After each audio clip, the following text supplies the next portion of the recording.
welcome to Tales in the Dark. I know many of you enjoy relaxing with these videos, so I recommend turning down the volume until my voice is barely audible. It'll make the experience even more soothing. Before you close your eyes, let me know in the comments where you're listening from. Leave a like and subscribe to the channel. Over 99% of viewers aren't subscribed. It costs you nothing, but it's an enormous support for us to keep creating these relaxing stories. Thank you and enjoy listening. Story 1. The soft patter of raindrops against my window had woven itself into a soothing melody, a melody that whispered of ancient tales. Inheriting my grandmother's house had awakened a sense of enigma within its walls, a sense that hinted at stories waiting to be unveiled. Tonight, as the rain cascaded with a gentle touch, it draped a misty cloak over reality, blurring the edges of the known. Each step on the time-worn floorboards echoed with the murmurs of bygone years, as if the house itself reminisced. The air carried a blend of aged books and lavender, a fragrance that evoked memories of tranquil afternoons spent in the library with my grandmother. My nightly ritual had transformed into a meditative dance, ensuring every room was secure, every window closed, every door shut. The house exuded a sense of spaciousness, yet maintained an intimate aura. The warm glow of vintage sconces painted the walls with pools of light, casting dancing shadows that seemed to possess a life of their own.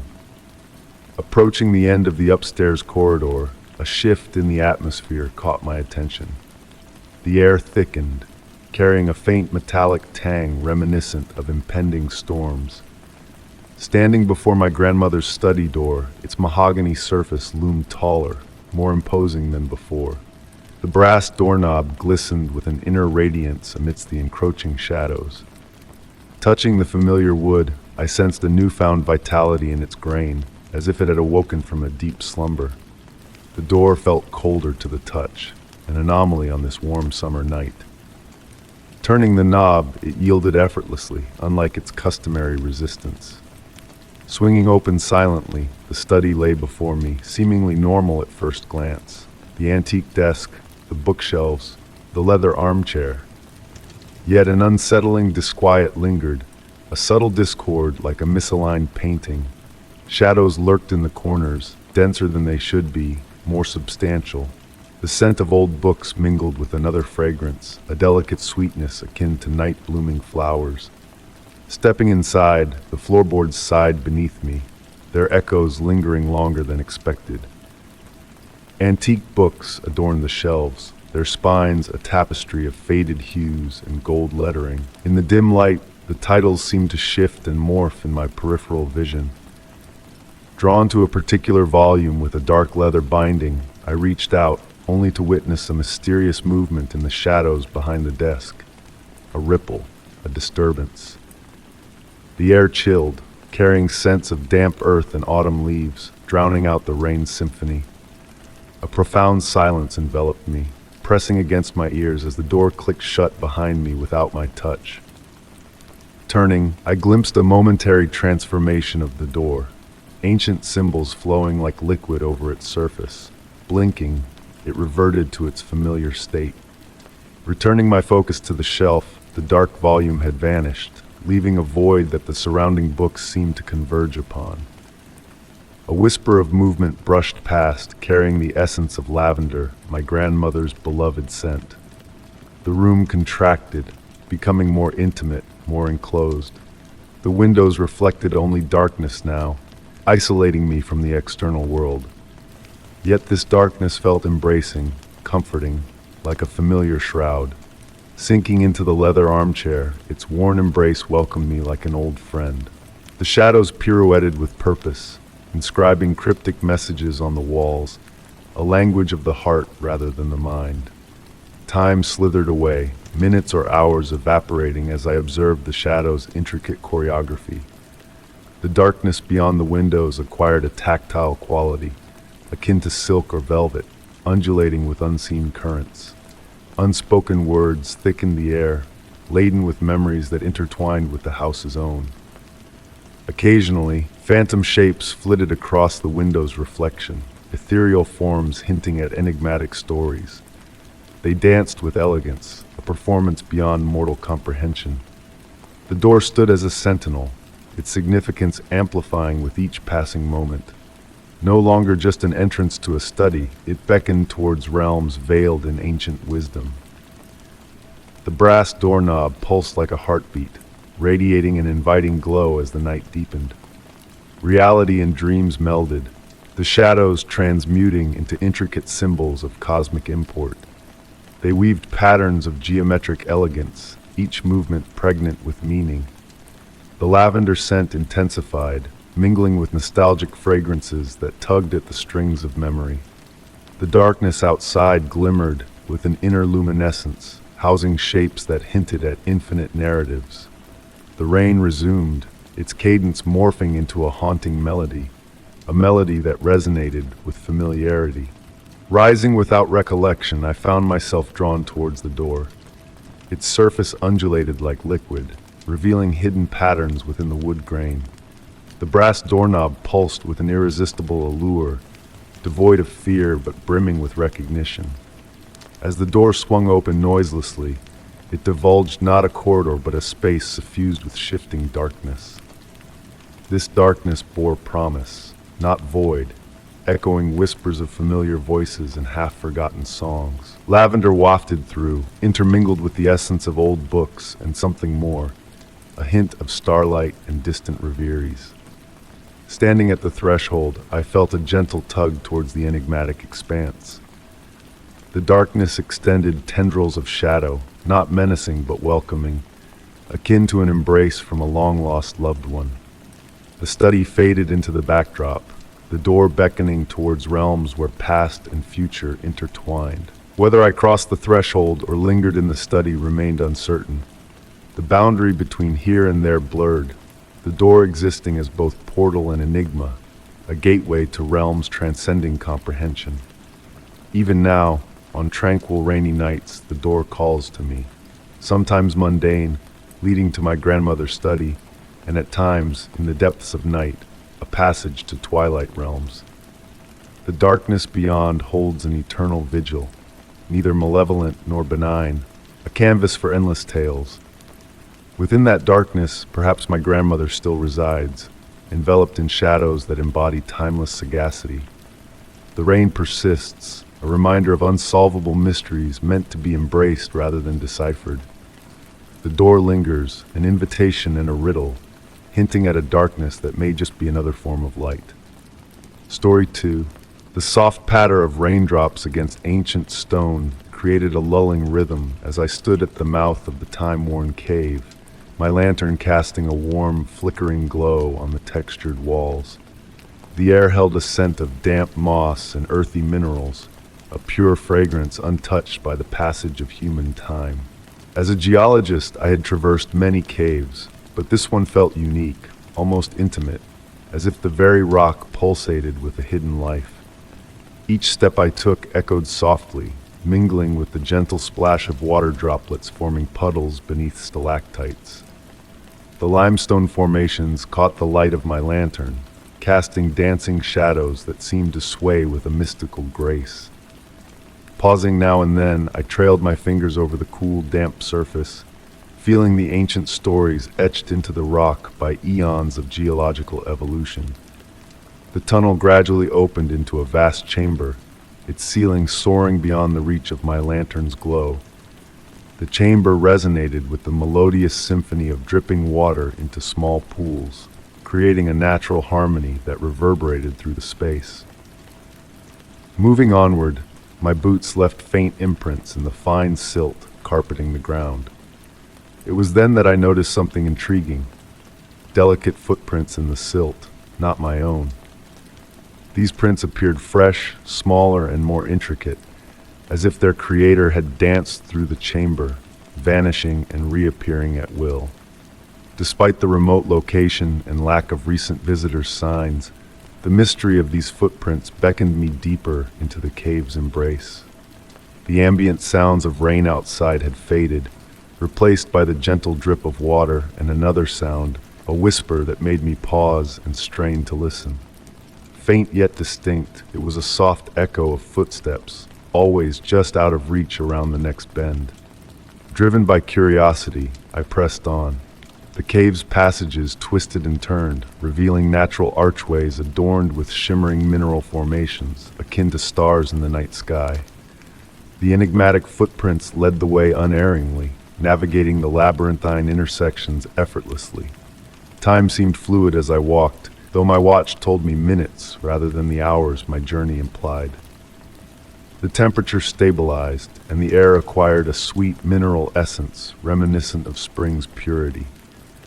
Occasionally, movement flickered at the edge of my vision, elusive shadows that vanished when I turned to gaze.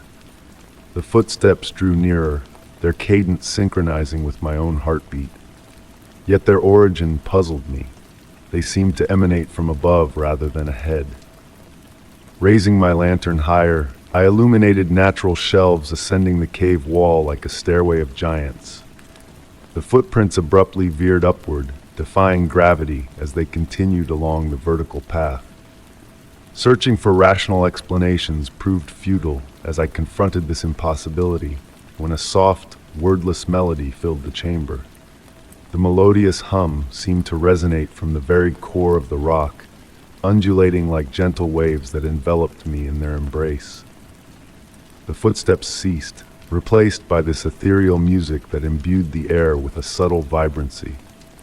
My lantern's flame flickered without a breeze, casting shadows that danced in time with the humming. Fear gave way to awe and tranquility as I sat upon a smooth boulder, surrendering to the enchanting melody. The cave's ambience shifted to a dreamlike state, and I swayed with the rhythm of the unseen song. Water droplets fell in harmony with the music, creating shimmering ripples in the pools that mirrored my lantern's golden light. Lost in time, I existed only within the cave's spellbinding song. Occasionally, the footsteps returned, swirling around me in a mystical dance, yet I no longer felt compelled to pursue them. Instead, I became one with the ancient rhythm, embracing the moment of serene connection. When I finally decided to depart, the delicate footprints had vanished, leaving no trace in the silt. The haunting melody lingered as I retraced my steps, etching its memory in my mind.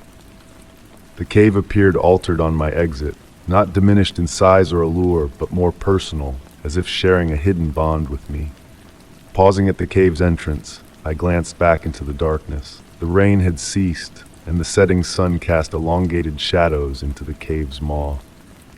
As I stood there, a single set of footprints materialized in the silt beside me, as if formed by unseen steps that traversed past and dissolved into the sunlight. The cave offered a parting echo, not of footsteps, but of soft laughter that faded like a pleasant reverie. Sometimes, even now, I find myself humming that unearthly melody within other caves. And on rare occasions, in the quiet depths underground, I catch faint footsteps echoing my tune, dancing just beyond reach, forever close yet elusive. Story 3. In the hushed embrace of early morning, raindrops tapped gently against my bedroom window, coaxing me from slumber. Their rhythmic dance painted a tranquil melody in the darkness, a familiar lullaby that usually brought me solace. Yet tonight, beneath their soothing cadence, lingered a whisper of the unknown, a mysterious call that tugged at the edges of my consciousness. The soft patter of raindrops began to weave cryptic tales, like murmurs carried on a gentle breeze, hinting at secrets just beyond reach.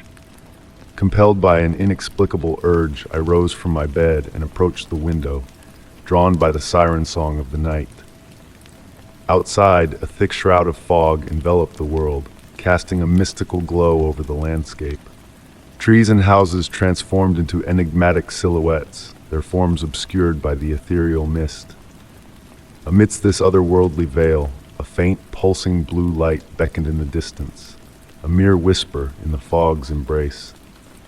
Clad in a heavy wool sweater, I ventured into the cool, damp air, the mist curling around my feet like gentle tendrils. A hint of salt lingered in the breeze, an inexplicable scent of the sea permeating the air. though the ocean lay miles away. Yet the briny aroma hung thick, carried on a wind that defied logic. Following the elusive blue light, the ground beneath me shifted and transformed. Solid earth gave way to soft sands, fine and cool between my toes, though I had no recollection of shedding my shoes. The suburban streets melted away, replaced by endless dunes stretching into the misty unknown. The pulsing light grew brighter, its rhythm harmonizing with the phantom sound of waves lapping at unseen shores. Each pulse revealed intricate patterns within the fog, mirroring the ebb and flow of water. In fleeting moments of illumination, a colossal form emerged in the distance, the silhouette of an ancient sailing vessel, its masts reaching skyward like spectral fingers. Time unfurled like a languid stream, each step forward a paradox of fleeting eternity. The ship loomed larger in my vision, yet remained just beyond reach, as if painted onto the very fabric of the mist. Tattered sails billowed in an unseen breeze, the wooden hull groaning with the weight of forgotten ages. Footsteps echoed in the damp sand behind me, not my own, but spectral echoes of others drawing near. When I turned to glimpse them, they dissolved into the swirling mist, leaving only whispers in their wake. Stories of a ship adrift between realms filled the air, tales of a vessel that materialized only when the boundaries between reality and dreams blurred. As I watched the ghostly ship, details shifted and morphed in my peripheral vision. The figurehead transformed, the masts multiplied and dwindled with each pulse of blue light. The very size of the vessel fluctuated, at times a mere speck on the horizon, at others a majestic behemoth of the seas. Water pooled around my feet, rising steadily without a single ripple disturbing its surface. Ankle deep in the tranquil pool, I gazed into the glassy reflection, witnessing the ship in its former glory. Sails billowed proudly, deckhands moved with purpose, and sunlight danced off brass fixtures that gleamed in an ethereal glow. A final, intense pulse of blue light revealed the crew and passengers frozen in time, their eyes alight with the same mysterious glow that had beckoned me. As the water receded, the vision faded, the ship's outline blending into the dissipating fog. Whispers softened to the distant murmur of waves, and the path home shifted before me. The beach stretched endlessly, dunes morphing into unfamiliar shapes in the waning darkness. Yet an unseen force guided my steps, leading me back through the shifting landscape. Returning to my room, I stood by the window, watching as the morning light dispersed the lingering fog. The blue glow had vanished, leaving only a faint hint of sea salt clinging to my sweater. In my pocket, a smooth piece of weathered sea glass rested, its hue matching the elusive light that had guided me through the night.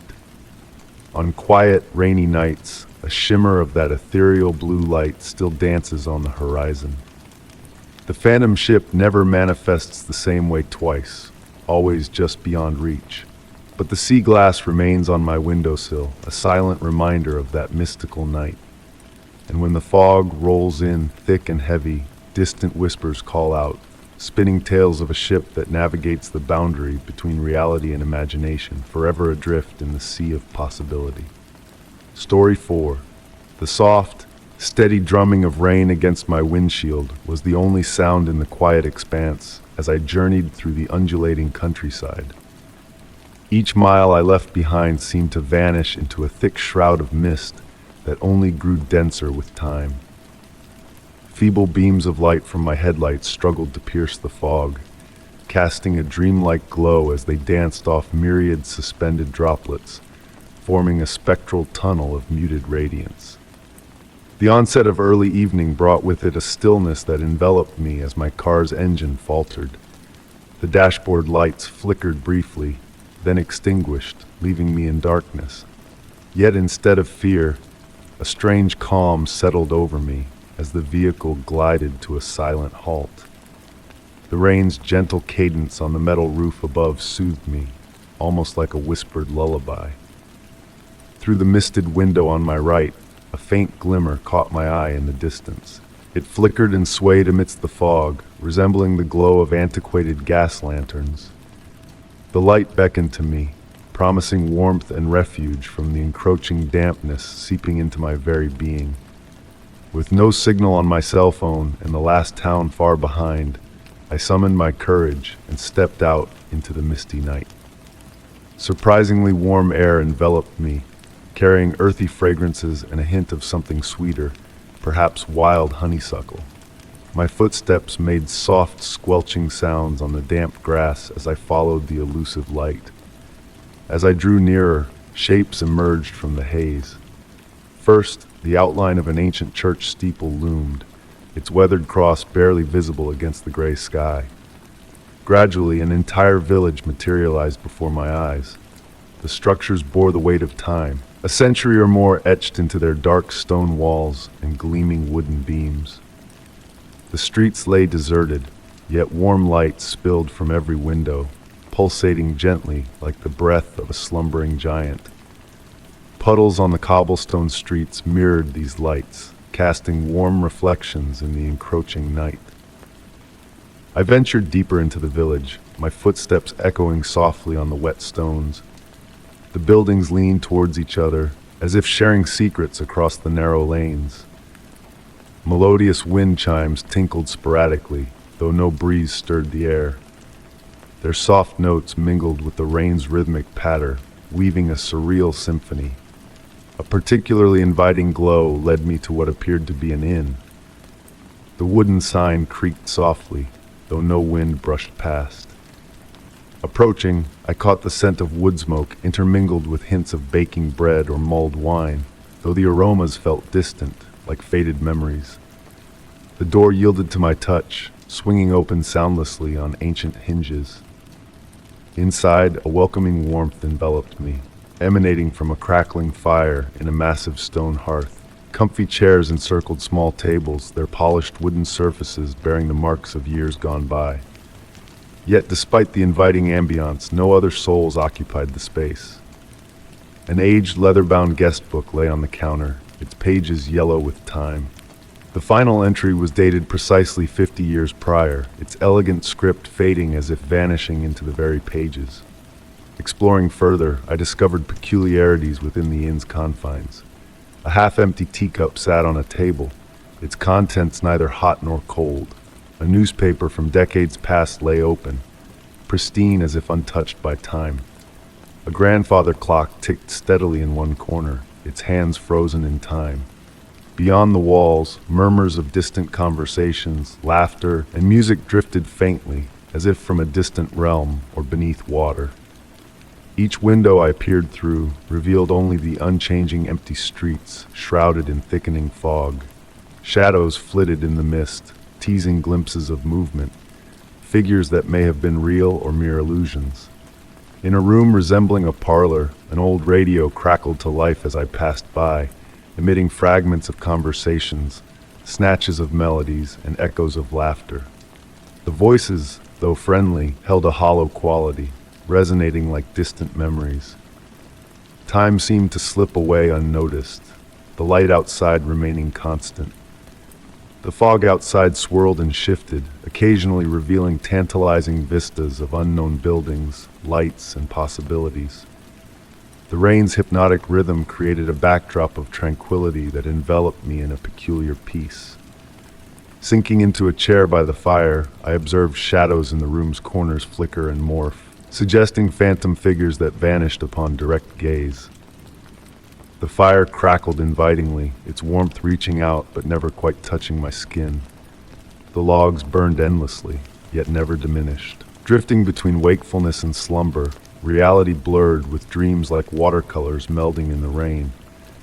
In those hazy moments, a realization dawned. The village existed in the liminal space between heartbeats, suspended in eternal twilight, bathed in perpetual rain and enigmatic allure.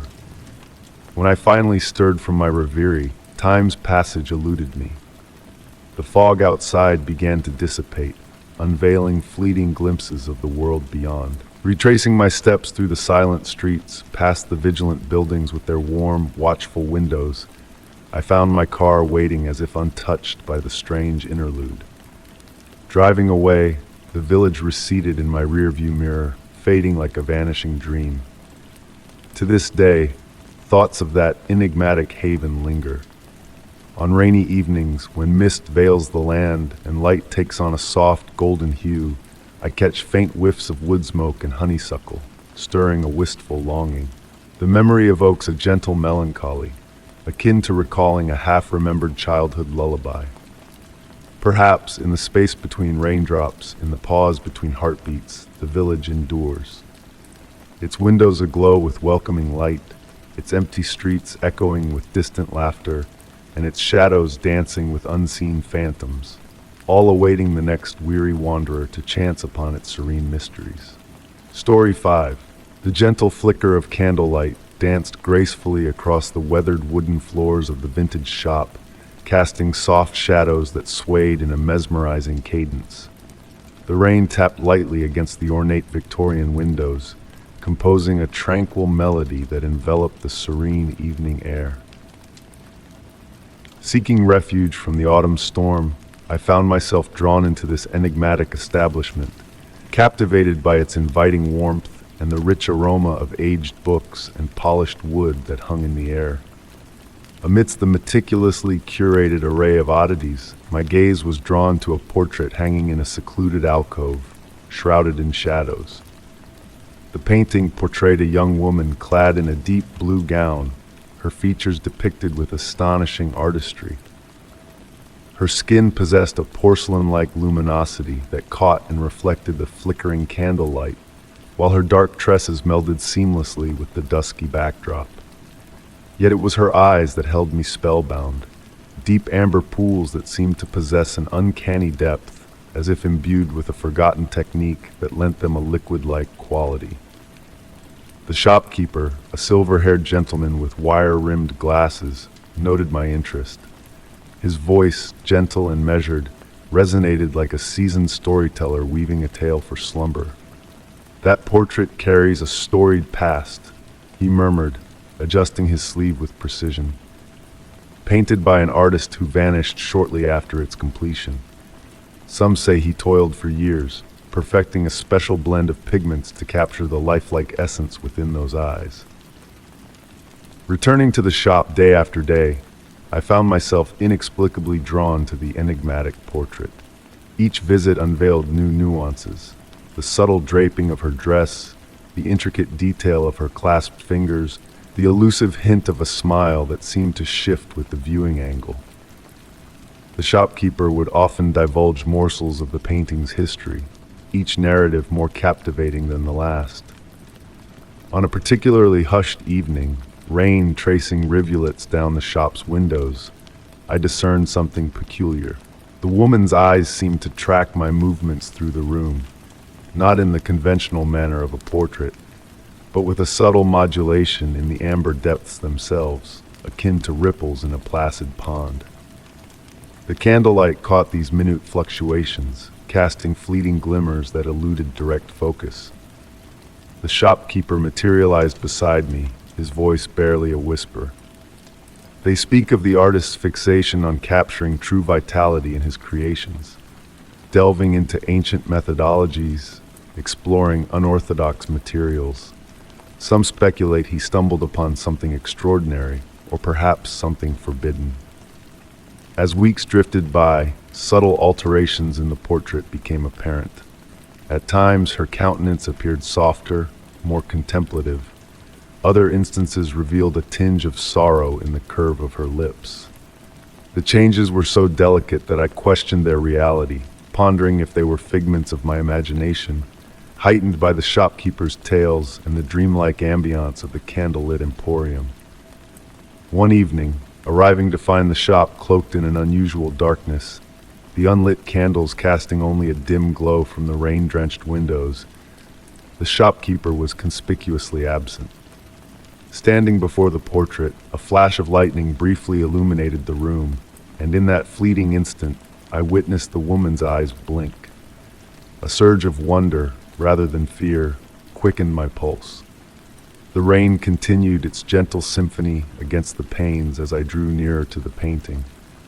The eyes had undergone a discernible transformation, exuding a warmth and cognizance seemingly impossible for mere pigments on canvas. In the dimness, I could almost swear I detected her subtle breath, her chest rising and falling with ethereal grace. The shopkeeper's voice, soft as snowfall, drifted from behind me. "She reveals herself solely to those who truly grasp her beauty," he intoned. The artist did not merely capture her likeness. He unearthed a way to encapsulate something beyond, something residing between the realms of art and reality. Despite never acquiring the portrait, I frequented it regularly. At times, I would ensconce myself for hours in the cozy old armchair near the alcove, engrossed in reading by candlelight while the woman in the painting observed with her sentient eyes. The shopkeeper would bring tea, and together we would share tranquil silence, punctuated solely by the rustle of pages and the patter of rainfall. Years slipped by, and I often pondered if it had all been a reverie. The subtle shifts in her expression, the fluid motion in her eyes, the sensation of encountering something simultaneously exquisite and implausible. Yet on quiet nights when rain tapped against my window, memories of the candlelit shop and the portrait that seemed to respire would resurface. In those liminal moments between wakefulness and slumber, I could still sense her tender gaze trailing me through the obscurity. Whispers persist that the painting remains ensconced in that shop, awaiting visitors attuned to the peculiar allure of those amber eyes. Some profess to have witnessed her smile metamorphose or glimpsed a flicker of motion within the canvas. Perhaps the genuine enchantment lies not in whether the portrait truly lives, but in those tranquil instants when we permit ourselves to believe in the inconceivable, suspended in that nebulous realm where art and reality meld like watercolors in the rain. Story 6. The soft patter of rain tapping against the window had been my faithful companion for hours, blending seamlessly with the distant murmur that had lured me to this secluded cabin, the enigmatic singing waterfall. Nestled in my cozy armchair, cocooned in a plush woolen blanket, I surrendered to the harmonious tune that meandered through the misty evening air. The locals had regaled me with tales of the waterfall's bewitching melody, their words tinged with reverence rather than fear. They spoke of how the song shifted with the phases of the moon, how it seemed to impart ancient secrets to those who listened with intent. Initially, I had dismissed their stories as mere folklore spun to entice curious travelers like myself. Yet after 3 nights in the cabin, I found myself beginning to grasp the depth of their awe. The rain continued its gentle drumming on the cabin's wooden walls, providing a soothing backdrop to my contemplation. A fire crackled softly in the stone hearth, casting flickering shadows that danced across the rugged wooden floor. The fragrance of pine needles and damp earth wafted in through the slightly ajar window, carrying the crisp essence of the surrounding forest. This evening, there was a subtle shift in the waterfall's melody. The usual gentle strains now held a hint of words, as if endeavoring to convey a specific message. Leaning forward in my chair, I strained to decipher the watery whispers that floated on the evening breeze. The nearly full moon intermittently peeked through breaks in the rain clouds, casting silver beams that waltzed across the room. In those fleeting moments of illumination, I noticed the shadows undulating and morphing in ways that defied the fireplace's dancing light. They pulsed in harmony with the waterfall's song, forming intricate patterns that eluded my understanding. Beside me, my weathered leather journal lay open on the small table, its pages adorned with my futile attempts to transcribe the waterfall's melody. Each night, the notes I penned seemed to shift subtly, as if the song itself was evolving or revealing new facets. Tonight's page remained blank, my pen abandoned in favor of being enraptured by the current variation. The room's temperature began to dip gradually, despite the crackling fire. The chill in the air was not menacing. Rather, it bore the invigorating freshness of a spring dawn, crisp and revitalizing. The mist outside thickened, pressing against the window panes like inquisitive tendrils seeking entry. Within its swirling embrace, vague shapes, perhaps faces or ancient symbols, seemed to materialize. As midnight neared, heralded by the gentle chime of my grandfather's old pocket watch, the waterfall's melody soared to a new pinnacle of clarity. The tune wove itself into quasi-words just beyond my comprehension, akin to a language remembered in dreams but forgotten upon waking. The mist outside took on a subtle luminosity, casting a gentle pearly glow through the windows. Almost involuntarily, I rose from my chair, the blanket slipping soundlessly to the floor.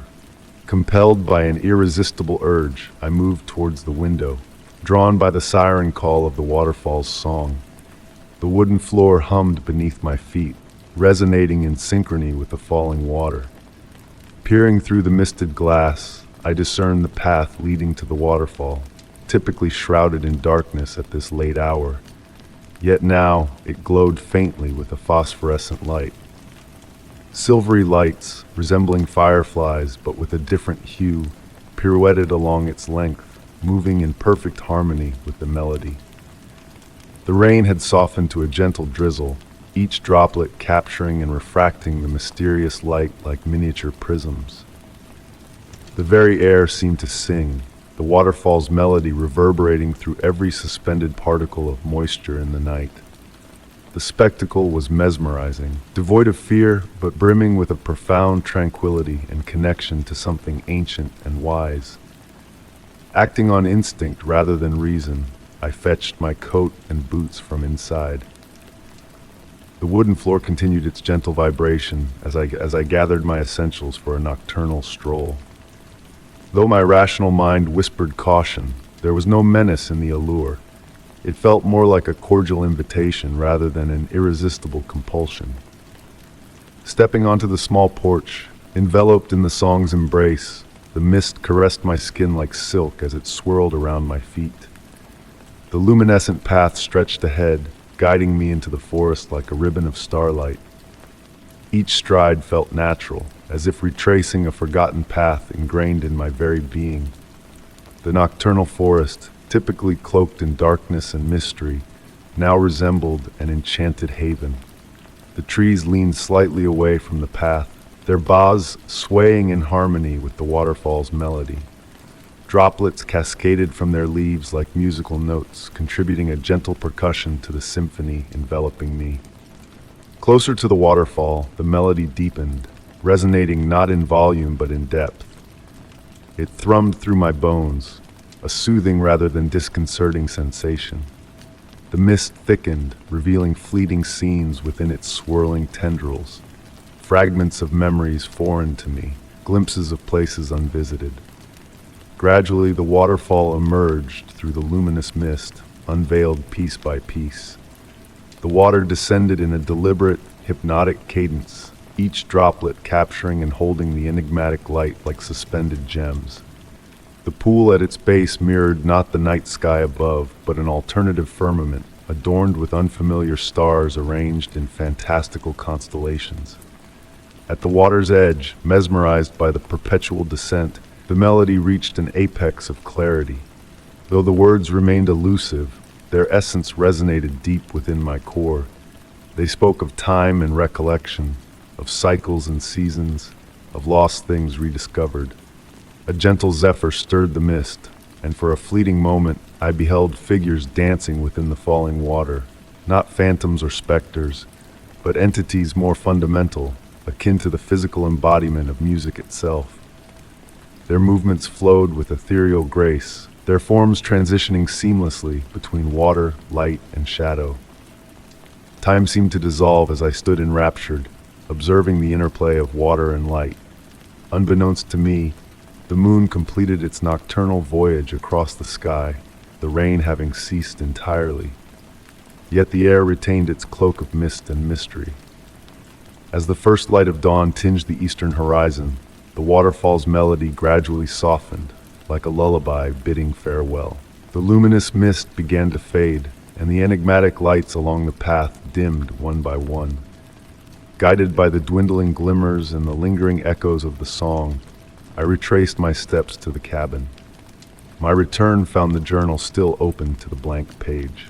Resuming the pen, I chronicled not the musical notes, but every detail of my encounter, every sensation, emotion, and cryptic revelation. As I penned the final words, the sun's first rays filtered through the window. The fire had dwindled to embers, the room reverting to its usual temperature. Despite the familiar surroundings, a profound shift had occurred, transforming the ordinary into something extraordinary. Night after night, I still hear the waterfall's song, though it never again achieves the crystalline clarity of that singular evening. Occasionally, beneath the full moon and gentle rain, I catch fleeting glimpses of that mystical luminescence, echoes of those impossible figures dancing in the cascading water. The mist still weaves patterns that almost make sense, and the path intermittently glows faintly in the darkness. Yet, the true essence of that night's encounter remains as elusive as the meaning veiled within the waterfall's song. Some mysteries, perhaps, are meant to be experienced rather than unraveled, treasured for their inexplicable allure. And so I linger here, immersed in the nightly serenade of the water, chronicling in my journal, pondering the concealed secrets, concealed within the melody of falling water and the ballet of light amidst mist. Story 7. The gentle patter of rain on the window panes created a soothing melody in my grandmother's old Victorian mansion. Just a fortnight ago, I had inherited this grand house, filled with memories embedded in its creaky floorboards and vintage wallpaper. But now, being here alone, there was a distinct shift in the air, a subtle difference that I couldn't quite pinpoint. As I wandered through the familiar hallways, the soft touch of the aged hardwood floors beneath my bare feet added to the ambience. Carrying a steaming cup of chamomile tea, I ascended the stairs, guided by the warm amber light of an antique brass lamp casting dancing shadows around me. The house seemed alive, syncing its breath with the rhythm of the rain, its wooden structure expanding and contracting with the changing humidity. Each step I took was accompanied by the soft groans of the stairs, as if they were engaged in whispered conversations of years gone by. Upon reaching the second floor, a peculiar scent tickled my senses, a blend of old books, dried lavender, and an elusive undertone that intrigued me. It evoked the feeling of a summer storm approaching, laden with anticipation and potential. Following this mysterious aroma, I was led to the guest bedroom at the end of the hallway, a room seldom visited even in my childhood. The door stood slightly ajar, emitting a silvery light that differed from the warm glow of my lamp. Pushing the door open, it released a melodious sigh as I stepped inside. The room mostly resembled my memories. The faded floral wallpaper, the heavy burgundy curtains, the ornate mirror above the dresser. Yet, an undeniable shift in the atmosphere was palpable. Looking up, I was struck with awe. The ceiling, once a simple eggshell white, now seemed to stretch infinitely upward. Not a daunting sight, but rather mesmerizing. The familiar texture of plaster gradually dissolved into layers of translucent mist, swirling in hypnotic patterns. The silvery light emanating from this enigmatic expanse cast soft shadows that moved like underwater foliage in a gentle current. Uncertain if the forest has changed or merely revealed its true nature, I embraced the expectant stillness, akin to a held breath before profound revelations. The leaves pirouette, the mist spins tails, and amidst heartbeats the forest exhales. I breathe in unison, immersed in a mystery devoid of resolution. Some questions, ethereal and unanswered, linger like morning mist, beckoning us to listen and wonder. Story 59. In the hush of a misty autumn evening, I wandered deep into the heart of an ancient forest, where time seemed to slow and nature whispered secrets only the attentive could hear. The air carried the earthy scent of fallen leaves and damp moss, wrapping me in a cocoon of tranquility. As dusk settled over the woodland, gentle rays of fading light filtered through the canopy, casting a soft, ethereal glow over everything in sight. It was then that I encountered a sight so enchanting, it felt like a dream woven into reality. Before me stood a majestic oak tree, its roots defying gravity as they arched gracefully above the forest floor. Thick as my arm and cloaked in velvety moss, these suspended roots formed intricate patterns that hung suspended in the air like delicate lacework, a testament to nature's artistry. Drawn by curiosity, I approached the roots, each step muffled by the carpet of fallen foliage beneath my feet. The closer I came, the cooler the air grew, carrying with it the musky perfume of mushrooms and earth. When I reached out to touch a suspended root, I was surprised to find it warm, as if holding on to the last remnants of sunlight from the day. Venturing further into the forest, I discovered more trees with roots that defied convention, creating natural archways and corridors that seemed to lead to another realm. The shifting light played upon these living sculptures, casting moving shadows that danced like ripples on a tranquil pond. The forest seemed to come alive with a symphony of sounds, the rustle of leaves, the distant hoot of an owl, and a gentle humming that seemed to resonate from the very roots themselves. It was a melody of nature, soothing and mysterious, weaving a tapestry of tranquility around me. In a clearing, several trees had intertwined their suspended roots, creating a cathedral-like space that felt sacred and timeless. Luminescent mushrooms scattered about, casting a soft, otherworldly glow that added to the enchantment of the scene. The roots swayed gently, as if moved by an unseen hand, while tiny white flowers bloomed where their shadows fell, creating a mesmerizing display of nature's harmony. As night descended, the mushrooms glowed brighter, illuminating the scene with a mystical light.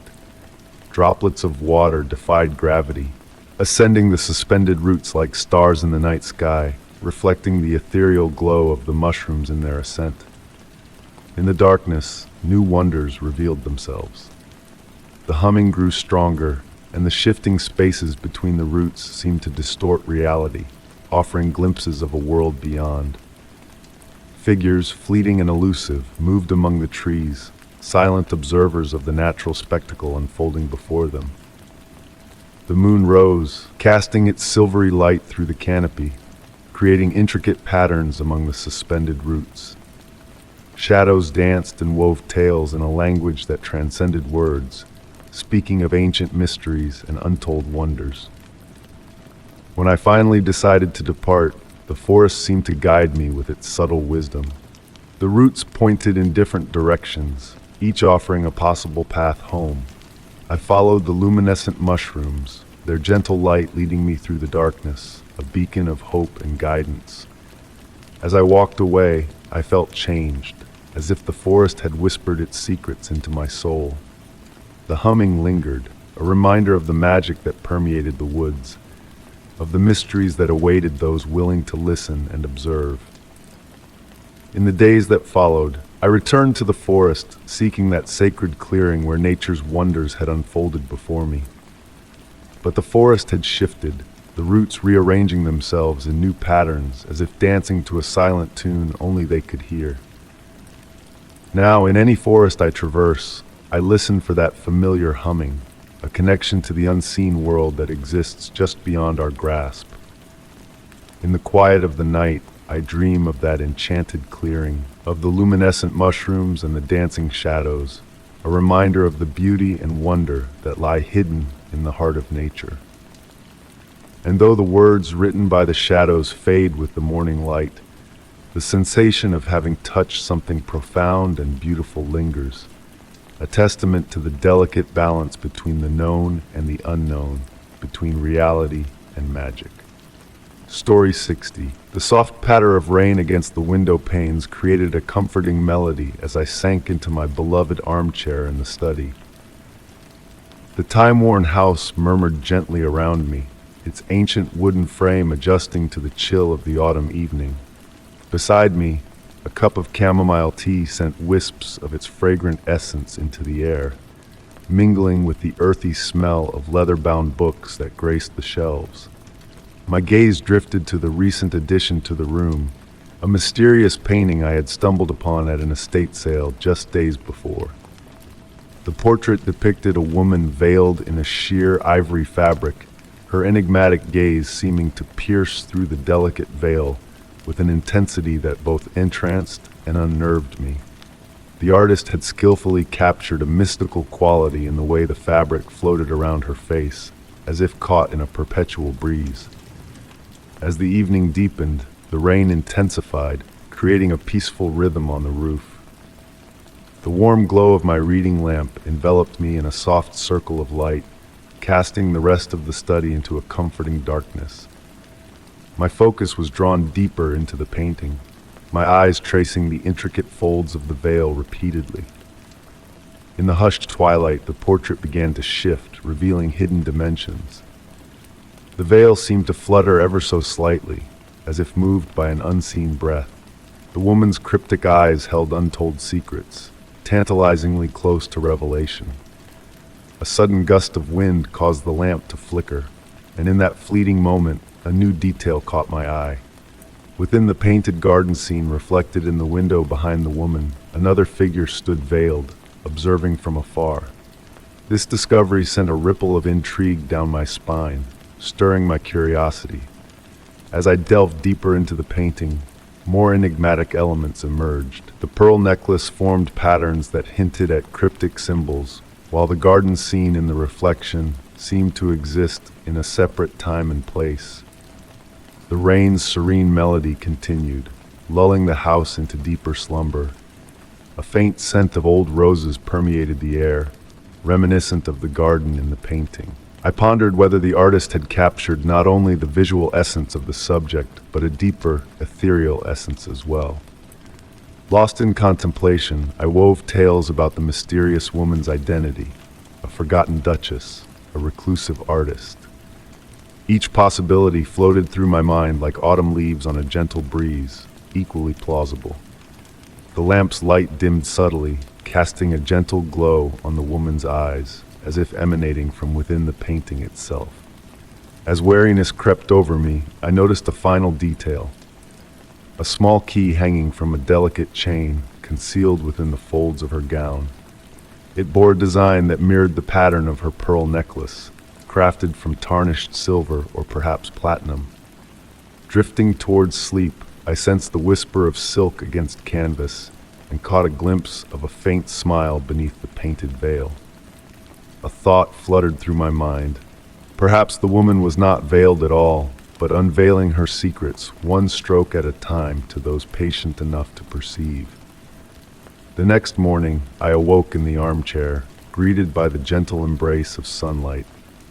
The painting hung above the fireplace, seemingly unchanged, yet with each passing evening, new mysteries unfurled from its depths. In the tranquil space between wakefulness and dreams, I pondered if the painting was not a portrayal of a veiled woman, but a veil itself, thinning with each night, bridging our world with another. Story 61. The gentle patter of rain against ancient stone walls created a soothing rhythm that echoed through the empty halls of the grand castle.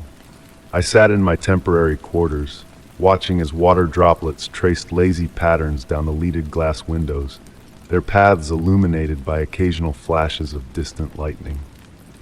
The soft glow of candlelight danced across the walls, casting warm shadows that seemed to breathe with the flutter of the flames. As the newly appointed caretaker of this magnificent structure, I had arrived just days before the autumn storms began. The previous caretaker had left abruptly, leaving behind only a leather-bound journal filled with cryptic notes and peculiar observations. The pages carried the musty scent of age, mingled with something sweeter, perhaps lavender or dried roses, that seemed to linger in the air whenever I opened it. The castle itself was a masterpiece of medieval architecture, its weathered stones holding centuries of stories within their rough-hewn surfaces. Tapestries adorned the walls, their colors muted by time, but still telling tales of long ago feasts and celebrations. In the quietest moments, when the wind died down, I could almost hear the whispered echoes of ancient revelry carried on the draft that perpetually wound through the corridors.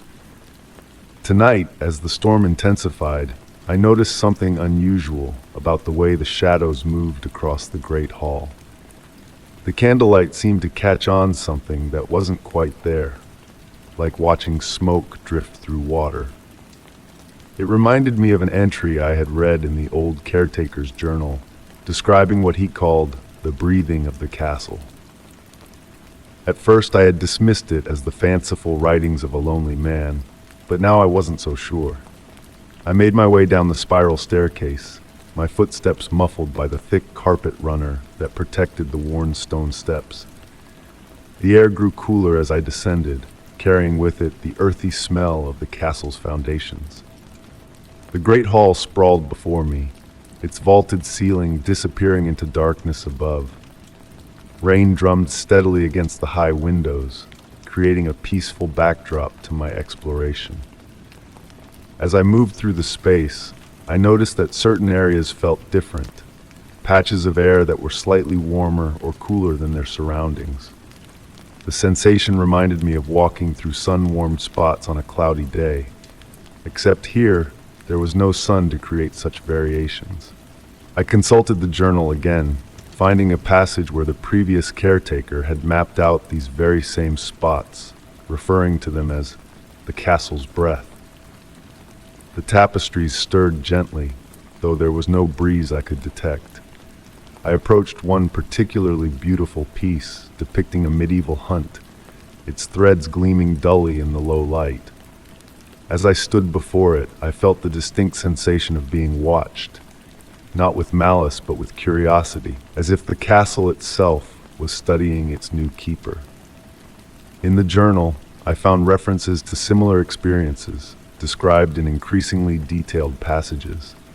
The previous caretaker had begun to understand patterns in the castle's behavior, how certain rooms would warm just before a storm, how the tapestries would shift in specific sequences, how the very air seemed to pulse with a slow, steady rhythm like a sleeping giant's breath.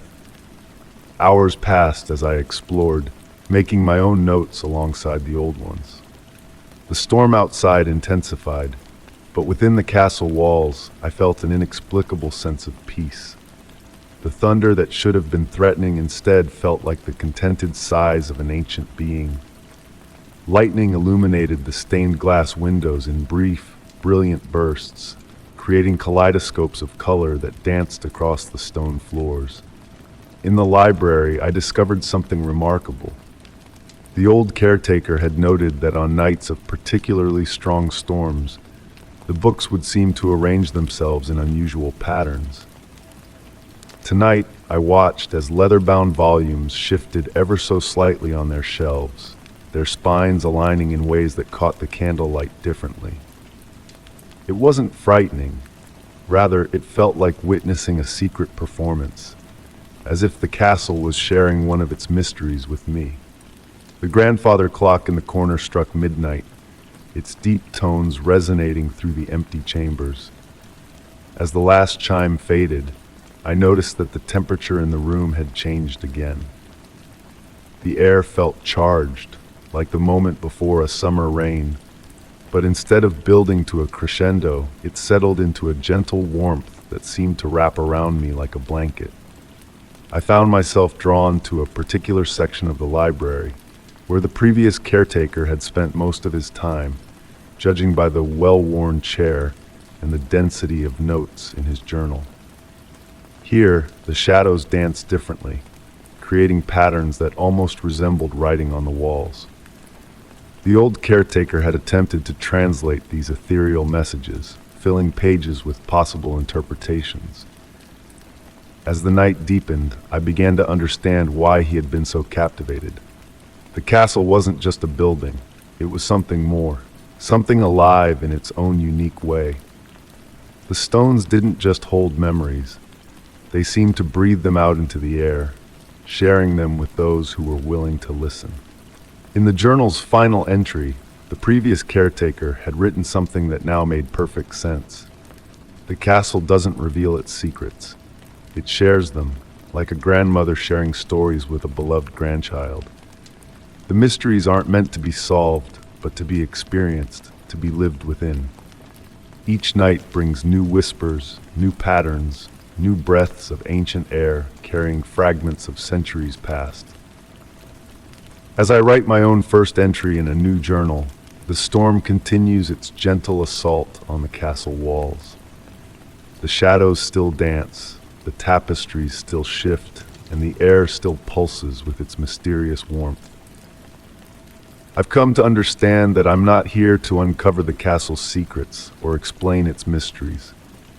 I'm here to be part of its ongoing story, to add my own breath to its ancient rhythms, to join the countless others who have walked these halls and felt the building's gentle, living presence. The candlelight flickers, and I watch as my shadow mingles with the others that play across the walls.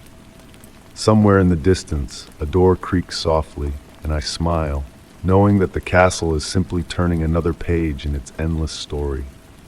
Tonight, as the storm embraces us both, I feel I've found not just a position or a place to stay, but a home within these living walls, where every night brings new whispers of old tales, and every shadow holds the promise of another gentle mystery waiting to be shared.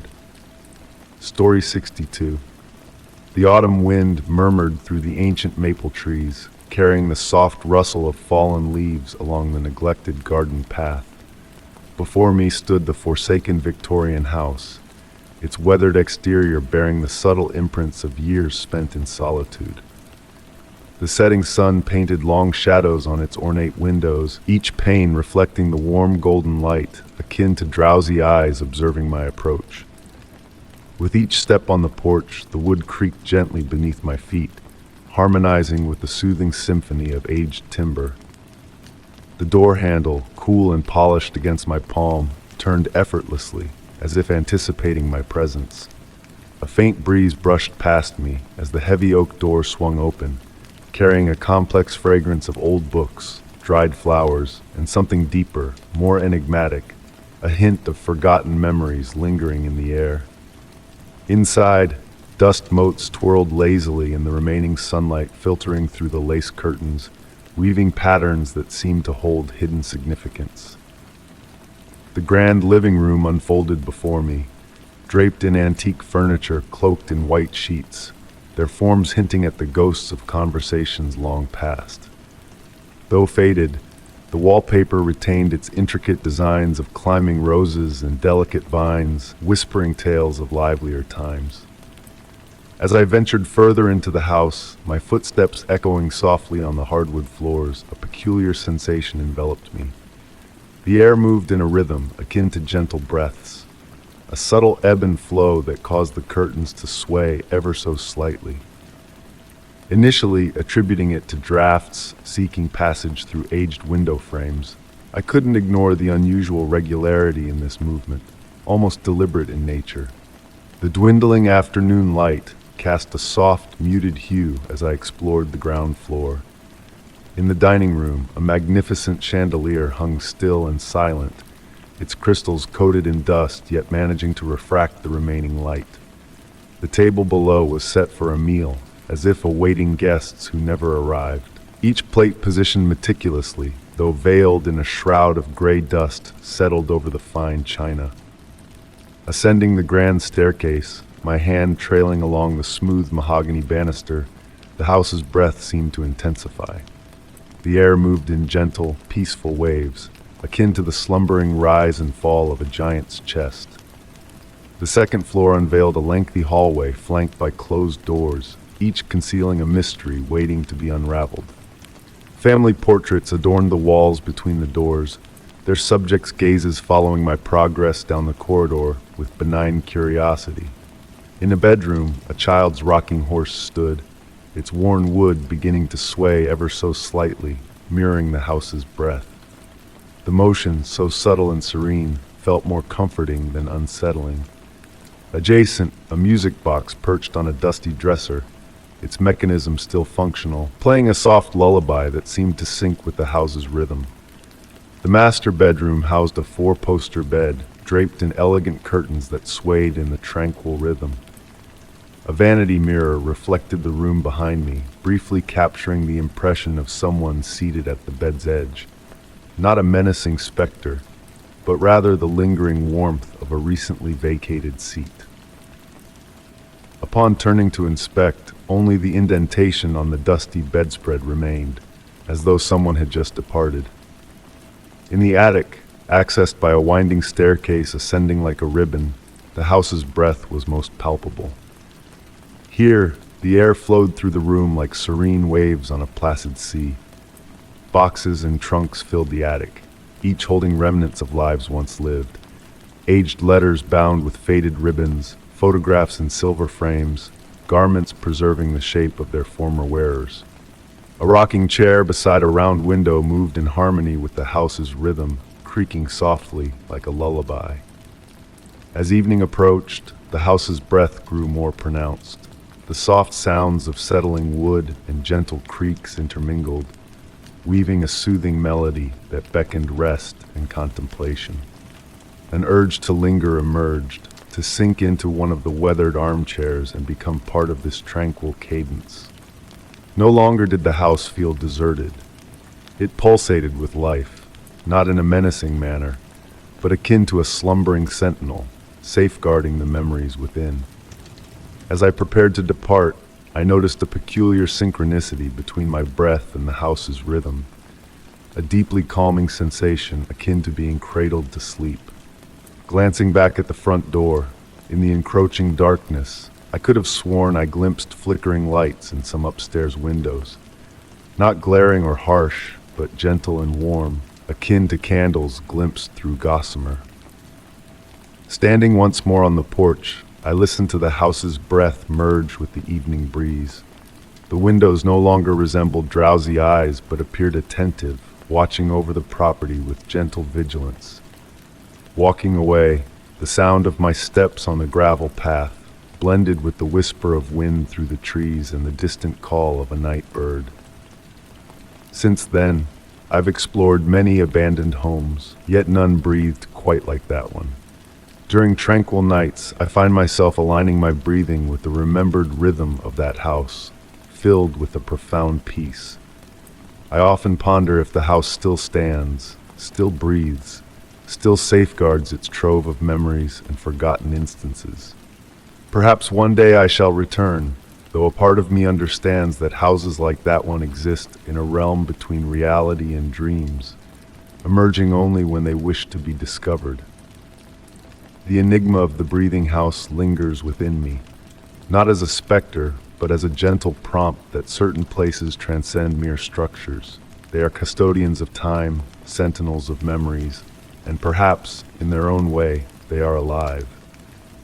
In my quietest moments, I can still sense that serene rhythm, akin to a lullaby carried on the twilight breeze, beckoning me back to that realm where the boundary between the ordinary and the extraordinary fades like mist in the morning light. Story 63.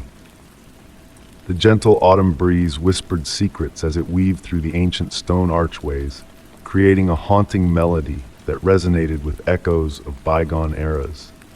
Drawn irresistibly to abandoned places, this monastery held a mysterious allure that defied explanation. The weathered stones, worn smooth by the passage of time, exuded a comforting warmth under the touch of my fingertips, despite the cool evening air that enveloped the surroundings. As the sun dipped below the horizon, painting the sky in soft purples and deep oranges, long shadows danced across the overgrown courtyard, embellished by the wild roses and ivy that had claimed the walls, their tendrils creating a natural tapestry within the cracks of the ancient masonry. The fragrance of late-blooming flowers mingled with the earthy scent of aged stone and damp moss, enveloping me in a sense of tranquility. Strolling through the ruins with my camera in hand, I observed how the shifting light transformed the ordinary into the extraordinary. A broken column stood sentinel in silence, while a partially collapsed wall framed the twilight sky like a masterpiece painted by an unseen artist.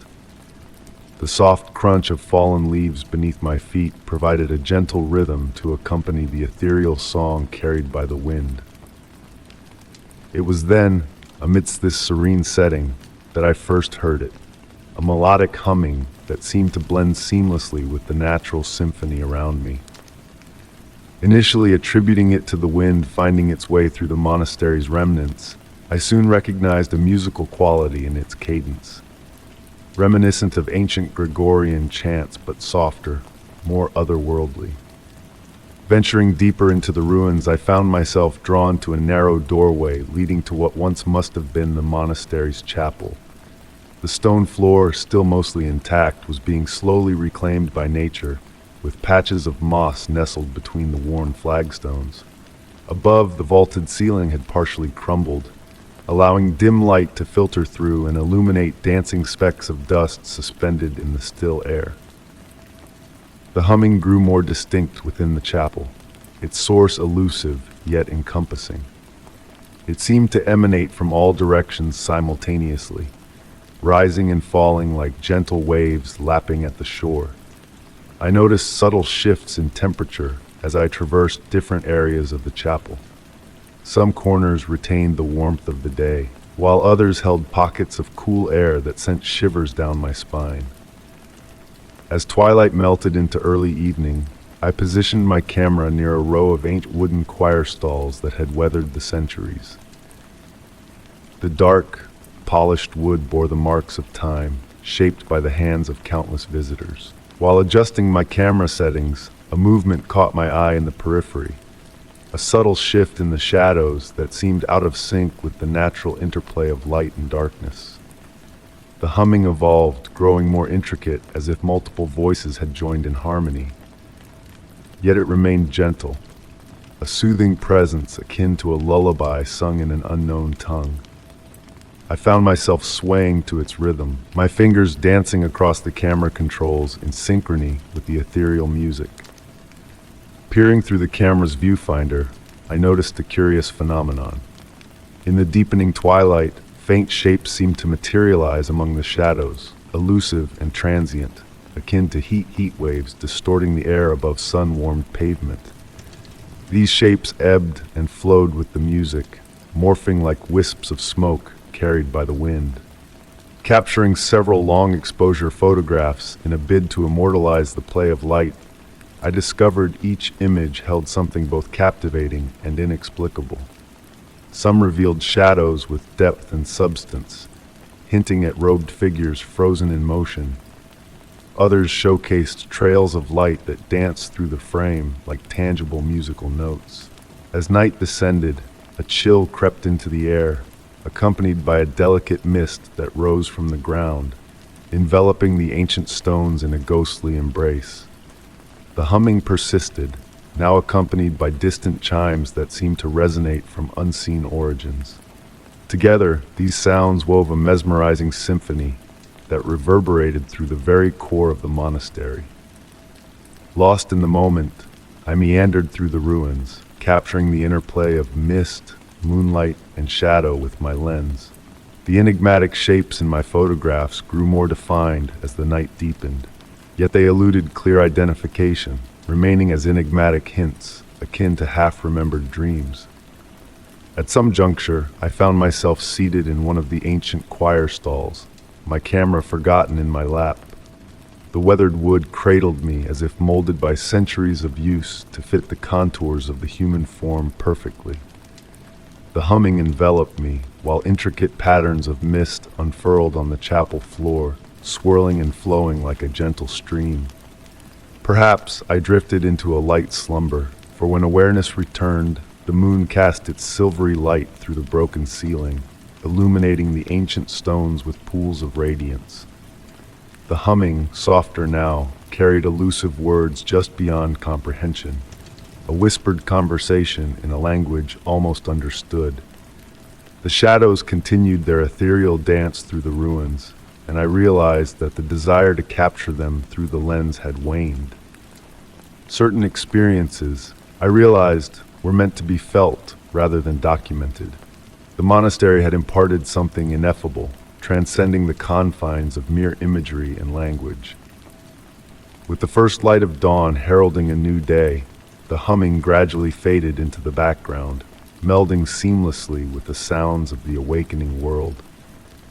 The mist dissipated like a fleeting dream, leaving behind only the lingering essence of ancient stone and wood.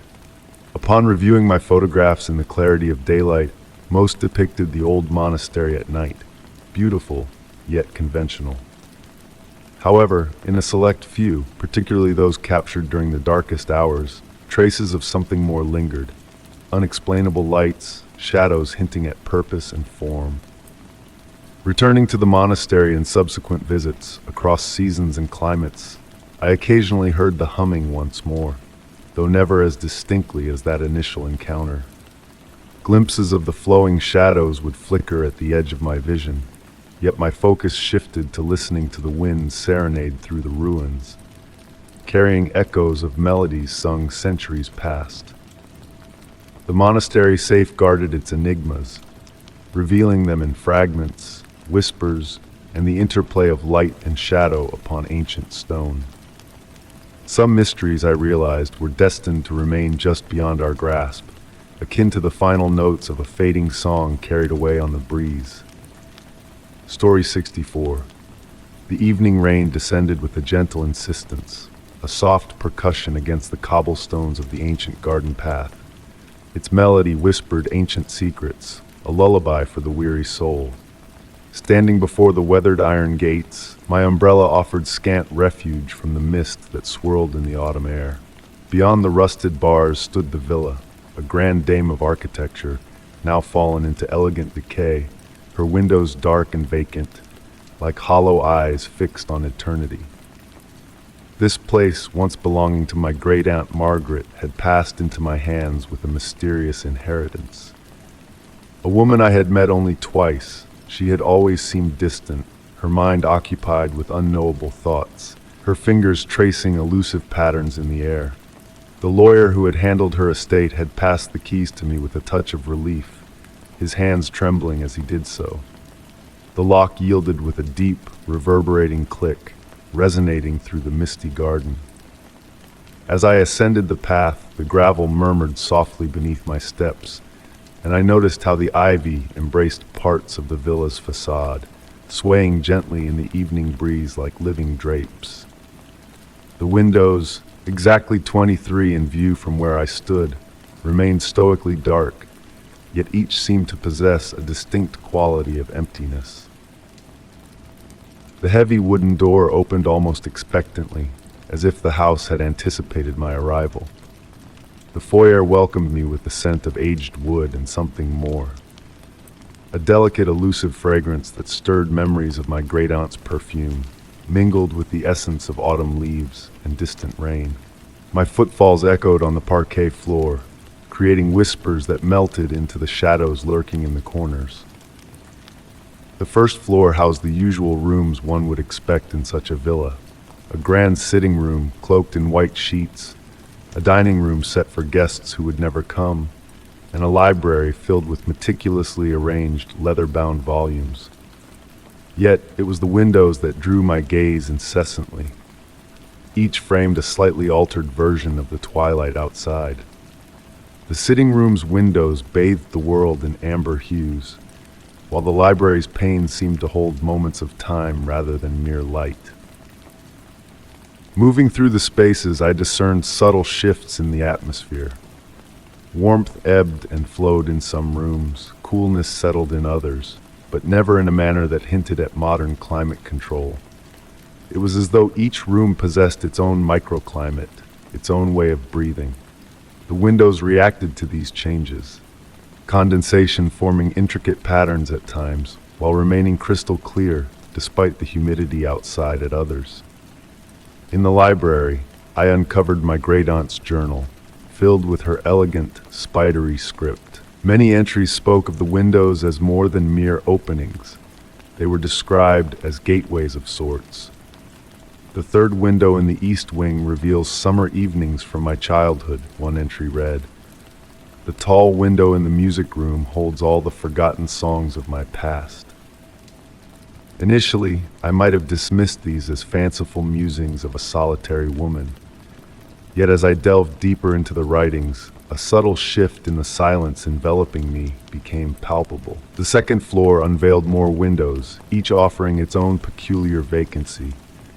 In a bedroom, the window seemed to peer out onto a garden that defied the present moment, its layout belonging to another era, its light reminiscent of aged photographs. Another window presented a view of the same garden, but from an impossible angle, as though observed from a great height, despite its normal placement. As night enveloped the villa, the rain persisted in its gentle serenade on the roof and windows. Expecting the darkness to lend a sinister air, I found instead a sense of calm settling over the house, akin to a cat settling for slumber. The windows emitted a faint luminescence, insufficient to illuminate, yet enough to outline their forms in the dark. Each exuded a unique hue, creating a soft constellation of light throughout the dwelling. In the master bedroom, Margaret's later journals awaited me. They chronicled her revelation that the windows did not merely showcase different views, they harbored memories, moments, and lost time. The house, she penned, does not confine space within its walls alone. It encapsulates fragments of all lives that have traversed it. The windows serve as eyes through which it witnesses these accumulated fragments. That inaugural night, I retired to a modest bedroom on the second floor, chosen for its unassuming window displaying rain falling in the night. Yet, as I lay watching the water etch patterns on the glass, I discerned droplets defying gravity, some ascending instead of descending, while others hung suspended, capturing light from an unknown source. Morning unveiled an unusual light that seemed to seep through the windows rather than emanate from them.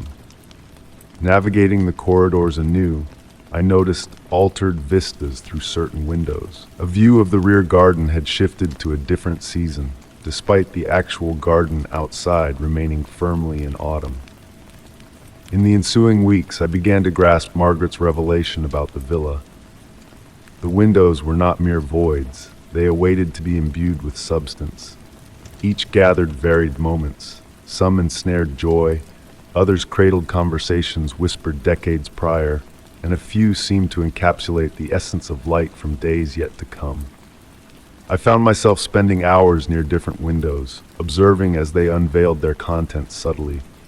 Sometimes it was a mere shift in the way light caressed the floor, or a transient reflection from an unseen source. At times, I fancied I heard whispers carried on the breeze, soft dialogues, distant laughter, echoes of footsteps from bygone eras. The windows of the villa became my almanac, my clock, and my repository of memories. The tall window in the music room occasionally hummed with echoes of long-gone concerts. The petite window in the breakfast nook apparently captured morning light from all seasons simultaneously, casting impossible rainbows on the time-worn tablecloth below. I comprehended why my great-aunt had become transfixed by this abode. Sinking into the old wingback chair by the window, my tea forgotten in my grasp, I lost myself in the captivating display above. With each passing moment, new details emerged in the limitless space. Sometimes twinkling stars peeked through the mist, while other times shapes materialized and dissolved, resembling birds in flight or leaves carried by unseen winds. The rain outside continued its gentle symphony, but within this room, the sound took on new dimensions. Each droplet created ripples in the air, disturbing the mist in mesmerizing patterns. The scent of lavender intensified, mingling with hints of midnight dew and moonflowers. Time seemed to waver as I sat there, watching the ceiling's graceful dance. Minutes or hours slipped by unnoticed as I was entranced by the shifting patterns above. Occasionally, distant wind chimes-like sounds reached my ears, though no such chimes adorned the window. They came and went, like whispers from a distant realm. Recollections of my grandmother's words about houses hoarding secrets flooded my thoughts, especially in regard to this particular house. Had she known of this room? Had she spent evenings in quiet contemplation, observing the ever-changing ceiling? As night deepened, the patterns above began to form what resembled writing, not in any recognizable language, but in elegant symbols that held meaning just beyond my grasp. They materialized slowly, lingered briefly, then dissolved back into the mist, only to be replaced by new formations. The room retained its tranquil aura, yet an undeniable presence lingered, as if the space itself was subtly conscious. Not menacing, but rather akin to the feeling one experiences in an ancient library or a timeless garden. At some point, I must have drifted into slumber, lulled by the rain and the hypnotic display above. Upon awakening, sunlight bathed the room in a rosy glow, filtering through the burgundy curtains. The ceiling appeared normal once more, the familiar eggshell white from my childhood memories. My tea sat cold on the table, and the air held a faint hint of lavender. Rising from the chair, I felt strangely rejuvenated, as though I had slept for an eternity in just a few hours. As I prepared to depart the room, a new sight caught my eye, a single dried lavender sprig placed delicately beside the mirror. When I lifted it, a burst of fragrance identical to the one from the night before enveloped me. On rainy nights, I still find myself drawn to that room. The infinite ceiling doesn't manifest every time, choosing its moments like a shy visitor arriving only when conditions align perfectly. I've learned not to anticipate or compel its appearance, but rather to embrace the mystery it presents, a reminder that even the most familiar places hold boundless wonders. Some nights I sense a comprehension of the symbols in the mist. Other nights I'm content to witness their graceful dance without deciphering their meaning. Yet always, a profound peace pervades the room, as if the infinite ceiling is divulging a secret that only dreams and rainfall can decipher. My grandmother's wisdom about houses concealing secrets resonates during these encounters. Perhaps she held more knowledge than she disclosed. Perhaps this room, with its limitless ceiling and enigmatic aura, is the house's method of sharing its amassed memories and dreams with me, one rainy night at a time. I've shared this tale with no one else. The villa was not haunted conventionally. It was akin to a living archive, its windows serving as lenses into diverse strata of time. The perceived emptiness within them was not void, but a plenitude so profound it appeared as emptiness to the casual observer. As autumn transitioned into winter, I commenced my own journal, chronicling the windows and their metamorphoses. On certain days, all 23 windows displayed the same scene from varied moments in time, creating a flickering effect in the light permeating the rooms. On others, each window seemed to harbor its distinct weather, its unique play of light and shadow. Whether the windows were truly enchanting, or if the villa possessed a knack for distorting perception until the ordinary seemed extraordinary, remained a mystery. Perhaps the truth resided in the space between reality and imagination, where rain blurred on antiquated glass. What I did discern was that the emptiness of those windows was the fullest void I had ever encountered.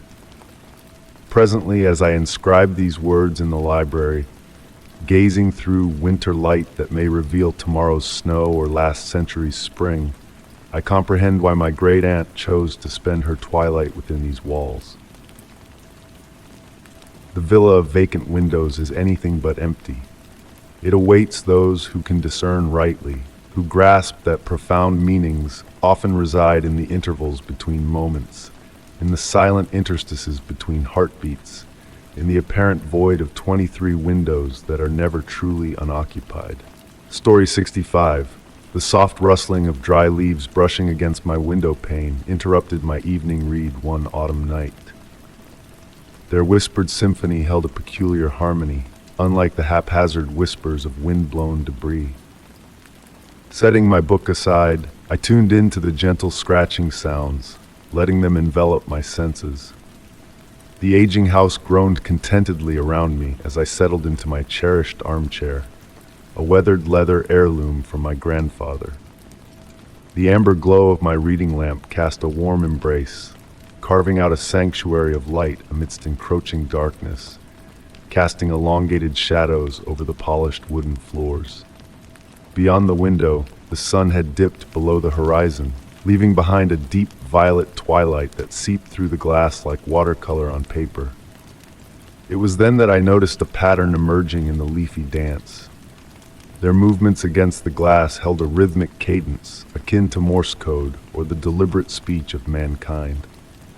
The sound ebbed and flowed, rising to a soft crescendo before fading, only to begin anew moments later. Its soothing nature resembled the lull of waves caressing a distant shore.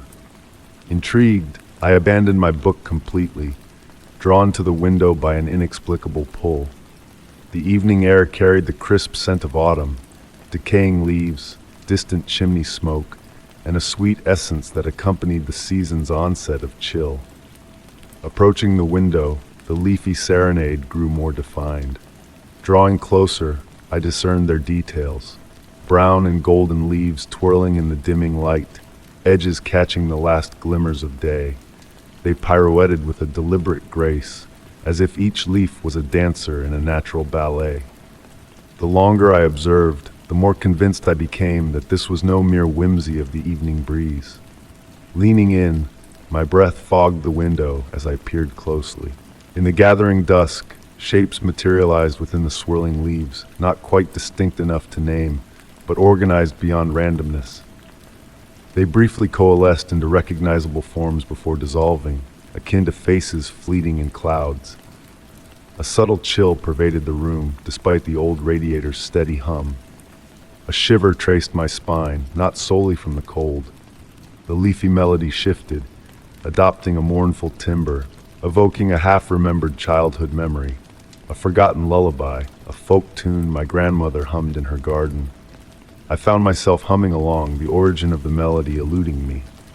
Ancient and primal, it resonated with a proverbial era. In response, the leaves' dance grew intricate, purposeful. Spirals formed, rotating clockwise and counterclockwise, a kaleidoscope of autumn hues. My hand gravitated to the window latch, compelled to open it and immerse in the leafy song, free from the barrier of glass. The metal felt cool beneath my touch, hesitatingly considering. Rationality urged caution, to step back, illuminate the room, dispel the enchantment. Yet the melody beckoned, promising revelations to unasked questions. Fingers tightened on the latch. Beyond, the leaves pressed closer, urgency infusing their dance. Night had descended, yet they glowed faintly like embers stirred by a breath of wind. A sudden creak snapped me from the reverie, realizing the passage of time spent gazing into darkness. The room had chilled, the abandoned book forgotten in lamplight. Reluctantly, I withdrew my hand from the latch. The leafy melody sighed, tinged with disappointment. I retreated to my chair, the intricate patterns dissolving, leaves drifting back to the autumn night's chaos. Yet the haunting melody lingered, intermingling with the house's sounds, the ticking clock, shifting floorboards, flutter of pages turning. At twilight of sleep, whispers of ancient words in a nearly understood language surfaced in the leafy chorus. That night, the window remained shut, pondering what might have transpired if opened. Would the leaves merely scatter across the floor, or usher in something ancient, waiting since the house's inception? Each evening, autumn winds beckoned the leaves to dance against my window, their melody brimming with enigma. Windows stayed sealed, content to let mysteries linger unexplored. In the depths of night, the strange melody hummed within, leaves rustling in response, as if acknowledging a shared memory. Story 66. In the solace of the night, the raindrops tapped gently against the window of my bedroom, weaving a tranquil melody into the fabric of my evening routine. Each droplet played its part in the symphony of the night, harmonizing with the whispers of wind that caressed the ancient oak trees standing sentinel around my Victorian abode. The warm glow of my bedside lamp stretched long shadows across the worn hardwood floor, their dance resembling ethereal figures in the soft, dim light. A light sleeper by nature, I was attuned to the subtle nocturnal sounds that often went unnoticed by most. The creak of wooden beams settling in the cool evening air, the distant call of an owl, and the rustle of leaves in the garden below formed the familiar lullaby that lulled me to sleep. But on this particular night, there was a new presence in the nocturnal chorus, a sound so delicate and elusive that it seemed to drift from the very essence of the night itself. At first, I tried to dismiss it as a figment of my imagination, a trick of the mind in the quiet of an old house at night. The sound, rhythmic like a breath, yet otherworldly, seemed to emanate from all directions at once, a gentle inhale and exhale that defied logical explanation. Amidst the steady drumming of the rain, this mysterious breath wove its way into the tapestry of the night. Wrapped in the warmth of my grandmother's quilt, I lay in bed, captivated by the enigmatic presence. The breath carried a hint of lavender, a scent so vivid that it stirred my senses. How could a sound possess a fragrance? Yet there it was, growing stronger with each passing moment, evoking memories of my grandmother's lavender sachets. As the temperature in the room subtly shifted, mirroring the mysterious breath, the shadows on the wall seemed to pulsate gently, casting intricate shapes that danced on the edge of recognition. Not menacing, but rather curious forms reminiscent of bygone eras, like faded photographs brought to life. The breathing sound gained clarity, accompanied by a subtle aroma of old books and tea, mingling with the lavender in an oddly familiar manner. The rain's rhythm altered, softening to a more deliberate tempo, as if nature itself paused to listen to this unseen presence. Amid the ticking of my bedside clock, the mysterious breath took on a melodic quality, akin to a whispered hum infused with comfort and nostalgia. I found myself synchronizing my own breath with its gentle cadence, unlocking a flood of memories not my own, yet hauntingly familiar. Visions of summer garden parties, of elegantly dressed figures sipping tea beneath oak trees, of children frolicking in rooms that bore a resemblance to my own, albeit adorned differently, floated through my consciousness like fragile bubbles, shimmering and delicate. The scent of lavender intensified, accompanied by the faint strains of piano music, distant yet unmistakable. Chopin's Nocturne in E-flat major drifted through the room, a melody that resonated with a part of me I had not known existed. Memories intertwined with whispers carried on the mysterious breath, weaving a tapestry of forgotten conversations and distant echoes of laughter. As the night deepened, shadows cavorted on the walls, joined by ephemeral patterns of light that seemed to emanate from the very essence of the night. Figures, ethereal and purposeful, moved through the room with a grace that transcended time, indifferent to my presence as they reenacted scenes long past. The rain softened to a gentle mist, the breathing sound dispersing throughout the house, blending with fragrances of beeswax, fresh bread, and roses, each scent triggering a cascade of memories belonging to the house itself, memories etched in the very walls that surrounded me. With the approach of dawn, a subtle lightening of the sky hinted at the impending sunrise. The mysterious breath began to fade, a gradual retreat like the ebbing tide, leaving behind a sense of parting, or perhaps just a pause in an eternal conversation. As morning broke, casting a golden hue upon the world outside, I found a single sprig of fresh lavender on my bedside table, a silent testament to the night's enigma. The rain had ceased, leaving a cleansed world in its wake. Yet the essence of that mysterious presence lingered in the air, a whisper of a tale untold. In the quiet of rainy nights, a faint hint of lavender still dances on the breeze, accompanied by the rhythmic breathing that transcends time and space. I have learned not to question but to embrace these mysteries, to let them envelop me like the gentle rain.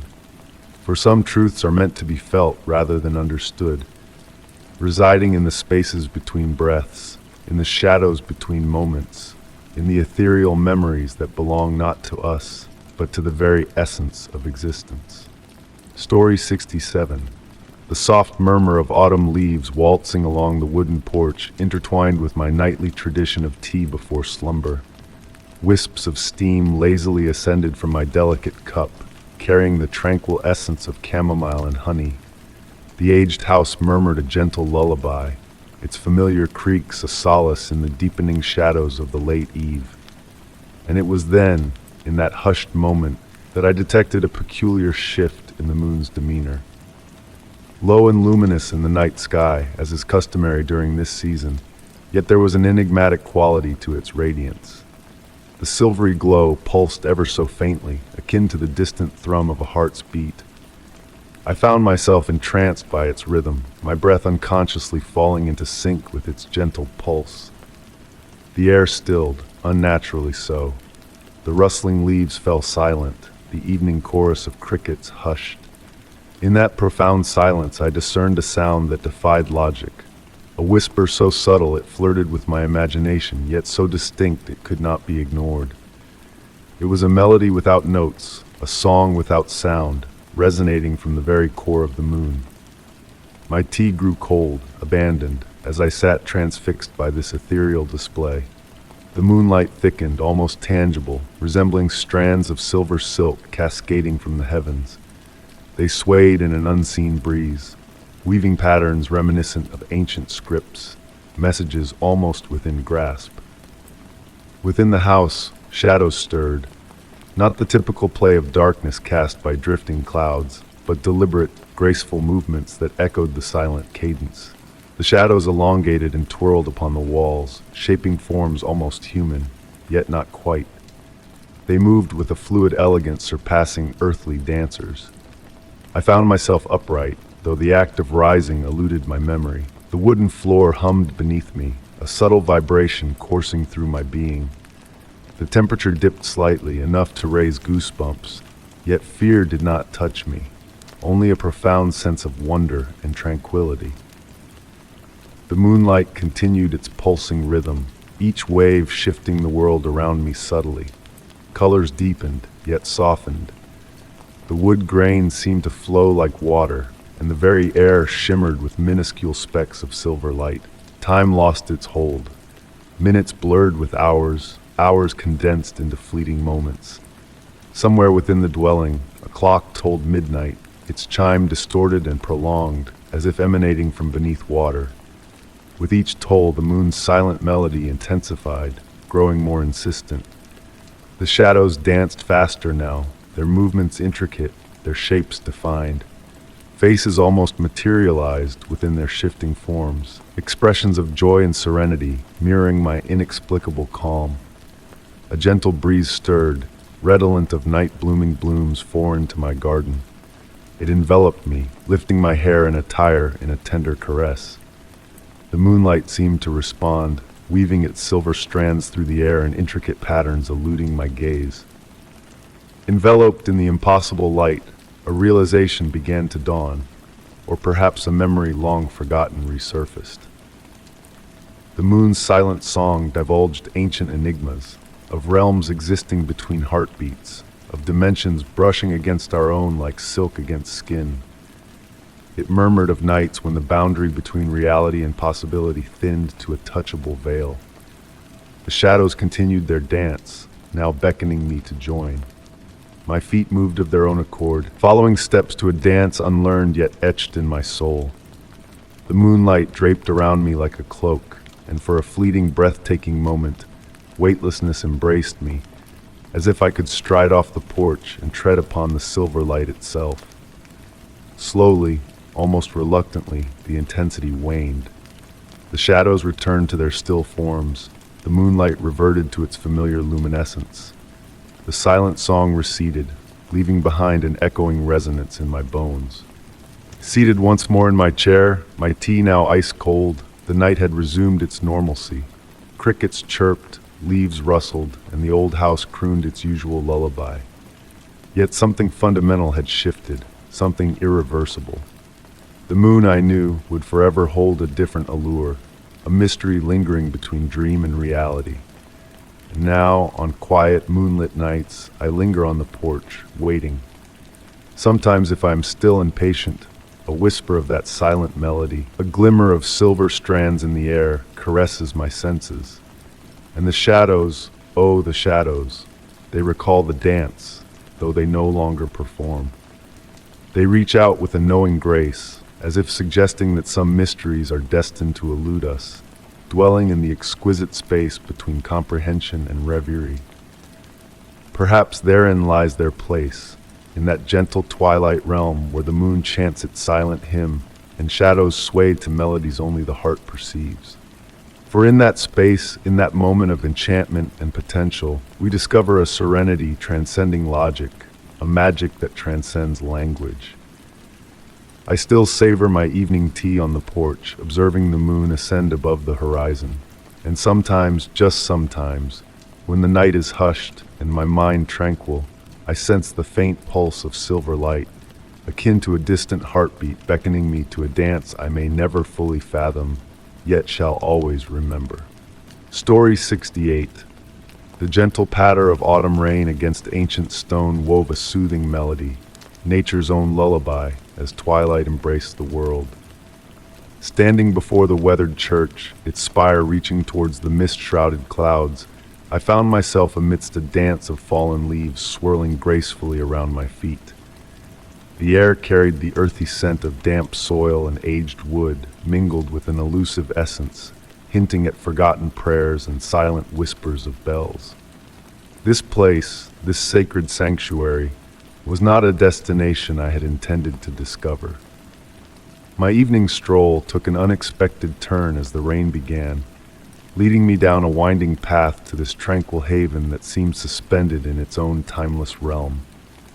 The church's weathered facade bore the gentle marks of countless seasons, adorned with a soft veil of moss that glowed faintly in the deepening dusk. The heavy wooden door yielded effortlessly to my touch, releasing a musical sigh that reverberated through the empty nave. The rain's melody transformed into a distant lullaby, enhancing the profound silence within. Stained glass windows cast muted hues of amber and violet across the worn stone floors, painting the interior with a soft glow. As I ventured further into the church, my footsteps whispered against ancient flagstones, echoing through the crystalline stillness that enveloped the air.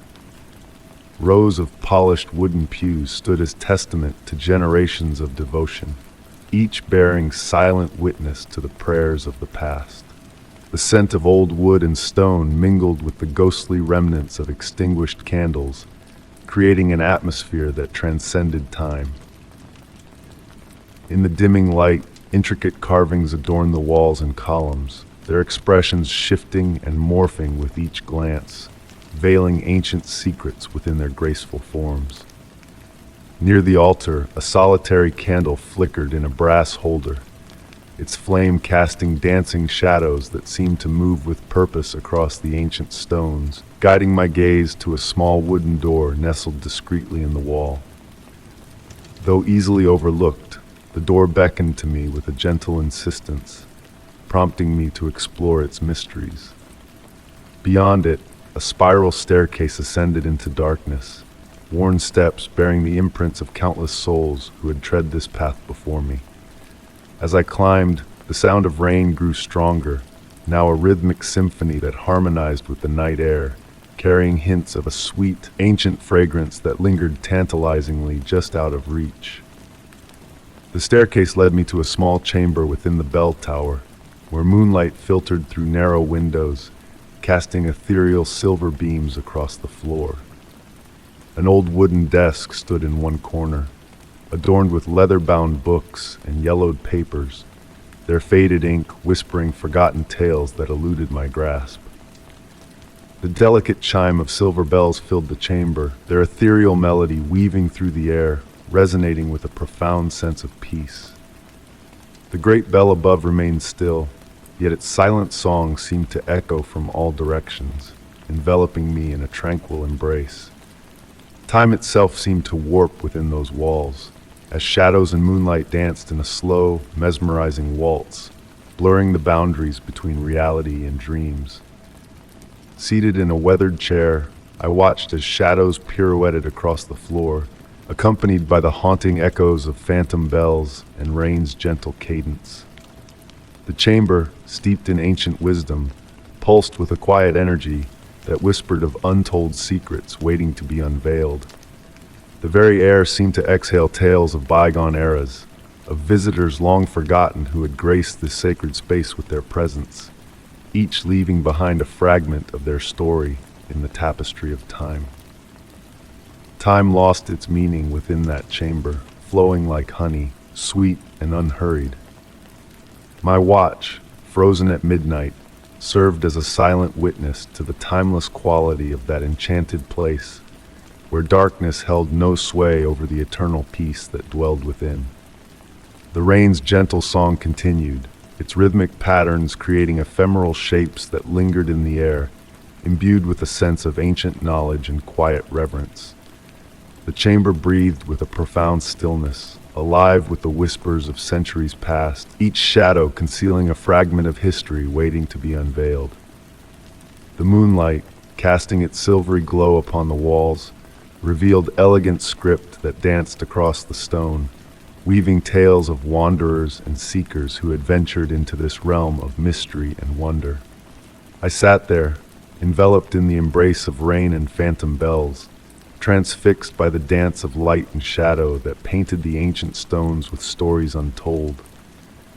The peace of the chamber seeped into my very being, replacing urgency with a tranquil acceptance of the mysteries that lay within. When I descended the spiral staircase, the single candle still burned by the altar, its flame unwavering in the pre-dawn light that bathed the nave in a soft, ethereal glow. Stepping outside, the morning greeted me with a gentle mist, the rain having passed during my vigil within the sacred walls. Looking back at the church, I caught a glimpse of kind, ancient faces in the windows, their smiles filled with knowing wisdom before fading like morning dew in the sunlight. Though I have sought to return to that elusive church, the path always eludes me, beckoning me only in the whispers of silver bells on quiet, rainy evenings. Somewhere, in its own pocket of time, the forgotten church stands, its mysteries awaiting the next soul drawn to its timeless embrace. Guided by the gentle rhythm of falling rain and the whispered promises of ancient stones, the wanderer may yet uncover the secrets that lie within the hallowed sanctuary, where time flows like water and prayers echo through the corridors of reality, eternal and unchanging. Story 69. The soft murmur of the breeze caressing ancient pines filled the cool morning air as I ventured along the meandering mountain path. Each step I took gently crunched against the fallen needles, creating a soothing rhythm that harmonized with the beating of my heart. The mist hung low and dense, enfolding the towering trees like a velvety shroud, muffling even the faintest whispers of the wild. Solitary hikes had always beckoned me, offering solace in the serene embrace of nature. Yet on this morning, a peculiar aura enveloped me. The silence felt profound, deeper than any silence I had known. Not even the usual symphony of birdsong graced the air, as if the mountain itself held its breath in anticipation. Nestled in my backpack lay an old leather journal, the catalyst for my pilgrimage. I had stumbled upon it at an estate sale, its pages teeming with enigmatic musings about this very mountain range. The former owner, an aged naturalist entrenched in these lands for years, chronicled peculiar phenomena that unfolded in these lofty heights. He spoke of places where sound gathered like water in hidden valleys, where whispers from afar resonated crystal clear, while nearby shouts dissipated into nothingness. Ascending higher, the mist thickened and the silence grew more profound. My footsteps, once a comforting cadence, now seemed distant and muted, as if belonging to a dream. The air weighed noticeably upon me, pressing gently but persistently against my ears. Pausing to sip from my canteen, the sound of swallowing reverberated peculiarly in my mind, as though not heard with ears but felt in the depths of my being. The journal alluded to a specific clearing, denoted by a circle of weathered stones, where the silence purportedly reached its zenith, The naturalist's scribbles hinted that those who stumbled upon it often encountered what he cryptically termed the quiet that speaks, though his elucidation on the matter dwindled into fragmented riddles towards the end of his entries. As the trail wound around a colossal boulder, the clearing came into view. 7 ancient stones, each waist-high, stood in a rough circle amidst the trees. Wisps of mist meandered and pirouetted between them, weaving intricate patterns that seemed purposeful. Here, the air hung utterly still, while the mist continued its hypnotic dance. Stepping into the circle, a shift enveloped me. The pressure in my ears heightened, yet not uncomfortably so. It was akin to being submerged in warm waters. The silence here bore a different essence. It felt sentient, as if listening. My own breath became inaudible, though the rise and fall of my chest remained palpable. The hush of pine needles beneath my boots had dissipated entirely. Seating myself at the circle's core, leaning against a modest stone, I perused the journal. The naturalist's parting entry seized my attention. The silence reverberates with whispers of memory. It unveils what you must heed, if only you listen with more than just ears. With those words, a shift transpired in my perception. The silence acquired texture and depth, akin to layers of diaphanous fabric gliding against each other. Amid that profound stillness, I discerned sounds that defied existence. The faint laughter of children frolicking in a distant schoolyard, the rhythmic creak of my grandmother's rocking chair, the gentle patter of summer rain upon a tin roof from yesteryears. These were not mere memories or echoes. They felt immediate, present, yet infinitely distant, as though the silence itself acted as a conduit for distant temporal junctures. Shutting my eyes, I welcomed these phantom sounds to wash over me. Each carried not only the auditory essence of the memory, but the full sensory spectrum. The scent of my grandmother's lavender perfume, the warmth of summer air on my skin, the flavor of rain. Hours elapsed like fleeting moments as I lingered there, enfolded in this cocoon of vibrant silence. The sun commenced its descent as I finally opened my eyes, its light scant against the everlasting mist enshrouding the circle. Rising to depart, a sight arrested me. My shadow on the ground was not alone. Faint yet distinct shadows moved at the periphery of my vision. When I turned to confront them directly, they dissipated, though their presence lingered as a whisper. The journal bore a final inscription, penned in tremulous script on its concluding page. They are the custodians of silent realms, the archivists of forgotten sounds. They harbor no malice, merely a yearning to share their treasury with those attuned to listen. Descending the mountain, the ordinary sounds of the world gradually returned. The crunch of my footsteps, the rustle of wind in the trees, the distant call of a solitary bird. Yet a transformation had transpired. The silence had imprinted upon me, a subtle resonance reverberating within my bones. At times now, in the hush preceding slumber, I catch echoes of them once more, those implausible sounds borne on currents of silence. And at times, when the night veils darkest and the world holds its breath, I swear I glimpse those shadows in my periphery, patiently awaiting to impart their amassed sounds to those willing to truly heed. The naturalist spoke true. The mountain harbors enigmas within its silence, narratives inscribed in the void of sound. Despite revisiting numerous times since that initial encounter, I have yet to chance upon that particular clearing again. Perhaps it reveals itself solely to those who crave the wisdom of the silence. Or perhaps, akin to the shadows and their sonorous treasury, it exists in a realm betwixt moments, where silence deepens to articulate. Story 70. In the stillness of the night, raindrops whispered a gentle lullaby against the weathered window panes, guiding my journey along the winding forest road.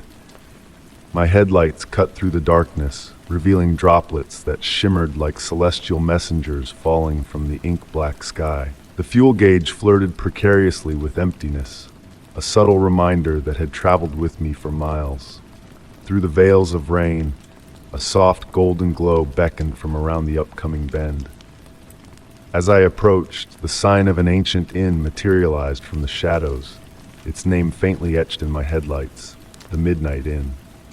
The building loomed tall, a silhouette of Victorian elegance against the stormy night. Windows aglow with a welcoming radiance, offering refuge from the downpour outside. The gravel crunched beneath my tires as I came to a stop, the engine's hum fading into the symphony of raindrops serenading the car roof. A covered porch embraced the inn, its wooden boards releasing quiet sighs that mingled with the melody of wind chimes dancing in the breeze.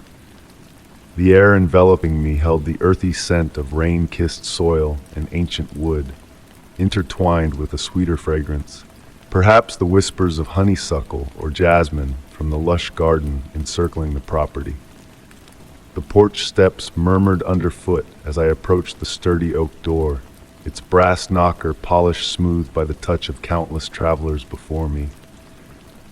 Inside, the foyer bathed in the warm glow of antique sconces, casting flickering shadows on the faded wallpaper adorned with intricate floral motifs that seemed to sway in the light's dance. A grandfather clock stood watch in the corner, its pendulum swinging with a mesmerizing cadence, the hands frozen eternally at midnight. The innkeeper appeared like a wraith, her silver hair coiled in an elegant bun, clad in a gown reminiscent of a bygone era. Her voice, a melodic whisper carried by the breeze, greeted me with cryptic familiarity. "Welcome to the Midnight Inn," she murmured. "We've been awaiting your arrival." Though I had not reserved a room, the weight of wariness led me to overlook the peculiarity of her words. The pen she offered felt weighty in my hand, leaving shimmering indigo marks on the parchment as I inscribed my name. Glancing at the previous entry, I noticed it bore the date of exactly a year prior. She guided me up a winding staircase, its steps cloaked in a plush burgundy carpet that absorbed our footsteps in silence. The air grew cooler as we ascended, carrying whispers of lavender and old tomes. Paintings adorned the walls, landscapes and portraits watching us with knowing gazes as we tread the corridor. My room awaited at the end of the third-floor hall, bathed in moonlight that defied the storm clouds from earlier. The chamber exuded a sense of grandeur, dominated by a four-poster bed veiled in deep blue curtains that stirred in a phantom breeze.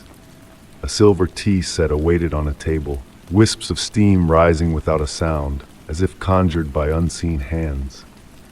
"Rest well," the innkeeper murmured, pressing a warm brass key into my palm. "Time lingers differently here at midnight." Nestling into the plush armchair by the window, I noticed subtle anomalies my fatigue had initially obscured. The mantel clock, akin to its downstairs counterpart, stood frozen in perpetual midnight. The mirror above it reflected the room flawlessly, save for the vacant armchair where I sat. The rain's melody persisted outside, yet the window pane revealed a starlit sky untouched by storm clouds, twinkling with constellations unknown. Sipping the chamomile-infused tea, a flavor ancient and sweet, my eyelids grew heavy with a tranquil embrace. Shadows deepened and softened, enfolding me in a comforting cocoon, accompanied by distant whispers of murmured songs, or perhaps the wind's gentle hum. Drifting on the cusp of wakefulness and dreams, I witnessed moonlight weaving silver tapestries on the walls, unraveling tales just beyond grasp. Shadows of other guests flitted past the door's threshold, garbed in attire from eras long past, conversing in languages foreign to my ears. Time inched by in its peculiar dance, each moment a languid stream of honey trickling from a spoon, hours blurred into minutes, or perhaps vice versa. The grandfather clock tolled midnight in a chorus of melodies, each note carrying enigmatic messages just beyond comprehension. At the dawn's uncertain arrival, the inn appeared deserted. My signature vanished from the registry. The tea's cup left no trace on the polished surface. Driving away, the fuel gauge displayed full, despite my recollection of it nearing depletion the night prior. In the rearview mirror, The midnight inn dissolved into the morning mist. Yet on rainy nights, navigating unfamiliar paths, I find myself yearning for that beckoning golden light amidst the trees. A fragment of me wishes to rediscover its allure, while another hesitates, pondering if I truly desire to unravel the mysteries of a place where time languishes eternally at midnight. The innkeeper's cryptic words linger in my thoughts, leaving me to question the duration of my stay in a realm where the clocks stand frozen, and whether I departed at all. Certain mysteries are best experienced rather than explained. But on quiet nights, when rain taps against the windows and the air hums with lavender and potential, I know that above me, in that expansive space, the mist continues its eternal ballet, inscribing stories in a language exclusive to dreams. Story 8. In the midst of autumn, a gentle breeze weaves through the trees, carrying whispers of decaying leaves and a hint of distant wood smoke. Standing at the entrance of an ancient hiking trail, the soft crunch of my boots on the fallen leaves created a soothing rhythm. The morning fog draped low, embracing the tree trunks like a lover's caress, casting an otherworldly spell over the familiar woods. Nature had started to reclaim the once well-trodden path, with tall grass swaying between weathered wooden markers and young saplings reaching for the sparse sunlight filtering through the canopy above. There was an allure to the trail's wild abandonment that beckoned me forward, the cool dampness of the air settling against my skin. As I ventured deeper, the modern world's cacophony faded into the background, replaced by the gentle symphony of the forest. Chickadees exchanged soft calls, muffled by the thick fog, while the ancient branches above creaked and groaned, as if sharing stories of ages past. Each step brought new sensations, the yielding of soft earth beneath my feet, the delicate brush of a spider's web against my cheek, and the rich, earthy scent of mushrooms flourishing in the shadows. The path meandered through the trees, and a peculiar sight caught my eye. While the surrounding forest displayed the telltale signs of autumn, golden leaves and bare branches, a section ahead remained vividly green, as if caught in an eternal summer. The subtle contrast captured my attention, impossible to ignore once noticed. Taking a moment to hydrate, a faint melody drifted to my ears, delicate and elusive. It danced on the breeze like the distant tinkling of wind chimes, despite the absence of any neighboring homes for miles around. The notes hovered on the edge of recognition, teasingly familiar yet shrouded in mystery. Intrigued, I continued along the trail, each step unraveling the secrets hidden within the woods like pages of a silent tale. Among the fallen leaves, I discovered curious artifacts half buried: a tarnished silver button, a child's marble gleaming unusually in the filtered sunlight, a faded ribbon whose hues shifted with every angle. Though their significance eluded me, each item held a whisper of importance. The fog thickened as I ventured deeper, enhancing rather than obscuring the sounds around me. Footsteps, seemingly mirroring my own, echoed through the mist, always a few paces behind or ahead, despite my solitary presence on the trail. A clearing emerged ahead, revealing an ancient stone well enveloped in a cloak of moss and ivy. The stones absorbed the morning light, casting a peculiar darkness around the well's rim. Drawn inexplicably closer, the air grew warmer, carrying the sweet fragrance of summer blooms that remained unseen. Intricate carvings adorned the well's surface, partially veiled by vegetation, spirals and symbols that seemed to shift and change when directly observed, like fragments of a fading dream. The sound of water echoed from the depths, yet as I peered into the darkness below, my reflection failed to materialize. Instead, a soft light pulsed from the well's depths, akin to a distant heartbeat, accompanying the haunting melody that now swirled around me like a gentle mist. Time itself behaved erratically in that clearing, the shadows cast by the trees frozen in place despite the hours passing unnoticed. Seated on a fallen log nearby, Intricate patterns formed by small objects around the well's base captivated my gaze. Stones of unusual hues, twisted twigs, leaves revealing their silvery undersides. They arranged themselves in cryptic shapes that tantalizingly hinted at a hidden message, like cryptic symbols waiting to be deciphered. As the day lingered on, the light remained unchanged, the breeze encircling the clearing in an eternal dance, as if time itself had paused to witness the enigma unfolding.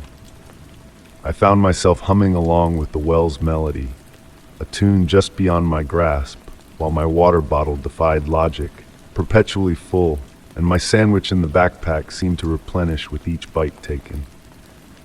Upon deciding to depart, the trail back appeared subtly altered, the trees shifting positions imperceptibly, the once straight path now curved.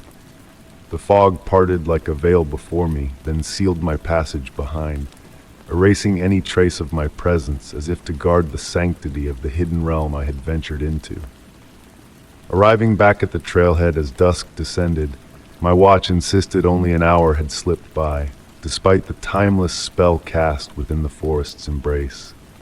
The modern world's clamor rushed back to greet me, the distant hum of traffic, the electric crackle of power lines, the fleeting lights of aircraft soaring above the treetops. Yet within me, a subtle transformation had taken root. That night, nestled in bed, the haunting melody of the well continued to drift through my open window, despite the miles that now separated me from the forest's depths. Dreams painted with shifting symbols and echoes of phantom footsteps danced through my slumber. Upon waking, leaves of unknown origin lay delicately on my pillow, and my water bottle, perched on the nightstand, remained eternally full.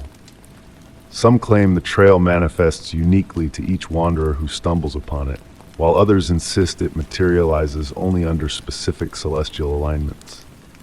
Yet for me, on misty mornings when the world dons a surreal cloak, I feel the call of the path unfrequented.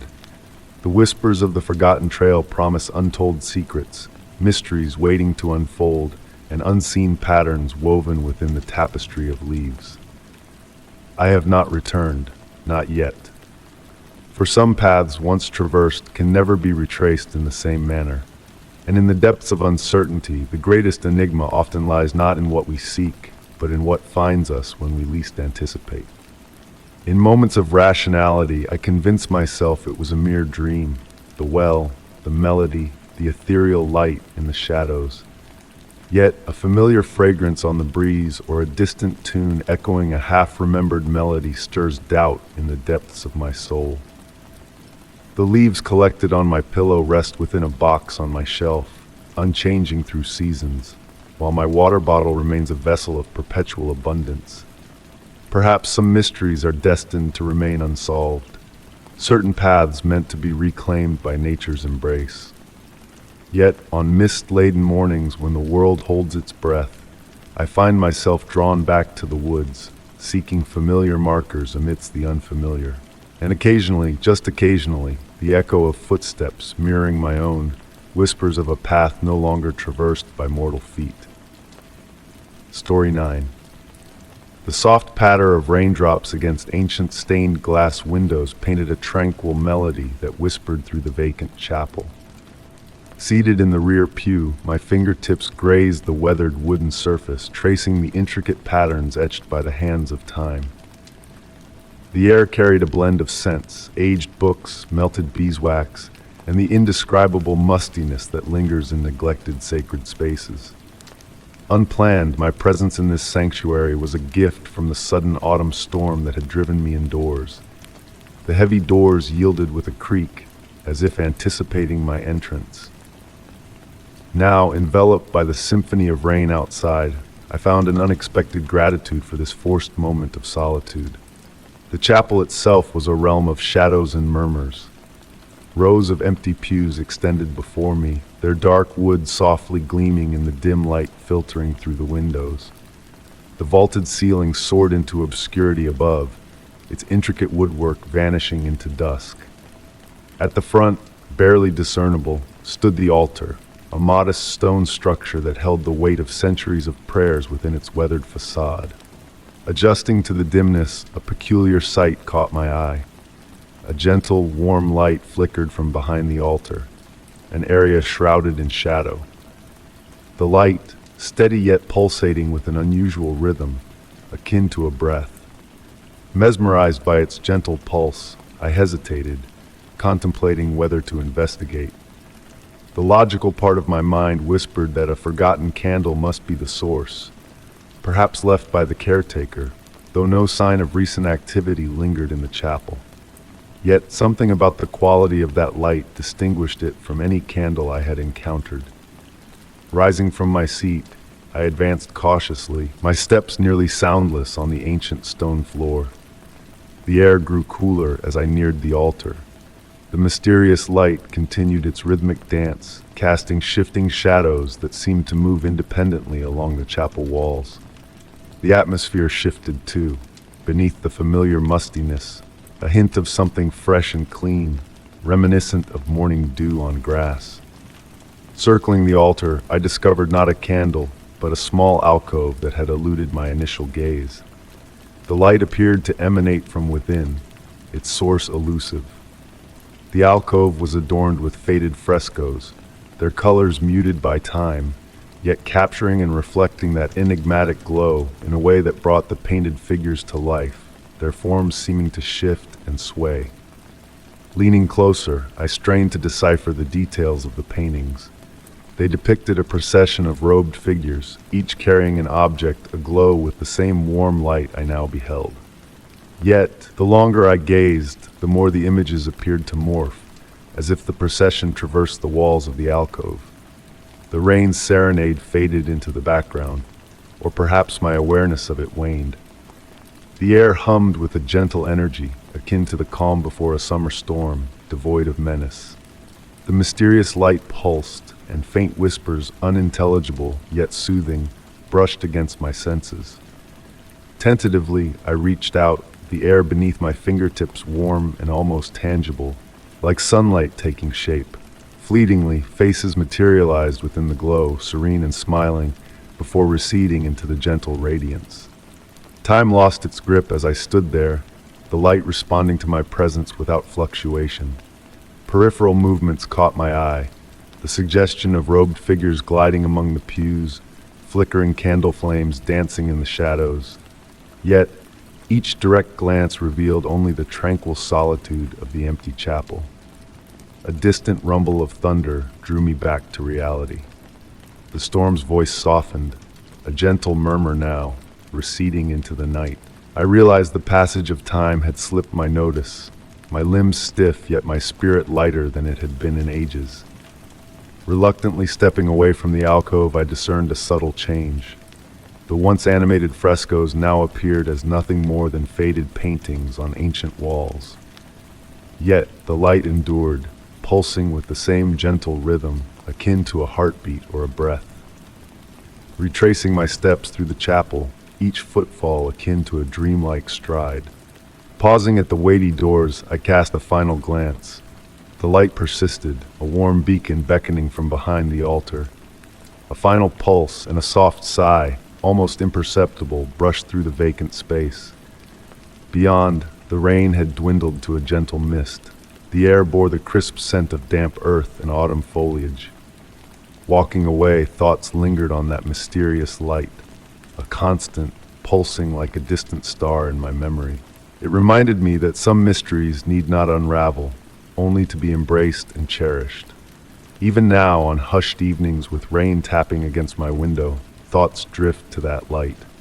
In my recollection, it gleams like a far-off constellation, a reminder that some enigmas are best left unexplored, their beauty found in the mere experience of their presence. Story 10. The dusk air hung heavy with the fragrance of water lilies and wild mint as I followed the narrow woodland trail. Each step I took was cushioned by pine needles, creating a serene cadence that harmonized with the soft rustle of leaves above. The setting sun filtered through the canopy, casting golden streams that painted dappled patterns on the mossy forest floor. Whispers had reached my ears of a hidden lake nestled deep within these woods, a place spoken of in hushed tones by the locals, who were both drawn to and wary of its enigmatic allure. They spoke of secrets held by the water, of a haunting melody that echoed under moonlit skies, yet no one could quite capture the essence of its song when pressed. The path meandered further into the heart of the forest, and the quality of light began to shift. The air grew cooler, carrying with it the unmistakable freshness that hinted at the presence of deep waters nearby. Through breaks in the trees, glimpses of mist rising in delicate wisps caught my eye, resembling tendrils of smoke from an unseen flame. The lake revealed itself to me gradually, like a picture developing in slow motion.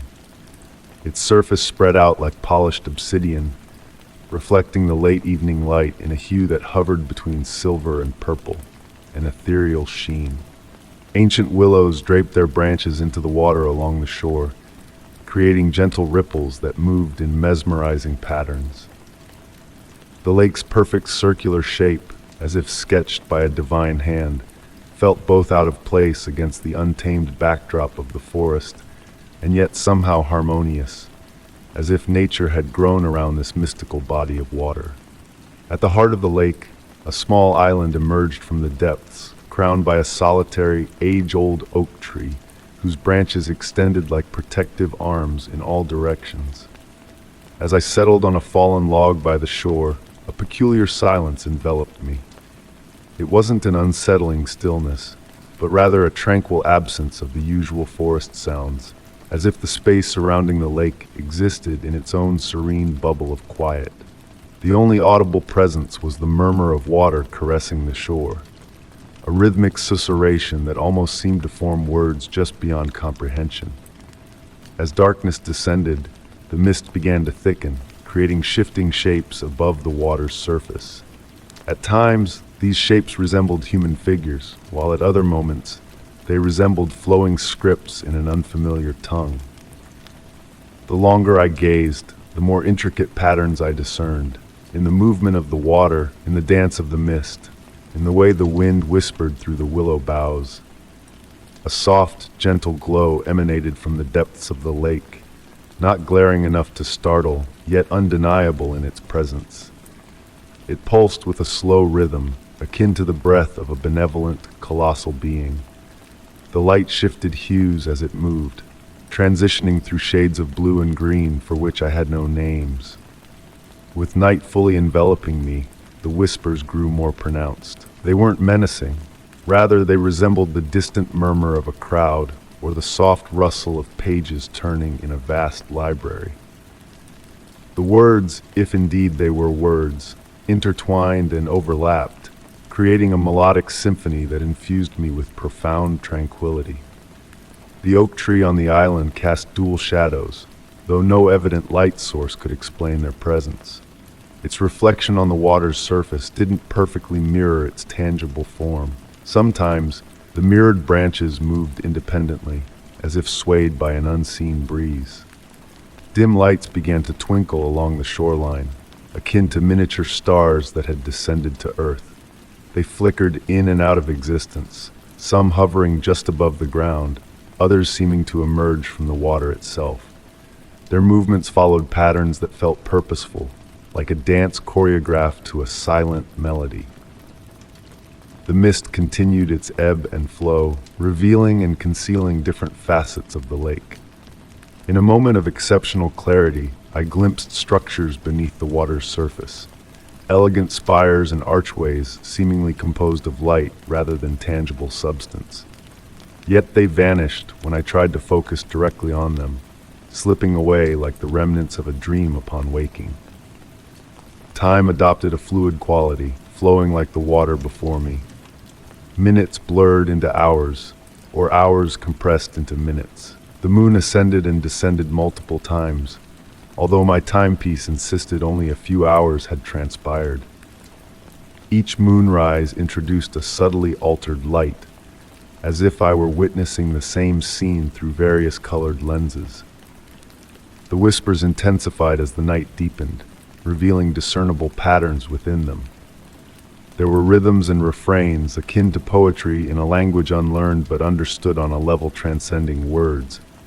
They recounted ancient tales, of starlight shimmering on placid waters, of roots delving deep into shadowed earth, of the unhurried waltz of seasons, and the eternal cycle of growth and repose. As dawn approached, the light from the depths of the lake began to wane, and the whispers gradually softened. The mist dissipated, leaving behind ghostly imprints in the air, like after-images seared into my vision. The lake's surface transformed into a mirror, reflecting the brightening sky above with flawless precision. When I finally rose to depart, my being felt rejuvenated yet subtly altered, as if I had been gently remade during my night beside the water.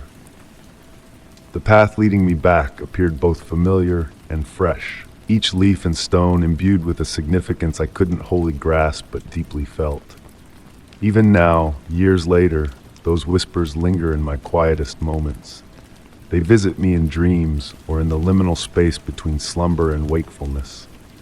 Occasionally, I catch echoes of that peculiar, soft light in ordinary pools of water or discern familiar patterns in the morning mist. The enigma of the lake endures in these subtle reminders, like ripples expanding endlessly from a solitary drop. I have never rediscovered the lake, despite revisiting those woods on numerous occasions. Perhaps it reveals itself solely at its own discretion, or perhaps it exists in the interstices of reality, accessible only during fleeting instants when the boundary between the mundane and the extraordinary thins. Yet its whispers persist within me, a gentle nudge that some mysteries are not meant to be unraveled but simply experienced and carried within, like half-remembered tunes from childhood. Story 11. The soft patter of raindrops against my car's windshield created a calming melody as I navigated through the dusk of autumn. The worn-out wipers swayed back and forth in a mesmerizing rhythm, swiping away the raindrops that clustered in delicate droplets. The headlights led the way through the enveloping darkness, their glow softened by the light drizzle that had been my companion for the past hour. Although I had traversed this road countless times, this evening felt different. The usual path back home had morphed into an ethereal realm as wisps of mist began to rise from the earth, slithering among the ancient trees that flanked the narrow road. The fog crept in gradually, akin to ghostly tendrils stretching towards the darkening sky. The aged wooden bridge, marking the midpoint of my journey, loomed ahead, barely visible through the thickening mist. It stood as a simple structure, weathered by uncountable seasons, its planks smoothed by years of passing vehicles. As I neared, the mist seemed to swirl more intensely around it, almost as if drawn to its weathered timbers. The sound of my tires altered upon meeting the wooden planks, creating a soft, hollow drumming that reverberated through the serene evening. My headlights cast a glow on the swirling fog, which danced and shifted in hypnotic patterns. Through the window beside me, I glimpsed the creek below, its surface dark and mirror-like in the fading light. Something compelled me to slow down midway across the bridge. Perhaps it was the unnatural movement of the mist, more akin to breath than wind. Or maybe it was the peculiar quality of the light, bending and reflecting off the fog in inexplicable ways. The rhythmic drumming of my tires decelerated, growing softer, until I came to a complete halt in the center of the bridge. With the engine softly purring, I became attuned to other sounds, the gentle murmur of water below, the rain tapping lightly on metal and wood, and something else, just at the edge of hearing. It could have been whispers or the wind playfully toying with the aged wooden railings, but it carried fragments of words, too distinct to be mere chants, yet too faint to decipher. Cracking the window slightly, I allowed the cool, damp air to trickle into the car. The scent that wafted in was intricate, damp wood, fallen leaves, and something ancient, evoking memories of dusty attics and forgotten chambers. The mist curled through the narrow opening like inquisitive tendrils, bringing with it that almost sound, that nearly voice. My rearview mirror reflected only a wall of white fog behind me, while ahead the bridge seemed to stretch endlessly into the mist. The familiar length of the crossing had become uncertain. Through the passenger window, I observed how the fog above the creek moved against the wind, swirling in deliberate, slow spirals. A shape materialized in the mist to my right, visible through the passenger window. It could have been a figure standing at the bridge's railing, or perhaps a denser patch of fog caught in a swirl. Yet for an instant, I could have sworn I saw a hand extend towards my car, its outline blurred and soft, like a watercolor painting left in the rain. The radio, previously playing soft music at a low volume, began to switch stations on its own. Amidst the static, I caught snippets of songs and voices, none lingering for more than a moment. The digital display flickered between seemingly random numbers until I recognized they were repeating in a pattern I almost grasped. Time flowed like the mist outside. I couldn't discern how long I remained there, observing the swirling fog and listening to the whispered almost words. My watch continued ticking, yet each glance revealed times that eluded comprehension. The glowing numbers on my dashboard pulsed softly, marking seconds that felt either too prolonged or too fleeting. A tap on my driver's side window startled me. The sound, gentle like raindrops but purposeful, drew my gaze. When I turned, the fog pressing against the glass seemed to form a face. Or perhaps it was merely the arrangement of water droplets catching the light in a peculiar manner. It dissipated as I tried to focus, leaving me uncertain if I had truly seen anything. The whispering momentarily intensified, almost coalescing into understandable words. It resembled conversations overheard through walls, familiar yet indistinct. There was a quality to it, hinting at meaning just beyond reach, akin to a dream slipping away upon awakening. Gradually, I resumed driving forward. The bridge's wooden planks recommenced their soft melody beneath my tires. As I reached the other end, the fog began to dissipate, reluctantly releasing its grip on my car. In the rearview mirror, I watched the bridge vanish into the mist, which now pulsed gently, akin to slow, tranquil breathing.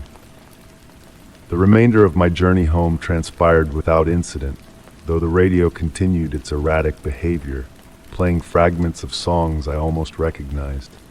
Upon parking in my driveway, I noticed something peculiar on my passenger seat. A small, perfectly round puddle of water with no discernible source. That night, as I lay in bed listening to the persistent rain, thoughts of the bridge and its enigmatic fog lingered in my mind. In my dreams, those whispered words revisited me, and this time I nearly grasped their meaning. Nearly, but not quite, and perhaps that's for the best. Even now, whenever I cross that bridge shrouded in fog, I sense a gentle pull, an invitation to pause and listen to those almost words once more. Sometimes I oblige, and sometimes I bypass it. However, I've noticed that the puddle reappears on my passenger seat more often than not, a small circular reminder that certain mysteries prefer to remain unsolved, lingering in the air like mist over dark waters. Story 12. The gentle evening glow enveloped the ancient stone walls of the monastery, draping them in a cloak of velvety purple hues. I stood at the threshold, a silent observer of the deserted sanctuary, as the mist of dusk gracefully weaved through the weathered arches, carrying the delicate fragrance of wild roses that intertwined with the aged stones. A profound tranquility lingered in the air, a prelude to the impending nightfall when even the avian melodies seemed to hush in anticipation of the dark embrace. Intrigued by the tales of its ethereal allure, I ventured to capture the essence of the ruins through the lens of my camera, finding solace in the weight of its presence against my chest amidst the unfamiliarity of my surroundings. The dwindling sunlight filtered through shattered windows, casting elongated shadows that waltzed upon the worn floor. Each footfall reverberated softly through the deserted corridors, harmonizing with the gentle rustle of leaves carried by the nocturnal zephyrs. The monastery, an ancient sentinel, bore witness to centuries of prayers and secrets whispered in its sacred chambers. Now, reclaimed by nature, ivy enveloped the stone in a loving embrace, while moss carpeted the ground in lush patches of emerald velvet. Delving deeper into the labyrinthine structure, I sensed a gradual descent in temperature, a peculiar chill that defied the warmth of the summer evening. The air bore a subtle dampness, causing the stone walls to glisten under the soft illumination of my camera's flash. The quality of light within the confines of the monastery intrigued me, lingering in certain corners beyond the laws of physics, bending around pillars in a dance of defiance. A particular corridor beckoned me, adorned with remnants of ancient frescoes that clung to the walls like fading memories. The figures within the paintings seemed to stir at the periphery of my vision, yet remained motionless and weathered upon direct inspection. As twilight deepened, a peculiar aspect of the whispering wind that traversed the ruins captured my attention. Its movements defied natural randomness, as if guided by unseen hands trailing along the ancient stones. At times, the whisper resembled faint words in an incomprehensible tongue, teasing the edges of my understanding. Setting up my tripod within what must have been the heart of the monastery, I prepared for long exposure shots as darkness encroached. The chamber exuded a lingering sanctity despite its dilapidated state, with fragments of stained glass painting kaleidoscopic patterns upon the floor when illuminated by my flash. Adjusting my camera settings, I discerned a subtle symphony within the ambient sounds enveloping me. The wind's whispers grew more distinct, weaving through the ruins with a purposeful grace, akin to a melodious rhythm. The scent of roses intensified with each gust, mingling with the earthy aroma of ancient stone and moss, enveloping me in a hypnotic embrace. Through the viewfinder, I observed the shadows pooling in peculiar formations, responding to the wind's cadence like a slumbering creature's breath, ever expanding and contracting. Click after click, I endeavored to capture these subtle movements, though an innate sense whispered that their essence eluded the confines of my lens. As nightfall entrenched its dominion over the monastery, the temperature plummeted further, manifesting visible puffs of breath in the air, though the chill did not warrant frost.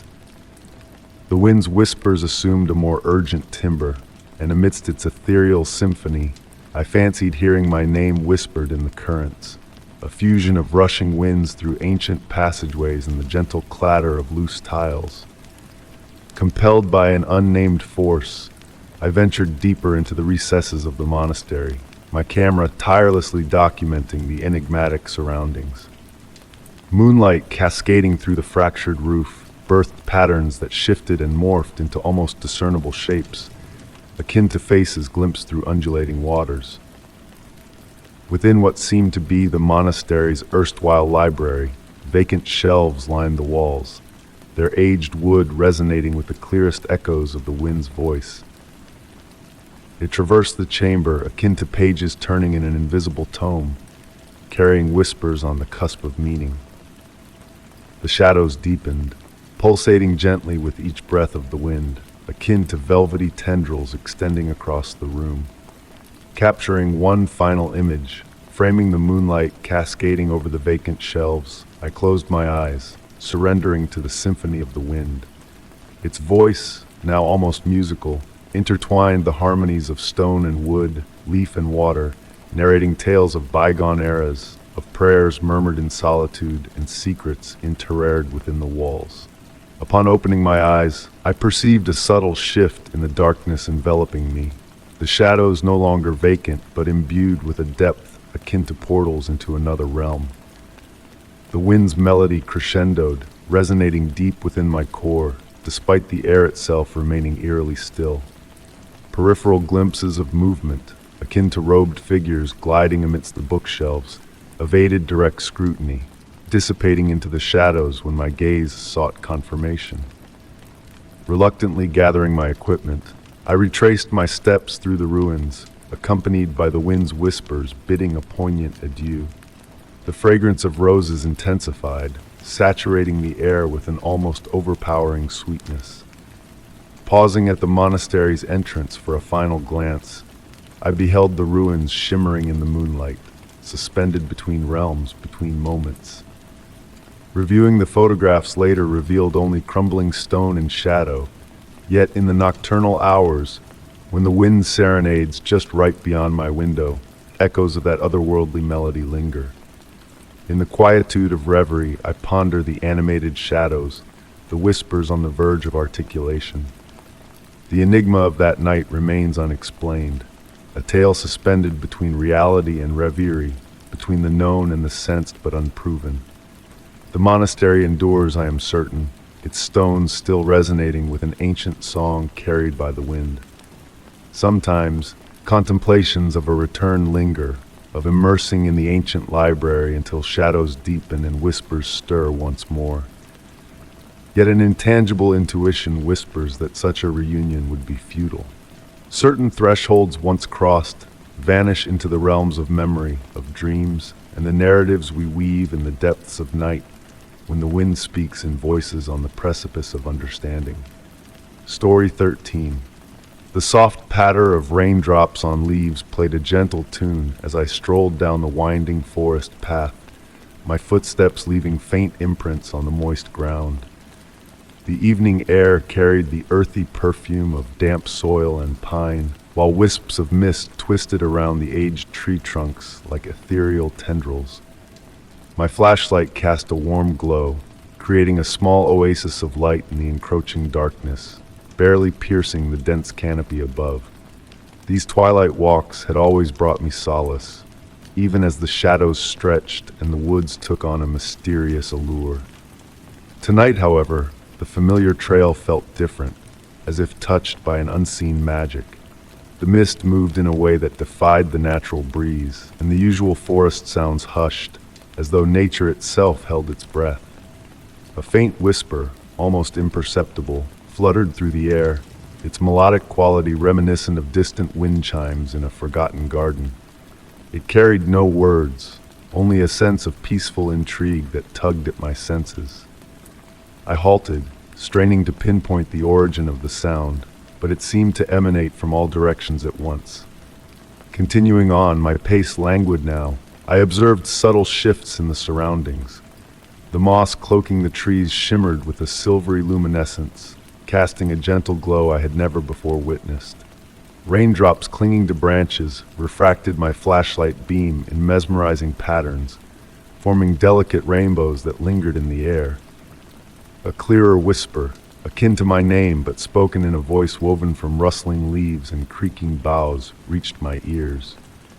It evoked a wave of tranquil nostalgia, akin to recalling a childhood lullaby, stirring a desire to unravel its enigmatic message. The path curved around a massive oak tree, its branches stretching protectively over the trail. As I drew near, I noticed peculiar symbols etched into the bark, intricate and flowing, unlike any language I knew. These engravings seemed to shift and morph when viewed from different angles, resembling ripples on a pond. The rain continued its gentle cadence, now weaving a deliberate melody that harmonized with the forest's symphony. The mist thickened, transforming my flashlight's beam into a golden haze that illuminated dancing particles of light, resembling fireflies suspended in midair. New whispers mingled with the first two, creating a soft chorus that reverberated through the woods. They conversed in tones that rose and fell, evoking feelings of distant laughter or gentle singing just beyond comprehension. I arrived at a small clearing where the sky peeked through breaks in the canopy, the rain reduced to a fine mist. Bright stars twinkled through the clouds with an unusual brilliance, pulsing in sync with the whispers, suggesting a cosmic harmony enfolding the forest. In the center of the clearing, a ring of glowing mushrooms beckoned, their caps emitting a faint blue light. The grass within the circle swayed uniquely, defying the breeze in mesmerizing patterns. Water droplets defied gravity, rolling upward on the grass blades in a captivating display. The whispers intensified here, urging me to step into the circle, promising revelations to questions unasked. The air within the ring shimmered like a mirage, though the evening air retained its chill. I swayed subtly, entranced by the forest's mystical melody. Sight and sound melded, the whispers leaving trails of soft light akin to shooting stars. The woods pulsed with a primal energy, transcending ordinary life forms, as if I stood amidst an ancient consciousness. Time warped within the clearing. Stars streaked overhead, mist droplets hung suspended, and the mushrooms pulsed in sync with my heartbeat, or perhaps my pulse matched their rhythm. Lost in this surreal experience, I couldn't discern if minutes or hours passed. The forest felt like a dream, yet the damp ground beneath me and the cool mist against my skin tethered me to reality. Gradually, the whispers faded, like a radio dial being turned down. The mushroom's glow diminished, returning to mundane fungi. The rain resumed its natural patter, the mysterious symphony silenced. Yet a transformation had occurred, not in the forest, but in my perception of it. Retracing my steps, the oak tree's carved symbols caught my flashlight's beam one final time. For an instant, I almost deciphered their meaning, almost grasped their message. Then the moment slipped away, leaving behind inscrutable markings on ancient bark. Since that night, the forest has retained an air of enigma. Under the right conditions, when rain falls softly and mist dances through the trees, I strain to catch those whispers once more, beckoning me to that enigmatic clearing. Though elusive, I continue my search. Perhaps it evades discovery intentionally, revealing itself only to those who seek it not. Yet, on quiet nights, as dusk settles and I traverse the woods, I find myself listening for those whispers, yearning to relive that ethereal symphony of rain and starlight, of ancient enigmas and forgotten melodies. And sometimes, just sometimes, I swear the forest listens back. Story 14. The soft patter of autumn rain against worn wooden planks created a tranquil melody in the evening air. Before me stood the old mill, its massive water wheel now motionless, entwined in vines and morning glory that had claimed it through years of neglect. Dusk cast a gentle glow over the sky, painting it in muted purples and grays, while the breeze carried the earthy scent of damp soil and aged wood. My grandfather had often spoken of this place in his later years, his voice distant when recounting his youth spent working at the mill. His tales had drawn me here, though the exact reason eluded me.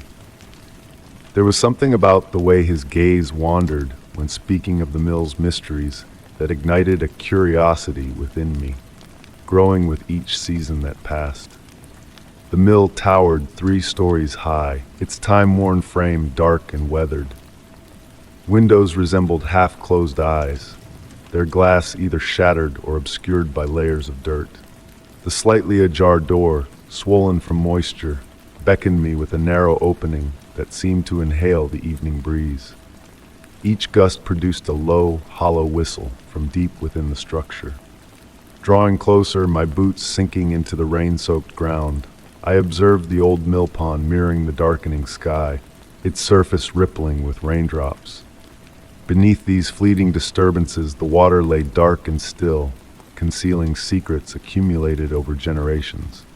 Along the shore, cattails swayed gently, their dance mesmerizing in the encroaching twilight.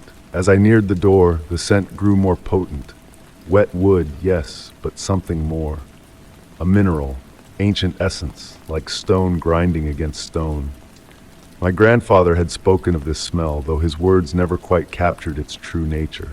He called it the breath of the mill, and now, standing there, I finally grasped his meaning. Inside, the air hung heavy with moisture and memory. My flashlight's beam caught dust motes swirling in deliberate slowness, as if suspended in honey rather than air. The aged floorboards creaked softly beneath each step, blending with the symphony of rain and distant thunder. The ground floor housed remnants of colossal grinding stones, their surfaces etched with swirling patterns spiraling towards the center like frozen whirlpools. One stone bore an unusual mark, not part of its functional design, but resembling a handprint pressed into the rock itself. My grandfather had mentioned this mark, yet its origin remained a mystery to him. Venturing further into the mill, the rain's sound transformed, adopting an almost musical quality as it permeated the building's various levels. Each raindrop seemed to carry a note, weaving a melody just beyond recognition. My grandfather had spoken of music within the mill, attributing it to the machinery and the water wheel's former motion. But the wheel had stood immobile for decades. The wooden staircase leading to the second floor bore the smooth wear of countless footsteps, though the mill had been dormant for nearly 50 years. Ascending, my hand trailing the banister, I felt the wood grow warmer beneath my touch, defying the evening chill. This too was a detail my grandfather had mentioned, the peculiar warmth that pulsed through the mill's structure like a living heartbeat. The second floor opened into a vast expanse, interrupted by sturdy wooden pillars resembling ancient trees in a forest. Here, the rain's melody intensified, becoming more distinct. Amidst the hollow taps of rain on wood and metal, I began to discern what sounded like whispered conversations, indistinct murmurs carrying the cadence of human speech. By a window, a small leather-bound book captured my attention, its pages warped by moisture but still legible. The faded writing, a mix of dates and numbers, revealed meticulous recordings. Yet, interspersed among production figures and grain tallies were additional notes, scribbled in margins and between lines. Accounts of nocturnal sounds, descriptions of machinery operating at inexplicable speeds, sightings of lights flitting past windows on moonless nights. The third floor beckoned me upward, its sloping ceiling casting deep shadows that defied my flashlight's reach. The rain's sound altered here, distant as if heard through water or thick glass. The air crackled with energy, akin to the tension preceding a storm's lightning strike. In a far corner, an ancient desk stood, scattered with yellowed papers. Despite the dust coating everything else, the papers appeared pristine, as if disturbed recently. Among them, I discovered letters scribed by my grandfather during his time at the mill.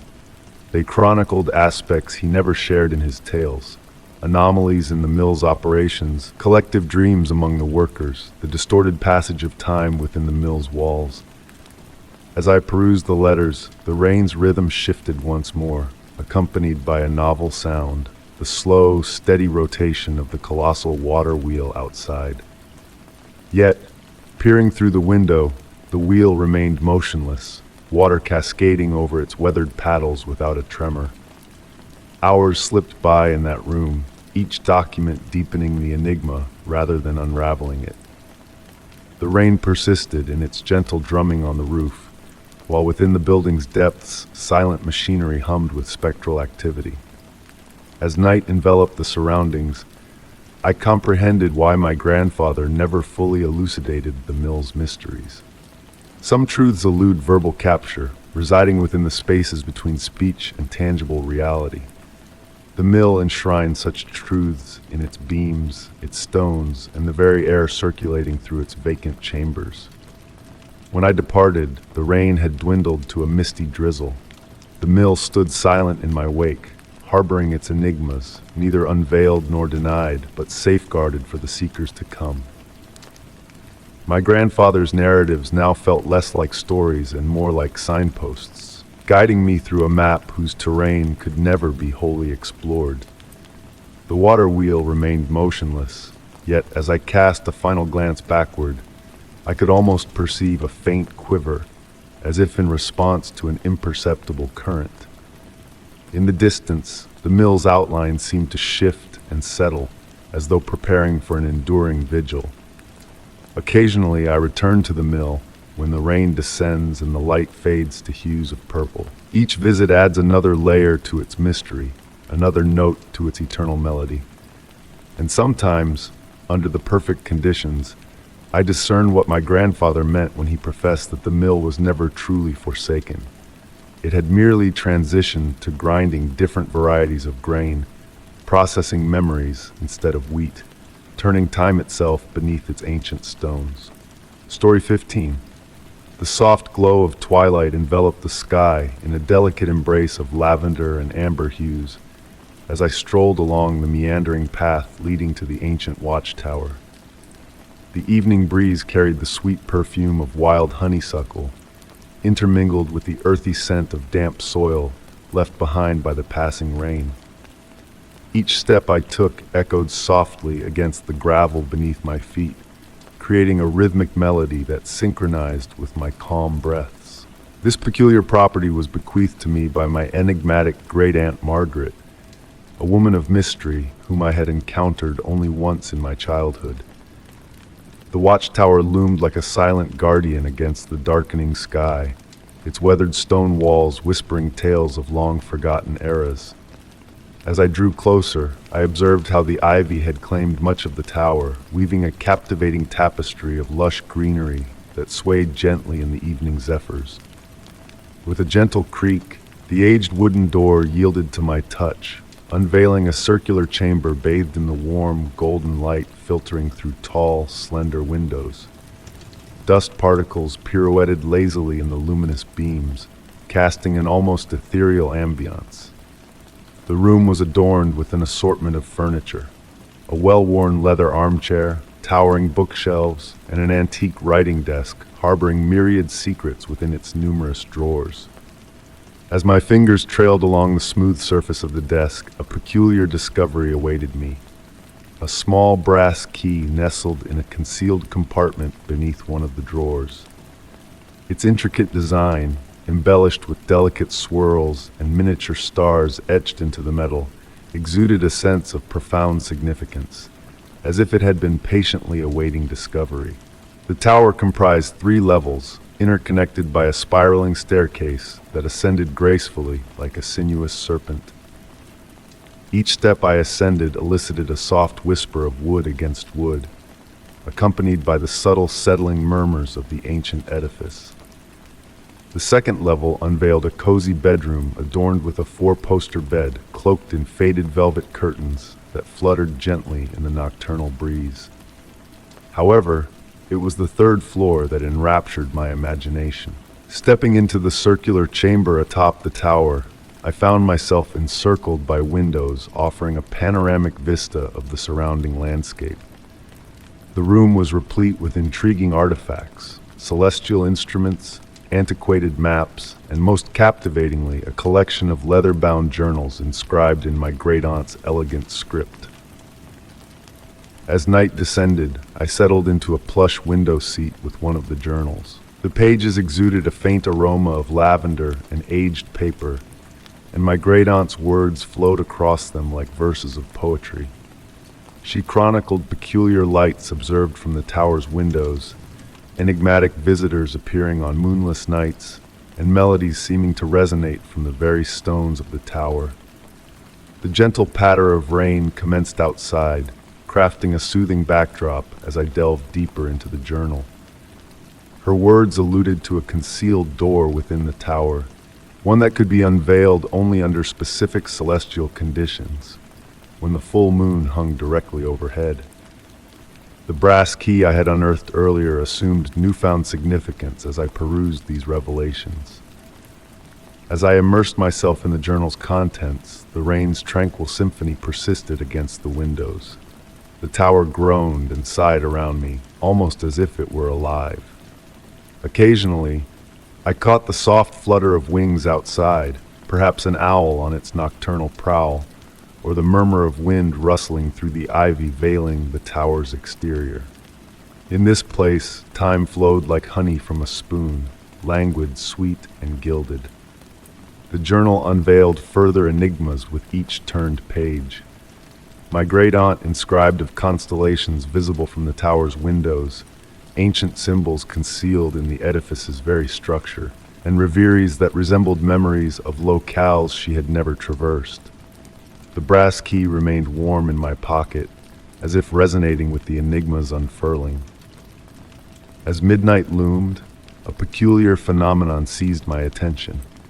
The moonlight streaming through the windows began to weave intricate patterns on the floor, geometrical shapes that morphed with each passing moment. The atmosphere within the chamber pulsed with a gentle vigor, akin to the hushed anticipation preceding a summer shower. Tracing these moonlit patterns with my steps, I followed their silent guidance across the room. The tower's steady respiration seemed to harmonize with my own, and the rain's rhythm evolved into a soft lullaby. I discerned that certain floorboards resonated distinctly beneath my feet, emitting faint musical notes that could have been figments of my imagination. The journal narrated a night akin to this one, when the moon beamed full and the air thrummed with latent possibilities. My great-aunt inscribed of a portal that manifested solely under these specific circumstances, not a physical door, but rather a metaphysical threshold. The key, she inscribed, was not intended for an ordinary lock, but rather for something transcendently extraordinary. As the night deepened, I persisted in my reading, intermittently observing the ever-evolving moonlight patterns on the floor. The tower's gentle creaks and sighs metamorphosed into a discourse I almost comprehended, as if it endeavored to impart its mysteries in its own dialect. The rain's steady cadence against the windows interwove another stratum into this nocturnal opus. Whether what ensued was actuality or reverie, I may never discern with certainty. The moonlit patterns on the floor began to shift purposefully, delineating what appeared to be a pathway leading to a section of wall I had previously overlooked. The brass key in my possession pulsated gently in my grasp, akin to a diminutive heartbeat. Raising it aloft, the moonlight caressed its surface, causing the miniature stars etched into it to shimmer and dance. The wall before me remained corporeal, yet an ethereal quality pervaded it, less substantial, as if it were but a mere suggestion of a barrier rather than a tangible obstruction. What unfolded thereafter remains an enigma, one I ponder on tranquil nights when the moon is full and the tower murmurs its secrets. The key never located a lock in the conventional sense, but something transpired that night, something subtle yet profound. The tower's enigmas endure largely unsolved, yet perhaps that is precisely as it should be. Now, on nights when the moon is full and the rain orchestrates its gentle serenade against the windows, I inhabit the tower's highest chamber, engirdled by my great-aunt's journals. At times, I fancy I discern distant melodies or glimpse peculiar lights in my peripheral vision. The brass key remains warm in my pocket, a perpetual reminder that certain secrets are meant to be sensed rather than comprehended. The tower has evolved into my sanctum, a realm where reality and reveries intertwine, akin to the ivy scaling its ancient walls. Each night unveils fresh enigmas, novel patterns in the moonlight, fresh whispers in the obscurity. And perchance I have come to realize the authentic secret of the solitary tower is not in unearthing answers, but in embracing the inquiries themselves. Story 16. The autumn breeze whispered tenderly among the pine trees, carrying the essence of fallen leaves and distant wood smoke. Each step I took along the winding path was a symphony of soft crunches against the pine needles, leading me higher up the mist-kissed slope. The old house beckoned from afar, its weathered form a shadowy figure against the pewter sky. The air grew cool, wrapping around me like a silk scarf as I ascended. Above me, the branches swayed gracefully, their needles creating a soothing murmur that spoke in whispers of secrets untold. Nature had reclaimed the path beneath my feet, leaving only traces of its original route among the wild herbs and mountain blooms. Closer I drew, and the house gradually unveiled itself through the mist. Its Victorian charm whispered of days long gone, with intricate gables and a welcoming porch that embraced the slope with open arms. The wood, aged and dignified, bore the marks of countless seasons. Wind chimes danced from the porch eaves, their melody blending with the mountain's natural song. The windows caught my gaze, tall and elegant, with glass that played with light in mesmerizing patterns. Through them, faint shapes of furniture beckoned, like echoes of a dream. One window, high in the east gable, held a soft amber glow, its origin a mystery lost in the mist. The porch steps creaked softly under my weight, each board adding its note to the welcoming melody. The oak door, adorned with intricate carvings that seemed to shift in the light, swung open at my touch, revealing a world of scents within. The air inside bore the complex fragrance of old books, beeswax, and something deeper, sweeter, perhaps lavender or cedar. The grand foyer unfolded before me, a staircase curving upward like a wooden river, beckoning to unseen heights. Dust motes pirouetted in the filtered light, crafting ethereal patterns that danced on the gleaming hardwood floors. The house seemed to breathe, each room flowing into the next in an organic embrace. In the parlor, an old phonograph spun to life, releasing a whisper of music that hung in the air like a misty dream. The kitchen held its own enchantments, copper pots gleaming in the warm light, a tea kettle hinting at the ghost of Earl Grey. As I ascended the sighing staircase, the upper hallway stretched before me, doors slightly ajar, inviting me to explore the secrets beyond. Lace curtains stirred in a phantom breeze, and a distant clock chimed a timeless hour. The room with the amber glow beckoned me closer. Inside, a study frozen in time awaited, papers on the desk penned in an elegant script from a bygone era. The light shifted with the approaching evening, turning the mist outside into liquid gold. The house settled around me, its wooden frame creaking softly as if finding comfort in my presence. In the growing darkness, new facets of the house revealed themselves. Shadows embraced the spaces between objects, cradling them like velvet in the soft light that flowed like liquid through the hallways. A conservatory beckoned, its glass walls aged yet still allowing the fading daylight to filter through. Plants thrived, defying time in their Victorian pots, and a rocking chair by the window swayed gently as if touched by a lingering presence. As night descended, the house glowed from within, a soft light emanating from its very walls, a gentle release of stored sunlight into the darkness. I wandered through the mysterious rooms, each one offering enigmas that whispered but never fully revealed their truths. Mirrors hinted at movement, only to show emptiness upon turning. Laughter and conversations drifted in the air, tantalizingly close yet always out of reach. With the morning light, I found myself on the porch, watching the mist rise from the slope below. The house stood silent behind me, a solid yet ethereal presence in the early hours. Descending the path, the pull of the house's mystery lingered, a gentle tug on my soul. Even now, years later, I drift into dreams of the dark, sloped house.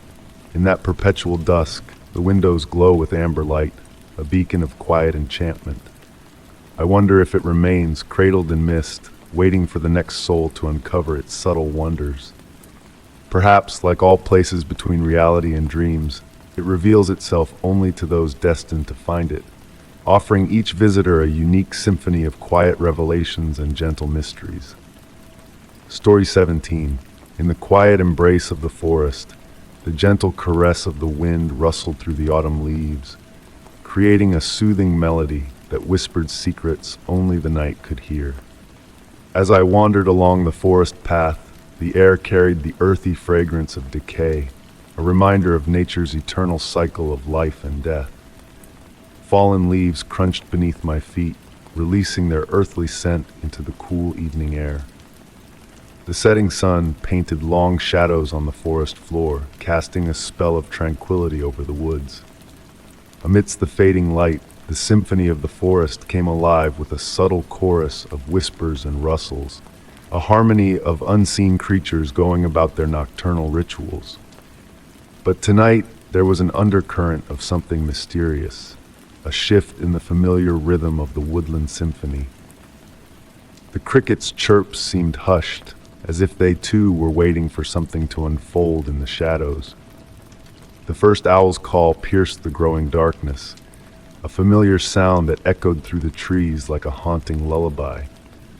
Yet, it was not the solitary call that captured my attention, but the response that followed, another owl's voice, carrying a melody so enchanting, it seemed to defy the natural order of things. The two calls intertwined in the twilight, weaving a mesmerizing duet that held me spellbound. More voices joined the nocturnal choir, each adding its own unique tone to the ethereal symphony. The air shimmered with unseen energy, as if the very essence of the forest was alive and pulsating around me. Shadows danced between the trees, moving with a fluid grace that hinted at a world beyond our own. As the temperature dropped, a fine mist crept in, cloaking the forest in a veil of mystery. Within the mist, shapes began to materialize, elusive forms that seemed to flicker between reality and dream. They swayed in time with the owl's song, their movements a silent dance of shadows and light.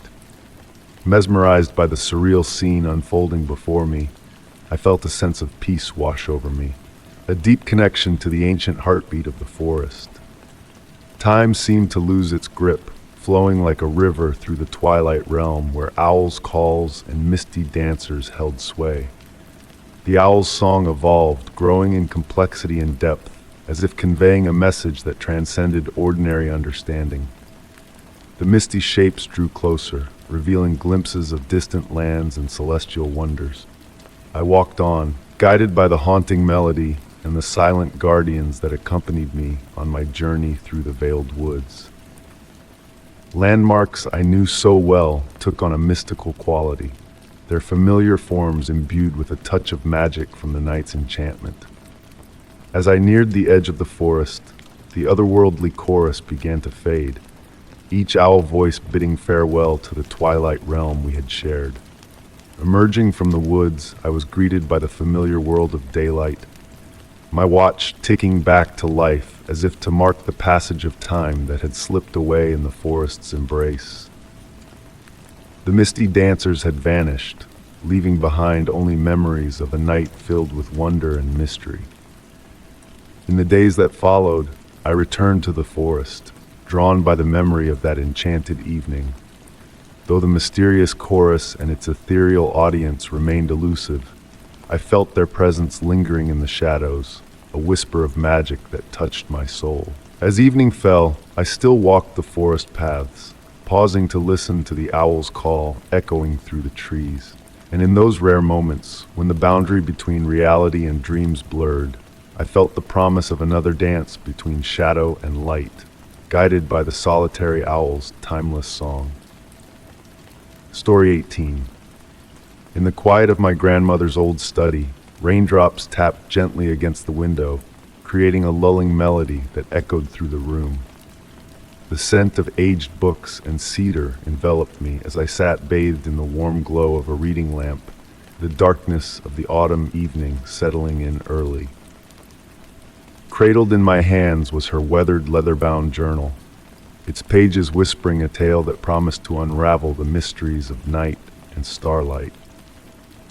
It had been 3 months since my grandmother passed away, leaving behind this lakeside abode and its enigmatic secrets. Among her possessions, the journal stood out, its yellowed pages adorned with her elegant script, detailing something extraordinary about the vast expanse of water beyond the property.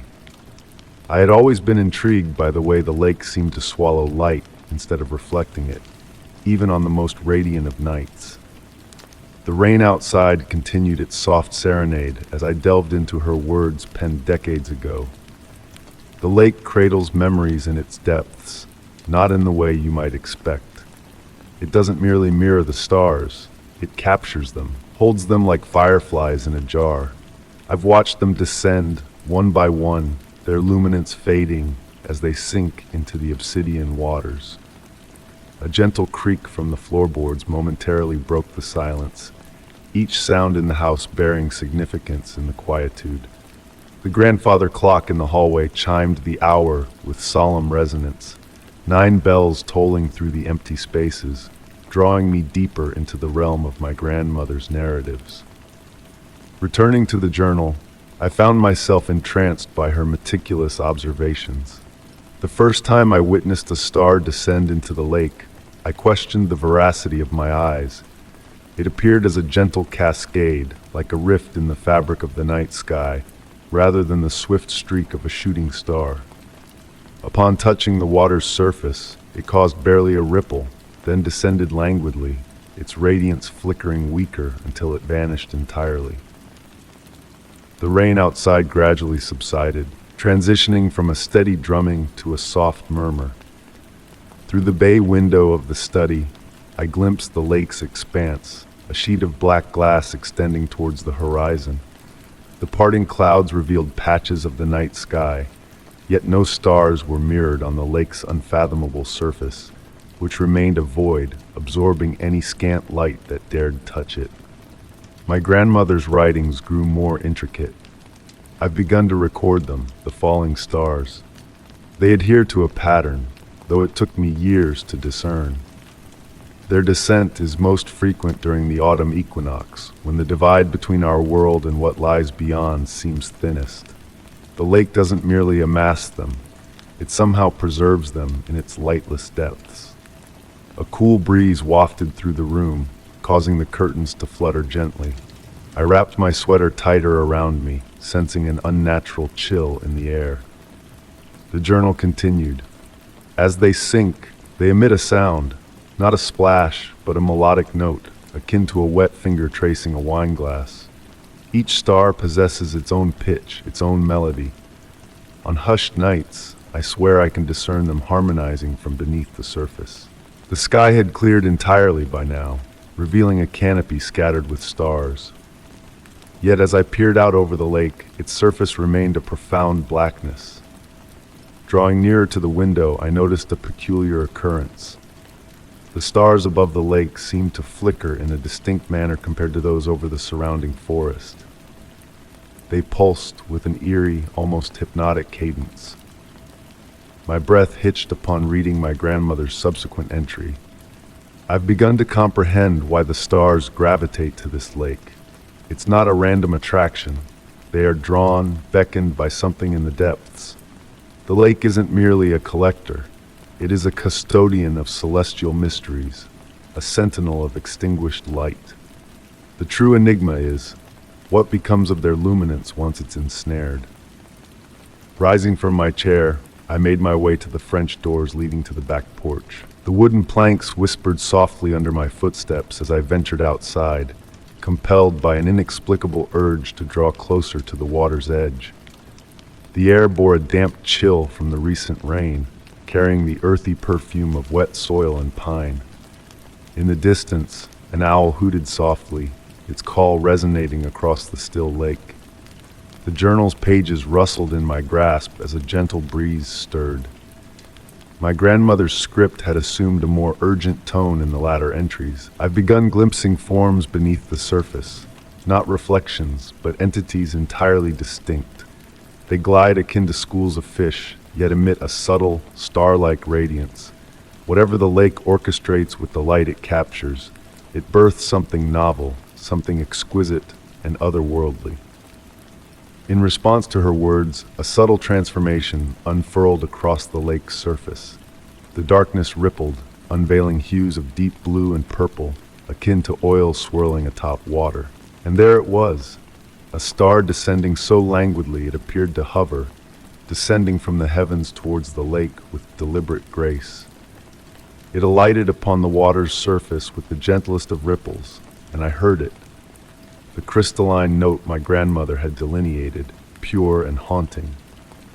The sound reverberated with a resonance deep within my chest, stirring latent memories I had long forgotten. As the star's radiance waned beneath the water's embrace, I comprehended why my grandmother had devoted countless nights to observing this lake. More stars began their descent, each choosing its moment, each adding its voice to an ethereal choir audible solely to those attuned to listen. The lake's expanse teemed with subtle motions, interplays of light and shadow that pirouetted beneath the surface. It was a sight both beautiful and melancholic, akin to witnessing the final embers of a dwindling fire. Perusing the final entry in my grandmother's journal, I discovered prose that encapsulated the moment perfectly. The lake doesn't extinguish starlight, it metamorphoses it. Every fallen star melds into something grander, a compendium of celestial reminiscences safeguarded by the lake. At times I fancy I can discern them whispering their narratives, sagas of cosmic odysseys and ancient luminescence, now preserved in these somber waters. Stationed on the porch, observing the graceful descent of falling stars, I finally comprehended why my grandmother had elected to dwell beside this lake. It was more than a mere body of water. It served as a repository of light, a custodian of stellar enigmas, a site where the demarcation between earth and sky blurred, amorphous and indistinct. The night deepened, and the celestial ballet persisted, more stars making their gentle descent into the lake's embrace. Each one imparted a fragment of its voyage in the form of that crystalline resonance, weaving a nocturnal symphony that bridged the chasm between the ordinary and the miraculous. As I stood witness to this extraordinary spectacle, a profound tranquility settled within me. My grandmother's closing remarks in the journal now resonated with lucidity. The lake of faded stars isn't a finale, it's a genesis. Every light it captures becomes a fragment of an eternal waltz, a commemoration of the ceaseless metamorphosis. To witness it is to acknowledge that naught truly ceases. It merely evolves, discovering novel avenues to gleam in the shadows. The rain recommenced, a gentle veil that seemed to bind sky and lake in a shimmering embrace. I lingered on the porch, clutching my grandmother's journal, beholding as more stars embarked on their languorous descent into the expectant waters. Each carried its own narrative, its own radiance, joining myriad others in the lake's cryptic depths. As the night progressed and the ethereal dance persisted, I realized that I had inherited more than a mere lakeside dwelling. I had become the subsequent guardian of this celestial enigma, the next beholder of this unbroken cycle of falling stars and transmuted light. The lake's surface rippled gently, as if acknowledging this tacit apprehension, while above, the night sky continued its eternal recital, stars gleaming, descending, and rebirthing in the murky waters below. Story 19. The rain cascaded in gentle waves against the time-worn wooden house, creating a tranquil melody that seemed to reverberate through every fiber of the structure. Nestled in my cherished armchair, I observed shadows pirouette across the walls as the autumn breeze rustled the trees outside my window. The soft radiance of my reading lamp enveloped me in a cozy circle of light, while the rest of the room remained cloaked in a comforting darkness. It was on one of these serene evenings that I first encountered it, a whisper so delicate that it could have been mistaken for the house settling. The sound appeared to emanate from somewhere beneath the floorboards, a soft murmur that could easily be misconstrued as the rustle of leaves or the breath of wind slipping through crevices. Lowering my book, I allowed my eyes to drift shut, focusing on the ethereal sound. There was a melodic quality to it, akin to a distant lullaby being hummed. The longer I listened, the more defined it became, yet its essence, whether in the form of words or not, remained just beyond my comprehension. The ancient house had always possessed its unique symphony of creaks and groans, a dialect of wood and nails to which I had grown accustomed over the years. However, this was different. This sound exuded a warmth, an almost sentient quality that caused the hairs on the nape of my neck to stand on end, not in fear, but in awe. As days elapsed, I found myself spending increasing amounts of time in that chair, entranced by the enigmatic voice.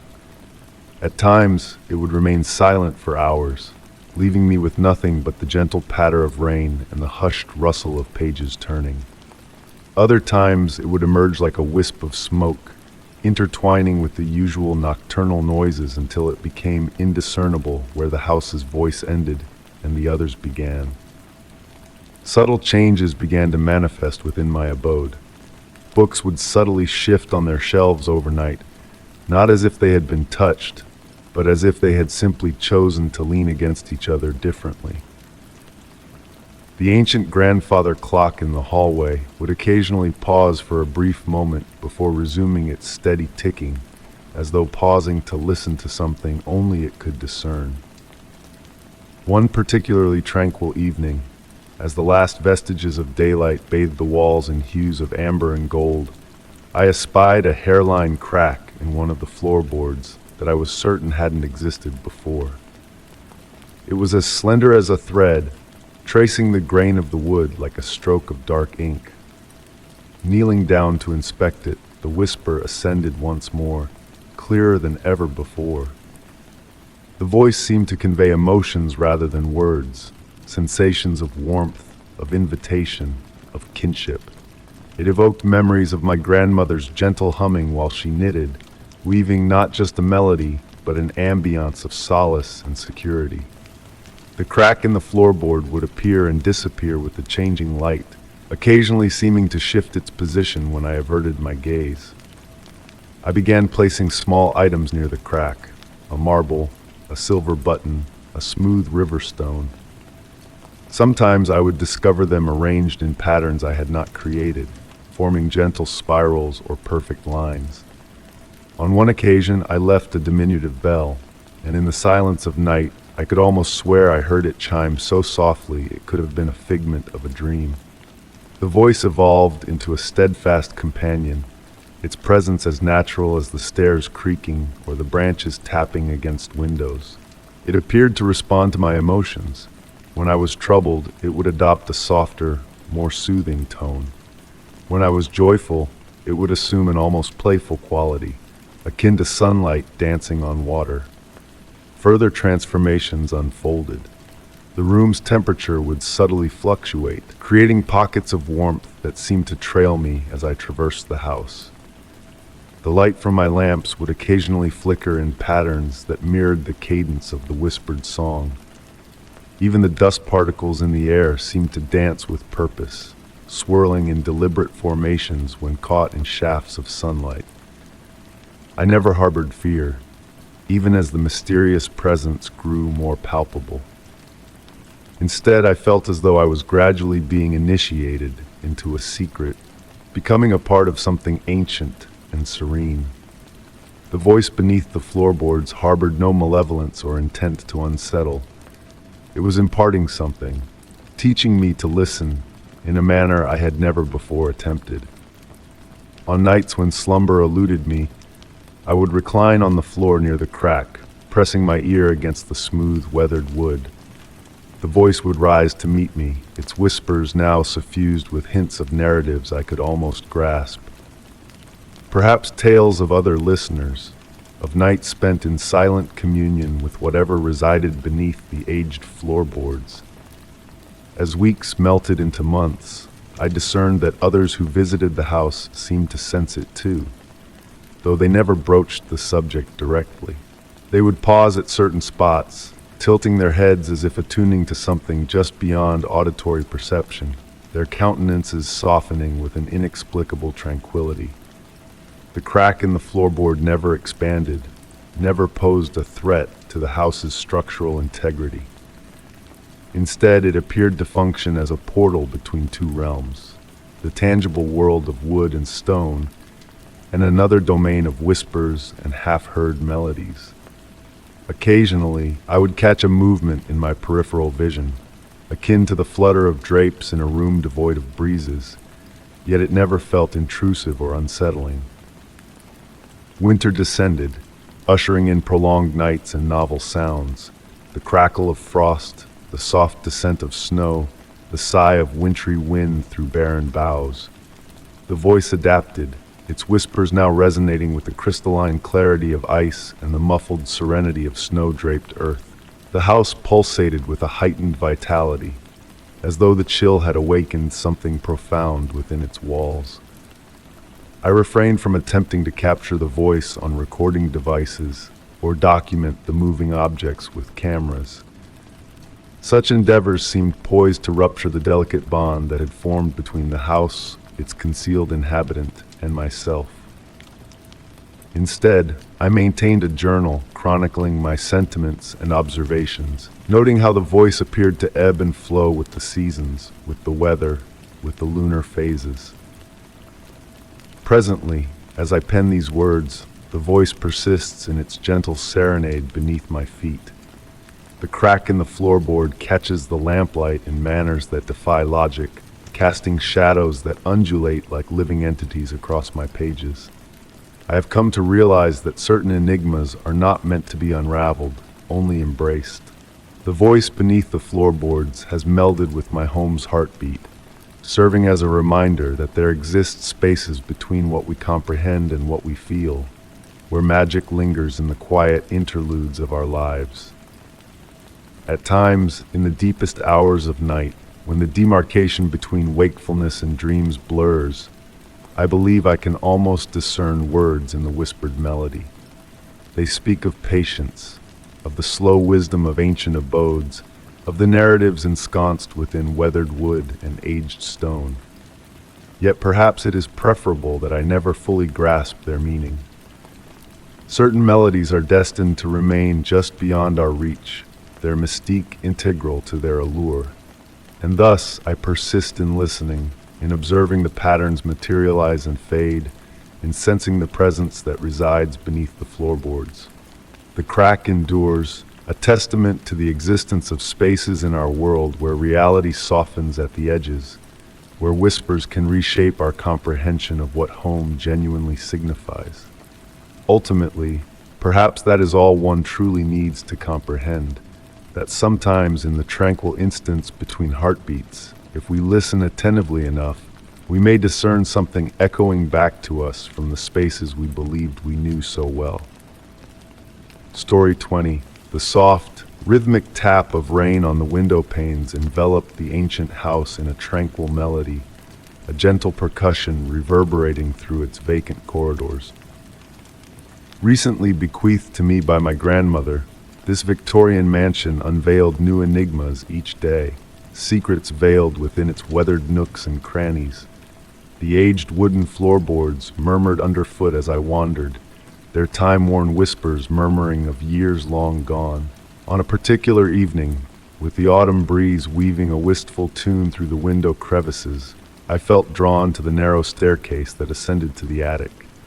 The brass handle of the door, cool against my skin, yielded effortlessly, as if inviting me into this abandoned realm. The aroma of ancient books and forgotten reminiscences drifted down to greet me. Climbing the groaning steps, my flashlight carved gentle paths through the dancing dust particles, shimmering like miniature stars in the dimness.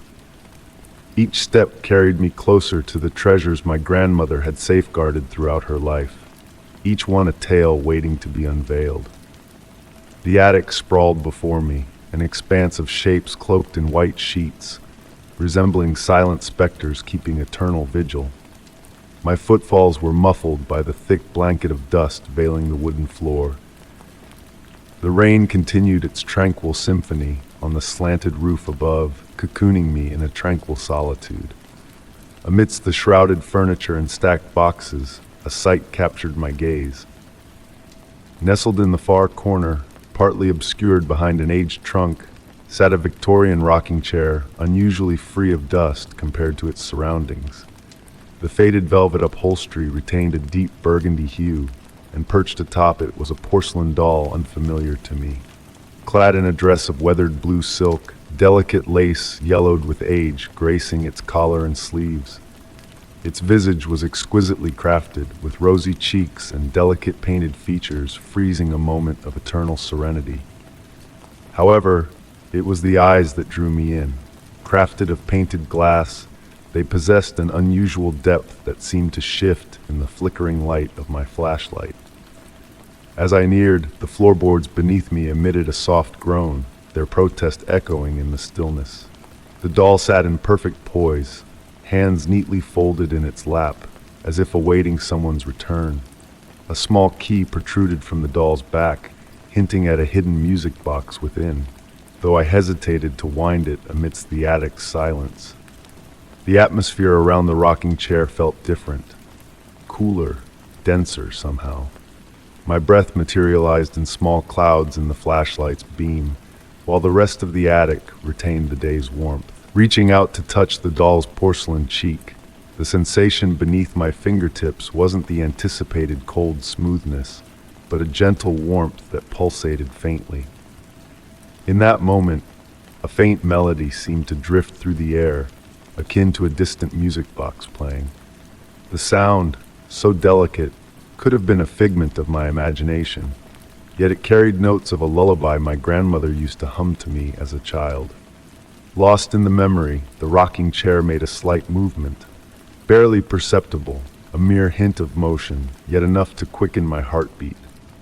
The chair settled back into stillness, yet the air seemed to hold its breath. Following that initial encounter, I found myself drawn to the attic more often. Sometimes I would sit for hours in a nearby chair, observing the doll in its tranquil repose. On serene nights, when the house embraced its deepest silence, I could still catch that distant melody lingering on the edge of perception.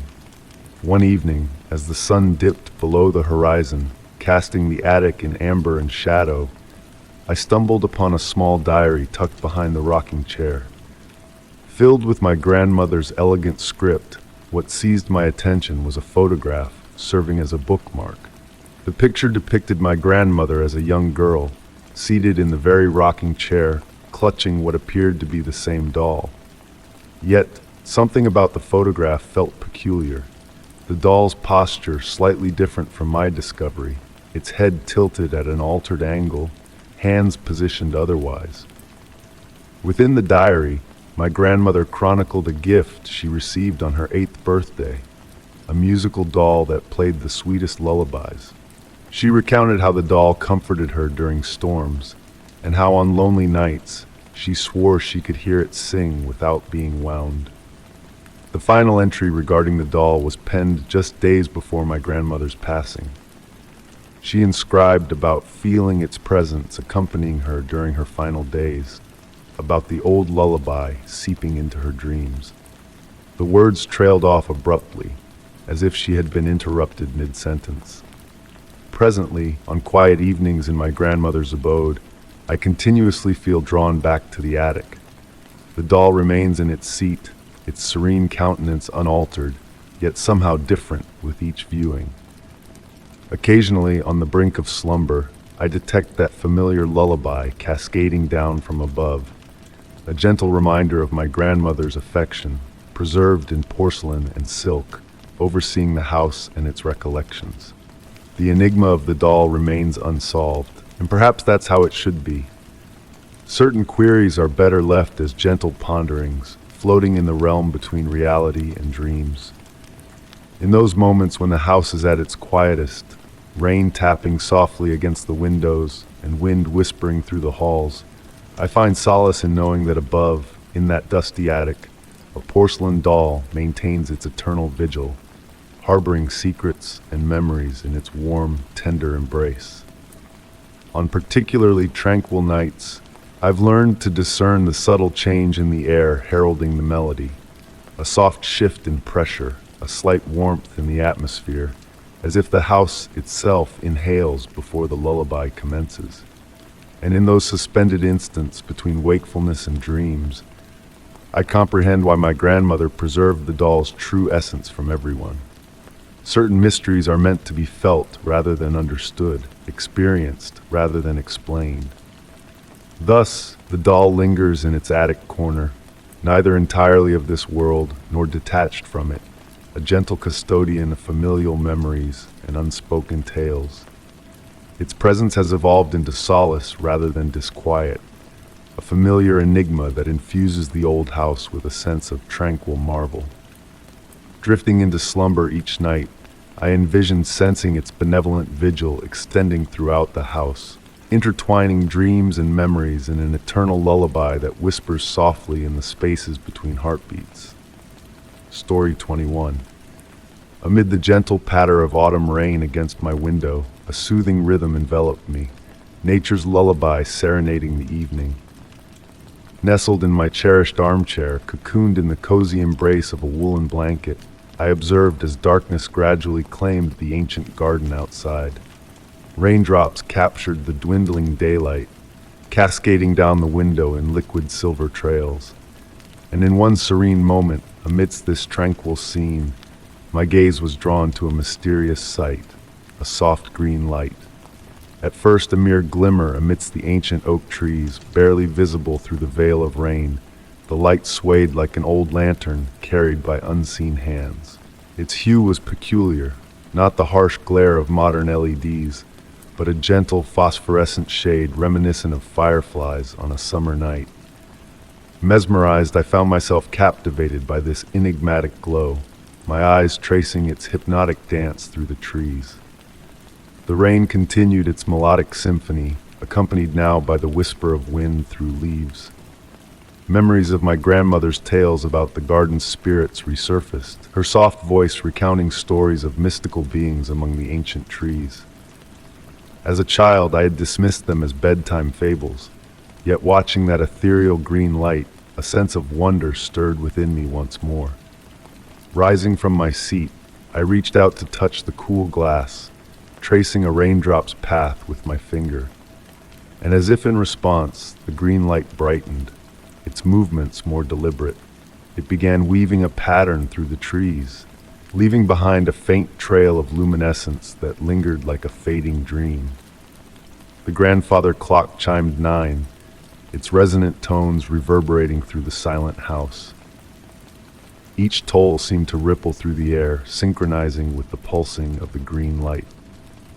Breath misted the window as I stood transfixed, watching the inexplicable interplay of light and sound. Fueled by a blend of curiosity and familiarity, I reached for my raincoat. Its weathered fabric carried the comforting scent of old books and wood smoke, imbued with the house's history. As I donned it, the green light stood motionless, as if beckoning. The rain had gentled to a mist, the evening air redolent with the fragrance of damp earth and autumn leaves. The garden path felt different beneath my feet that night, each step on the ancient stones producing a soft squelch, raindrops falling in a gentle percussion. Closer to the light, the air thickened, charged with an electricity that tingled on my skin. Amidst the trees, the green orb maintained its silent vigil. Closer now, I discerned it not as a lantern, but a sphere of light hovering at chest height. Soft-edged and ethereal, its glow cast shifting shadows that transformed familiar shapes into enigmatic forms. A subtle warmth emanated from the sphere, not fiery or electric, but organic, akin to the sun-warmed soil of spring. Raindrops fell leisurely around it, time itself seemingly slowed. Each droplet captured the green glow, a constellation of emerald stars suspended in midair. The sphere stirred once more, leading me deeper into the garden, my footsteps muffled by layers of fallen leaves. The path meandered through unfamiliar terrain, trees I knew well now cloaked in the ethereal light. Night-blooming flowers scented the air, their perfume both sweet and foreign. Time lost its grasp as I walked, the rainfall and my breathing the sole measures of existence. The sphere paused intermittently, ensuring my following before continuing its enigmatic journey. In these still moments, a hint of music teased my ears, a melody half remembered, like a childhood song echoing in memory. At last, we reached a clearing unseen before, though I thought I knew every corner of the garden. At its heart stood an ancient stone well, swathed in moss and delicate ferns. The green light hovered above it, casting its glow into the depths below. Approaching, I espied intricate symbols etched into the well's rim, shifting and morphing when I tried to focus. Slowly, the light descended into the well, the symbols emitting a faint luminescence, a dance of light and shadow. The air hummed with ancient energy, a presence that had waited centuries for this juncture. Peering into the well, I glimpsed other lights far below, blues, purples, and golds, swirling in their own enigmatic patterns. Water's musical echo rose from unfathomable depths. Stepping back, I found the rain had ceased, the night holding its breath in anticipation of the enigmatic. The green light had vanished, but the well's symbols glowed softly, pulsing in accord with my heartbeat. Retracing my steps, guided by a memory that felt both fleeting and eternal, the garden seemed altered. Or perhaps it was I who had changed. Trees inclined slightly as I passed, leaves whispering secrets just beyond my grasp. Glancing back at the window where the well should have been, I found only familiar shadows and trees. On quiet, rainy nights since, I sit by the window, watching the garden. Occasionally, under the perfect conditions, rain falling just so, the scent of earth and mystery carried by the wind, I glimpse that gentle green light amidst the trees. It beckons, promising revelations, yet I've learned some mysteries are meant to linger, residing in the delicate space between knowledge and awe. The well has not reappeared, at least not in its original spot. But on certain nights, a faint echo of water and music rises from the garden's depths, accompanied by the soft pulse of green light, hovering at the edge of sight. I've realized that the grandest mysteries need not be unraveled. They simply must be embraced, experienced, allowing their gentle transformation to unfold. Story 22. The rain cascaded in soft waves upon the wooden shingles of the aged inn, crafting a gentle melody that whispered ancient secrets. Standing before the weathered door, my traveling coat weighed down by the dampness, I observed the lamplight flicker behind fogged window panes. The sign above swayed softly in the evening breeze. The Wanderer's Inn, its letters faded yet still discernible in the deepening darkness. There was an inexplicable pull about the place that went beyond mere shelter from the autumn storm. Perhaps it was the ethereal glow that emanated from the warm light, or the unnaturally deep shadows lurking at the building's edges. My fingertips traced the intricate carvings on the door frame, spirals that seemed to shift and transform under my touch. The door swung open with a welcoming ease, as if beckoning me inside its embrace. A blend of wood smoke and a hint of something sweeter, maybe lavender or sage, drifted through the air. The common room stretched out before me, spacious yet intimate, with a grand stone fireplace commanding one wall. Several cozy chairs and small tables dotted the room, mostly unoccupied except for a few solitary travelers lost in their own reveries. The innkeeper, with her silver hair catching the flickering firelight, greeted me with a smile that concealed depths filled with countless tales heard and secrets safeguarded. "Welcome, traveler," she uttered, her voice carrying the warmth of mulled wine on a wintry night. "You've arrived precisely on time." I wanted to inquire about her cryptic statement, but the words dissolved on my tongue like mist at daybreak. Instead, I found myself trailing behind her up a narrow staircase, the wooden steps murmuring beneath our feet. The wallpaper in the corridor seemed to undulate with patterns that eluded direct gaze. Flowers resembling faces, vines resembling ancient script. My room awaited at the hallway's end, number 7, though I couldn't recall discussing the duration of my stay or settling payment. The door handle felt cool to the touch, and as it turned, a distant melody, like a half-remembered lullaby played on an unidentified instrument, reached my ears. The room, familiar yet somehow more than expected, harbored a 4-poster bed against one wall, its deep burgundy drapes stirring despite the absence of a breeze. A writing desk faced the window, offering a view of expansive gardens that seemed too vast for the inn's modest exterior. The aged wooden floor bore a lustrous patina, a testament to the countless footsteps it had borne over the years. As I made myself at home, shedding my damp coat and boots, I noticed subtle details that shifted when not observed directly. The mirror above the wash basin occasionally reflected movements that defied reality, and the shadows in the room's corners seemed to breathe in sync with the gentle rhythm of the distant rain. That night, I slumbered more profoundly than I had in ages, enveloped in blankets redolent of unfamiliar herbs. My dreams echoed with murmurs of conversations in almost understood languages and fleeting glimpses of other travelers. some clad in attire from bygone eras, others donning enigmatic garments beyond comprehension. When morning arrived, it crept in like a tranquil tide rather than an abrupt dawn. The light filtering through the window possessed an otherworldly quality, as though sifted through layers of time itself.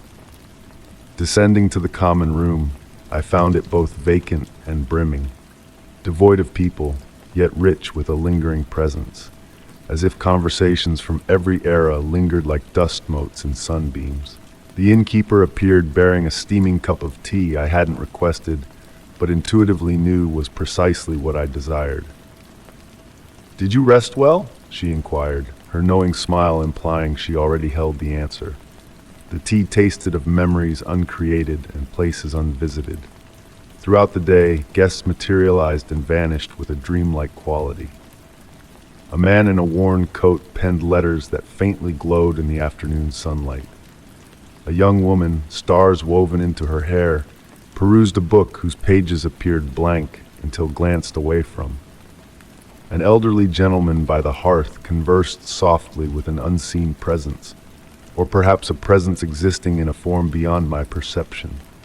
Time flowed peculiarly within the inn's confines. Meals materialized as needed, their preparation unseen.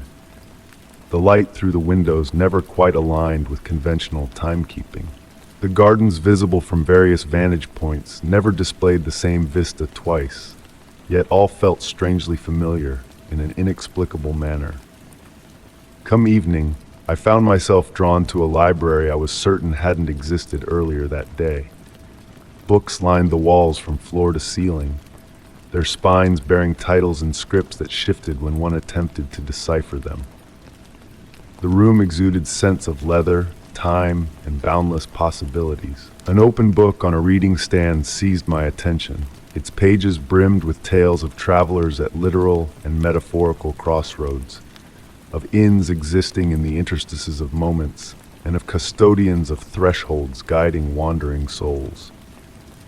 That night, while nestled in bed amidst the ceaseless rainfall, I grasped a profound realization about the Wanderer's Inn. Its walls not only shielded travelers from the elements, but also harbored moments plucked from time itself. Every creak of the floorboards, every flicker of lamplight, every hushed conversation in the corridors unfolded simultaneously in the present and in countless iterations past. Contemplating departure the following morning, I discovered a puzzling inability to recollect my initial direction of travel or the intended destination. The innkeeper merely smiled when I attempted to broach the topics of payment and departure times. "The inn follows its own cadence," she remarked, refilling my cup with a liquid shimmering like memories. "And each guest lingers precisely as long as necessary. Days or weeks may have slipped by. Time had transmuted into a fluid akin to the patterns in the wallpaper. I engaged in lengthy dialogues with guests who may or may not have been present, perused books whose words rearranged themselves upon averted gaze, and strolled through gardens that seemed to exist in all seasons concurrently. Some mornings, notes inscribed in my own hand, yet voicing unrecalled musings, awaited on the writing desk. They spoke of journeys yet embarked upon, and revelations yet unearthed. The ink glinted with possibilities, at times altering as I folded the pages away. Eventually, the realization dawned that the Wanderer's Inn transcended mere physicality.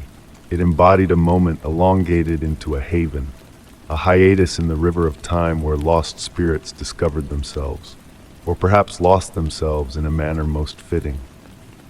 The innkeeper wasn't solely an individual, but rather a custodian of this moment, this interstice between spaces where travelers could not only rest their bodies, but also unburden their narratives.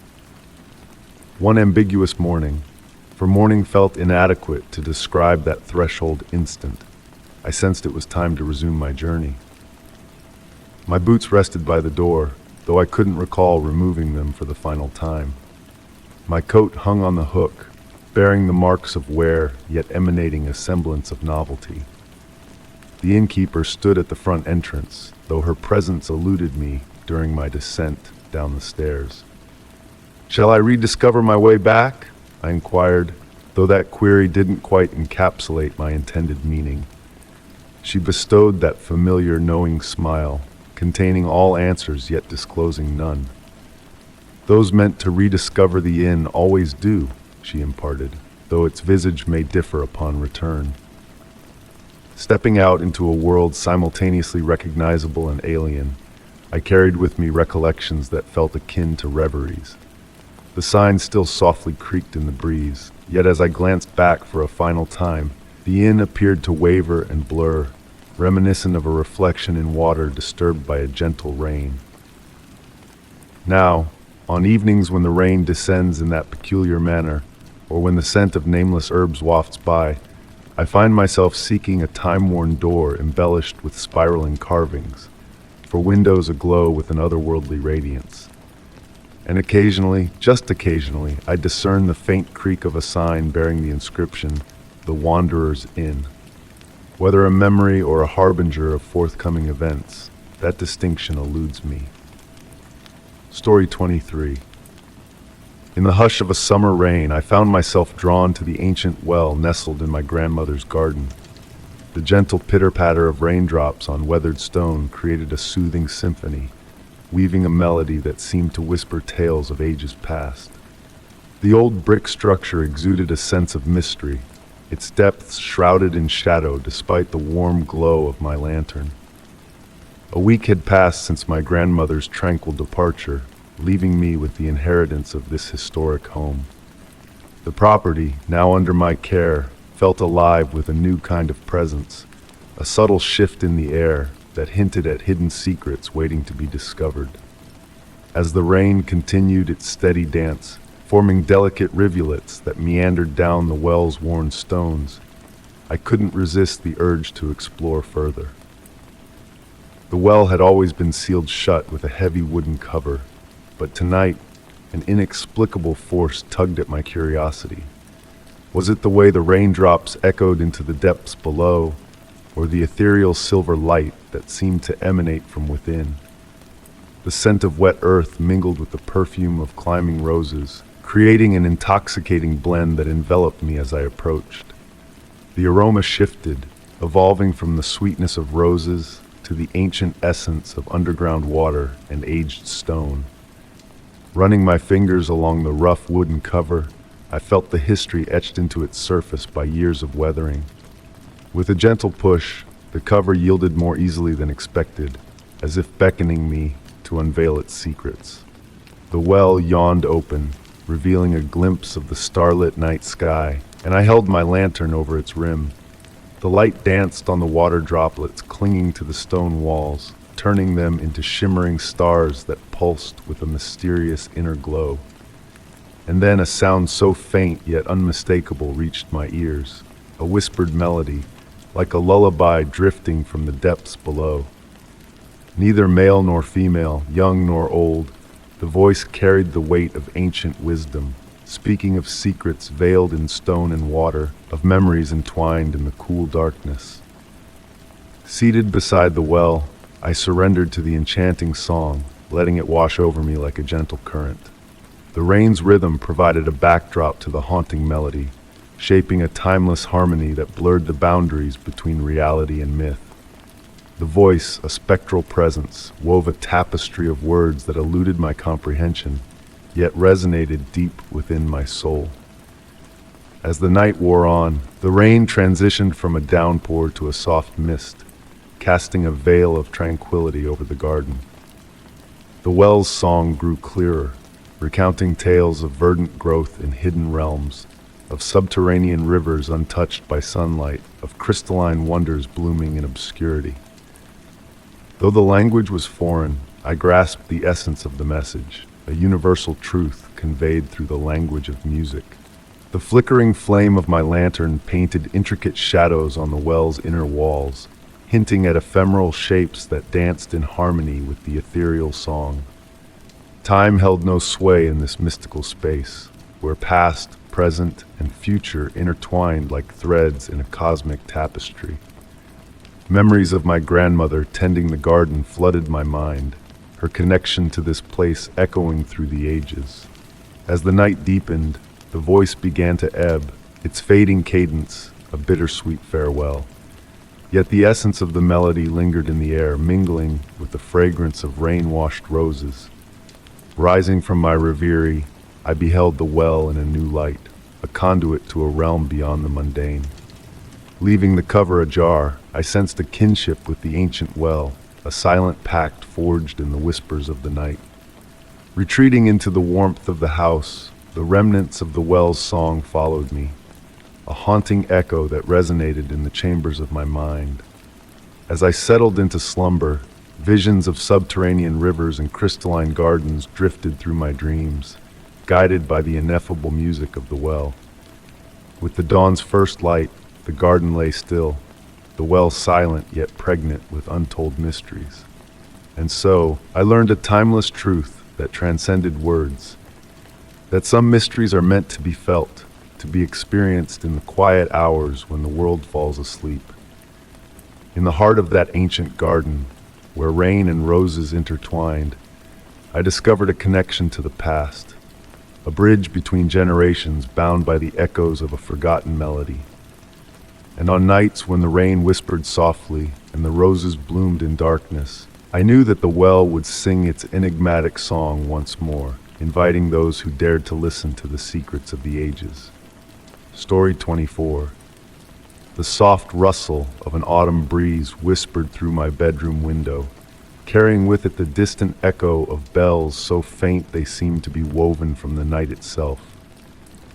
Initially, I brushed off the sound as a figment of my imagination, a whimsical dance of the wind among the ancient oak trees enveloping my grandmother's Victorian mansion. The grandfather clock in the hallway marked the passage of time just beyond midnight, its steady ticking a comforting backdrop to the ethereal chimes that floated on the edge of perception. It had only been 3 weeks since I inherited the house, and each night unraveled new layers of its essence and mysteries. The wooden floorboards sang a peculiar tune as I stepped out of bed, enveloping myself in my grandmother's old cashmere shawl that carried the comforting scent of lavender and time-worn wool, evoking memories of simpler days. The house seemed to come alive under the cloak of night, shedding its daytime veneer, as if the darkness granted it permission to reveal its true self. Silently moving across the thick oriental carpets, my bare feet led me towards the window, enticed by the enchanting toll of the elusive bells. Below, the garden lay bathed in the silvery glow of moonlight, casting a mystical sheen on the dew-kissed leaves, creating a mesmerizing display of nature's jewels. The ancient fountain at the heart of the garden remained still, its stone cherub frozen in time, yet there was a sense that it, too, was attuned to the evening's symphony. The bell's melody grew clearer with each gentle toll, carrying a tune that felt almost familiar, like a half-remembered lullaby from a distant past. My grandmother had never spoken of these bells, despite regaling me with tales of the house's history during our cozy tea sessions by the crackling fire. Her stories painted vivid pictures of bygone eras and the lives that had intertwined within these walls, yet the origin of the bells remained shrouded in mystery, like a secret whispered by the night. Settling into the window seat, I pulled my knees close and observed as tendrils of mist began their ethereal dance across the garden, blending with the fragrant night jasmine and the earthy scent of autumn. The bell's enchanting tones seemed to intertwine with the mist, creating a tapestry of silver threads in the moonlit night. A thought stirred within me, guiding me to the library downstairs, where my grandmother's collection of history books awaited, ripe with the possibility of answers. Descending the grand staircase, each step synchronized with the gentle tolling of the bells, as if they were guiding me towards the truth. The library welcomed me with the familiar aroma of aged books and moonbeams casting elongated shadows between the towering shelves. My fingers traced the spines until they alighted upon the section devoted to local lore, each tome a portal to a forgotten time. As I retrieved a volume, a weathered piece of paper drifted to the floor, bearing my grandmother's elegant script, recounting tales of bells that had once adorned a chapel long vanished, their ethereal music lingering in the night when the veil between worlds grew thin. According to her notes, the chapel had once graced the very spot where the garden now bloomed, its foundation hidden beneath the blossoms and ivy. The bells had ceased to exist when the chapel met its demise over a century ago. Yet their spectral symphony persisted, refusing to fade into oblivion. My grandmother, too, had been privy to their haunting melody on nights such as this, when the moon held court and the autumn mists swathed the grounds. A gentle chime drew my gaze back to the window, where the mist had thickened, transforming the garden into a realm of shifting shapes and elusive forms. For a fleeting moment, I glimpsed the spectral outline of a stone chapel rising from the haze, its bell tower stretching towards the starlit heavens. Yet as quickly as the vision had appeared, it dissolved, leaving the garden serene and untouched beneath the moon's watchful eye. Retreating to my room, I cradled my grandmother's note, finding solace in its presence. The bells continued their nocturnal serenade, their melodic whispers now akin to a soothing lullaby, rather than an enigma to be deciphered. Perhaps some mysteries were meant to linger on the threshold between comprehension and wonder, existing in the realm where reality and dreams intertwine. Drifting towards slumber, cocooned in the embrace of ancient wool and cherished memories, the spectral bells merged with the heartbeat of the house, weaving a tapestry of sound that transcended time. In that delicate juncture between wakefulness and dreams, I comprehended why my grandmother had kept silent about them. Some experiences were too sacred, too intimate to be articulated with mere words. The bells persist on certain nights, their ethereal melody carrying echoes of lives lived and loves lost, of the eternal waltz of time. I have never felt compelled to unravel their mystery beyond the confines of that solitary note, opting instead to let their enigma linger. Like the house itself, certain truths are meant to be felt rather than fathomed, experienced in the hushed spaces between knowledge and imagination. And so, like my grandmother before me, I listen to the gentle chime of the bells that dwell in the twilight realm between memory and mystery. Their celestial music, a testament to the beauty found in the nebulous spaces between the known and the dreamed. Story 25. Amidst the ancient trees, the gentle murmur of the wind weaved its way through the forest, carrying with it the fragrant essence of pine and earth dampened by twilight.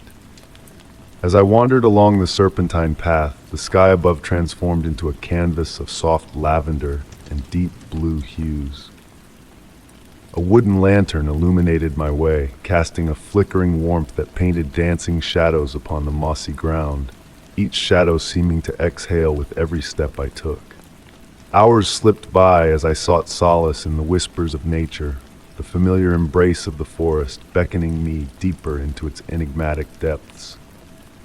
Yet tonight, a subtle shift lingered in the air, a peculiar stillness enveloping the woods, as if the very trees held their breath in anticipation. The usual symphony of evening creatures was hushed, their melodies mere whispers in the encroaching darkness. Venturing further into the heart of the forest, my gaze was drawn to a peculiar cluster of trees ahead. Their branches intertwined over the years, crafting an intricate canopy that formed a natural sanctuary unlike any I had encountered before. Pausing in awe, I marveled at the sight before me, a grove hidden from my wandering eyes until this moment. Drawing closer, I observed the branches' peculiar twists and merges, defying the norms of natural growth. They arched and intertwined, creating corridors and archways reminiscent of forgotten palaces sculpted by nature's own hand. The bark, in places smoothed where it should have been rough, appeared as if touched by countless hands through countless seasons. Upon closer inspection with my lantern's light, intricate patterns etched into the wood revealed themselves. spirals and curves that seemed to whisper of a story untold, a tale woven by wind and time, or perhaps by something beyond. Stepping beneath the woven canopy, the atmosphere shifted, enveloping me in a warmth distinct from the forest beyond, accompanied by a faint, sweet fragrance that eluded my senses. It carried hints of honey and aged manuscripts, tinged with an exotic and enigmatic undertone. The ground beneath me echoed as I walked, as if the very earth had transformed into wooden floorboards beneath my feet. Curious objects caught my eye within the shelter. Glimmers of colored glass nestled among branches, reflecting light like captured stars. Fragments resembling paper or parchment intertwined delicately with the smaller twigs, weathered by time and weather until they seemed part of the trees themselves. With each step into the heart of the grove, subtle changes in the environment unfolded before me. The temperature gently rose, the quality of light shifting within the shelter.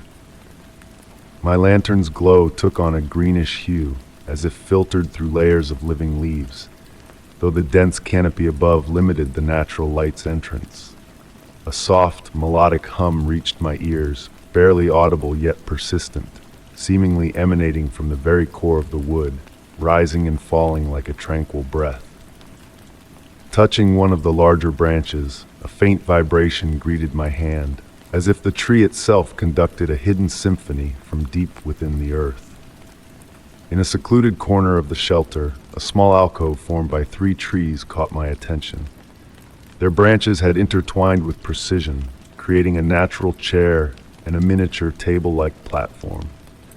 Adorning this platform were curious items, arranged stones, unfamiliar dried blooms, and ancient coins adorned with cryptic symbols. As darkness enveloped the forest outside, the shelter came alive with subtle movements. Shadows danced in mysterious ways, occasionally revealing soft lights moving among the branches, flickers that moved with purpose and grace, unlike any fireflies I had seen before. The more I delved into this enchanting grove, the more I observed details that blurred the lines between natural and crafted. Small branches appeared to form intricate knots and patterns, resembling writing in a language beyond my comprehension. Yet, these formations seemed organic, as if the trees themselves chose their growth patterns, untouched by human hands.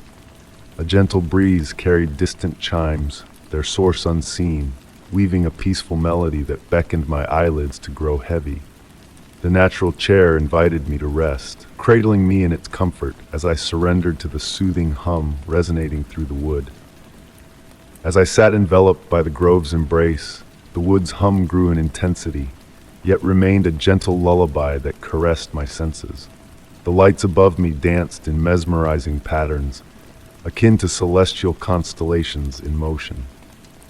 My lantern's light dimmed imperceptibly, time losing its grasp within this ethereal sanctuary. The forest beyond faded into a distant memory, replaced by a tranquil solitude that felt both foreign and intimately known. Drifting between wakefulness and dreams, the grove whispered its secrets, each moment suffused with the soft sounds and shifting lights of this mystical haven. In the twilight of my consciousness, subtle changes unfolded within the shelter. Branches seemed to sway when observed peripherally. The colored glass shards emitted a gentle glow, casting an otherworldly aura above. The air grew denser with a scent that mingled sweetness with the wisdom of ages, reminiscent of ancient libraries infused with the promise of new beginnings. Distant voices caressed the breeze, speaking in tongues unknown yet strangely familiar, their whispers carrying tales of times long past. As my awareness ebbed and flowed, a presence, ancient and vigilant, made itself known within the grove. Not as a threat, but as a silent observer, its essence intertwined with the very fabric of the shelter. The wood's hum shifted into a melodic conversation, its patterns elusive yet laden with meaning beyond comprehension. When I finally opened my eyes to the morning light filtering through the canopy, intricate patterns danced upon the ground, evanescent shapes hinting at mysteries untold. My lantern had extinguished, though I could not recall the moment it had dimmed. In daylight's embrace, the shelter bore a different allure, still shrouded in mystery, yet now distant, as if retreating into the ordinary forest once more. Rising to depart, I noticed a single leaf, twisted into an impossible shape, resting upon the natural table. It unraveled in my grasp, a fleeting reminder of the enigmatic writing that adorned the shelter's branches. Walking back through the forest, I sought to etch the path to the grove in my memory, yet the woods seemed to shift and blur around me, altering the path with each passing step. Though I return to the forest often, seeking the elusive grove, it remains a vision veiled in dreams and memories more vivid than reality itself. Sometimes on the horizon, glimpses of woven branches beckon from afar, or a familiar hum caresses the breeze. The shelter, however, eludes my grasp, revealing itself only in the realm of slumber and recollection, offering its sanctuary and enigma to those in need of its peculiar magic. A lingering sensitivity to the whispers of trees remains, a testament to the shelter's enduring presence in the deep forest, where beneath its intertwined branches it keeps its ancient vigil, awaiting the next weary wanderer in search of solace and wonder. Story 26. In the hushed glow of the moonlight filtering through a veil of fog, delicate shadows danced across the time-worn garden that had become my inheritance. A symphony of scents lingered in the air, the sweet perfume of night-blooming jasmine intertwined with the earthy musk of moss-covered stone. From my bedroom window, I peered down at the weathered statues that adorned the overgrown landscape, standing like ancient sentinels, frozen in a silent reverie. This garden was once my grandmother's domain, a sanctuary she filled with her artistic creations over many years. Now, 3 months after her passing, I found myself the sole inhabitant of her Victorian mansion, surrounded by the legacy of her silent observers. Each statue held a silent narrative, a hidden tale waiting to be unraveled in the tranquil hours between twilight and dawn. On this particular night, the garden seemed to wear a cloak of mystery, unlike any other. Perhaps it was the way the mist clung to the base of each figure, resembling ghostly fingers, or the subtle pulse that seemed to thrum through the otherwise still air. The statue closest to my window, depicting a woman in flowing robes, appeared to be gazing in a different direction than I remembered from the night before. Drawn to the peaceful solitude that only the nighttime could offer, I wrapped myself in a warm shawl and descended the creaking staircase. Each step a whispered conversation between aged wood and the passage of time. The grandfather clock in the hallway tolled midnight with 12 soft chimes, its echoes rippling through the silence like stones dropped into a tranquil pond. As I opened the French doors leading to the garden, a gentle sigh released the fragrance of rain-kissed earth and ancient stone into the night. Barefoot, I tread upon the cool, smooth flagstones of the garden path, still retaining the warmth of the day. The moonlight wove illusions with shadows, causing the statues to appear as if they were shifting ever so slightly in my peripheral vision. Among them, certain figures always captivated my attention more than others. The young boy with a flute frozen in mid-song, the elderly man engrossed in an unreadable book, the dancer caught in perpetual twirl, her stone skirts hinting at movement frozen in time. Each piece had been meticulously placed by my grandmother, forming what she called conversations in stone. That night, a peculiar pattern emerged in the arrangement of the statues, as if they were celestial coordinates on an ancient star map. The fog thickened, swirling around their bases in lazy eddies that seemed almost purposeful in their dance. A curious stillness enveloped the garden, as though the very earth held its breath in anticipation. Delving deeper into the collection, I began noticing subtle details that had eluded me in the light of day. Delicate symbols were etched into the bases of some statues, spirals, crescents, and geometric shapes that shimmered like liquid silver in the moon's embrace. These markings had never been mentioned in my grandmother's journals or our conversations about her art. At the heart of the garden stood a fountain adorned with 3 life-sized figures locked in an eternal dance around a central column.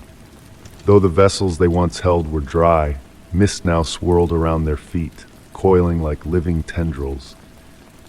As I drew closer, a faint strain of music brushed against my ears, carried on a phantom breeze from a distant realm.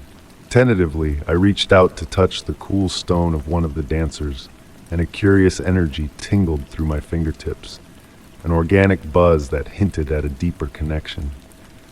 The fog responded to my touch, caressing my wrist with an intimate familiarity.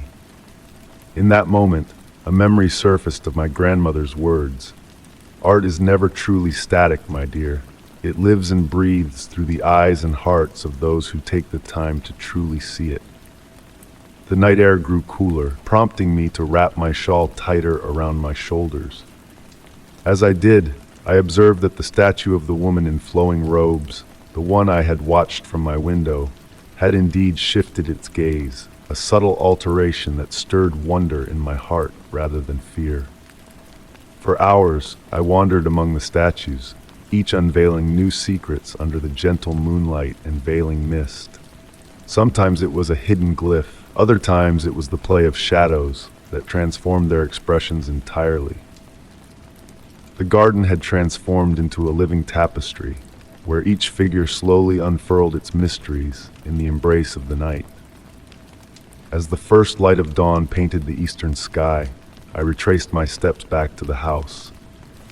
Glancing over my shoulder, I fancied I glimpsed a hint of movement, a lowering hand, a turning head. Yet in the growing illumination, everything appeared as it should, every statue in its rightful place. The following morning, as I sipped tea and gazed upon the sun-kissed garden, everything seemed outwardly unchanged. The statues stood stoically in their designated spots, their stony countenances unchanged by the passage of time. Yet within me, a shift had occurred, not in the garden itself, but in my perception of it. In my grasp, I held a small notebook left behind by my grandmother, filled with sketches of the garden's layout and enigmatic notes on lunar cycles and ancient art. On the final page, penned in her graceful script, a simple message awaited me.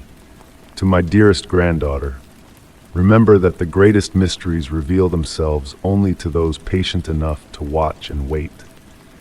The statues have much to teach you if you're willing to learn their silent language. Now, as twilight descends each evening, I am drawn to the window, an eager spectator to the unfolding drama below. Sometimes I venture into the garden, while other times I remain perched above, observing keenly. Yet always, I note the placement of each statue, attuned to any subtle shifts in their eternal choreography of stone and shadow. The garden has transcended its role as a mere collection of statues. It has metamorphosed into a living enigma, gradually unveiling its secrets with each passing night. And in those silent hours, when the moon reigns supreme and the mist weaves its spell, I swear I sense the faint echo of stone footsteps echoing along ancient paths, and the whispered dialogues of those who stand eternal vigil over this enchanted realm. Whether these phenomena are the reveries of an artist's descendant or something more profound, I have learned to embrace the mystery, finding solace in the understanding that some enigmas are best left shrouded in the soft uncertainty of moonlit shadows. Story 27, the soft patter of rain against the aged wooden shingles serenaded the evening, enveloping me in a cocoon of tranquility within my newfound sanctuary. Nestled within the enigmatic embrace of an old Victorian manor, its history veiled in secrecy, the grand structure stood both regal and aloof, a silent sentinel disconnected from the world outside. The real estate agent had been reticent about divulging details of its past, offering only a suspiciously modest price and evasive responses to my inquiries. Through the towering windows, I observed the dance of autumn leaves in the overgrown garden, their rustling harmonizing with the gentle drumming of raindrops outside. The warm radiance of my reading lamp cast elongated shadows on the vintage wallpaper, forming shifting patterns that seemed to morph when glimpsed from the corner of my eye. The house came adorned with furniture, yet devoid of any personal artifacts left behind by its previous occupants. No photographs, no letters, no remnants of the lives once intertwined within these walls. The furnishings themselves exuded a timeless elegance, intricate wooden pieces hailing from disparate eras, as if plucked from the annals of centuries rather than mere decades. As I sank into the plush velvet armchair beside the crackling fireplace, a peculiar sensation washed over me. The dwelling felt simultaneously familiar and alien, akin to a recurring dream where the details never quite align with reality. The warm glow from the hearth bathed the room in a comforting light, casting prismatic reflections from the crystal chandelier suspended above, painting kaleidoscopic patterns on the walls. The antique grandfather clock in the hallway tolled 9 times, its resonant chimes reverberating through the empty corridors. Yet, a subtle discord lingered in its tone, as though the sound traversed a dense fog before reaching my ears. I found myself instinctively counting the chimes, though I could not recall the last time I had wound the clock since taking up residence. A gentle breeze whispered through the room, despite all windows being securely shut against the autumn chill. The flames in the fireplace flickered, conjuring fleeting shadows that almost took on recognizable shapes. The fragrance of aged books and ancient wood mingled with a sweeter aroma, reminiscent of dried flowers preserved within the yellowed pages of forgotten tomes. Rising from the chair, a compelling urge to explore the myriad rooms of the manor beckoned me. Each doorway led to spaces that defied the external dimensions of the house. The library, with its towering shelves and sliding ladder, housed volumes inscribed in unknown languages, their spines adorned with enigmatic symbols instead of letters. Tracing my fingers along the leather bindings, I sensed a faint warmth emanating, as if the books themselves pulsed with latent wisdom. The kitchen, frozen in time with its copper pots dangling from iron fixtures and a colossal hearth, juxtaposed modern appliances amid 19th century culinary tools, as though relics from a bygone era had intruded upon the present. The marble countertops bore subtle stains that shifted hues with the play of light, forming intricate patterns reminiscent of celestial charts. Ascending the spiral staircase to the upper floor, each step emitted a melodious note, weaving an eerie symphony that trailed behind me. The polished banister felt worn beneath my touch, imprinted by the countless hands that had traversed it before mine. However, upon reaching the landing, a peculiar realization dawned upon me. I could not recall the number of steps ascended. The hallway on the second floor extended farther than seemed feasible, lined with doors that subtly shifted their positions each time I glanced back. Paintings adorned the walls, depicting landscapes of surreal realms, mountains arcing impossibly towards lavender skies, forests where trees defied gravity, oceans flowing upward against the laws of nature.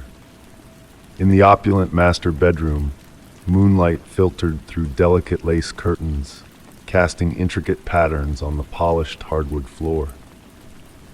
The massive 4-poster bed commanded the room, its heavy burgundy drapes stirring faintly in the absence of a breeze.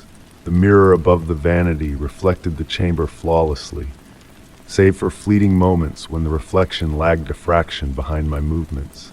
Opening the closet unveiled a space seemingly deeper than the exterior dimensions of the house should allow. Swinging hangers swayed gently, emitting a soft, melodic tinkling as they brushed against each other. Nestled in the shadows at the rear of the closet stood another door, diminutive, crafted from dark wood, its gleaming brass handle beckoning invitingly. Despite my repeated attempts, I never quite mustered the courage to grasp that handle. Each time I neared, The air thickened with the scent of rain-soaked earth and an ancient presence that transcended mere petrichor. The basement door remained steadfastly locked, with no key among the assortment passed down with the house. In the wee hours of the night, ethereal sounds would drift through the floorboards, not menacing, but rather akin to distant melodies played on instruments unknown to my ears. The music bore a haunting familiarity, though I knew not from where it stemmed. Time within the manor began to warp and twist, with certain evenings stretching into what felt like eternities, while entire weeks slipped by in what seemed like mere moments. The grandfather clock maintained its irregular chimes, yet curiously never struck the hour of midnight. The span between 11 and 1 elongated like molten taffy, filled with the gentle creaking of timbers and the settling of furniture, forming patterns that almost coalesced into whispered words. The house appeared attuned to my emotions, its dimensions shifting in response. On melancholic days, the rooms expanded, the ceilings soaring higher to accommodate my sorrow. During moments of joy, the walls drew closer, crafting intimate nooks ideal for reading and introspection. The ambient temperature subtly adjusted, perpetually maintaining an ideal comfort without any intervention on my part. Visitors were scarce, and those who did venture within seldom lingered. Their voices would taper off mid-conversation, their gaze flitting to corners where shadows deepened inexplicably. Dialogue would fade into contemplative silence, and upon departure, guests often struggled to recollect specifics of their visit, as if the house itself had tenderly erased their memories. My dreams burgeoned with vivid imagery depicting the manor in varied epochs. I witnessed it anew, gleaming with fresh vitality and weathered with vines blooming flowers lost to time.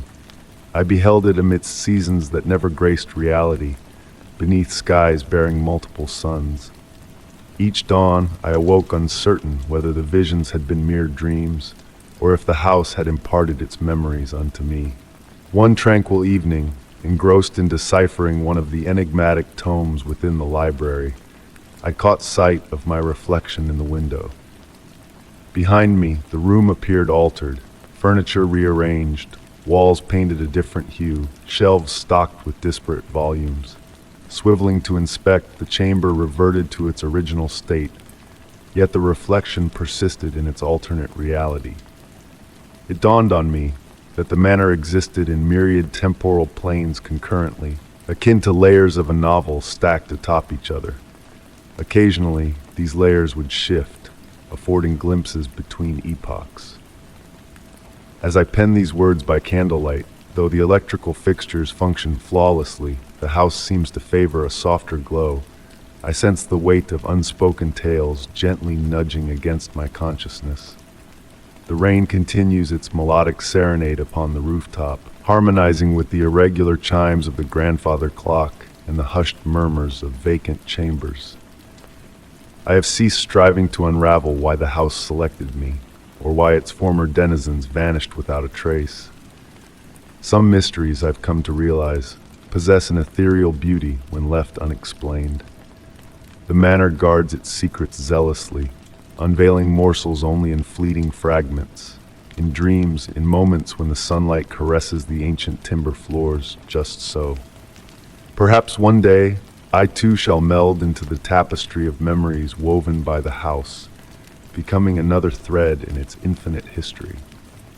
Until that juncture, I abide here, attuned to the tranquil symphony of a domicile existing beyond the constraints of time, perusing books inscribed in languages that may have never graced human tongues, and assimilating the silent dialect of chambers that retain all, yet divulge naught.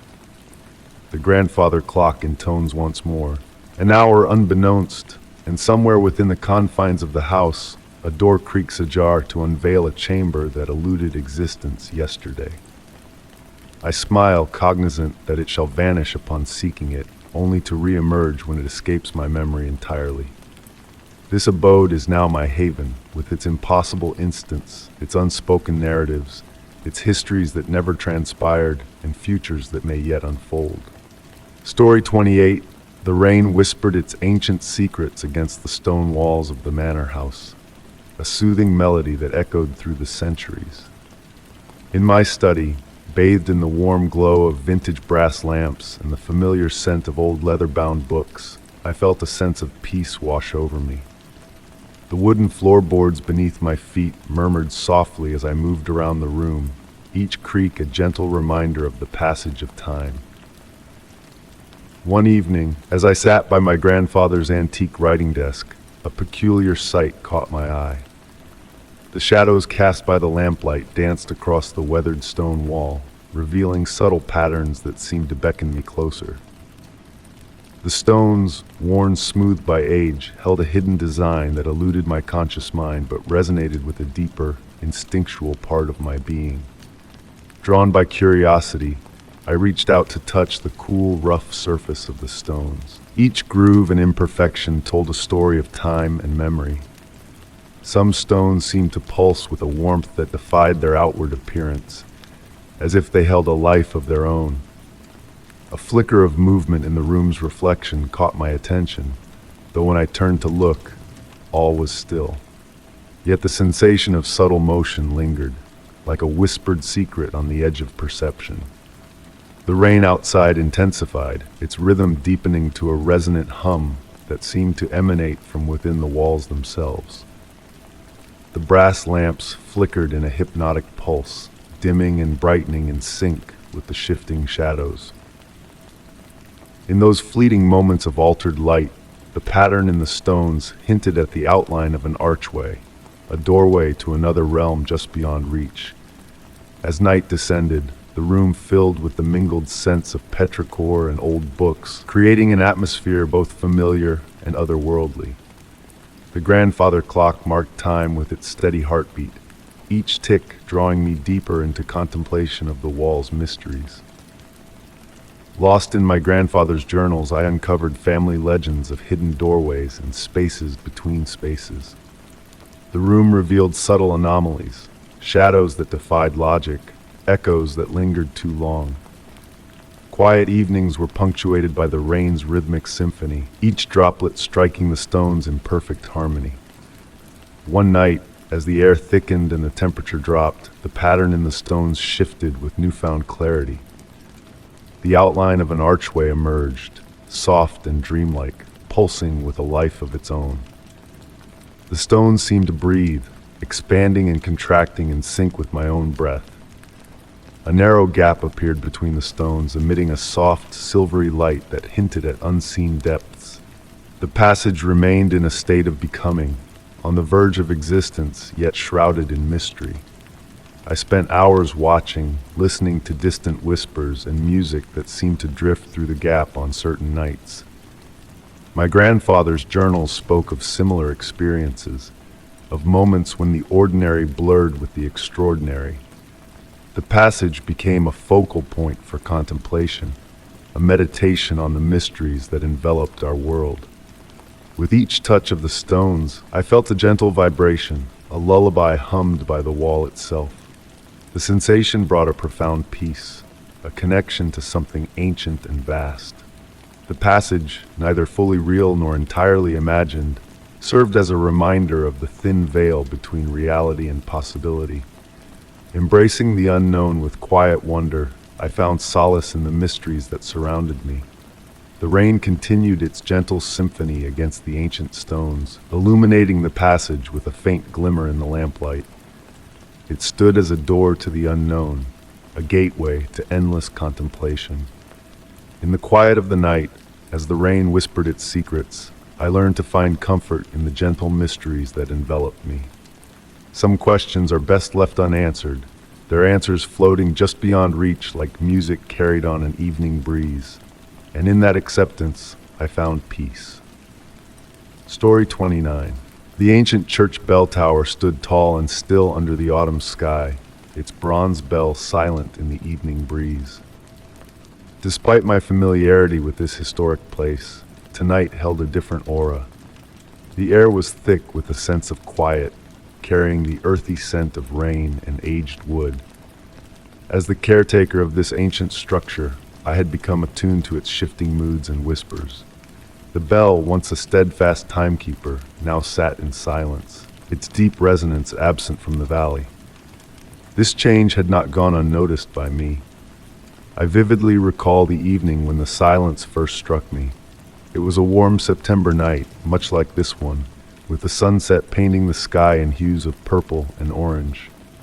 Climbing the weathered steps, the familiar creak accompanying my ascent, I reached the bell tower for my routine check. The clock struck 6, but the bell remained mute. I inspected the mechanism. All seemed well, yet the silence persisted. In the following weeks, I found myself drawn to the tower, especially at dusk when the world grew quiet. The room became a sanctuary, with its ancient beams and dancing dust motes in the fading light. It felt as though the walls held whispered prayers and memories, almost audible if I listened closely. One evening, as I sat near the window, the sunlight revealed intricate patterns on the bell's surface, shifting like elusive writing in a language unknown to me. Local tales spoke of the bell's mystery, crafted by a vanished artisan using rare metals. With autumn's arrival, the tower began to change. The air grew heavy with anticipation. Dust motes danced uniquely, and the wooden beams seemed to murmur secrets. Dreams visited me, echoing the bell's voice in a melodic chorus, showing me enigmatic patterns. I kept a journal, documenting the tower's anomalies, sudden temperature drops, mysterious shadows, and an eerie sense of being observed. Reviewing my notes by candlelight one evening, a pattern emerged, hinting at a gathering storm of the unknown. The villagers too noticed the bell's silence, interpreting it as an omen or natural decay. But I sensed a deeper mystery awaiting revelation. Tonight the air is thick with moisture, the sky painted in familiar hues. Sitting in my spot, the tower feels expectant. The clock ticks, the hammer poised to strike. Something shifts. The bell's patterns glow, casting soft shadows. The air hums with potential. The toll resonates within me, the patterns pulsing with each strike, illuminating the room in gentle light. I realize the bell speaks in a hidden language, meant for those who truly listen. Its silence is a different kind of song, playing in the realm of shadows and whispers, inviting contemplation. As I prepare to depart, I know the bell's message lingers, waiting to be unraveled. Tomorrow, I'll return, seeking further understanding. For now, I embrace the mystery, for some tales are best conveyed in the language of silence, resonating in the spaces between dusk and dreams. Story 30. In the quiet hush of the night, the rain cascaded down in a gentle, steady cadence against the window panes of my grandmother's ancient home. Each droplet carried a tale of forgotten whispers and age-old mysteries, creating a melodic symphony that wrapped the house in a cloak of tranquility. Nestled in my grandmother's worn leather armchair, I breathed in the familiar scent of aged wood and dried herbs that hung in the air like a delicate memory. The soft glow of the antique table lamp bathed the room in a warm, golden light, casting dancing shadows upon the walls adorned with burgundy wallpaper. It had been 3 months since my grandmother departed this world, leaving me the solitary guardian of this centuries-old abode nestled deep within the woods. As a child, I had reveled in the magic of this place, but now, as the sole dweller, I unearthed hidden facets of the estate that had eluded me before. Among these discoveries, the most intriguing was a path of black stones that emerged at the garden's edge, disappearing mysteriously into the mist-shrouded forest beyond. These stones were not a part of my childhood recollections. They seemed to have materialized in the twilight of my grandmother's life, a secret she had never divulged during our weekly conversations. Each black stone, perfectly round and polished to a lustrous sheen, mirrored the darkness of the night sky, absorbing the rain's touch to shimmer like celestial mirrors. The ethereal sound of wind chimes drifted through the walls, their crystalline tones blending seamlessly with the rain's gentle lullaby. These chimes, suspended like whispers in the air, wove a melody that resonated with the essence of moonlight filtering through autumn leaves, a melody that tugged at the strings of memory and longing. Drawn to the window by an unseen force, I gazed out into the enfolding dusk. The garden below unfurled in a tapestry of muted greens and silvers, while the enigmatic black stones charted a winding course into the enigmatic depths of the forest. An oddity caught my eye. Minuscule points of light hovered above each stone, frozen in a dance of luminescence. Rationality suggested they were mere raindrops reflecting light, yet their unwavering glow hinted at a deeper, intentional presence. Despite my initial hesitation to explore the pathway, tonight, under the spell of the soft rain and the enigmatic lights, a sense of serene mystery enveloped me, dispelling any lingering doubts. Draping myself in my grandmother's woolen shawl, imbued with the faint fragrance of lavender, I descended the wooden staircase, each creak a familiar reassurance. The hallway resonated with the steady tick-tock of the grandfather clock, its brass pendulum capturing the radiance of the antiquated crystal chandelier overhead. Stepping onto the sheltered back porch, a cool, damp embrace greeted me as the rain transmuted into a misty veil, suspended like glistening diamonds in the evening air. Fragrant herbs from the garden, rosemary, thyme, and sage, mingled their scents, delineating a boundary between the known sanctuary of the house and the veiled enigma of the path ahead. The first black stone awaited just beyond the herb garden, its surface aglow with a spectral light hovering above, a beckoning guide to the next stone on the trail. Surrendering to an unseen compulsion, I tread upon the first stone, feeling its warmth seep through my shoes despite the evening's coolness. With each step forward, the light above the subsequent stone intensified, illuminating a path of ethereal radiance that led deeper into the heart of the woods. The woods embraced me as the path meandered amidst bowing trees, forming a natural canopy overhead, their branches weaving a tapestry of shadows and whispers. The mist, now imbued with a hint of lavender, akin to my grandmother's shawl, swirled in elegant patterns, guiding me further into a dreamscape of quiet wonder. Time flowed in an indiscernible pattern as I traversed the winding trail, guided by the soft luminescence that painted the stones. Eventually, I reached a circular clearing where the path spiraled around a central stone larger than the rest. Above this stone, the hovering lights coalesced into a constellation of gentle radiance, suffusing the clearing with an otherworldly glow. At the heart of the stone lay a weathered, leather-bound book, bearing my grandmother's familiar script on the first page. For when you're ready to understand, leafing through its pages, I discovered her revelations about the stones, gateways to a realm of subtle magic she called gentle enchantment, a realm that sought to bring solace and healing to the natural world. Her writings unfolded a tapestry of harmony between the seen and unseen, illuminating the magic woven into the fabric of existence, waiting to be appreciated by those attuned to its silent symphony. The black stones she detailed were not mere markers but portals bridging realms, allowing glimpses of beauty beyond the veil of ordinary perception. Lost in her revelations, I watched as the lights above danced in graceful patterns, echoing the diagrams within the book. The distant wind chimes played a melody that resonated with my grandmother's hum, a melody of serenity and understanding that transcended words. Enveloped in the mist's embrace, I absorbed her teachings on the quiet enchantment that permeated every corner of existence, the magic of observing and cherishing life's fleeting moments. The very air thrummed with a whisper of energy, and the trees around the clearing shimmered with the same ethereal lights, creating a cathedral of living luminescence in the nocturnal realm. Returning along the path, each step resonated with a gentle pulse of light and a murmur of chimes, as if the trail itself whispered secrets of the ages. Reaching the garden's edge, I turned to behold the glistening stones, now revealed as sentient guardians in the tapestry of my grandmother's legacy.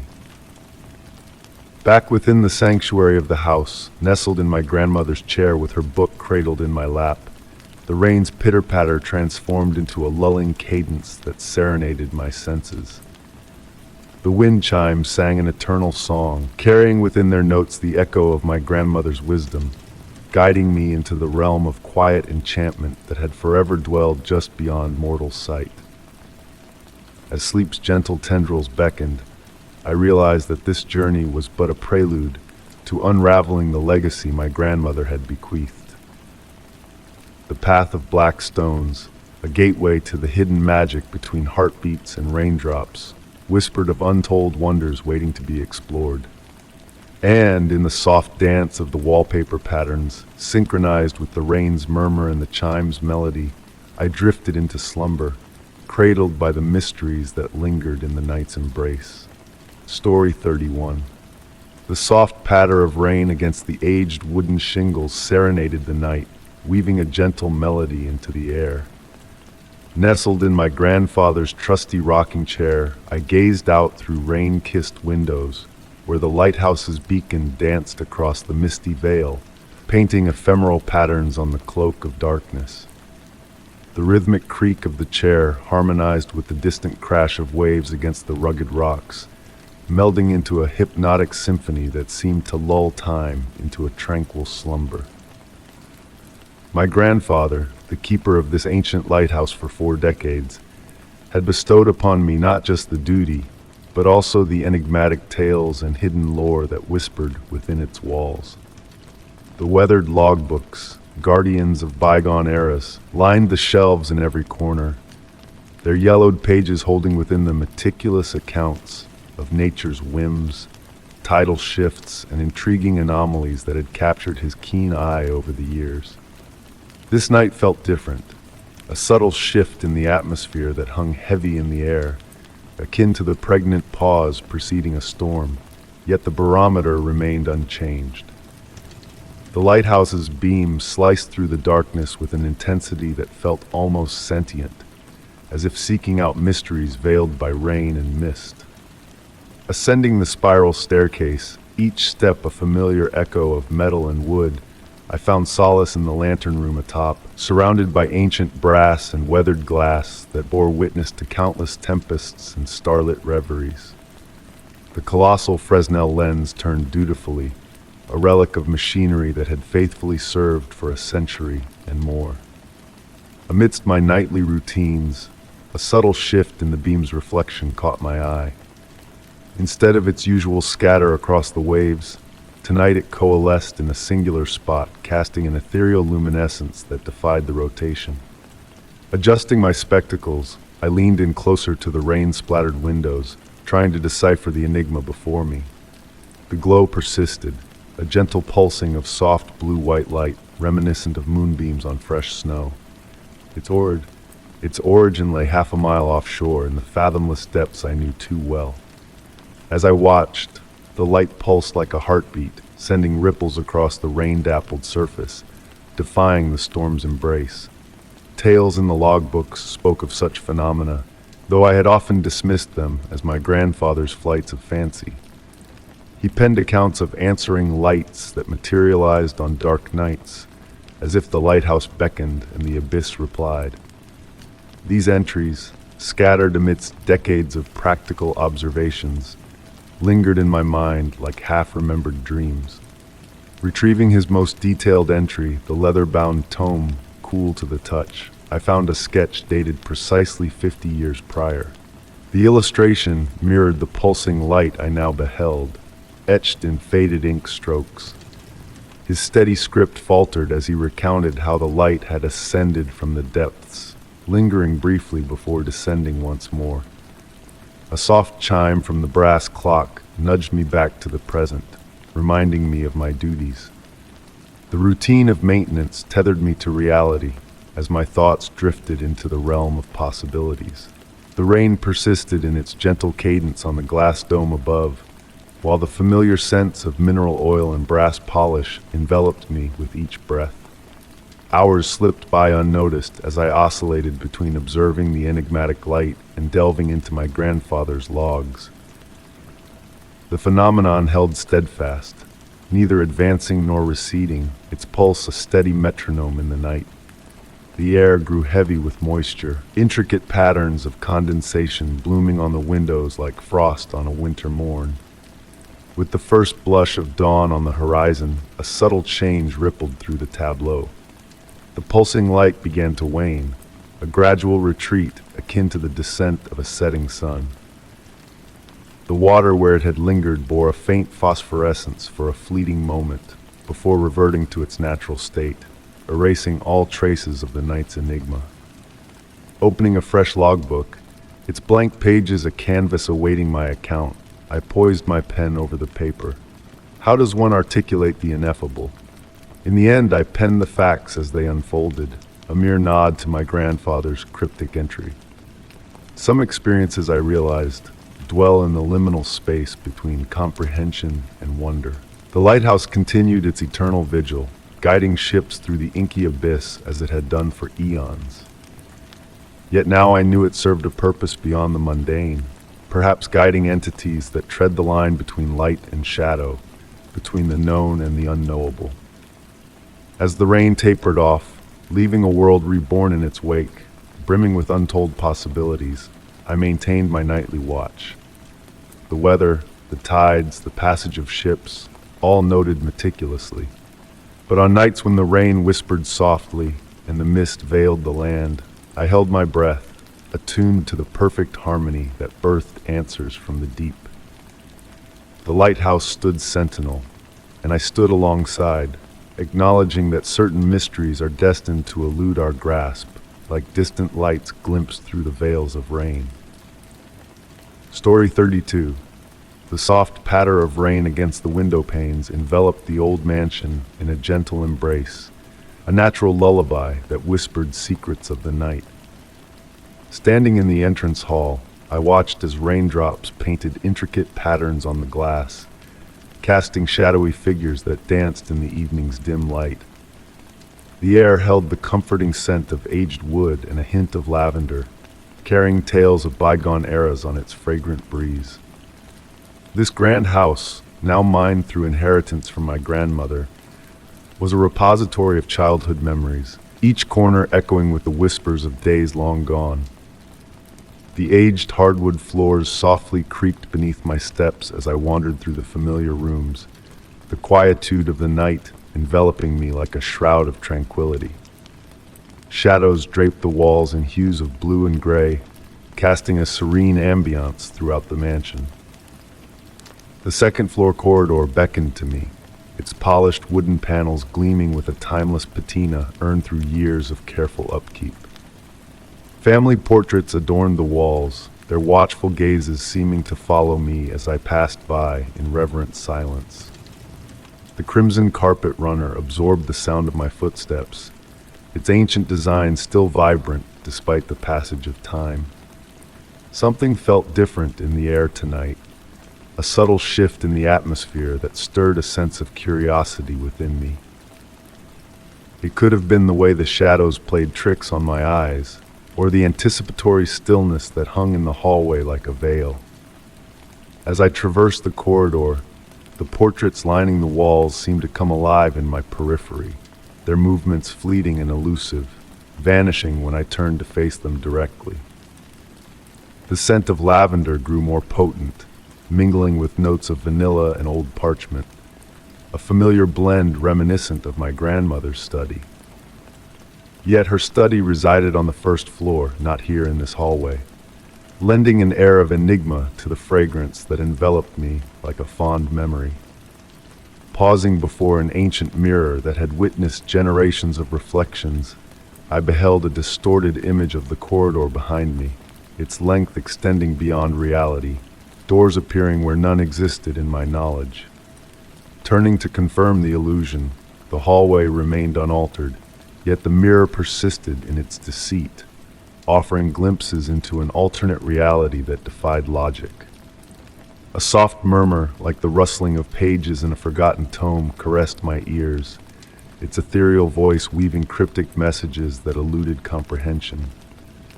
The corridor's temperature shifted, a subtle coolness descending like a gentle caress, reminiscent of autumn evenings by the hearth downstairs. The ancient panels seemed to breathe, pulsing with a life of their own, exhaling memories into the stillness. Strains of piano melodies, echoes of children's laughter, the rhythmic click of my grandmother's knitting needles. Advancing further, the portraits subtly transformed before my eyes. Colors shifted, objects appeared and vanished, each alteration a testament to the fluidity of time within these walls. These spectral changes bore no menace, but rather a sense of continuity, an acknowledgement of the myriad experiences bound within the mansion's embrace. With each step, the corridor stretched imperceptibly, not in a disconcerting manner, but as if granting me additional moments to delve into its mysteries, to unravel its enigmatic past. The rain's cadence morphed into a melodic symphony, synchronizing with the rhythm of my footsteps, each droplet a fragment of memory that dissolved like sugar in tea. Reaching out to touch the wall, the aged wood yielded beneath my fingertips, its grain swirling and morphing into fleeting images. A child's toy, a festive tree, a weathered rocking chair. Each contact released wisps of memory, visible as golden motes that pirouetted in the dusk's embrace. At the corridor's terminus stood a door hitherto unnoticed, blending seamlessly with its brethren, save for its beckoning brass handle that gleamed in the twilight. Drawing nearer, the whispers intensified, a melodic hum reminiscent of my grandmother's garden melodies, laden with the wisdom of the earth. The door, unbarred yet unyielding, defied conventional opening mechanisms, dissolving like mist at dawn to reveal a parallel corridor beyond, or perhaps a corridor existing in a temporal rift. In this alternate reality, sunlight bathed non-existent windows, illuminating dancing motes of dust that sparkled like celestial beacons. Stationed at the threshold between worlds, I felt not fear, but a profound tranquility, as laughter and piano strains wove a tapestry of nostalgia around me. Lavender intertwined with the aroma of fresh bread and coffee, evoking the cozy sense of childhood within these ancient walls. Glancing back, the corridor I had traversed remained steadfast and tangible, yet as enigmatic as the uncharted expanse ahead. The portraits observed with serene countenances, their visages a blend of familiarity and novelty, embodying the essence of temporal fluidity within the mansion's confines. Neither stepping forward nor retreating, I lingered in that liminal space, allowing memories to cascade over me like gentle waves, soothing and invigorating in their ebb and flow. On quiet nights when rain caresses the earth, I am drawn back to that corridor where the enigmatic door stands sentinel, a portal to infinite possibilities. Its purpose, I've come to realize, is not to be unlocked, but to serve as a conduit for the myriad facets of memory. It exists to remind us that the past is not a linear path, but a labyrinth of endless choices, where echoes of bygone eras harmonize with the present in a symphony of understanding. The whispers persist in their eternal dialogue, the portraits maintain their silent vigil, and the corridor lingers, a realm betwixt reality and reverie, where fractured memories mend and reshape into new narratives. In this twilight realm of what was and what could be, a different kind of peace descends upon me, born of acceptance that some enigmas are meant to be felt rather than deciphered. And so the corridor endures, a sanctuary where time meanders like honey under the sun, where memories ebb and flow like tides on a distant shore. The rain continues its gentle descent, the wood murmurs its ancient tales, and somewhere, in the hush between heartbeats, my grandmother's lavender blooms eternally, an ever-changing testament to the garden of fragmented memories. Story 33. In the tranquil embrace of twilight, the evening sky was painted with delicate hues of lavender and deep blue, casting elongated shadows across my grandmother's aged cabin. Seeking solace from the cacophony of modern life, I ventured here, unaware that I would soon be entangled in a mystery that would forever alter my perception of the natural world. Nestled against the base of an ancient mountain, the cabin stood with stoic grace, its pointed silhouette a constant sentinel in every window's view. In those initial serene days, I found solace in its unwavering vigil over the valley. The mountain cradled the cabin in a protective embrace, its slopes draped in a lush tapestry of emerald pines that murmured enigmatic tales in the breeze. Each dawn, the chorus of birds greeted the sun, their harmonies wafting through the thin walls like a gentle call to rise. The time-worn floorboards whispered stories of bygone generations, with every soft creak underfoot. The aroma of pine needles and morning dew seeped through the slightly askew window frames, promising yet another day of serenity. It was on the fourth morning that a peculiar observation caught my attention.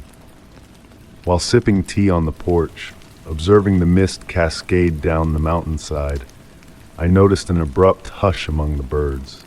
Not a gradual quieting like in the presence of a predator, but a sudden cessation, as if a universal mute button had been pressed. The stillness enveloped me, broken only by the gentle rustle of leaves in the breeze. That day I found myself compelled to scrutinize the mountain's visage more intently. Its rocky contours appeared altered in some elusive manner, though the exact change eluded my grasp. Shadows amidst the trees seemed deeper, more deliberate, as if arranged in a cryptic design just beyond my comprehension. I devoted hours to sketching the vista from my porch, attempting to capture that elusive essence slipping through my grasp. That night, my dreams were haunted by visions of eyes opening within the mountainside, myriad dark windows peering down into the valley. Awakening, I discovered my sketchbook open on the kitchen table, despite recollecting leaving it outdoors. The pages were adorned with intricate drawings I had no memory of creating, patterns of circles and lines that undulated across the paper like rippling water. Subsequent days unfurled with subtle peculiarities. Objects within the cabin shifted position when unobserved. Not dramatically. A cup moved slightly to the left, a book tilted askew, my grandmother's antiquated rocking chair gazing in a different direction than I had left it, always facing the mountain.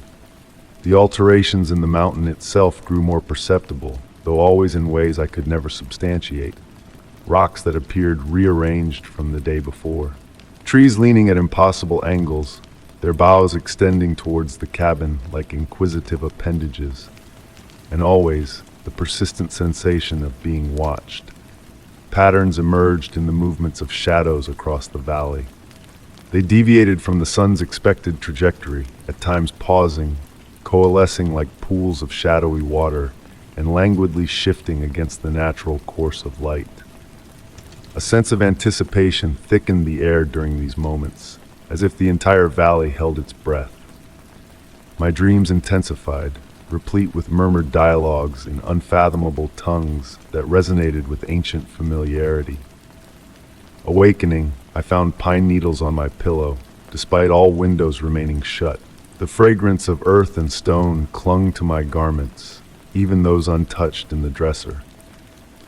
On a particularly tranquil evening, as the sun imbued the sky with hues of pink and gold, I witnessed movement on the mountainside that defied conventional explanation by wind or fauna. Segments of the mountain itself seemed to shift, adjusting their stance as if someone settled into a more comfortable position on a chair. The spectacle should have instilled dread, yet it enveloped me in a profound tranquility. I found myself drawn more frequently to the porch, where I communed with the mountain's silent gaze. At times, I read aloud from my grandmother's ancient tomes, and the wind altered its course to carry my voice up the slope. In other moments, I relished in quietude, feeling the weight of ancient observance envelop me like a warm shroud. The locals in the neighboring town skirted direct discussion of the mountain, their reticence conveying volumes. During conversations, they would cast furtive glances towards its peaks, nodding subtly as if acknowledging an old companion. Their children frolicked freely in the valley but refrained from straying too close to the slopes. Not out of fear, but out of reverence, I eventually discerned. With the passage of weeks, I comprehended that the mountain's sentience harbored neither malevolence nor benevolence. It simply existed, akin to gravity or time. Its consciousness operated on a scale so grand that our human lives must have appeared as fleeting as fireflies to it. Yet it observed us, monitored us, and in its own cryptic fashion, comprehended us. Unearthing my grandmother's journals from a dusty trunk in the attic unveiled her cognizance of the mountain's essence. Her graceful script alluded to the watcher on high and the custodian of valley enigmas. She chronicled experiences akin to mine, displaced objects, pregnant silences, dreams that felt more like memories. As I penned this narrative in the gentle twilight glow, I sensed the mountain's scrutiny as a tangible presence. Shadows within my chamber arranged themselves into configurations that nearly coalesce into words, while the atmosphere grows laden with unspoken communion. The time-worn walls of the cabin murmur softly, adjusting themselves to better face the ancient observer beyond. I've come to realize that certain enigmas are not meant to be unraveled, but rather embraced and acknowledged. The mountain that stands sentinel over this valley harbors secrets that predate human recollection, and perchance it shall persist in its vigilant observation long after our departure. Its presence now offers solace, a reminder that marvels persist in this world that elude our contemporary compulsion to explicate all.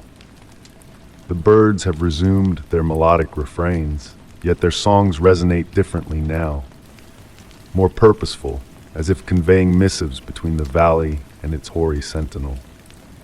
As night descends, I shall leave this testament here and venture out onto the porch once more.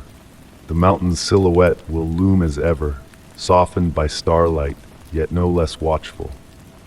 Should you ever find yourself in a serene valley beneath the shadow of an ancient peak, attend to the quality of the silence. Observe how the shadows shift, how the trees incline, how the very air seems to thicken with awareness. For you may unearth, as I have, that certain mountains transcend mere existence. They observe, they recollect, and in their primordial manner, they comprehend. Story 34. The gentle cadence of autumn rain tapping against the leaves painted a tranquil symphony in the dimming forest. Each droplet carried secrets as it descended, blending with a myriad others in a dance through layers of golden and crimson foliage. My footsteps echoed softly along the ancient hiking trail, the earth beneath yielding with a quiet squelch, while the rich, earthy aroma of decaying leaves filled my senses with each inhale. The fading light of late afternoon filtered through the forest canopy, casting everything in hues of amber and gray, casting a spell of enchantment over the woods. What had started as a simple stroll to clear my mind now beckoned me further into the heart of the forest, guided by the mystical quality of the weather and light. The familiar landmarks of my usual route had vanished, replaced by towering trees whose branches intertwined like old confidants, sharing untold stories. As I ventured deeper, the sound of flowing water gradually emerged from the natural chorus of the forest. Initially faint, it grew more distinct with each step, drawing me towards it with an inexplicable allure. The trail began to descend, meandering between moss-clad boulders that seemed arranged by some ancient, forgotten hand. The air grew cooler as I descended, carrying with it a mysterious essence, a blend of wet stone and time itself. Through breaks in the tree canopy, I glimpsed mist rising from what appeared to be a narrow river valley below. The water's melody intensified, not a playful babble, but a deep, resonant hum that stirred something primal within me.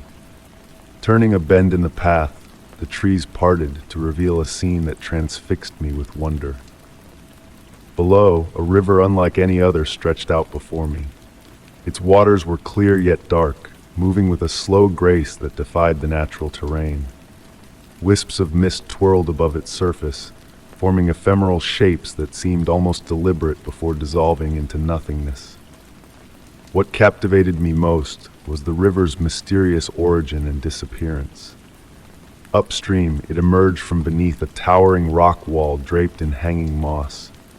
Downstream, it curved behind another stone formation, vanishing from sight. The entire vista felt like a secret guarded by the ancient forest. Without conscious thought, I found myself descending the steep bank towards the river's edge. The rocks were blanketed in a plush moss that absorbed all sound, enveloping me in a cocoon of silence, broken only by the river's deep hum. As I neared the water, I noticed a peculiar feature of the rock wall where the river began, an opening, a cave mouth partially veiled by water and mist. The entrance stood tall, inviting passage, its depths obscured by the shifting curtain of water. What intrigued me was the cave's rhythmic pulsing, a subtle inhale and exhale, akin to the slumbering breath of a giant. Standing at the water's edge, a sense of reverence washed over me, not fear but a profound recognition of ancient significance. The air around me crackled with potential, akin to the charged moment before a summer storm unleashes its fury. The water at my feet was crystalline, neither warm nor cold, but a blend of both and neither. A faint sound emanated from the cave mouth, reminiscent of distant music. Not a specific tune, but the essence of melody, like a half-remembered lullaby from childhood. Entranced by the cave's allure, I noticed tiny lights flickering into existence in the growing dusk. Initially mistaken for fireflies, their movements were too deliberate, too purposeful. They waltzed around the cave entrance in lazy spirals, their luminescence a shade between silver and blue, shifting beyond focus. Time seemed to ebb differently here. Though the light hinted at approaching evening, I lost track of how long I stood by the river. The dancing lights multiplied, weaving patterns that felt meaningful, a language inscribed in light. They beckoned me towards the cave, their movements an invitation. Drawing closer to the water, I sensed a certainty that I could cross without getting wet. Where the lights danced, the river's surface appeared solid, as if stepping stones of pure light awaited me. Another step brought me to the water's edge, where I felt the cave's breath upon my face, a blend of warmth and coolness, carrying whispers of minerals, age, and a sweeter, more beguiling essence. The lights swirled with heightened urgency, their dance conveying a story, or perhaps many interconnected tales, akin to the roots of the ancient trees above. Balancing on the threshold between the known and the unknown, a choice materialized before me. The cave's maw beckoned, promising answers to unspoken questions. The lights twirled more intricately, more meaningfully, their message on the cusp of comprehension. The decision to step onto the radiant stones would alter everything, a certainty that anchored me in that moment. Yet fear did not clutch at my heart. Instead, a profound sense of familiarity enveloped me, as if this place had been known to me all along, awaiting remembrance. Hovering over the first glowing stone, the lights paused in their dance, as if awaiting my next move. The cave's breath encircled me like a tender embrace, and the river's song resonated deep within my bones. Whatever lay beyond the watery veil, it had been awaiting my arrival, perhaps longer than my own existence. As daylight waned above, I lingered on the threshold, suspended between realms, while the lights wove their eternal tapestry, and the cave exhaled its ancient essence. Whether I took that step or retraced my path to the familiar forest, the knowledge of this hidden realm had already transformed a core part of me. The boundary between the possible and the impossible blurred like the mist swirling around my feet, and the world shimmered with a new light. The tale of what lay beyond the cave's entrance remained untold, preserved in the dance of mystical lights and the whispered ballad of an underground river. On quiet nights, with the soft patter of rain and the hush of the world, I catch the echo of that unearthly melody, drawing me back to the realm where reality bends. and enchantment flows like water through the veiled corners of existence. Story 35.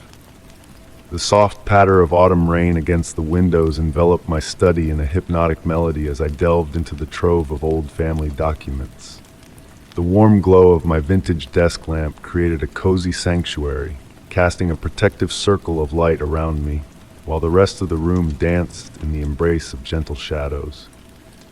This house, once my grandmother's abode, held not just the Victorian charm, but also a tapestry of memories woven through generations. Amidst the sea of yellowed papers, my fingers stumbled upon a treasure, a weathered leather-bound journal bearing no insignia but filled with my grandmother's elegant script.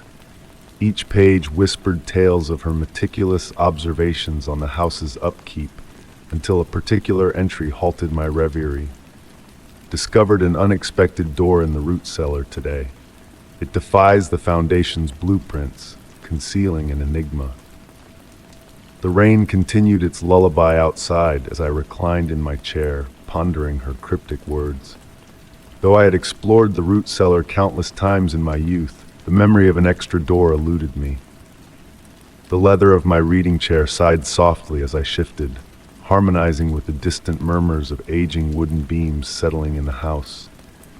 Noiselessly, my bare feet glided over the plush carpet as I ventured towards the kitchen. At the end of a short hallway awaited the cellar door, its brass handle gleaming in the ethereal light. With a familiar click, the ancient key turned, granting passage to the cool, underground chamber.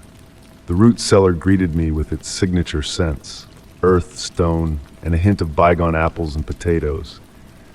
My flashlight danced over rough-hewn walls and time-worn shelves, everything appearing as remembered, until a peculiar sight caught my eye in the far corner. A subtle anomaly in the wall's texture beckoned me closer, the mortar lines whispering of hidden truths beneath the surface.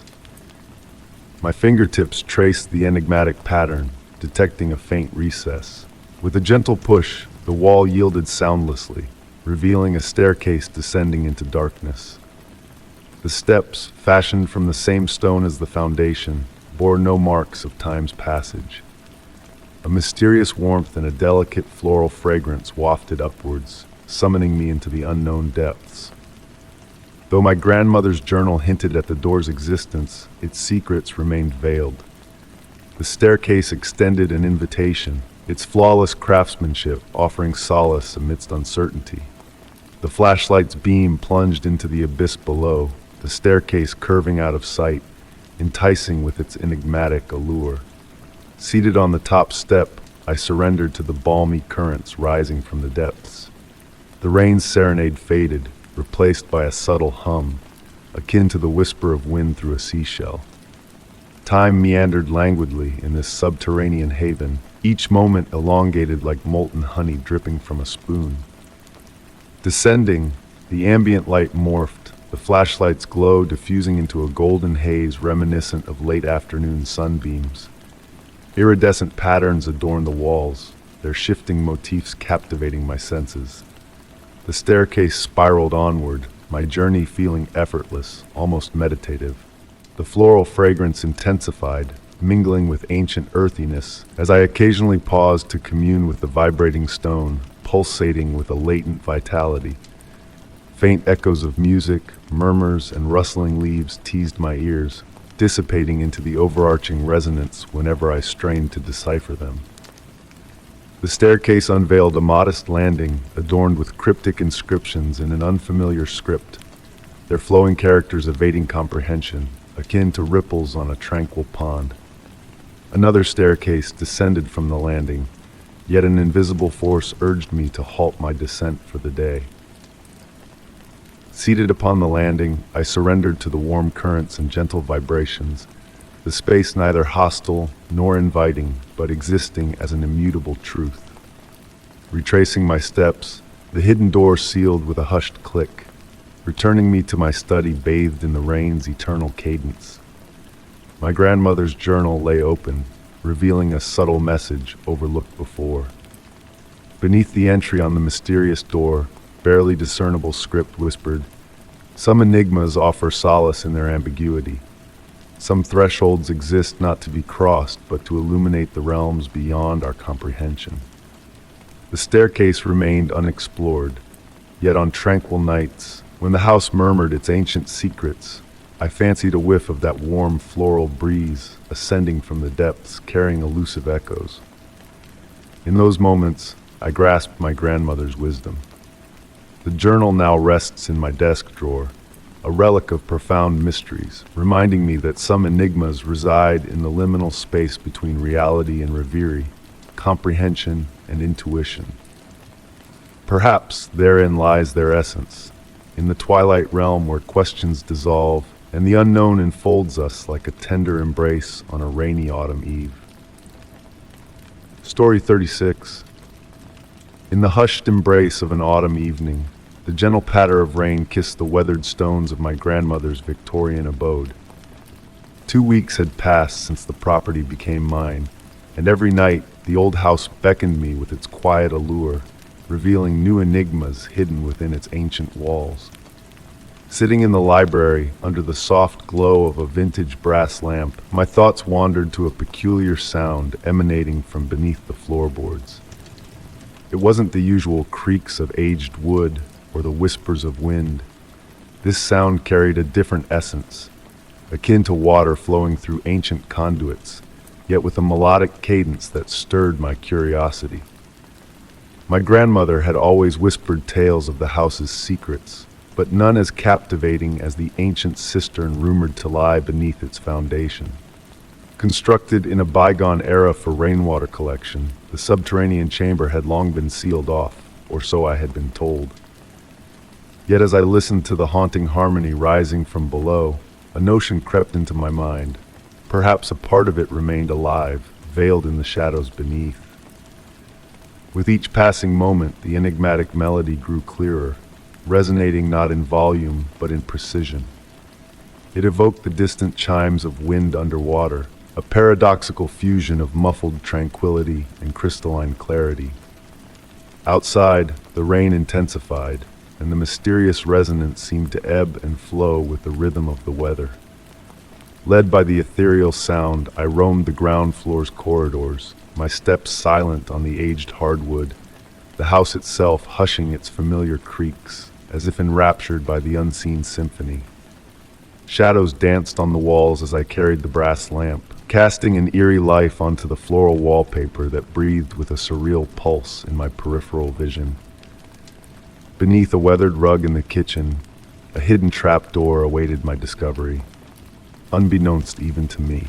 Smooth with age, a brass ring pull beckoned, and as I lifted it, a rush of anticipation tingled through me. The door yielded effortlessly, revealing stone steps that descended into darkness. Cool, mineral-scented air greeted me, reminiscent of ancient caverns and forgotten wells. As I descended each step cautiously, the amber light of my lamp swallowed by the murky depths. The walls, meticulously crafted stones, whispered tales of a long-lost artistry. Water trickled in the shadows, weaving a pattern of intentional sound. At the chamber's base, a circular expanse opened before me. The cistern, a vast void shrouded in darkness, mirrored the light on its surface, concealing its true depth beneath a veil of liquid gold. Ripples danced without an apparent cause, captivating me, but it was the melodic echo that held me spellbound.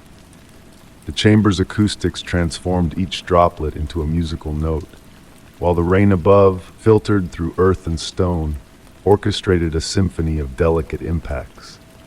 The water itself seemed to harmonize with the chamber, creating melodies beyond the bounds of mere fluid dynamics. Immersed in the enchanting soundscape, I discerned whispers amidst the water's song, voices that echoed ancient languages, tales of significance just beyond comprehension. Lost in time and space, I surrendered to the symphony, allowing the mysterious whispers to weave their enigmatic narratives through me. Time lost its grip in the cistern's embrace, measured not in hours but in the rhythm of drops and ripples. The lamp's glow waned, yet the darkness pulsated with a life of its own, a tapestry of shifting shadows and subtle movements. Emerging from the depths, the night had deepened, the rain's serenade silenced. I concealed the trap door beneath the rug, knowing I would return to the Chamber of Secrets. The cistern's song had become a part of the house's essence, a clandestine melody echoing eternally beneath our very feet.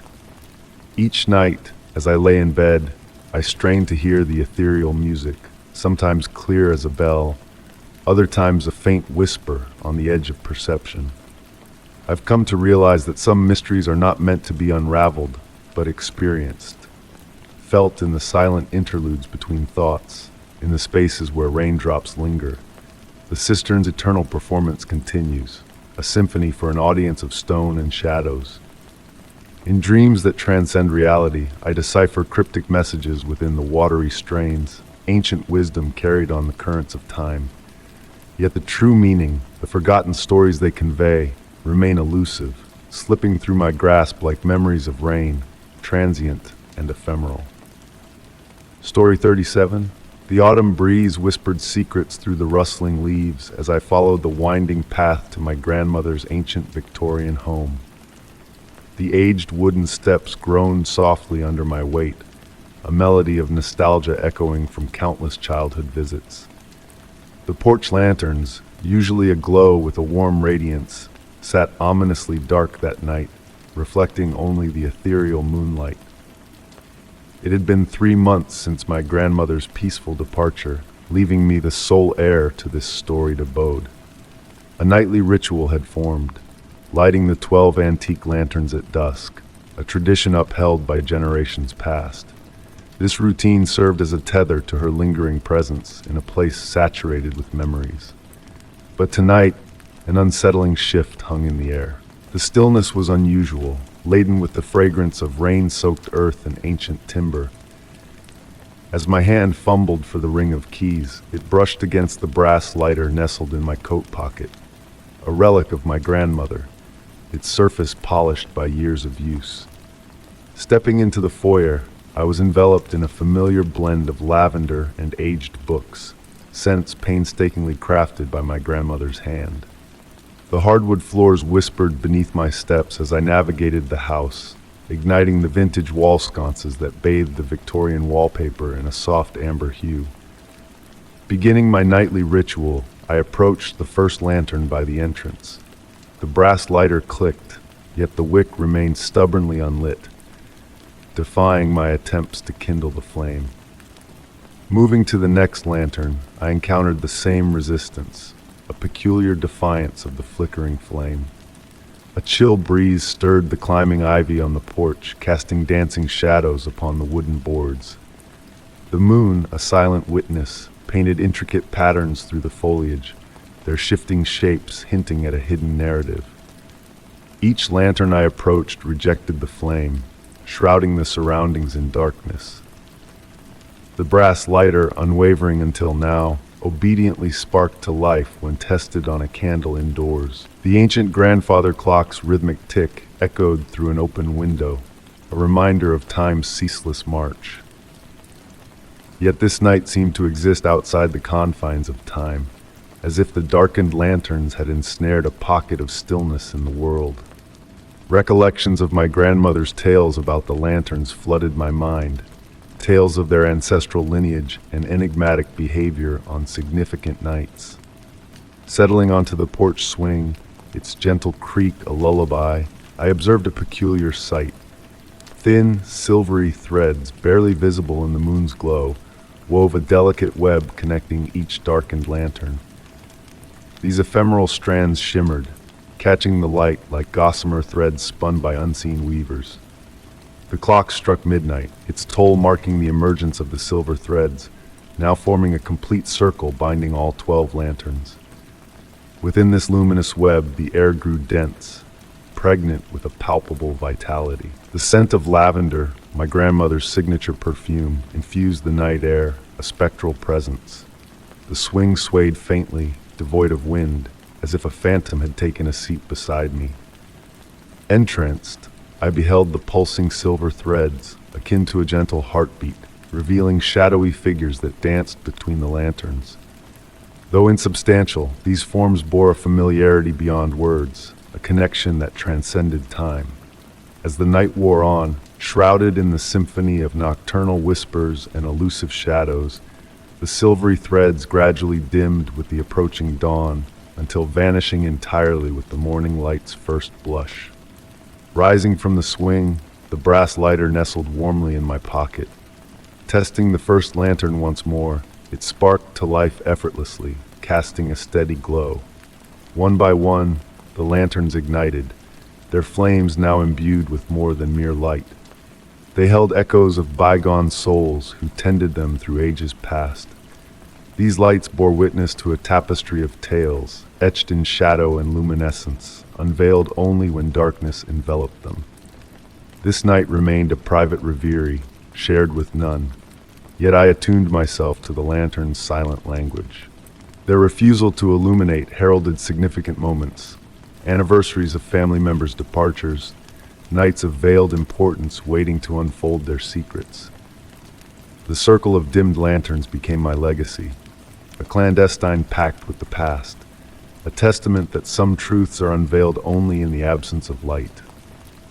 And on tranquil evenings, as I sit on the porch swing beneath the lantern's golden glow, I ponder the enigmatic nature of darkness, a presence that whispers tales understood only in the language of shadows and silence.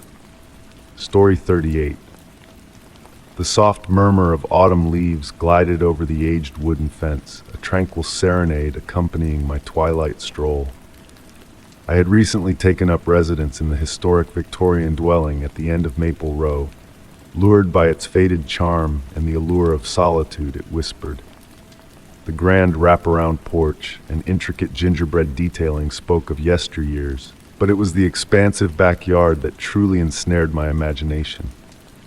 The evening breeze carried the earthy fragrance of fallen leaves, intermingled with the crisp hint of impending frost. Standing upon my back porch, observing the sun daub the clouds in hues of gold and blush, my gaze was captivated by something peculiar. Beyond the unruly rose bushes and tangled grapevines, a glint of metal caught my eye in the waning light. Intrigued, I descended the creaking porch steps, the weathered wood tender underfoot. The grass was tall and dew-laden, leaving dark imprints on my shoes as I delved further into the yard. Pushing through a veil of weeping willow branches, my breath hitched in my throat. There, nestled in a clearing previously unknown to me, stood a forgotten playground. The metal skeleton of a swing set emerged from the earth like the ribs of a primordial beast, its chain seat swaying ever so gently despite the stillness of the evening. A rusty slide curved gracefully downward, its surface etched with patterns of rust that mimicked fragile frost. A small carousel, its paint faded to ethereal pastels, stood motionless in time, awaiting hands that had long departed. On that initial evening I stood spellbound, witnessing as the encroaching twilight metamorphosed the playground into a garden of shadows. The swing chains tinkled softly, a whisper so faint it could have been a figment of my imagination. As nightfall draped over the yard like a velvet cloak, I could almost swear I heard the distant echo of children's laughter, carried on the nocturnal breeze like wind chimes in a tempest. Each subsequent evening, I found myself drawn to the forsaken playground. I would bring a book and settle on the weathered wooden bench nearby, its slats smoothed by endless seasons of rain and sun. Occasionally, from the corner of my eye, I glimpsed movements, a swing swaying as though recently abandoned, the carousel turning minutely, footprints materializing in the dawn dew where none had been the night before.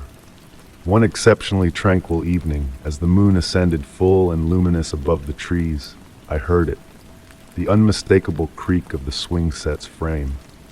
Lifting my gaze from my book, I beheld one swing oscillating in a flawless arc as if propelled by imperceptible hands.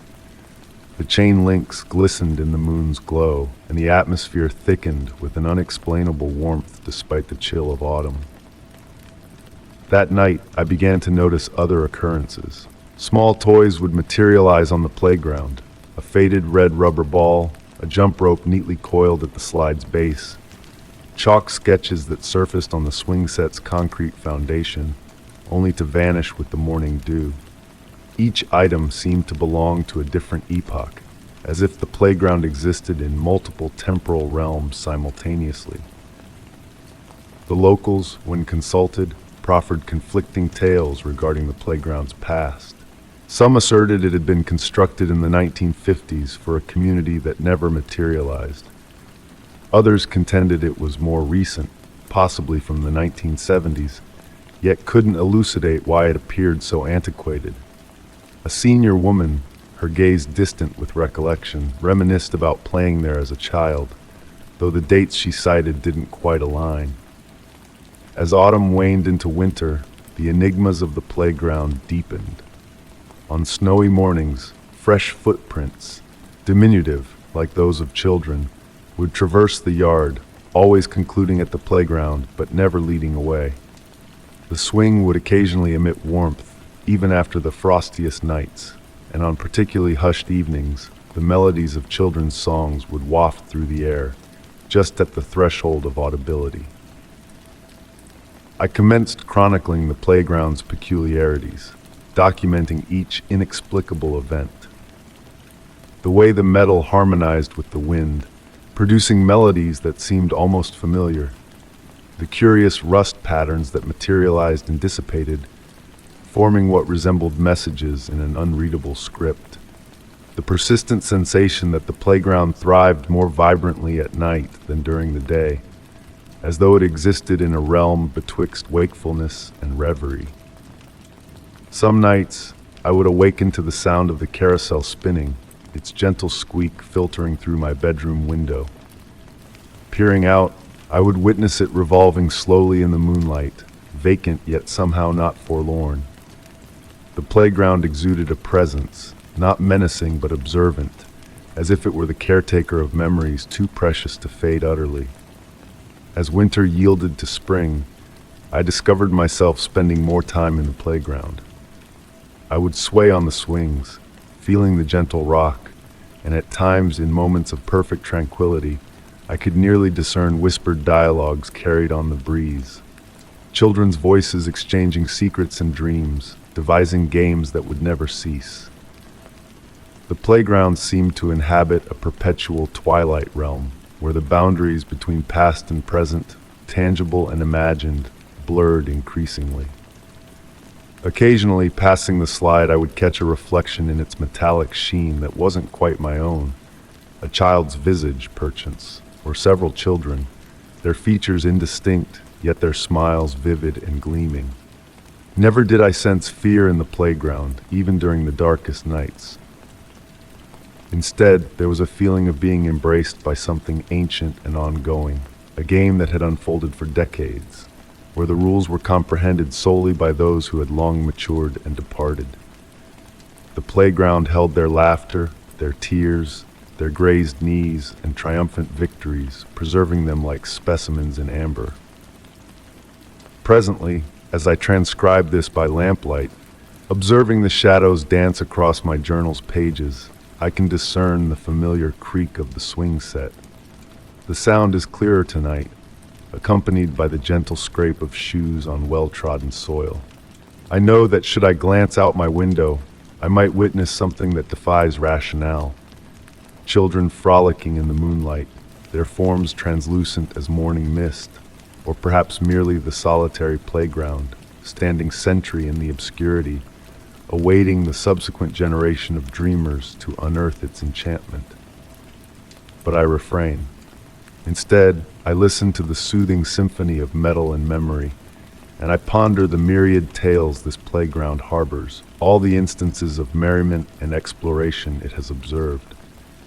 Come morning, there will be fresh chalk drawings to discern, new toys arranged in meticulous configurations, fresh enigmas to contemplate. The playground guards its enigmas closely, revealing them solely to those who grasp that certain places transcend the ordinary passage of time, inhabiting a realm where childhood never truly ceases. And occasionally on the stillest nights, when the moon is replete and the atmosphere is laden with potential, I still detect those distant chuckles, born on the breeze like dandelion seeds, drifting through the everlasting twilight of the forgotten playground, where every game is still in progress, every tale is still being recounted, and every swing is still in motion, nudged by hands that imprinted their mark decades ago, but somehow never truly departed. Story 39. The gentle sound of rain tapping against the window panes created a soothing melody that seemed to sync with my own breaths as I sat in my grandfather's worn leather armchair.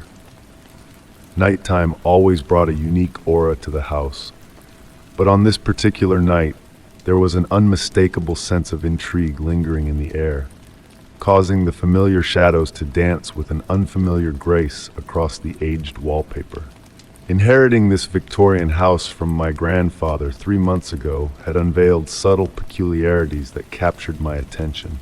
The house possessed a distinct personality, a rhythm of its own, but one detail began to occupy my mind more with each passing evening.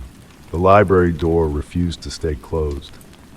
Initially, I attributed it to old hinges and weathered wood from years of settling. The door, crafted from solid oak, boasted intricate carvings of leaves and vines that seemed to shift in the dim light. Despite my efforts, adjusting the hinges, using a doorstop, even installing a new latch, each morning, like clockwork, the door stood open, beckoning me into the room brimming with centuries of gathered knowledge. My grandfather's library stood as a testament to his reverence for the written word.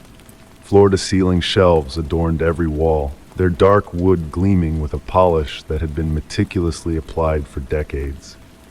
The scent of aged paper and leather bindings lingered in the air like a delicate perfume, mingling with the subtle fragrance of beeswax candles I lit in the evenings. On this rainy night, as the symphony of raindrops persisted, I made the decision to spend the night in the library. Wrapping myself in a cozy blanket, I brewed a cup of chamomile tea and settled into the window seat overlooking the garden.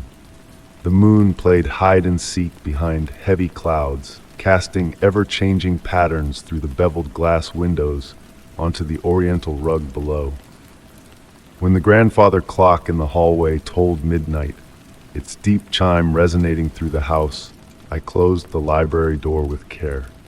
The latch clicked satisfyingly, and I returned to my seat, resolute in my determination to witness the force behind the door's nightly ventures. Time drifted slowly, marked by the clock's steady ticking and the continuous rhythm of the rainfall. My eyelids grew heavy as I kept my gaze fixed on the door, its carved surfaces seeming to sway in the flickering candlelight. Just as drowsiness threatened to overtake me, a subtle shift in the room's ambiance drew my focus.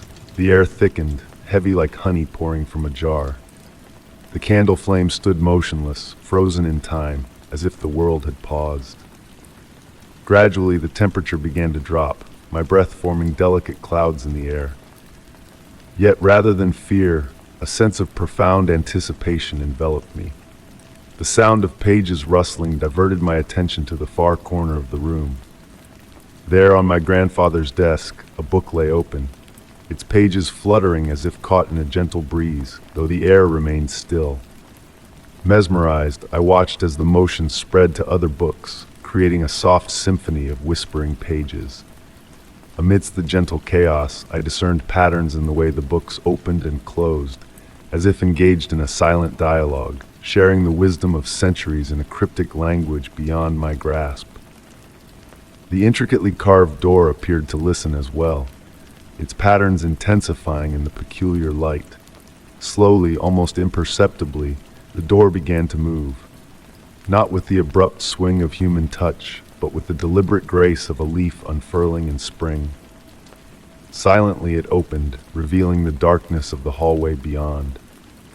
As it reached its full extent, the book settled back into place, and the room's temperature gradually normalized. In that moment, I grasped a profound truth about my grandfather's library. It wasn't merely a collection of books. It was a living repository of memories, thoughts, and dreams. The door opened each night not due to faulty hinges or warped wood, but because knowledge yearned to break free, to flow, to connect with those willing to heed its whispered secrets. From then on, I ceased attempting to keep the library door shut. Instead, I embraced its nightly ritual, understanding that certain doors are meant to remain ajar, serving as gateways between the familiar world and the myriad mysteries just beyond our comprehension. Now, on quiet nights when rain falls gently and the moon casts its silvery glow through the windows, I sit in the library and listen. The books continue their silent discourse, imparting ancient wisdom in their rustling pages, while the door stands open, a guardian between realms. Though the enigma of the perpetually open door remains beyond full understanding, I've come to cherish the beauty of unanswered questions. By candlelight, I feel the gentle heartbeat of the house, the enduring breath of centuries of tales waiting to be uncovered. The rain maintains its tranquil rhythm, and somewhere in the shadows, another page turns, another story unfolds, and the door remains open, beckoning those brave enough to wonder about the wonders that lie beyond the threshold of the ordinary. Story 40. The autumn wind whispered softly through the ancient trees, carrying with it the gentle rustling of fallen leaves and the delicate, earthy aroma of transitioning seasons. Evening strolls in the old forest had always been my solace, where the towering trees stood as silent guardians of countless untold tales. The rhythmic crunch of leaves beneath my feet created a tranquil melody, almost hypnotic in its constancy. As daylight waned, casting elongated shadows among the branches, my gaze was drawn to an intriguing sight nestled at the roots of a massive oak tree. Partially concealed by a bed of moss and leaves, a weathered leather-bound journal lay, its cover bearing the marks of time and nature's touch. The leather felt worn and supple, carrying the unique patina that only years of handling could bestow. With cautious hands, I lifted the journal from its leafy cradle. Despite the cool evening air, the cover exuded a warmth as if it had absorbed the day's sunlight. A nameless exterior adorned only with faint etchings of intricate designs in the dying light. The thick, cream-colored pages, slightly warped at the edges from moisture, remained surprisingly intact. Upon opening the journal, elegant handwriting flowed across the pages like dark rivers of ink, graceful yet with an underlying sense of urgency. The initial entry, precisely dated a year past, spoke of whispers that had begun haunting the writer's nights. Initially dismissed as mere figments of the wind, the whispers grew clearer, seeming to emanate from the depths of the woods behind their dwelling. Voices that mimicked rustling leaves and creaking branches called out, their words fleeting upon any attempt to transcribe them. Turning the pages revealed increasingly detailed accounts of mysterious lights flickering amidst trees at midnight and shadows dancing against the breeze. The writer described ethereal music resonating from the earth's core, a melody ancient and melodic, akin to a lullaby sung in a forgotten tongue. Despite the surreal encounters, the writing exuded a sense of calm acceptance, embracing the magical unfolding before them. The author chronicled extended sojourns in the forest, where the line between observer and observed blurred into a seamless unity. "The forest breathes in harmony with me now," one entry expressed. "I sense the sap's pulse within the trees, the roots slow awakening as they stretch through the soil. The whispers have become a constant companion, their words transcending my need for understanding. Communion, I've realized, doesn't always require comprehension." Delving deeper into the journal, the entries subtly transformed. The exquisite handwriting took on an organic quality, resembling creeping vines across the pages. Dreams of wandering endless woods beneath singing stars and conversations with primordial beings conversing in the language of nature filled the writer's nights. Time flows differently within these woods, an entry from early spring observed. I've noticed the sun lingering in specific clearings while darkness descends abruptly in other areas of the wood. Recently, I witnessed a solitary flower bloom and wither within what felt like minutes or perhaps days. Distinguishing time has become increasingly challenging. The final entry shimmered on the page, the ink seemingly alive with an inner radiance. I now comprehend the forest's prolonged message. We are not separate from this realm. We never were. The boundaries we impose between ourselves and the natural world are as fleeting as morning mist. The whispers didn't beckon me into the woods. They called me home. Tomorrow, I venture deeper into the forest than ever before. I leave this journal as a bridge, a testament to the threshold between our perceptions and our potential. The entry concluded there.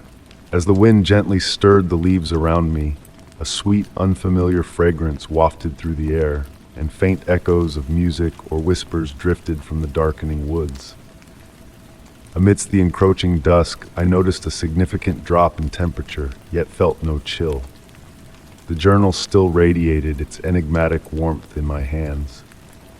In the dim light, intricate patterns akin to roots or branches seemed to slowly unfurl across the blank spaces between the written words.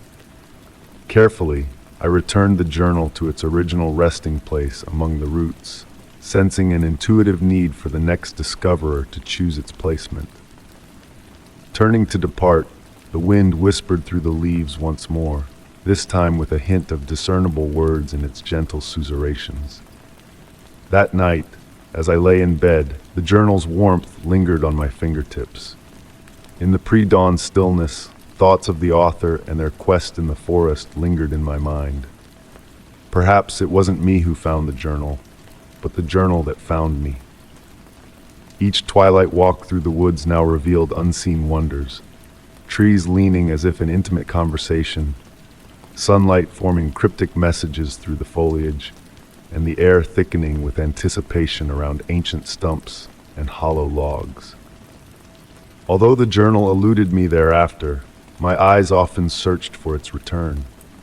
On quiet evenings, when the light bathed the forest in liquid gold, fleeting figures among distant trees appeared, familiar yet elusive, like half-remembered dreams. Sometimes, carried on the right breeze, whispers from the depths of the woods hinted at enigmas only decipherable by those who listened with more than just their ears. Since discovering the journal, the forest held an inexplicable allure.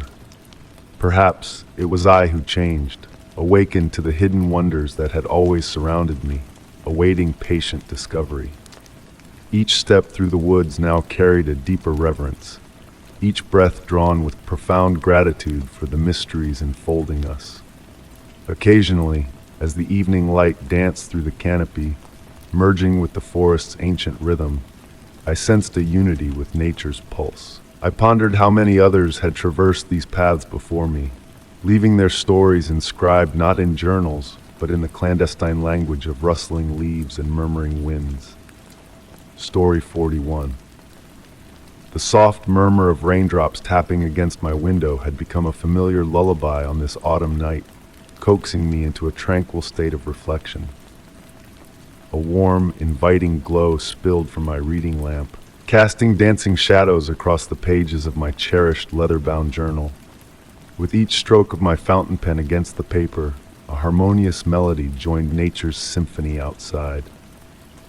It all began on a misty evening much like this one, when the eerie sound of carriage wheels gliding over cobblestones first graced my ears.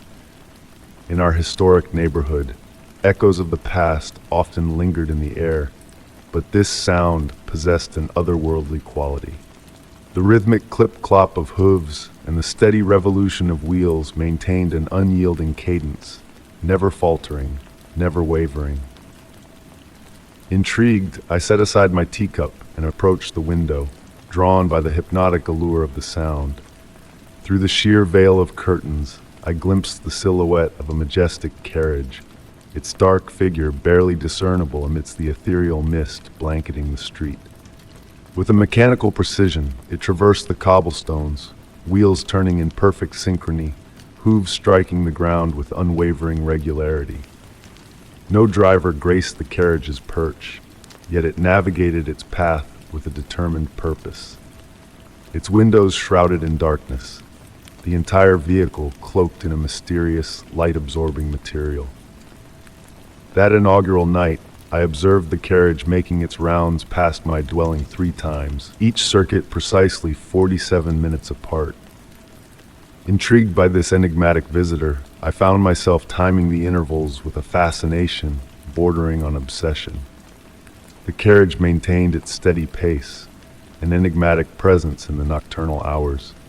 As days melded into weeks, the carriage became a nightly fixture in our neighborhood. At dusk, as the sun bid farewell and stars timidly peeked through the darkening sky, the familiar sound would herald its arrival. The felines of the area would halt their nocturnal prowls, the avian choruses falling silent in anticipation of its passing. Other denizens of the neighborhood, too, began to take note of its presence. Mrs. Henderson, residing 3 houses down, swore she glimpsed the carriage glide past her bedroom window precisely at 3:17 a.m., its wheels echoes lingering in the recesses of her dreams. Local children turned the spectacle into a game, timing the moments between its appearances, though parental caution curbed their enthusiasm for late-night vigils. Enveloped in intrigue, I meticulously chronicled my observations in my journal. From the hue of the carriage's exterior, a meld of midnight blue and the sheen of a raven's wing, to the curious dimming of streetlights as it passed beneath them, my entries filled with meticulous detail. The faint scent of lilacs and wood smoke lingered in its wake, a haunting olfactory trail. One fog-laden evening, seized by curiosity, I decided to trail the carriage.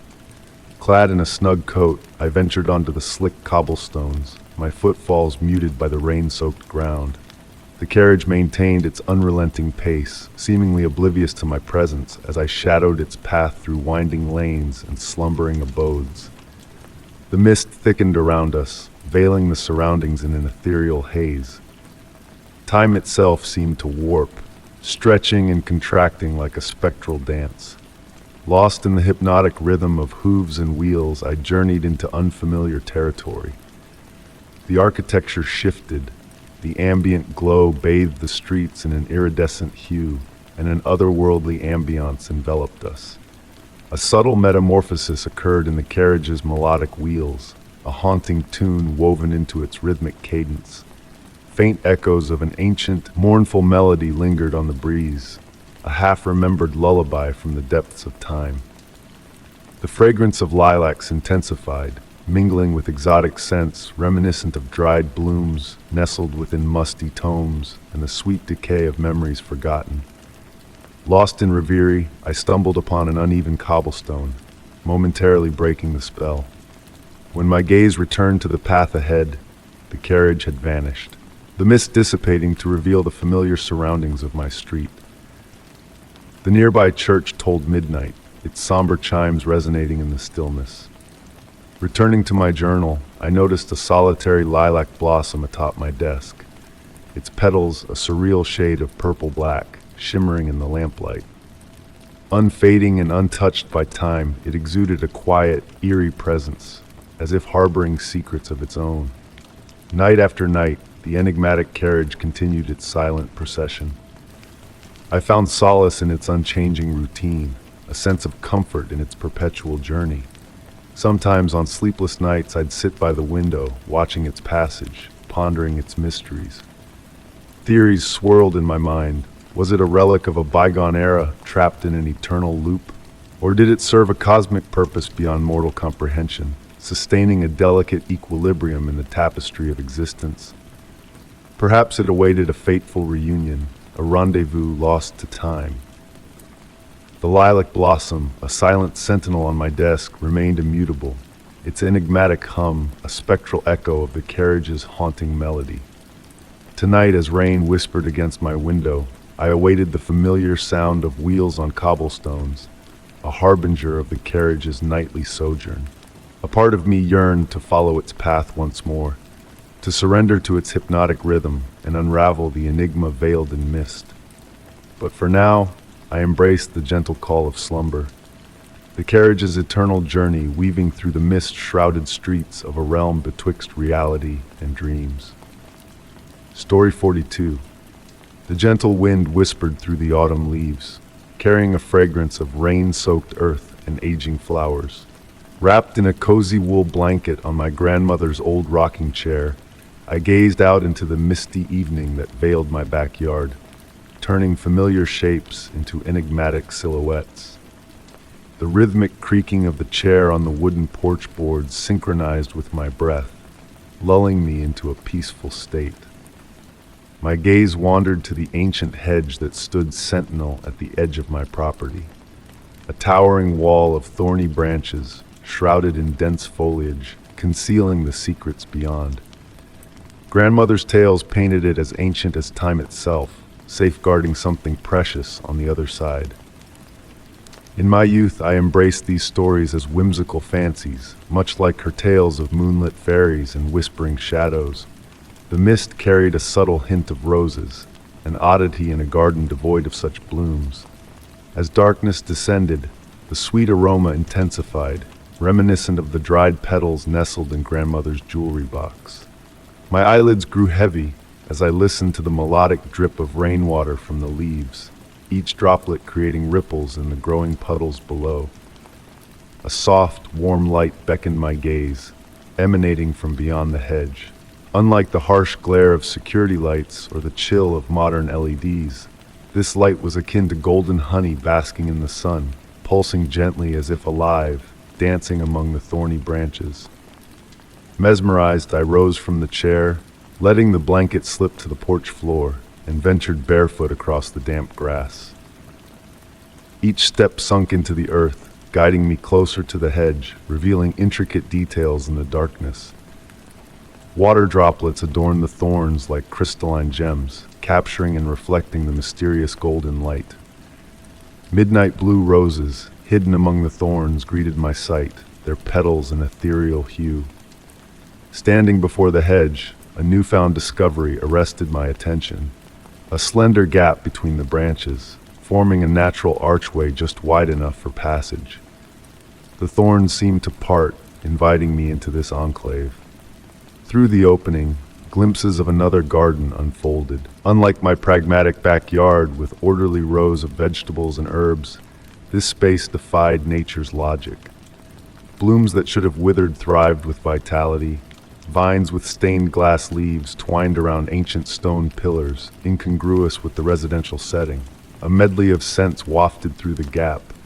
Night-blooming jasmine, rain on stone, and an enigmatic essence, reminiscent of forgotten tomes or ancient memories. My heart beat steadily, not with fear but with a profound sense of wonder, evoking the belief in grandmother's enchanting narratives from my youth. Tentatively, I reached out to touch a midnight blue rose, anticipating a cool, dewy texture. To my surprise, it radiated warmth as though sun-kissed. Upon contact, a soft, haunting melody drifted through the hedge gap. Not quite music, but a whispered echo of a dreamed tune. The golden light pulsed stronger, shadows dancing in the distant garden. These silhouettes were not menacing, but graceful movements akin to dancers swaying to a distant melody, leaving trails of soft light in their wake, akin to fireflies in the night. Entranced, I swayed slightly, my body harmonizing with the half-remembered melody. The thorny archway widened imperceptibly, a silent invitation to step through. Rationality whispered that this sight was implausible. Hedges don't part like curtains, and gardens don't glow with mystical light. Yet, grandmother's wisdom echoed, reminding me that beauty often shrouds itself in impossibility. Water dripped rhythmically, harmonizing with the phantom melody beyond the hedge. Time slowed, thickening like honey, the mist caressing my feet, gently urging me onwards. A balmy breeze carried the scent of roses, now mingled with vanilla and cedar, permeating the space. Shadows continued their ethereal dance, and familiar shapes seemed to materialize among them. Grandmother's favorite dress swishing, her storytelling gestures, her hand pointing out the magic in the mundane. The golden light pulsed once more, the hedge shimmering like dew-kissed leaves at dawn. The gap awaited, patient and enigmatic, neither compelling nor deterring my next move. The mystery of the unknown lingered, a breath held in anticipation. I stood rooted, the night enveloping me, the concrete world fading into obscurity, leaving the symphony of falling water, the warm glow beyond the hedge, and the dance of shadows in that miraculous garden. My outstretched hand lingered on the midnight blue rose, the decision to cross the threshold suspended in the mist swirling at my feet. Perhaps the true enchantment lay not in traversing, but in acknowledging the existence of thresholds, where the ordinary converges with the ancient and peculiar, where childhood tales blend with reality like watercolors on wet paper. A smile graced my lips, comprehension dawning. Some gardens are meant to be glimpsed, their mysteries preserved like pressed flowers in the album of memory. The hedge held its secrets, generations old, but the awareness of their presence, concealed behind thorns, danced in golden light to the melody of raindrops, was the true magic. Story 43. The soft murmur of autumn rain tapping against my window had transformed into a soothing melody, a gentle lullaby that beckoned me to rest. Nestled in my grandmother's beloved reading chair, cocooned in the warmth of her handcrafted blanket, I gazed out at the streaming droplets painting intricate designs on the glass. Despite her physical absence for months now, her spirit lingered, weaving through the time-worn walls of this ancestral home bequeathed to me. A soft, golden light from my reading lamp danced across the polished wooden floors, whispering tales of bygone eras marked by the footprints of generations past. Beside me, a cup of chamomile tea emitted a delicate floral fragrance that mingled with the earthy scent of aging books that adorned the shelves. The grandfather clock in the corridor kept a steady rhythm, its heartbeat echoing through the tranquil rooms like whispers from a distant memory. As night draped its dark veil over the world, a peculiar sight captured my attention. A window directly across from where I sat seemed to defy nature's laws. The rain cascading down its surface moved in an unnatural manner, almost as if defying gravity and flowing upwards instead of down. Initially dismissing it as a trick of the light, I soon found myself entranced by the mesmerizing spectacle unfolding before me.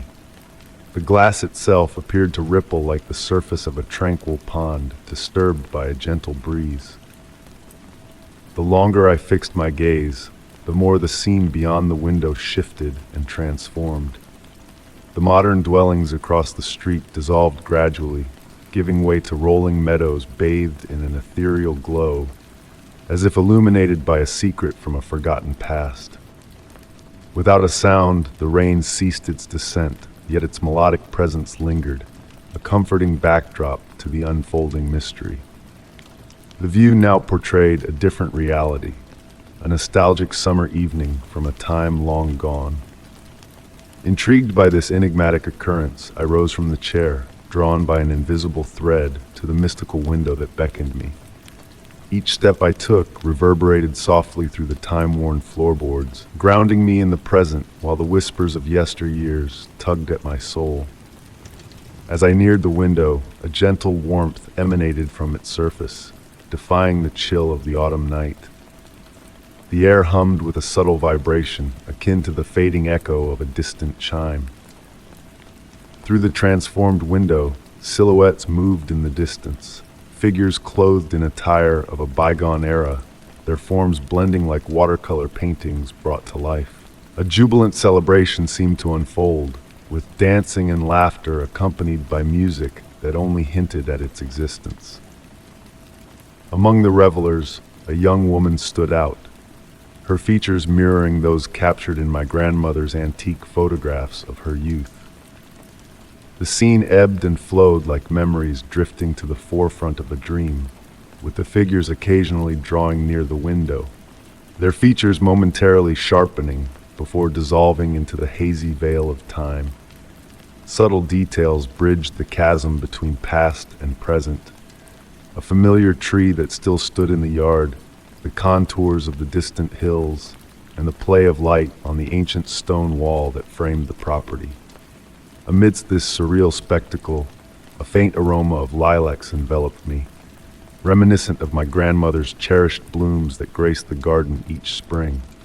It was a scent of winter blooms, an impossibility made tangible by the mysterious window's allure. As the young woman, a spectral echo of my grandmother's past, turned towards me, the scent intensified, as if acknowledging my presence across the chasm of time.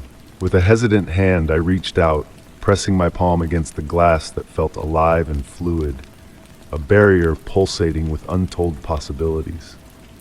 The young woman mirrored my gesture, her hand meeting mine through the veil of time, a connection forged beyond the constraints of reality. Though our touch remained elusive, a profound understanding transcended the temporal boundary that separated us.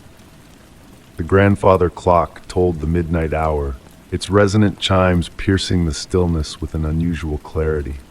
Each reverberation heralded the gradual fading of the enchanting scene beyond the window, a slow dissolution akin to morning mist yielding to the sun's gentle touch. The figures waned, their movements languid, until they merged with the darkness that lay beyond the glass. The last to fade was the young woman's visage, her smile imbued with a knowing warmth reminiscent of my grandmother's final days. With the final toll of the clock, the window reverted to its mundane facade, displaying only the rain-soaked night and the familiar streetscape. Yet a subtle shimmer clung to the glass, a faint remnant of the ephemeral enchantment that had unfolded. The scent of lilacs lingered in the air, mingling with the cooling steam of my tea turned cold.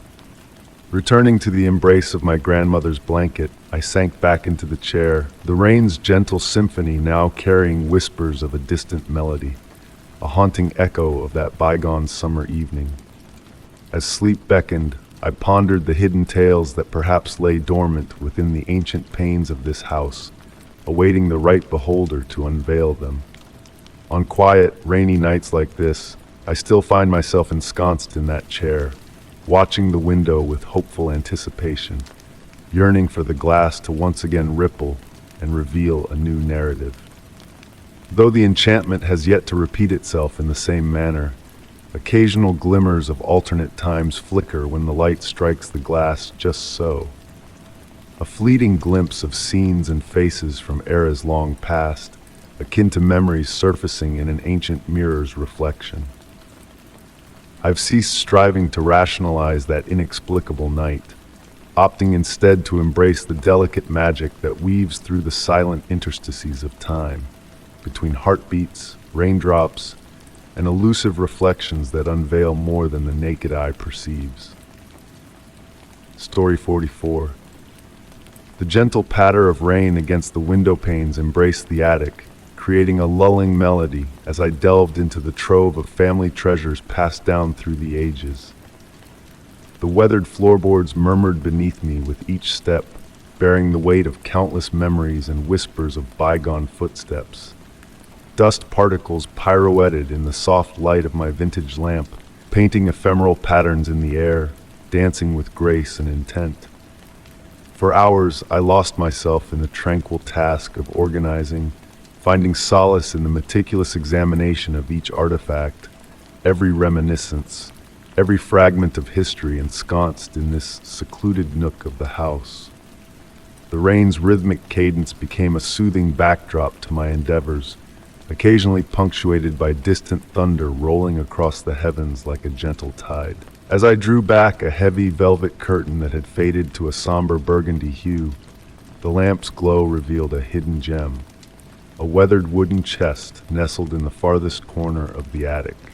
The aged wood bore intricate carvings that seemed to shift and dance in the flickering light, hinting at a craftsmanship of yesteryears when artisans poured months of dedication into perfecting their creations. I approached with reverence, savoring the moment of revelation. Though smaller than a typical trunk, The chest exuded a presence that filled the space. Kneeling beside it, I traced the carvings depicting phases of the moon, intertwined with flowing motifs reminiscent of wind and water. My fingertips caressed the weathered grooves and contours, worn smooth by the passage of time. The tarnished metal clasps, though aged, retained a trace of their original brass sheen where years of hands had brushed against them. Curiously, there was no lock, a rarity for such an ornate piece. A subtle aroma of cedar mingled with a mysterious, ancient scent as I gingerly lifted the lid. Inside, cradled in faded velvet lining, lay a collection of objects that immediately captured my imagination. A leather-bound journal, its pages rippled with age, sat beside a smaller wooden box crafted from a lighter wood than the chest itself. A bundle of letters, tied with a weathered ribbon, occupied one corner, while a swathed parcel claimed the remaining space. The journal's cover radiated warmth as if recently touched, a notion contradicted by the undisturbed dust surrounding the chest. Opening it, the spine emitted a gentle crackle, revealing elegant script adorning its pages. The sepia ink, though aged, remained legible, recounting entries penned over a century ago by a certain Elizabeth. Her words wove tales of vivid dreams, dreams she believed transcended mere flights of fancy.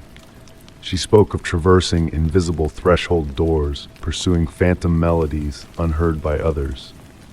With each passage, I found myself drawn deeper into her realm, where reality and dreams merged like watercolors on wet canvas. Leafing through the journal, the rain's serenade faded into a whisper of paper on paper. Elizabeth's narratives grew increasingly intricate, unveiling a discovery that reshaped her perception of the world.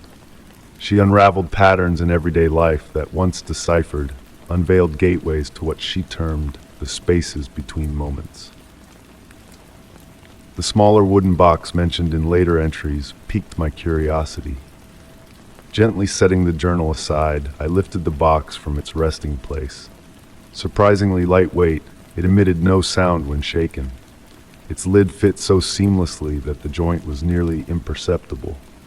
Bathed in lamplight, I discerned lunar carvings akin to those on the chest, albeit more delicate, as if crafted by a different hand. Upon finally prying it open, I discovered a solitary item within, a diminutive, silver-framed mirror, its glass unusually clear for its age, devoid of the usual tarnishing or deterioration synonymous with antique mirrors. Holding it aloft, the reflection appeared uncannily profound, as if peering through a transparent window rather than a reflective surface. Unwrapping the cloth bundle revealed an array of small crystals, each meticulously labeled with lunar phases and dates. Some labels aligned with the dates chronicled in Elizabeth's journal, particularly those coinciding with her most vivid experiences. Upon untying the ribbon-bound letters, a correspondence between Elizabeth and a kindred spirit unfolded. Their discussions unfolded cautiously, alluding to clandestine meetings orchestrated when the stars aligned, and observations regarding how certain locales seemed to thin during specific lunar phases. Encompassed by these relics of an enigmatic narrative, the rain outside dwindled into a gentle mist, filtering the waning afternoon light into a dreamlike haze. The attic's atmosphere subtly shifted, not denser or thinner, but heightened in awareness, as if the space itself acknowledged the secrets unfurled. Methodically repositioning each artifact within the chest, I ensured their arrangement mirrored their discovery. The mirror nestled back into its box, the box beside the journal. The letters, once more bound by their ribbon, returned to their corner. However, upon closing the lid, a sense of transformation lingered, not in the chest or its contents, but in my perception of the surroundings. In the ensuing days, I found myself drawn back to the attic, inexplicably compelled by an unseen force. Sometimes I'd immerse myself in Elizabeth's journal, each entry unveiling new layers to her revelations. Other times, I'd sit with the mirror, observing its reflection morph with the passage of time and lunar phases. Subtle nuances previously overlooked began to reveal themselves. Shadows meandering against the grain of light, corners deepening at dusk, rain whispers carrying elusive melodies at the edge of hearing. Were these phenomena always present, unnoticed, until Elizabeth's words unveiled them? Or had her revelation somehow altered the world around me? The chest stood sentinel in its attic alcove, guarding its mysteries. During quiet, rainy afternoons, when light cast enchanting shadows, I'd ponder Elizabeth and her odyssey. Did she unearth what she sought in those interstitial realms? Does she still roam, traversing doorways, materializing and dissipating like morning mist, chasing melodies on the cusp of perception? And occasionally, beneath a full moon in the silent night, I'd retrieve the mirror, awaiting its reflection to deepen into a portal, ready to unveil the enigma beyond. The chest imparted the wisdom that some enigmas are best left unsolved, their allure residing not in resolution, but in their capacity to challenge our perceptions of the world. The rain persisted in its cadence, harmonious yet imbued with newfound depth, resonating echoes of possibilities hitherto unexplored. In the hushed interludes between raindrops, I'd listen for the elusive melody Elizabeth once pursued, poised to follow wherever it may lead.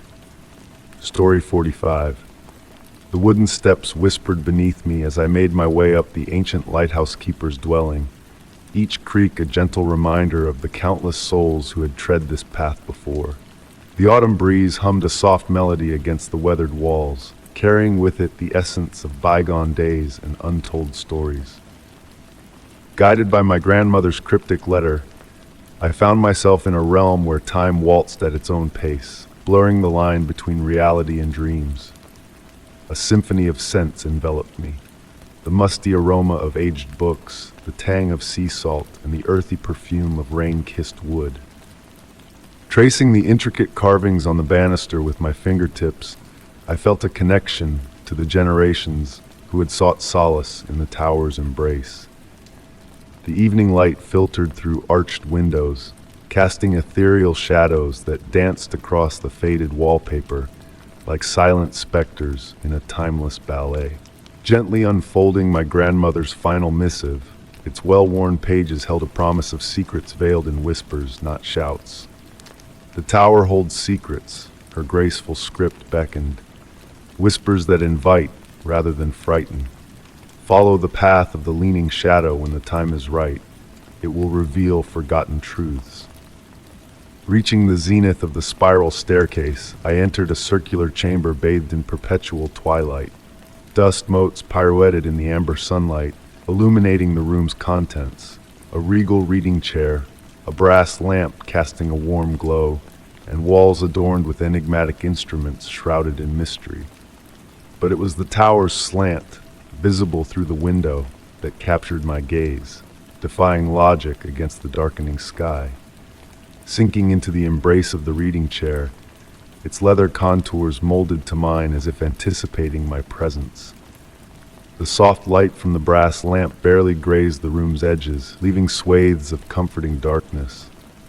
A gentle symphony of settling wood and murmuring whispers emanated from below, lulling me into a trance as if the very structure was alive and breathing.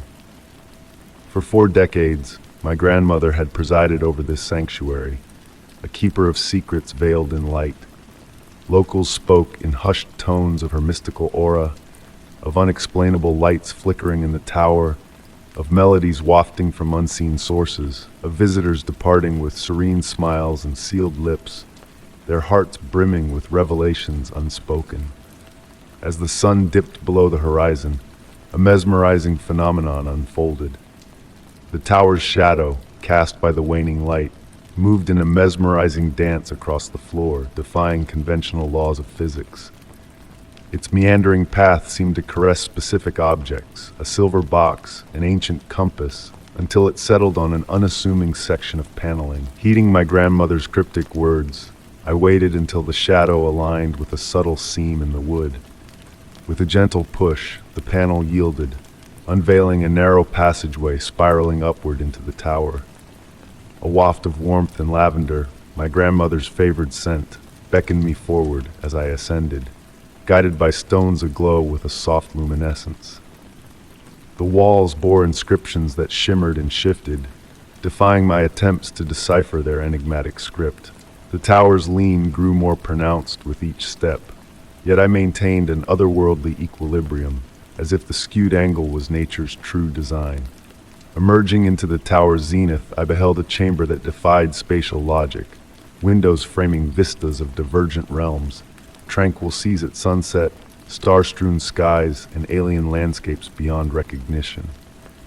At the room's epicenter stood a contraption of brass and copper, a fusion of astronomical tool and musical mechanism.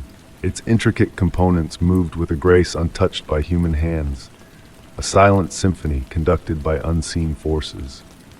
Beside it lay a leather-bound notebook, penned with my grandmother's wisdom, a key to unlocking the tower's enigmas. "My dearest," her script beckoned, "you've reached the heart of it all. The tower beckons, as it beckoned me and those before us. What lies before you is not mere machinery, but a portal, a gateway to the subtle mysteries nestled between heartbeats and breaths." Pages unfurled with esoteric guidance, a poetic dance of physics and dreams, urging me to attune not with sight but with intuition, to harmonize with the tower's tilt. As night draped its cloak, revelation dawned. The tower's slant was not a flaw, but a design, a conduit for temporal currents and ethereal potentials. The instrument before me did not measure, but manifested these currents into tangible experiences, ephemeral whispers etched in memory, not in stone.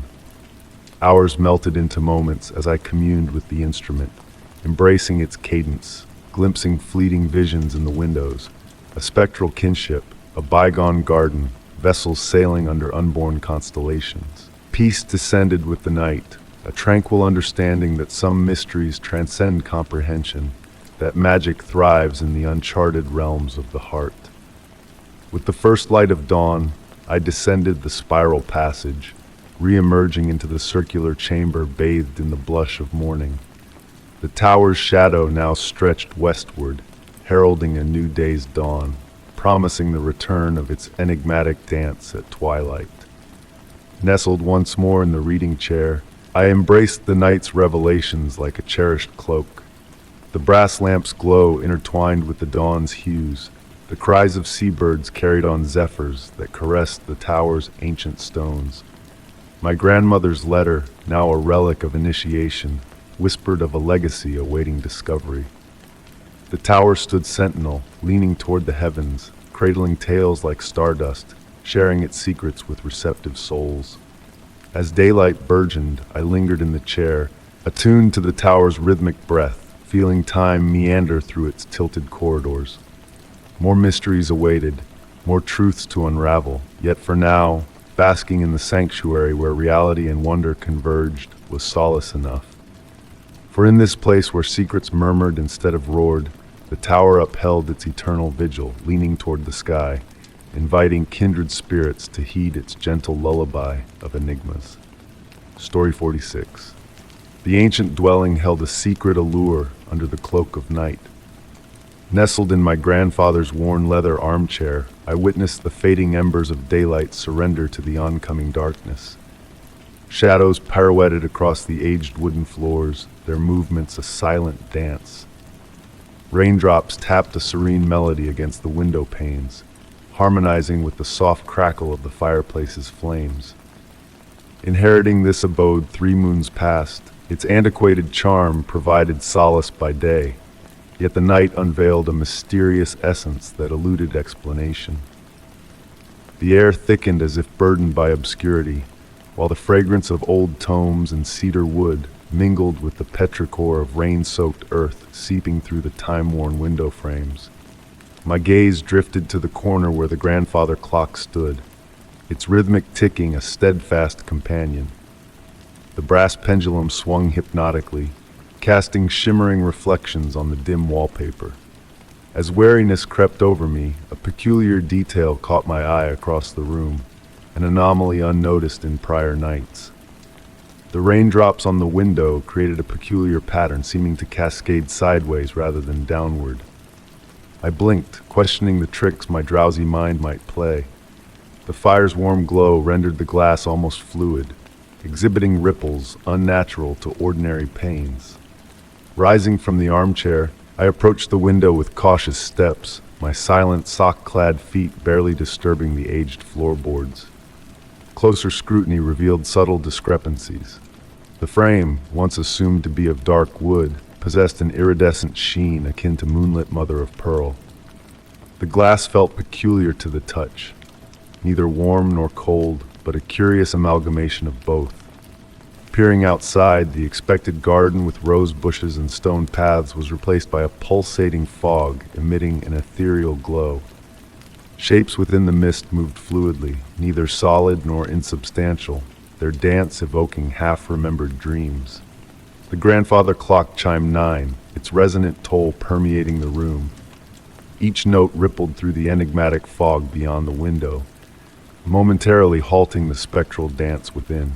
Rain sounds intensified, now carrying whispers, not ominous, but murmurs akin to leaves rustling in a summer breeze. Settling onto the window seat, my reflection faded, focusing my attention on the mysteries unfolding beyond. The fog thinned sporadically, unveiling glimpses of an improbable room, a room inconceivable outside this second-story window. Elegant furniture, levitating books, and a mirror image of this very window greeted my gaze. The whispers, though still unintelligible, exuded warmth akin to familiar voices just beyond reach. The rain scent metamorphosed, hinting at vanilla, aged parchment, and an unnamed floral sweetness.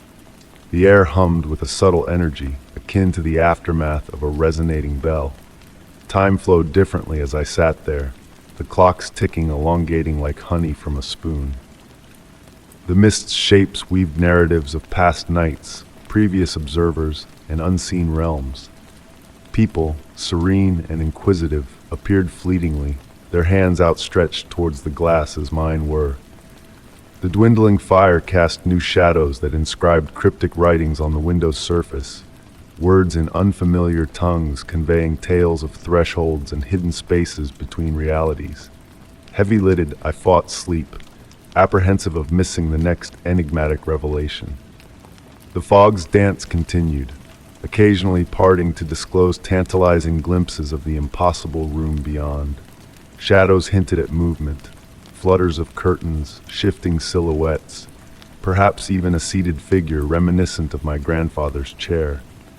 The whispers now lulled, harmonizing with the rain in a gentle symphony of secrets and veiled worlds. Drifting between wakefulness and slumber, between the room and that ethereal realm, my eyes surrendered to a soft click, akin to an unlocked door, followed by a faint creak of hinges. A cool breeze carried scents of ancient books and infinite possibilities. At dawn, I found myself back in the leather armchair, draped in a forgotten blanket. The window displayed the mundane garden, yet a curled paper on the seat bore shifting calligraphy beyond my comprehension. Despite efforts, the elusive writing resisted deciphering, teasing glimpses of understanding during nocturnal rainfalls and aligning shadows. Night after night, I remained by the window, a silent sentinel. The fog occasionally reappeared, revealing the mysterious room or mere shadows. Whispers persisted, entwined with rain and the promise of unrevealed enigmas. At the clock's 9 chimes in the waning firelight, I pondered if an observer in that other realm, pen in hand, scripted tales of our world through the looking glass. Story 47. The fragrance of aged leather and ancient paper enveloped me as I pushed open the heavy oak door. Dust motes danced in the pale beams of light that filtered through the tall, arched windows, their delicate ballet creating shifting patterns in the still air. The library stood silent and waiting, its countless shelves stretching up into shadows that the afternoon sun couldn't quite penetrate.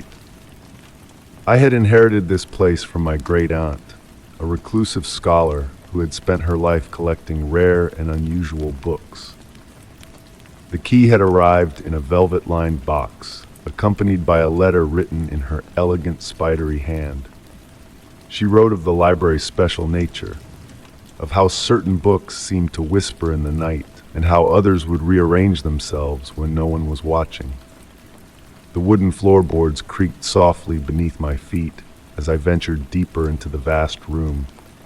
Each step released the faintest hint of sandalwood and something else, perhaps the ghostly remnant of incense burned long ago. The shelves towered around me like ancient redwoods, their dark wood polished to a soft sheen by generations of careful hands. My attention was drawn to a particular volume bound in deep burgundy leather. As I approached, I could have sworn I heard a gentle humming emanating from its pages, like a distant lullaby.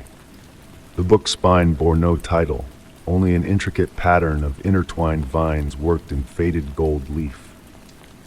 When I carefully pulled the book from its resting place, the air around it seemed to shimmer, as if the very atmosphere was responding to its presence.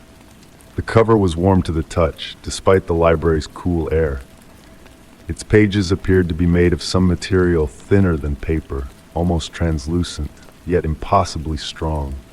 The text within was written in an elegant script that seemed to shift and flow as I tried to read it. Sometimes the words appeared to be in English, other times in languages I had never seen before. The ink changed color as I turned the pages. Midnight blue, deep purple, burnished gold, each shade seemingly chosen to complement the story being told. Moving through the library, I began to notice other peculiarities. Some books appeared to lean toward me as I passed, while others shrank back into their shelves. Occasionally, I would catch glimpses of movement in my peripheral vision, as if the books were shuffling themselves when I wasn't looking directly at them. The light from the windows had taken on a peculiar quality, casting shadows that didn't quite match the objects creating them. In one corner, I found a reading nook with a comfortable armchair that seemed to radiate invitation. A small table beside it held a tea set, the porcelain so fine it was nearly transparent. As I settled into the chair, the library seemed to shift around me, the shelves rearranging themselves into more intimate configurations. The air grew warmer, and the scent of old books intensified, bringing with it memories of rainy afternoons spent reading by firelight. From somewhere deep within the library came the sound of pages turning, a gentle rhythmic whisper that reminded me of waves lapping at a distant shore. The sound grew closer, then receded, like the breathing of some vast literary being. It was not frightening, but rather comforting, as if the library itself was reading me a bedtime story. Books began to glow softly in their shelves, each one a different color. The light pulsed gently, creating patterns that seemed almost musical. Some books glowed in harmony with others, their lights dancing together like fireflies on a summer evening. The effect was mesmerizing, a silent symphony of illuminated knowledge. I found myself wandering through sections where the books seemed older, their bindings more elaborate. Some were locked with intricate clasps that appeared to be made of moonlight. Others had covers that rippled like water when I passed by. One shelf held volumes that hummed in perfect harmony, creating a chord that made my skin tingle pleasantly. Time began to lose its meaning within the library's embrace. The quality of light remained constant, though my watch insisted hours had passed. I discovered a section where the books appeared to be written in starlight, their pages filled with constellations that moved and shifted as I watched. In one particularly dusty corner, I found a collection of books that seemed to be dreaming. Their covers would occasionally flutter, like the eyelids of sleeping children, and soft sighs would escape from between their pages. The dreams appeared to be contagious. Nearby books would twitch and murmur in response. As evening approached, the library grew more active. The whispering of pages became more pronounced, though never intrusive. Books would occasionally float from their shelves and drift through the air like autumn leaves, eventually settling into new positions. The effect was oddly peaceful, like watching snow fall in perfect silence. The burgundy book I had first noticed found its way back to me, gently nudging against my hand as I sat in the reading chair. When I opened it again, the text had changed. Now it seemed to be telling my own story, but with subtle differences that made me question my memories. The words flowed like water, each sentence leading inevitably to the next, yet never quite reaching a conclusion. As night fell completely, the library transformed once more. The darkness between the shelves became velvet soft and welcoming. Small lights, like tiny stars, began to appear among the books, creating constellations of literary connection. Some books now cast shadows of gold and silver, while others seemed to absorb the darkness itself. I discovered that certain combinations of books, when placed together, would create doorways of light between the shelves. Through these portals, I caught glimpses of other libraries, other collections of mysterious books, stretching away into infinity. The sight filled me with a profound sense of peace, an understanding that all knowledge was connected in ways beyond ordinary comprehension. Even now, years later, the library continues to reveal new secrets. Books appear and disappear, their contents ever-changing, yet somehow familiar. The whispers have become a constant companion, a gentle reminder of the living nature of stories and knowledge.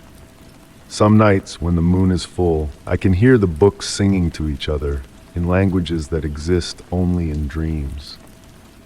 My great-aunt's letter takes on new meaning with each passing day. The library isn't cursed in any malevolent sense. Rather, it's blessed with a kind of magic that transforms the act of reading into something far more profound. The books aren't bound by ordinary rules of reality, and neither, I've found, am I when I'm among them. Perhaps the true curse is the inability to fully share this wonder with others.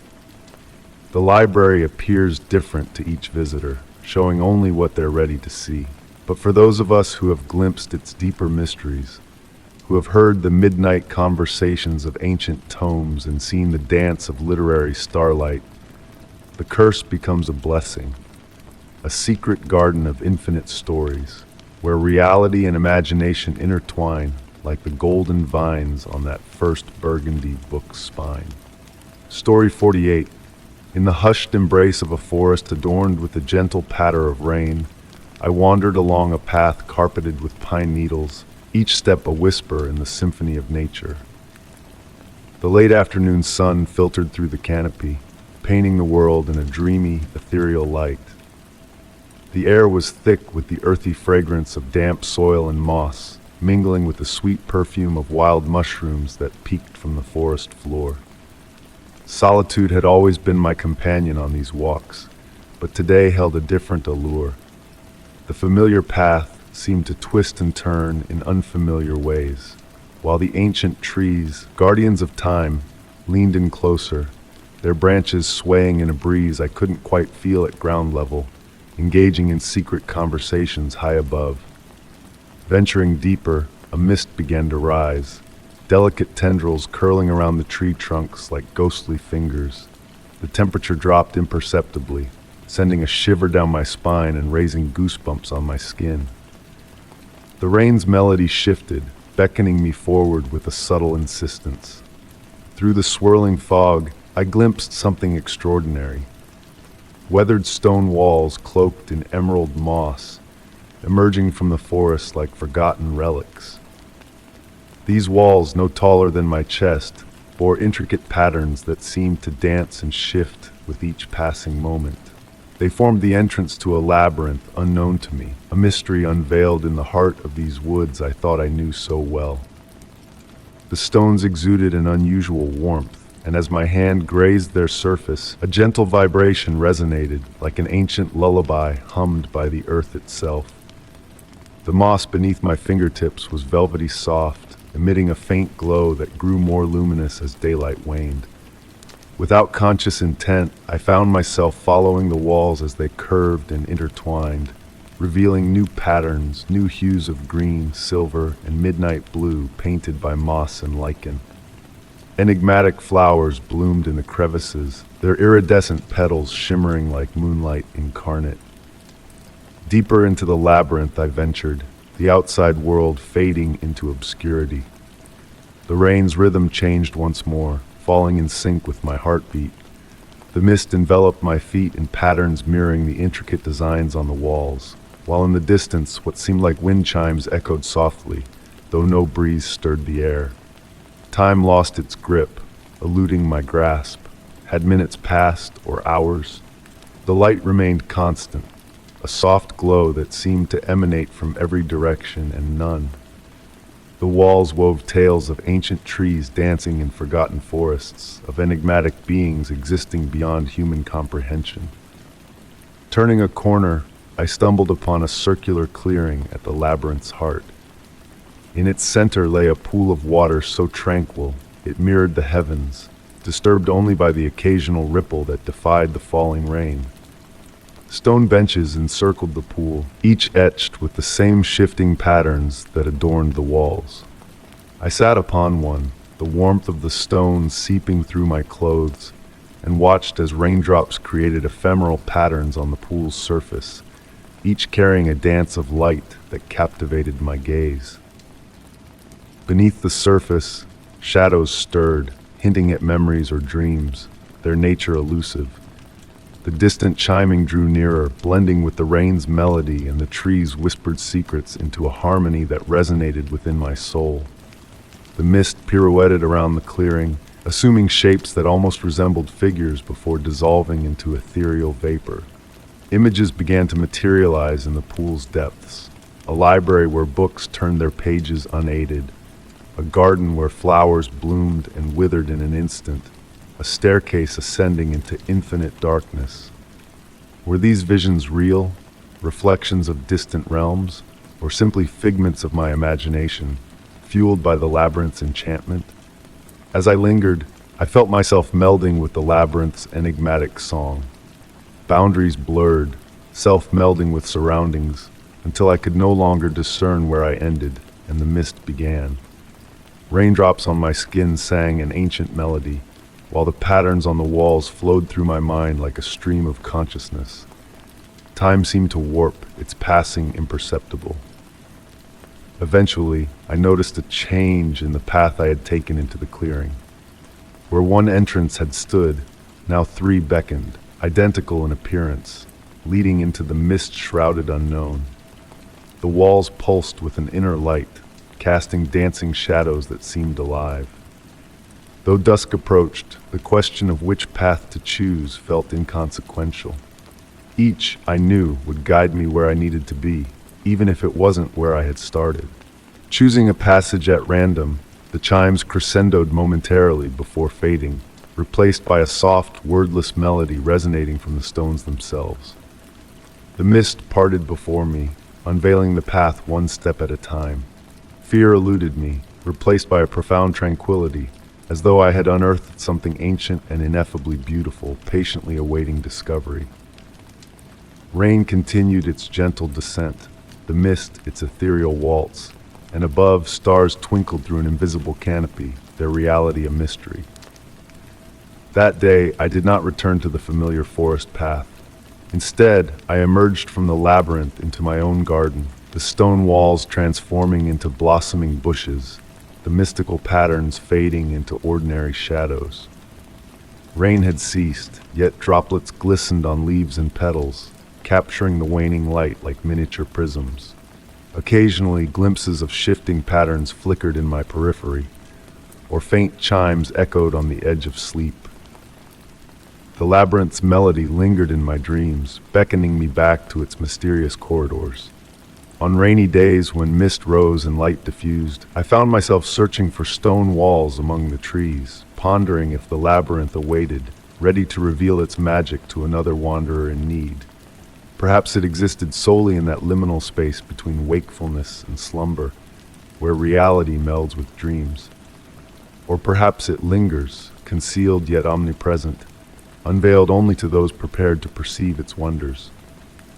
The rain still falls, the mist still rises, and in a forest both real and imagined, an ancient labyrinth of stones continues its timeless dance with memory and time, patiently awaiting the next soul to chance upon its winding paths. Story 49. The gentle hum of my car's engine blended harmoniously with the soft tap-tap of raindrops on the windshield, creating a lulling cadence that synced with the steady thump of my heart. The night enveloped my vehicle like a velvety shroud, pierced only by the warm radiance of my headlights slicing through the obscurity. I had traversed the road for what seemed like an eternity, yet my watch stubbornly insisted it had been a mere 45 minutes since I departed the quaint diner where I had paused for a cup of coffee. The never-ending stretch of road ahead unfurled like a ribbon of ebony asphalt, vanishing into the misty unknown. Towering pine trees flanked both sides, their boughs swaying ever so gently in the autumn breeze, casting ethereal shadows that waltzed across my path. The faint aroma of damp earth and pine needles wafted in through the cracked window, a scent that typically brought solace, but tonight held a depth of intensity, an almost mystical quality. A peculiar realization dawned on me. The mile markers appeared to be looping. Initially brushing it off as fatigue-induced illusions, the repetitive sequence became glaringly obvious with each passing marker. 47, 48, 49, 50, only for 47 to reappear inexplicably. My logical mind attempted to rationalize multiple sections of identically numbered markers, or perhaps my weariness clouding reality. The radio softly crooning jazz melodies distorted into static whispers. Despite my effort to tune it, clarity eluded me, replaced by faint murmurs just beneath the interference, sending a shiver down my spine. Opting for the calming symphony of rain and swish of wipers, I silenced the radio. As the night deepened, phantom cars materialized on the road, or rather the same vintage vehicle circa the 1950s, manifesting in my rearview mirror at precise intervals. Gleaming chrome accents glinted in my taillights, trailing at a consistent distance for exactly 3 minutes before vanishing around bends, only to reappear in synchrony. The clock on the dashboard froze at 11:47 p.m., a time seemingly stagnant since the first encounter with the recurring mile markers. Seeking guidance, I pulled into a deserted rest area, where a solitary street lamp cast a golden halo on the glistening pavement. Stepping out, the air clung heavy, time itself seeming viscous. The rain had transformed into a mist, suspended in the ambient light. A weathered information board displayed a map of inexplicable complexity, roads twisting in defiance of logic. A handwritten note whispered, "Time is a circle here. The journey is eternal, transforming you." Returning to my car, the vintage vehicle stood nearby, unoccupied, yet exuding a faint scent of aged leather and tobacco, as though its phantom driver had just vacated. Resuming the journey, the landscape metamorphosed subtly. Trees towered higher, branches forming natural arches over the road, veiling my headlights. Swirling fog now conjured fleeting apparitions, faces and forms ephemeral yet distinct. Successive rest areas mirrored one another, each unveiling the vintage car parked 3 spaces away, a silent sentinel. Days seemed to pass, yet my watch remained obstinately fixed at 11:47 p.m., fuel gauge stagnant, coffee perpetually warm. Fellow travelers glided serenely by, ensnared in this timeless loop. A strange acceptance enveloped me, a reluctance to depart this enigmatic realm devoid of time's shackles. The static whispers evolved into a melodic murmur, the fog's phantasmal ballet akin to old acquaintances. Mile marker 47 became a nexus of revelation, each passage unveiling unseen intricacies, arboreal motifs, light's nuances, spectral melodies. In the endless night, a realization blossomed. This perpetual road was not a snare, but a bestowed enigma, a sanctuary for those willing to embrace its eternal enigma. The rain persisted its gentle serenade on the windshield, beckoning toward the awaiting mile marker 47. This time, a revelation awaited, a concealed truth yearning to be unveiled. On this road sans terminus, mysteries awaited discovery, unveiling layers of enigma, metamorphosing the self. Amidst the purr of my engine, the rain's tender caress, and the road's whispered secrets, I journey forth, embracing infinite beginnings on a road that knows no end.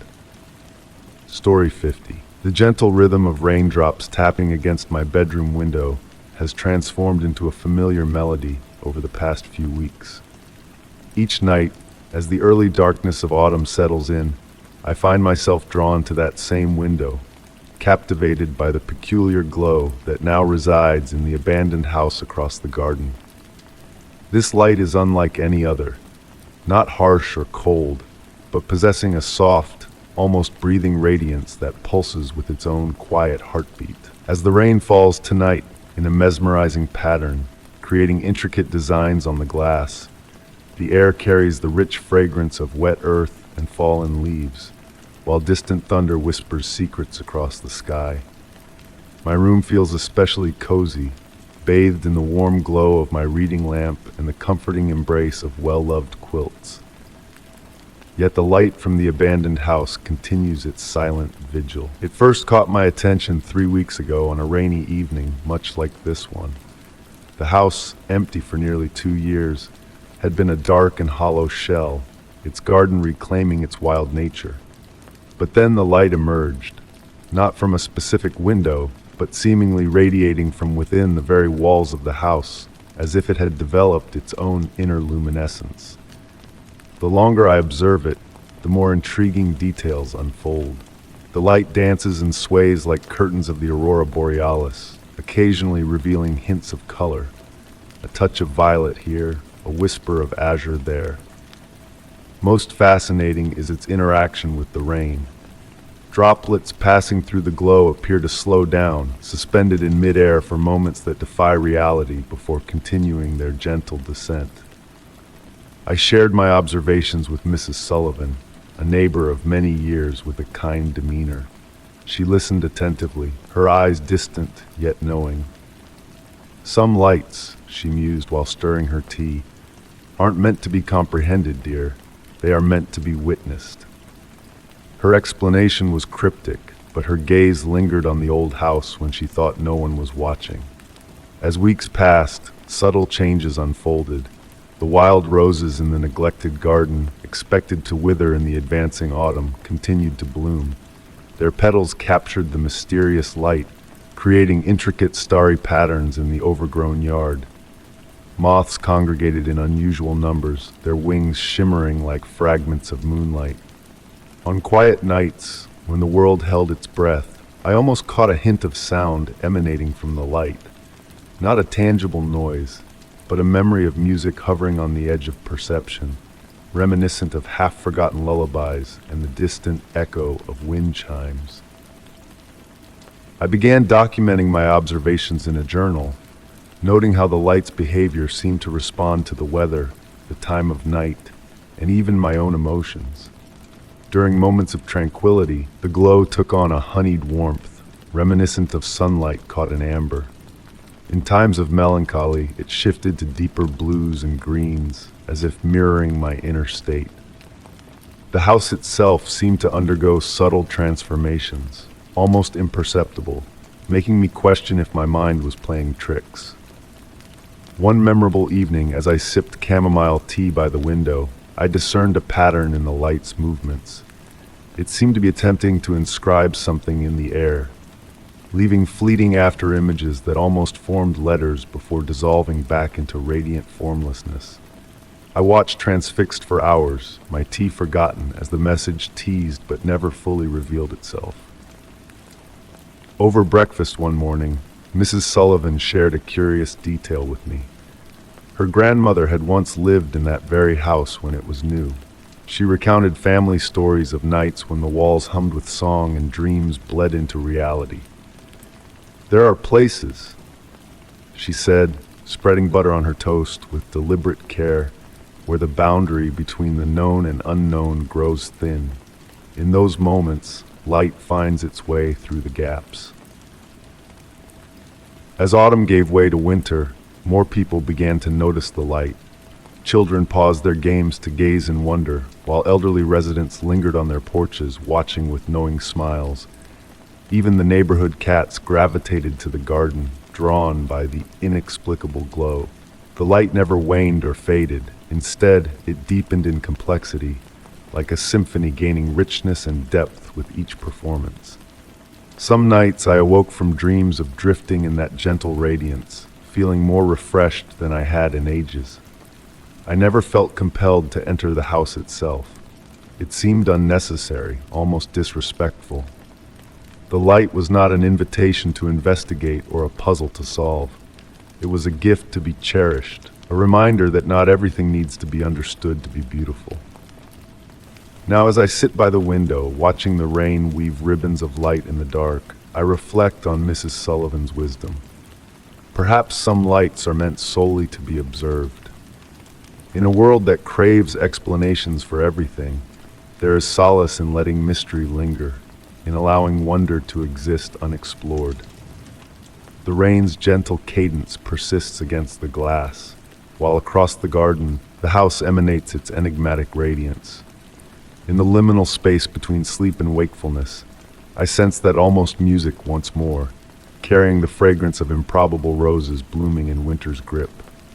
And I smile, content in the knowledge that some lights never cease to shine, even if their secrets remain veiled. Story 51. The soft, rhythmic sound of rain tapping against the windows of my cozy cottage filled the air with a soothing melody, a natural lullaby that beckoned me to rest. Nestled in my favorite armchair, enveloped by the comforting embrace of a knitted blanket, I gazed out at the intricate patterns the raindrops painted on the glass. Evening had descended early, as it often did in the embrace of autumn, bringing with it a peculiar tranquility that stretched beyond the usual hush of my woodland sanctuary. The cup of tea by my side had grown cold, forgotten in the midst of my reverie, as my attention was captured by the ethereal beauty of the forest beyond the rain-streaked window. The ancient trees, silent sentinels that had witnessed centuries pass before I claimed this haven as my own, swayed gently in an unseen breeze, as if engaged in a synchronized dance of their own. The warm glow of the reading lamp bathed the room in a soft amber light, casting shifting shadows that seemed to waltz along the wooden walls. Outside, the darkness deepened with each passing moment, yet tonight held a different quality. The shadows were not merely an absence of light, they pulsed with a subtle energy, a depth that resonated with its own gentle rhythm. Setting aside my book, I felt compelled to draw closer to the window, as if an invisible force urged me to peer deeper into the heart of the forest. Pressing my hand against the cool glass, a faint vibration seemed to hum beneath my fingertips, like a distant heartbeat echoing through the earth. The rain continued its delicate symphony, and now I noticed how it fell in orchestrated patterns, resembling a melodic composition written in water. The droplets ebbed and flowed in a cadence reminiscent of slow, tranquil breaths. Stepping out onto the sheltered porch, I allowed the symphony of rainfall to envelop me entirely. The air carried the earthy fragrance of damp soil and pine needles, intertwined with a sweeter, ancient scent reminiscent of old tomes and morning dew.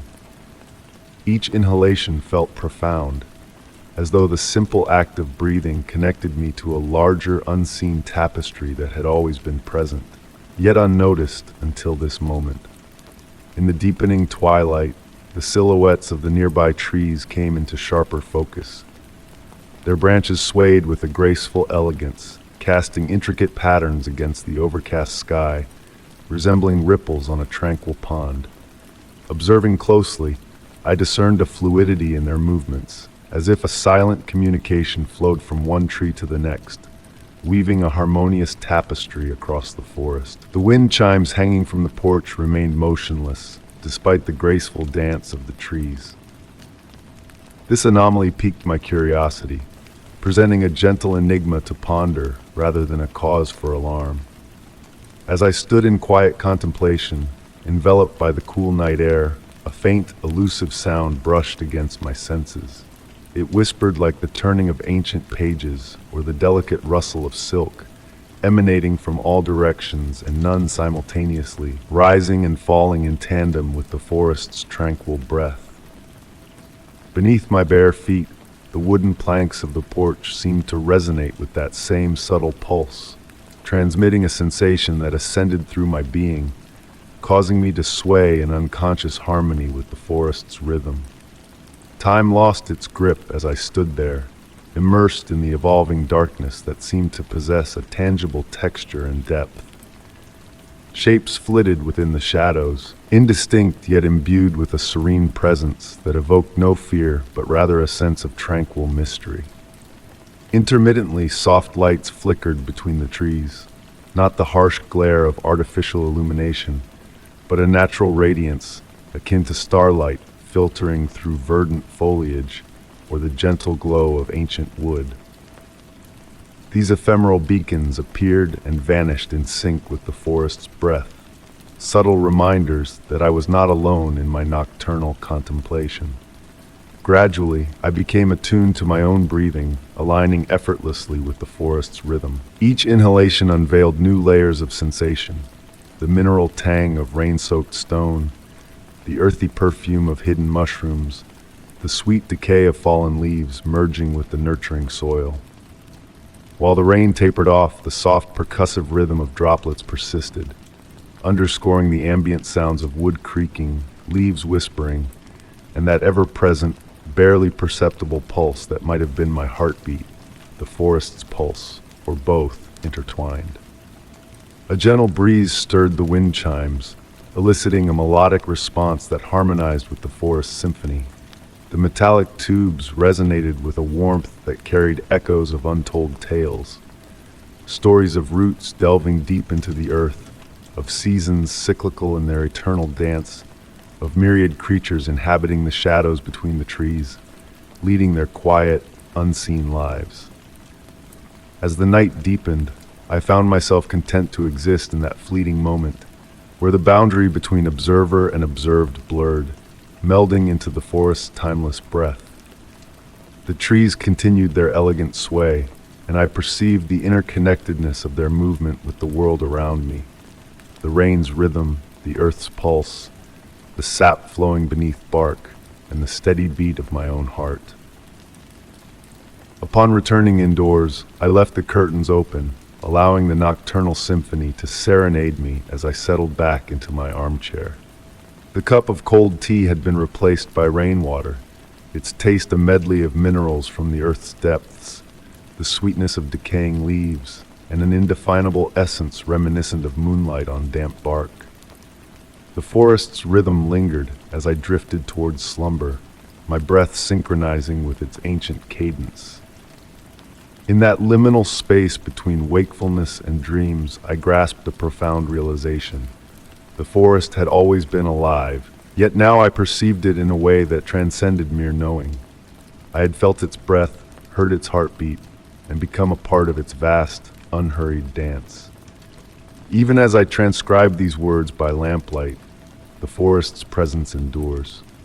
In moments of profound stillness, I find myself swaying in harmony with its rhythm, listening to the whispered tales meant solely for me, narratives woven in raindrops and rustling leaves, in creaking boughs and settling earth, and in the subtle pulse that unifies all within this sacred realm. The forest breathes, and I breathe alongside it, a symbiosis that feels as natural as the ebb and flow of the tides. The realization of this interconnectedness has forever altered my perception of this sanctuary I call home, imbuing each moment with a profound sense of wonder and reverence. The forest's eternal dance continues, enveloping me in its tranquil embrace, as I surrender to the serenity of the night, where dreams intertwine with the whispered secrets of the woodland realm. Story 52.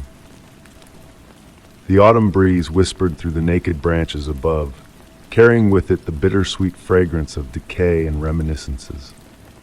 I strolled along the ancient dirt trail, my footfalls hushed by fallen leaves forming a velvety, natural carpet underfoot. The early evening air bore that peculiar October essence, crisp yet tender, enfolding me like a well-worn leather glove. Though I had traversed this path countless times, tonight felt different. It could have been the mist embracing the earth, swirling around the roots of age-old trees like phantom tendrils. Or perhaps it was the eerie stillness, broken only by the occasional leaf rustling in the waning light. The first fractured candle caught my eye instantly. It lay on its side at the path's edge, its pristine white wax split cleanly in half as if deliberately snapped. Pausing, I knelt down to inspect it closely. The break was sharp, almost surgical in precision. The wick remained untouched by flame. Continuing on, my pace slowed, more purposeful now.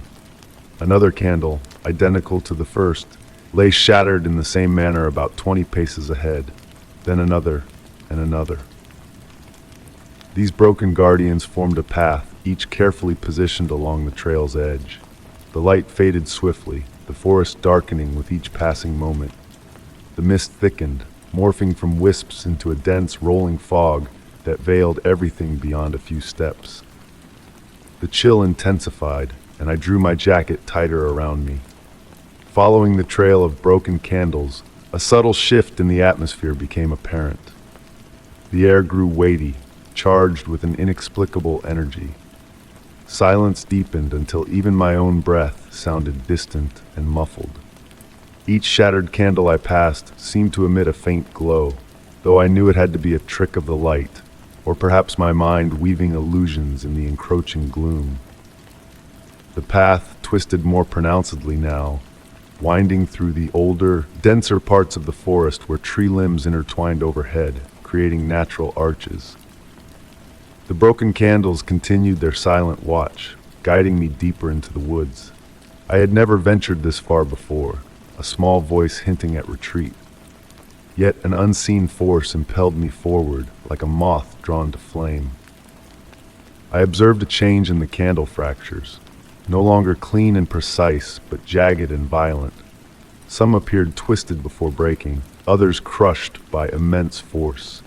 Still, they maintained their regular spacing, marking an unbroken path into darkness. The fog thickened, gaining substance like walking through cotton clouds. My skin tingled with a strange electricity, hairs on my neck standing on end. The air grew colder, breath forming mist before me. And then, a clearing appeared ahead, barely visible through the fog. Approaching, I discerned dozens of candles arranged in a perfect circle. Unlike the broken ones, these candles stood intact, their white wax softly gleaming in the dimness. At the circle's center stood a solitary black candle, its surface so dark it seemed to swallow what little light remained. Stepping into the clearing, my footsteps echoed unnaturally in the profound quiet. The arranged candles seemed to pulsate with a faint inner light, though devoid of flame. The black candle at the circle's heart drew my gaze like a magnet, pulling me toward it involuntarily. Arriving at the circle's center, I noticed something peculiar about the black candle. Unlike the others, it wasn't wax at all. Smooth and cool as polished obsidian, it wasn't broken but split perfectly down the middle, the halves standing millimeters apart. Reaching out to touch it, a deep, resonant hum reverberated through me. The sound emanated from everywhere and nowhere, vibrating in my bones. The white candles surrounding the circle glowed more intensely, still flameless. The split in the black candle widened slowly, revealing only deeper darkness within. The hum intensified, a gentle tug as if the void within the candle beckoned. Not physically, but on a deeper, primal level, calling to something within my consciousness. Transfixed, the forest faded away around me. The fog thickened until only the glowing white candles and the abyss of the split black candle remained. Time lost meaning. Minutes or hours passed indistinguishably. Gradually, shapes emerged from the darkness within the split candle. Not physical forms, but ethereal movements, like shadows beneath still water. The hum shifted, almost musical, evoking a profound sense of familiarity, though the source eluded me. The shadows within the split formed intricate patterns, folding upon themselves in impossible ways. They spoke to a primitive part of my mind, unveiling ancient truths just beyond reach. I stood there, entranced, watching the patterns dance within the split candle. Eventually, the fog began to thin, the white candle's glow fading. The hum waned until barely perceptible. Like waking from a dream, I stepped back. The patterns within the split candle blurred, returning to darkness. The white candles reverted to ordinary wax. The forest reappeared gradually. Retracing my steps through the darkened woods, the broken candles that led me here had vanished, leaving no trace. The fog lifted, unveiling a star-filled night sky. Sometimes I revisit that path, longing to find another broken candle, another trail leading to the clearing. It remains elusive. Yet on quiet nights, with wind whispering through trees and mist rising, I sense the faint echo of that resonant hum, stirring something deep within. I ponder the patterns within the split black candle. What truths they unveiled, what part of me recognized them. In dreams, those patterns resurface, unfolding in ways that almost make sense. Almost, but not quite. Perhaps some mysteries are best left in the twilight realm between knowing and unknowing, where wonder and uncertainty dance in the encroaching dark. Story 53, the gentle flicker of candlelight danced upon the aged walls of my grandmother's study, casting ethereal shadows that moved like silent spirits in a forgotten dance hall. This room had always been my sanctuary, a haven of mahogany bookshelves adorned with ancient tomes and the familiar scent of old paper mingling with beeswax candles. Outside, the rain painted a tranquil melody on the window panes, a natural lullaby whispering ancient secrets. Nestled in the worn velvet armchair by the crackling fireplace, my fingers traced the intricate carvings etched into the wooden arms. Since my grandmother's passing 3 months ago, the house had become my responsibility, and many evenings were spent here, organizing her collection of rare books and peculiar artifacts. But tonight felt different, an unspoken weight lingering in the air, like the calm before a storm. As I reached for another book from the stack beside me, my hand brushed against something unexpected, a small brass key, its ornate design adorned with intertwining vines aged by time. Holding it up to the candlelight, the shadows danced across my palm, revealing a key I had never noticed before in all my visits to this room. The crackle of the fireplace seemed to hush, the room itself holding its breath as I rose from the chair to investigate further. Tracing my fingers along the wallpaper, a faded tapestry of burgundy and gold, I discovered a subtle irregularity, a hidden recess that felt out of place. Pressing against it, a soft click broke the room's silence, and a section of the wall swung open, revealing a narrow passage bathed in a soft, otherworldly blue light. With a candle in hand, I ventured into the mysterious passage, the stone walls absorbing the flickering glow, while my steps made no sound, as if the air itself cushioned my movements in silence. The passage twisted and turned, leading me into an impossible space that defied the house's known dimensions. Emerging into a circular room, shrouded in mist with walls fading into darkness above, the blue light pulsed like a slumbering heartbeat. In the center, a simple wooden desk held a midnight blue leather-bound book, accompanied by a chair reminiscent of the one in my grandmother's study, creating a sense of both familiarity and displacement. Upon closer inspection, I noticed intricate patterns covering the floor, shifting and undulating like living things, reminiscent of the design on the key. The book on the desk bore no title, only pages filled with my grandmother's handwriting, words that seemed to flow and transform before my eyes, like water on a page. One passage caught my attention. The room finds those who need it, when they need it. It has no exit because it is not a place to leave, but a place to find. These words resonated within me, as a soft hum filled the room, its source elusive, blending with the pulsing light and the shifting patterns on the floor. Time became fluid in that mysterious space, each moment stretching and contracting as I delved into the pages of the book, uncovering enigmatic truths written in my grandmother's hand that danced just beyond my comprehension. When I finally looked up, the mist had drawn closer, the room's boundaries softening, and a sense of tranquility enveloped me. Closing the book, I awaited, watching the blue light pulse and fade, feeling the room breathe around me.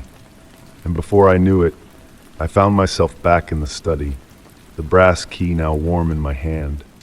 The hidden passage was gone, the wallpaper seamless, yet everything felt subtly altered, as if the room itself had whispered its secrets to me.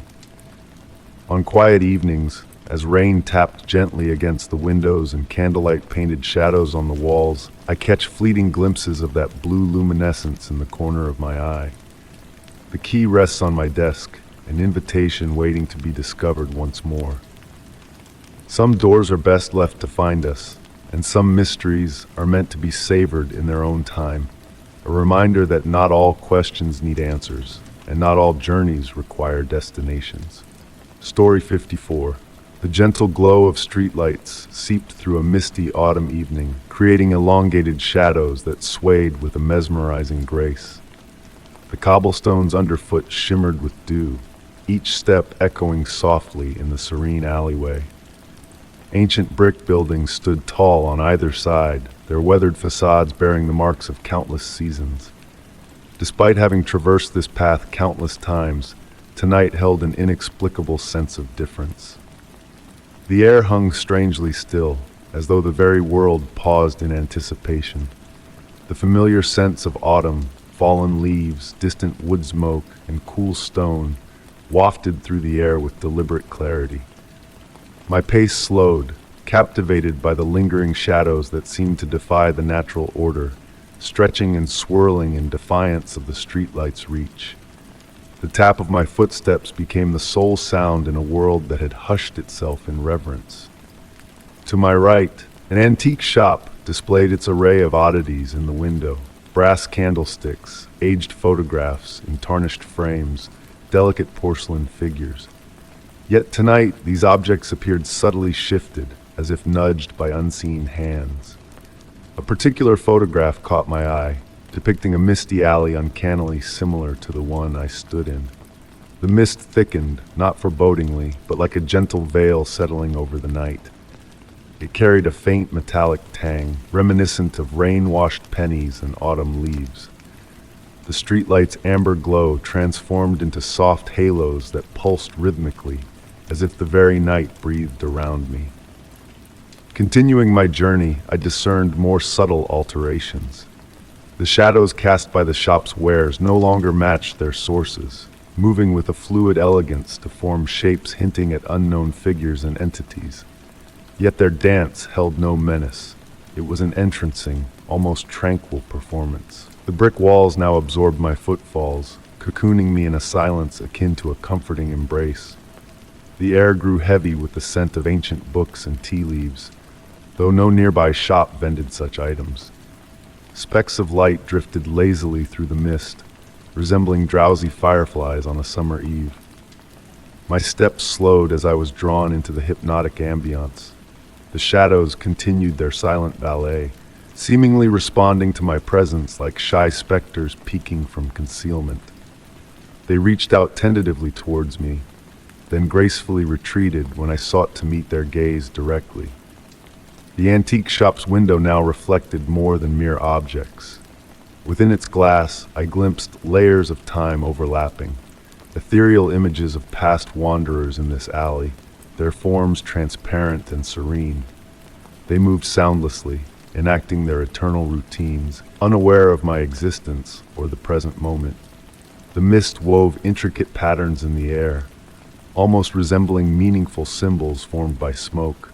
The shadows began to take on clearer shapes now, hinting at forgotten merchants, Victorian belles with parasols, children playing in a bygone era, all moving silently through their remembered motions. Approaching the alley's end, I noticed a peculiar aspect of my own shadow. It moved slightly out of sync with my strides, seeming to deliberate each movement independently. When I raised a hand, my shadow mimicked the action with a thoughtful delay. This discrepancy brought a comforting sense, like an echo reverberating through time. The air grew warmer, carrying scents of chamomile and lavender, though no gardens graced the vicinity. The mist pulsed gently with an inner amber light, illuminating the brick walls that seemed to breathe softly, their surfaces rippling with each subtle throb of light. Reaching out to touch a wall, I felt a gentle warmth beneath my fingertips.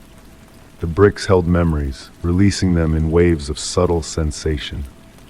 The touch of generations, whispered conversations of passers-by, the warmth of summer days, and the chill of winter nights. Patterns began to form on the cobblestones, intricate designs that flowed and shifted like dark water. They narrated tales of the alley's history, of lives intertwined here, of secrets shared and vows exchanged. Each pattern seamlessly dissolved into the next, crafting an endless tale inscribed in light and shadow. Time lost its hold as I stood witness, observing the silent ballet of history unfolding. The mist enveloped me like a comforting hug, and the shadows continued their elegant performance. The line between observer and participant blurred, merging me into the alley's perpetual narrative. As night grew deeper, the shadows sharpened yet remained gentle. They moved with intent now, shaping forms hinting at doorways or windows into other eras. Through these shadowy thresholds, I glimpsed the alley in its various incarnations, carriages gliding noiselessly, gas lamps lit by spectral hands, elegant women tending to their homes. The antique shop's window transformed into a canvas for these temporal echoes, reflecting not just the present, but layers of past and potential futures. The displayed items shifted and transformed when viewed from different angles, each narrating its story through subtle movements and changing reflections. My shadow now joined the others in their silent dance, blending seamlessly with the patterns on the cobblestones, creating new ripples that harmonized with the existing flow. This experience brought not unease but profound tranquility, as though I had found my place in an eternal choreography. Turning to bid the alley farewell, my shadow hesitated briefly before following my lead. The mist parted gently, and the streetlight's amber glow seemed to bid me adieu. The air still carried those peculiar, soothing scents of chamomile and aged books, though they faded like a dream upon awakening. Glancing back, I saw the shadows persisting in their silent ballet, weaving tales in the interplay of light and dark. The antique shop's window reflected a final image, my figure moving through the alley, from a time that could have been yesterday or a century ago. The distinction held no importance. Carrying the peace of that enchanted evening, I journeyed home, knowing the alley would forever hold a different allure. The shadows would forever dance, whispering their silent stories to any soul willing to watch and listen. And on quiet nights when the mist descended, I returned to join their graceful performance, adding my shadow to their timeless, silent symphony. Story 55. In the quiet of my room, raindrops danced against the window, creating a soothing melody that enveloped me in a cocoon of tranquility. Seated in my grandmother's ancient rocking chair, I held a weathered journal in my hands, its pages alive with untold secrets that beckoned me to explore. This journal, a relic from her past, revealed a tale of a mysterious autumn that had captivated her in her youth. As the rain outside murmured in harmony with her words, I delved into her narrative, feeling it wash over me like a forgotten dream. My cherished journal, the village greeted me with a thick fog that clung to the earth like a shroud. Autumn's chill permeated the air, carrying whispers of fallen leaves and distant fires. Yet, as I strolled down the cobblestone street, a peculiar absence caught my attention. There were no shadows. The sun's golden rays bathed the quaint buildings in light, but where darkness should have lingered, there was only emptiness. The villagers moved with an otherworldly grace, their steps ethereal and unhurried, as if defying gravity. I had come to stay with my Aunt Margaret, a family friend whose home stood on the village's edge. Her Victorian house exuded warmth, filled with the scent of cinnamon and old tales. Yet, even within its cozy confines, shadows refused to dance. "You've noticed," Aunt Margaret murmured, her voice a soft caress as she placed a cup of tea before me. About the shadows? I nodded, captivated by the enigma. What became of them? She settled into her chair, her gaze thoughtful. They departed long ago, some say by choice, others by force. Shadows, my dear, hold memories of light, remnants of a bygone brilliance. As days drifted by, the village's mysteries unraveled before me. Birds sang unearthly melodies, flowers bloomed with an inner radiance, and time itself seemed to slow to a honeyed crawl. The children, untouched by shadow, reveled in games of light-catching and art that defied conventional boundaries. One evening, among Aunt Margaret's blooming roses, I dared to ask about the shadow's absence. We sought their return once, she confessed, her eyes reflecting the stars above. But shadows, like memories, have a will of their own. Perhaps we needed to learn to cherish the light within us. Winter descended upon the village, cloaking it in a soft brilliance that defied the season's darkness. Snow fell like silent whispers, each flake a miniature mirror reflecting the village's hidden glow. In this pocket of gentle rules, the baker's bread glowed, the children's stories whispered, and the elderly man's broom gathered stardust. On my final night, Aunt Margaret and I sat beneath the starlit sky, savoring tea that tasted of moonbeams. "Will you write of us?" she asked, her words a gentle breeze. "Yes," I replied, "though our tale may seem too fantastical to believe." She smiled, her eyes alight with understanding. Some stories are felt in the heart, not just the mind, like a memory of light on a cloudy day. As I closed the journal, a sense of warmth lingered within me, a trace of that shadowless world that had touched my soul. On quiet nights, when the moon's glow bathed my room, I felt my own shadow waver, as if recalling a time when it too had longed to depart. The rain outside whispered its lullaby, and as I gazed at my reflection in the window, a fleeting moment of uncertainty passed through me. My grandmother's tale, a symphony of light and absence, wrapped me in its gentle embrace, leaving me to ponder if in a village without shadows, her story still shimmered in the whispers of light. Story 56. The rhythmic pulse of waves against weathered stone filled my consciousness as I wandered the winding path toward the lighthouse. The evening air carried the crisp scent of salt and seaweed, mingling with the earthy aroma of wet soil from the afternoon rain. Each step I took was a gentle whisper on the damp ground, accompanied by the soothing rustle of tall grass swaying in the coastal breeze. Before me stood the lighthouse, its whitewashed walls exuding an ethereal quality in the fading twilight. Layers of history peeked through delicate patterns of peeling paint. As the lighthouse keeper's assistant, this structure had been a constant in my life, but tonight, an unfamiliar aura enveloped it. The usual warm golden beam that should have swept across the waters was absent. However, the lantern room at the top of the tower emitted a soft glow visible from afar. Unlocking the heavy wooden door with the cold iron key, it creaked open, releasing a low, resonant sound that reverberated through the circular chamber. A blend of brass and mineral oil scents welcomed me, accompanied by something elusive, a faint fragrance reminiscent of old books and dried flowers. My ascent up the spiral staircase began, each of the 142 steps whispering beneath my feet. The usual lighthouse sounds, the clockwork mechanism's gentle tick and the wind's soft hum through the ventilation shafts, felt distant, as if veiled by a heavy fog. The warm brass handrail contrasted the cool evening air, and peculiar details caught my attention. Faint markings on the walls resembled writing, yet upon closer inspection, they morphed into natural stone patterns.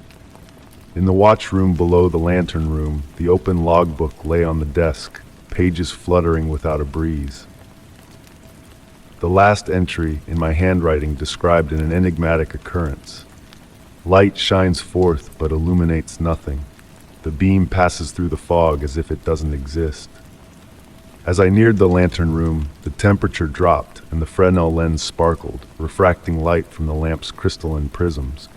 However, peering through the glass panes revealed an absence.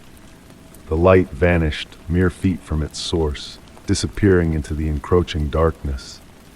Pressing my hand against the cool glass, I observed an unusually calm sea below, devoid of star reflections despite the clear sky above. The horizon melded with the darkness, losing the sea-sky boundary in a pulsating obscurity seemingly alive with its essence. The mysterious logbook entry lingered in my thoughts, challenging my understanding of the natural world I had tended for years. Witnessing light vanish before my eyes defied logic, yet there it was, unfolding in the lighthouse I thought I knew so well. A soft scraping drew my gaze to the open toolbox, tools arranged in unfamiliar patterns that briefly resembled symbols. The flickering lamp cast dancing shadows, and my reflection in the glass moved out of sync with my actions, a subtle delay betraying an eerie discord. A gentle humming resonated from the lens, organic and melodic, akin to a wet finger circling a crystal glass, but deeper, more profound. The vibration traveled through me, altering my perception of reality. Returning to the logbook, new words materialized on the page as if written by an unseen hand. The darkness doesn't consume the light. It transforms it into something we cannot perceive. Some things are meant to remain unseen. Observing liquid shadows in the sea, moving with purposeful intent, I succumbed to the mesmerizing patterns, entranced by the pulsating glow of the lamp and the distorted angles cast by the brass fixtures. Time warped within the lantern room, the moon's swift journey contrasting the clock's slow progression. Each turn of the lens birthed new shapes in the darkness, testing the boundaries of my comprehension. The warm brass rail dissolved into a curious sensation, hinting at a realm beyond the tangible. A charged air enveloped me, inviting yet mysterious, akin to the calm before a storm. Descending the stairs felt like traversing disjointed realities, the lighthouse transcending its physical form to exist in the mystical realm between worlds. The following morning revealed no trace of the night's events, yet subtle hints persisted on quiet nights, fading light, faint humming. In those moments, the lighthouse whispered secrets of light and shadow, a language beyond mortal understanding. The mysteries of that night lingered, shrouded in layers of uncertainty that shifted with each recollection. The nightly vigil continued, the lighthouse and I bound by unspoken truths hidden in the twilight realm where light and darkness converge, revealing glimpses of the unseen, unknown, and unfathomable. Story 57. In the soft murmur of waves caressing ancient rocks, I wandered along a meandering path towards a house veiled in twilight. Its weathered facade bore witness to countless storms, standing stoic against the salty breeze that carried whispers of the sea and earthy scents of damp soil and aged stone. My flashlight danced, casting enchanting shadows on the overgrown path ahead, leading me to a place unknown to me until a letter from a lawyer arrived after my grandmother's passing. The letter held old brass keys and documents for a property shrouded in secrecy, passed down through silent generations of my family for nearly a century. Each step I took on the creaking wooden stairs felt like a whisper from the past, echoing the silent stories of those who had tread before me. With a smooth turn, the key unlocked the door as if the house awaited my arrival. Inside, the air held a peculiar warmth, defying its long abandonment. Faded floral wallpaper adorned the walls, shifting patterns like underwater gardens under the beam of my flashlight. Dust-covered furniture seemed to breathe beneath their covers, creating an illusion of gentle life within the stillness. A grandfather clock stood sentinel in the main room, its pendulum frozen in time, yet the minute hand twitched subtly as if alive. The whispers of the floorboards guided me through rooms filled with mysteries, changing faces in silver-framed photographs, mirrors reflecting elusive shadows, and windows revealing different vistas through each pane. In the library, shelves lined with nameless volumes exuded the scent of old books intermingled with sea air, night flowers, and a sweetness beyond words. An empty leather armchair faced the sea view window, still warm as if recently vacated, with a delicate teacup holding a single golden drop on the table beside it. The room's temperature fluctuated gently, and the waves outside seemed to murmur in an incomprehensible rhythm, hinting at secrets just beyond reach. Ascending the stairs, a hallway of closed doors beckoned, each emanating distinct sensations: warmth, cool breezes, distant melodies.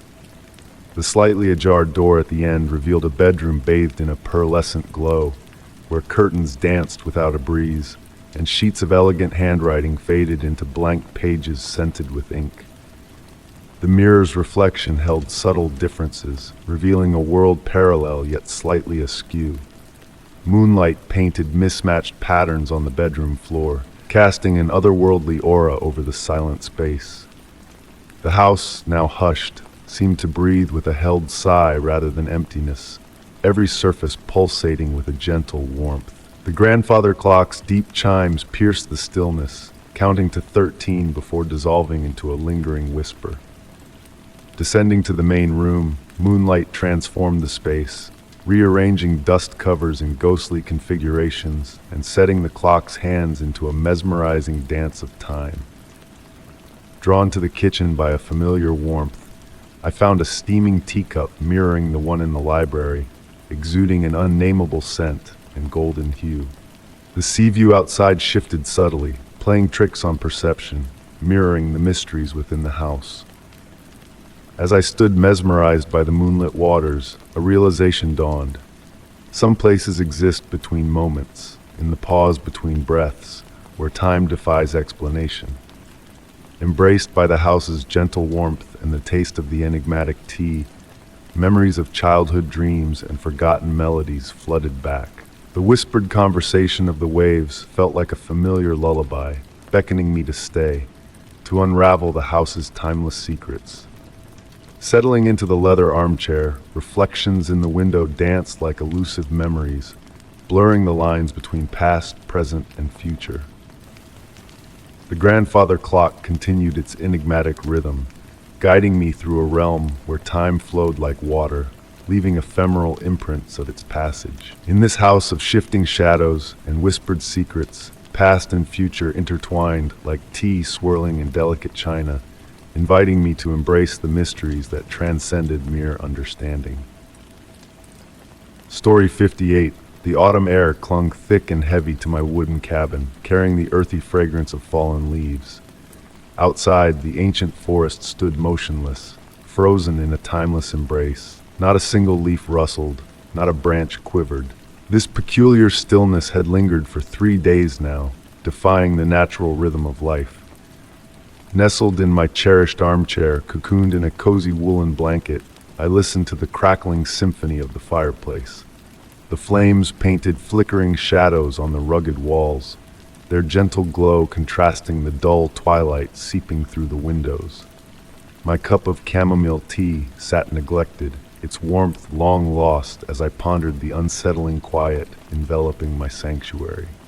The forest had always been my refuge, a haven from the chaos of the modern world. But this silence felt different, heavy, almost sentient. It evoked the tension before a storm, that charged moment when nature holds its breath. Yet here, time seemed suspended, defying explanation. My feline companion Shadow lounged on the windowsill, her ebony fur shimmering in the firelight. Her ears remained alert, golden eyes fixed on an unseen presence in the darkness. At intervals, she would raise her head, tracking movements imperceptible to my eyes, her tail twitching with restless energy. That night, as I readied for bed, a curious sight greeted me in the bathroom mirror. Behind my reflection, where darkness should have reigned, a faint mist swirled with purpose. When I turned to face it directly, only the impenetrable night greeted me, yet the ghostly impression lingered in my mind like a fading echo. Sleep eluded me that night. The silence pressed against my ears, amplifying the steady rhythm of my heartbeat against the pillow. In that liminal state between wakefulness and dreams, I detected a faint, rhythmic whisper, akin to distant breaths. Morning brought no reprieve from the stillness. The forest stood frozen, a tableau etched against the horizon. Yet a subtle change had occurred overnight. The carpet of fallen leaves surrounding my cabin had shifted, forming intricate patterns that seemed almost deliberate. Curves and spirals radiated from the tree bases, like nature's own cryptic messages. Shadow refused to venture outside, perched by the window, fixated on the leaf patterns with unwavering intensity. When I ventured out for firewood, the air felt dense and resistant, as if I waded through invisible treacle. The temperature remained unyielding, neither warm nor cold, a sensation that set my skin on edge. As dusk descended, a significant shift unfolded. The mist glimpsed in the mirror materialized at the forest's edge, weaving between trees like spectral tendrils, pale and luminous in the fading light. Shapes flickered within its translucent depths, hints of movement that vanished upon direct gaze. The whispering breath grew more pronounced with the night's descent, a pervasive presence that seemed to fill the gaps between heartbeats.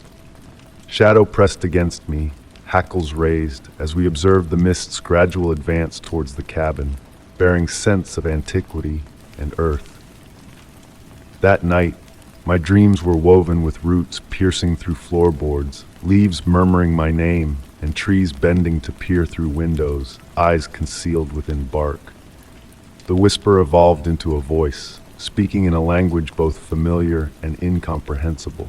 Upon waking, my sheets were damp with dew, though the windows remained sealed shut.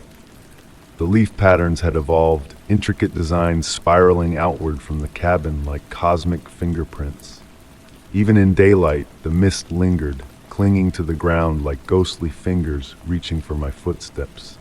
Shadow spent the day restlessly moving between windows, tracking an invisible presence. On the seventh day of stillness, I discovered handprints on the window, not on the glass itself, but etched in the condensation formed overnight.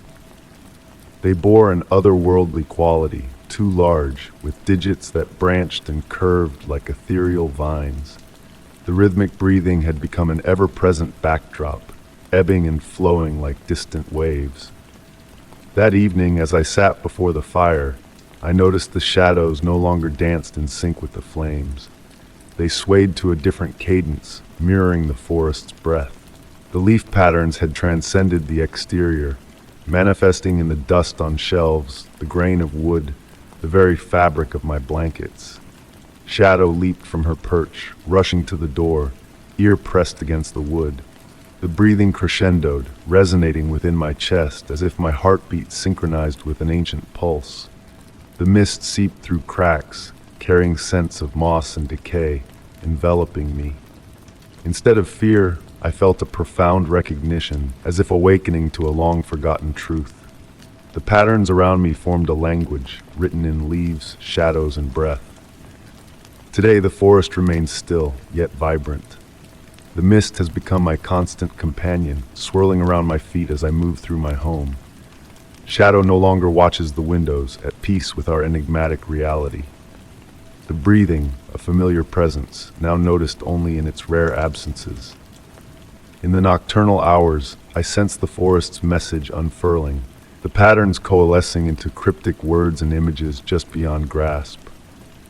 The boundary between my existence and the ancient consciousness surrounding me thins each day. Uncertain if the forest has changed or merely revealed its true nature, I embrace the expectant stillness, akin to a held breath before profound revelations.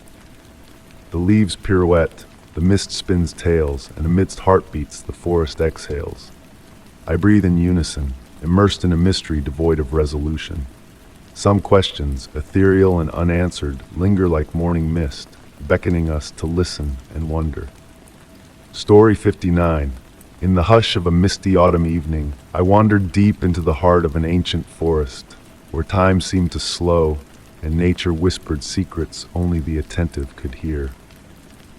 The air carried the earthy scent of fallen leaves and damp moss, wrapping me in a cocoon of tranquility. As dusk settled over the woodland, gentle rays of fading light filtered through the canopy, casting a soft, ethereal glow over everything in sight. It was then that I encountered a sight so enchanting, it felt like a dream woven into reality. Before me stood a majestic oak tree, its roots defying gravity as they arched gracefully above the forest floor. Thick as my arm and cloaked in velvety moss, these suspended roots formed intricate patterns that hung suspended in the air like delicate lacework, a testament to nature's artistry.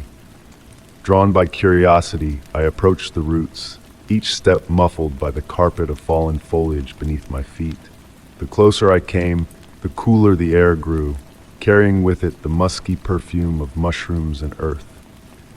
When I reached out to touch a suspended root, I was surprised to find it warm, as if holding on to the last remnants of sunlight from the day. Venturing further into the forest, I discovered more trees with roots that defied convention, creating natural archways and corridors that seemed to lead to another realm. The shifting light played upon these living sculptures, casting moving shadows that danced like ripples on a tranquil pond. The forest seemed to come alive with a symphony of sounds, the rustle of leaves, the distant hoot of an owl, and a gentle humming that seemed to resonate from the very roots themselves. It was a melody of nature, soothing and mysterious, weaving a tapestry of tranquility around me. In a clearing, several trees had intertwined their suspended roots, creating a cathedral-like space that felt sacred and timeless. Luminescent mushrooms scattered about, casting a soft, otherworldly glow that added to the enchantment of the scene. The roots swayed gently, as if moved by an unseen hand, while tiny white flowers bloomed where their shadows fell, creating a mesmerizing display of nature's harmony. As night descended, the mushrooms glowed brighter, illuminating the scene with a mystical light. Droplets of water defied gravity, ascending the suspended roots like stars in the night sky, reflecting the ethereal glow of the mushrooms in their ascent. In the darkness, new wonders revealed themselves. The humming grew stronger, and the shifting spaces between the roots seemed to distort reality, offering glimpses of a world beyond. Figures, fleeting and elusive, moved among the trees, silent observers of the natural spectacle unfolding before them. The moon rose, casting its silvery light through the canopy, creating intricate patterns among the suspended roots. Shadows danced and wove tales in a language that transcended words, speaking of ancient mysteries and untold wonders. When I finally decided to depart, the forest seemed to guide me with its subtle wisdom. The roots pointed in different directions, each offering a possible path home. I followed the luminescent mushrooms, their gentle light leading me through the darkness, a beacon of hope and guidance. As I walked away, I felt changed, as if the forest had whispered its secrets into my soul. The humming lingered, a reminder of the magic that permeated the woods, of the mysteries that awaited those willing to listen and observe. In the days that followed, I returned to the forest, seeking that sacred clearing where nature's wonders had unfolded before me. But the forest had shifted, the roots rearranging themselves in new patterns, as if dancing to a silent tune only they could hear. Now, in any forest I traverse, I listen for that familiar humming, a connection to the unseen world that exists just beyond our grasp. In the quiet of the night, I dream of that enchanted clearing, of the luminescent mushrooms and the dancing shadows, a reminder of the beauty and wonder that lie hidden in the heart of nature. And though the words written by the shadows fade with the morning light, the sensation of having touched something profound and beautiful lingers, a testament to the delicate balance between the known and the unknown, between reality and magic. Story 60. The soft patter of rain against the window panes created a comforting melody as I sank into my beloved armchair in the study. The time-worn house murmured gently around me, its ancient wooden frame adjusting to the chill of the autumn evening. Beside me, a cup of chamomile tea sent wisps of its fragrant essence into the air, mingling with the earthy smell of leather-bound books that graced the shelves. My gaze drifted to the recent addition to the room, a mysterious painting I had stumbled upon at an estate sale just days before. The portrait depicted a woman veiled in a sheer ivory fabric, her enigmatic gaze seeming to pierce through the delicate veil with an intensity that both entranced and unnerved me. The artist had skillfully captured a mystical quality in the way the fabric floated around her face, as if caught in a perpetual breeze. As the evening deepened, the rain intensified, creating a peaceful rhythm on the roof. The warm glow of my reading lamp enveloped me in a soft circle of light, casting the rest of the study into a comforting darkness.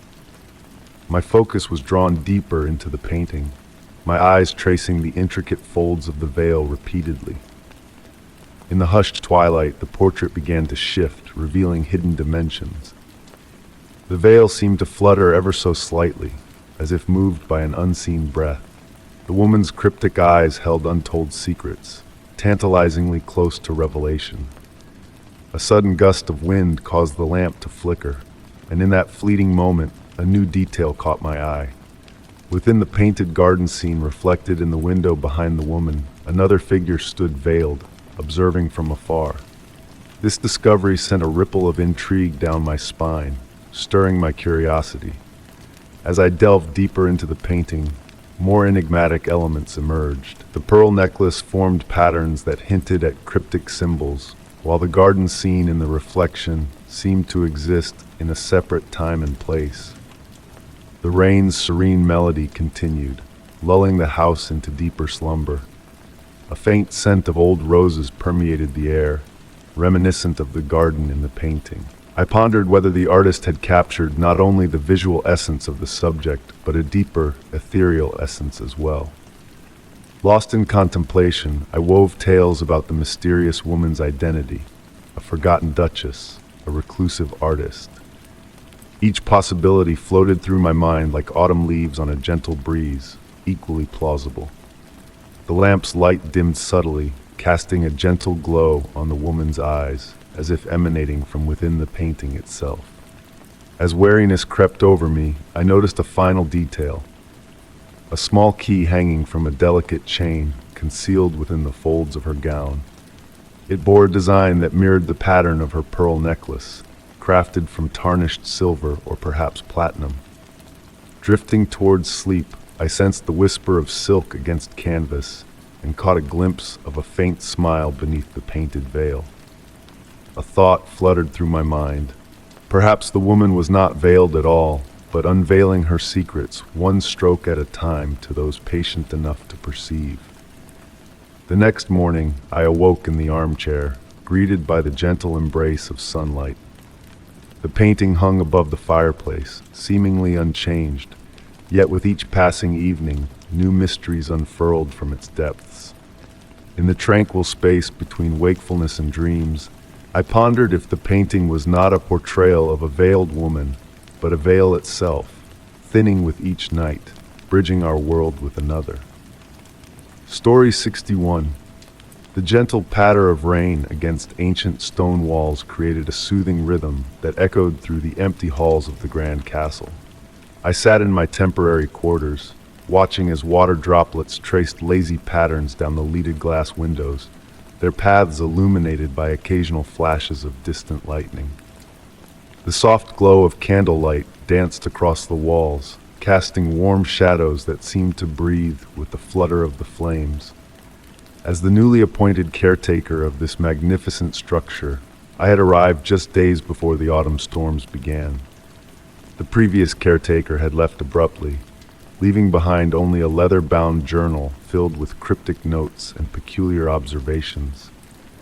The pages carried the musty scent of age, mingled with something sweeter, perhaps lavender or dried roses, that seemed to linger in the air whenever I opened it. The castle itself was a masterpiece of medieval architecture, its weathered stones holding centuries of stories within their rough-hewn surfaces. Tapestries adorned the walls, their colors muted by time, but still telling tales of long-ago feasts and celebrations. In the quietest moments, when the wind died down, I could almost hear the whispered echoes of ancient revelry carried on the draft that perpetually wound through the corridors. Tonight, as the storm intensified, I noticed something unusual about the way the shadows moved across the great hall. The candlelight seemed to catch on something that wasn't quite there, like watching smoke drift through water. It reminded me of an entry I had read in the old caretaker's journal, describing what he called the breathing of the castle. At first I had dismissed it as the fanciful writings of a lonely man, but now I wasn't so sure.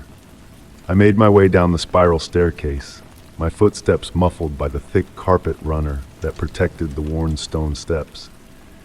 The air grew cooler as I descended, carrying with it the earthy smell of the castle's foundations. The great hall sprawled before me, its vaulted ceiling disappearing into darkness above. Rain drummed steadily against the high windows, creating a peaceful backdrop to my exploration. As I moved through the space, I noticed that certain areas felt different, patches of air that were slightly warmer or cooler than their surroundings. The sensation reminded me of walking through sun-warmed spots on a cloudy day, except here, there was no sun to create such variations. I consulted the journal again, finding a passage where the previous caretaker had mapped out these very same spots, referring to them as the castle's breath. The tapestries stirred gently, though there was no breeze I could detect. I approached one particularly beautiful piece depicting a medieval hunt, its threads gleaming dully in the low light. As I stood before it, I felt the distinct sensation of being watched, not with malice but with curiosity, as if the castle itself was studying its new keeper. In the journal, I found references to similar experiences, described in increasingly detailed passages. The previous caretaker had begun to understand patterns in the castle's behavior, how certain rooms would warm just before a storm, how the tapestries would shift in specific sequences, how the very air seemed to pulse with a slow, steady rhythm like a sleeping giant's breath. Hours passed as I explored, making my own notes alongside the old ones. The storm outside intensified, but within the castle walls, I felt an inexplicable sense of peace. The thunder that should have been threatening instead felt like the contented sighs of an ancient being. Lightning illuminated the stained glass windows in brief, brilliant bursts, creating kaleidoscopes of color that danced across the stone floors. In the library, I discovered something remarkable. The old caretaker had noted that on nights of particularly strong storms, the books would seem to arrange themselves in unusual patterns. Tonight, I watched as leather-bound volumes shifted ever so slightly on their shelves, their spines aligning in ways that caught the candlelight differently. It wasn't frightening. Rather, it felt like witnessing a secret performance, as if the castle was sharing one of its mysteries with me. The grandfather clock in the corner struck midnight, its deep tones resonating through the empty chambers. As the last chime faded, I noticed that the temperature in the room had changed again. The air felt charged, like the moment before a summer rain, but instead of building to a crescendo, it settled into a gentle warmth that seemed to wrap around me like a blanket. I found myself drawn to a particular section of the library, where the previous caretaker had spent most of his time, judging by the well-worn chair and the density of notes in his journal. Here, the shadows danced differently, creating patterns that almost resembled writing on the walls. The old caretaker had attempted to translate these ethereal messages, filling pages with possible interpretations. As the night deepened, I began to understand why he had been so captivated. The castle wasn't just a building, it was something more, something alive in its own unique way. The stones didn't just hold memories, they seemed to breathe them out into the air, sharing them with those who were willing to listen. In the journal's final entry, the previous caretaker had written something that now made perfect sense. The castle doesn't reveal its secrets. It shares them, like a grandmother sharing stories with a beloved grandchild. The mysteries aren't meant to be solved, but to be experienced, to be lived within. Each night brings new whispers, new patterns, new breaths of ancient air carrying fragments of centuries past. As I write my own first entry in a new journal, the storm continues its gentle assault on the castle walls. The shadows still dance, the tapestries still shift, and the air still pulses with its mysterious warmth. I've come to understand that I'm not here to uncover the castle's secrets or explain its mysteries. I'm here to be part of its ongoing story, to add my own breath to its ancient rhythms, to join the countless others who have walked these halls and felt the building's gentle, living presence. The candlelight flickers, and I watch as my shadow mingles with the others that play across the walls. Somewhere in the distance, a door creaks softly, and I smile, knowing that the castle is simply turning another page in its endless story. Tonight, as the storm embraces us both, I feel I've found not just a position or a place to stay, but a home within these living walls, where every night brings new whispers of old tales, and every shadow holds the promise of another gentle mystery waiting to be shared. Story 62. The autumn wind murmured through the ancient maple trees, carrying the soft rustle of fallen leaves along the neglected garden path. Before me stood the forsaken Victorian house, its weathered exterior bearing the subtle imprints of years spent in solitude. The setting sun painted long shadows on its ornate windows, each pane reflecting the warm golden light, akin to drowsy eyes observing my approach. With each step on the porch, the wood creaked gently beneath my feet, harmonizing with the soothing symphony of aged timber. The door handle, cool and polished against my palm, turned effortlessly, as if anticipating my presence. A faint breeze brushed past me as the heavy oak door swung open, carrying a complex fragrance of old books, dried flowers, and something deeper, more enigmatic, a hint of forgotten memories lingering in the air. Inside, dust motes twirled lazily in the remaining sunlight filtering through the lace curtains, weaving patterns that seemed to hold hidden significance. The grand living room unfolded before me, draped in antique furniture cloaked in white sheets, their forms hinting at the ghosts of conversations long past. Though faded, the wallpaper retained its intricate designs of climbing roses and delicate vines, whispering tales of livelier times. As I ventured further into the house, my footsteps echoing softly on the hardwood floors, a peculiar sensation enveloped me. The air moved in a rhythm akin to gentle breaths, a subtle ebb and flow that caused the curtains to sway ever so slightly. Initially attributing it to drafts seeking passage through aged window frames, I couldn't ignore the unusual regularity in this movement, almost deliberate in nature.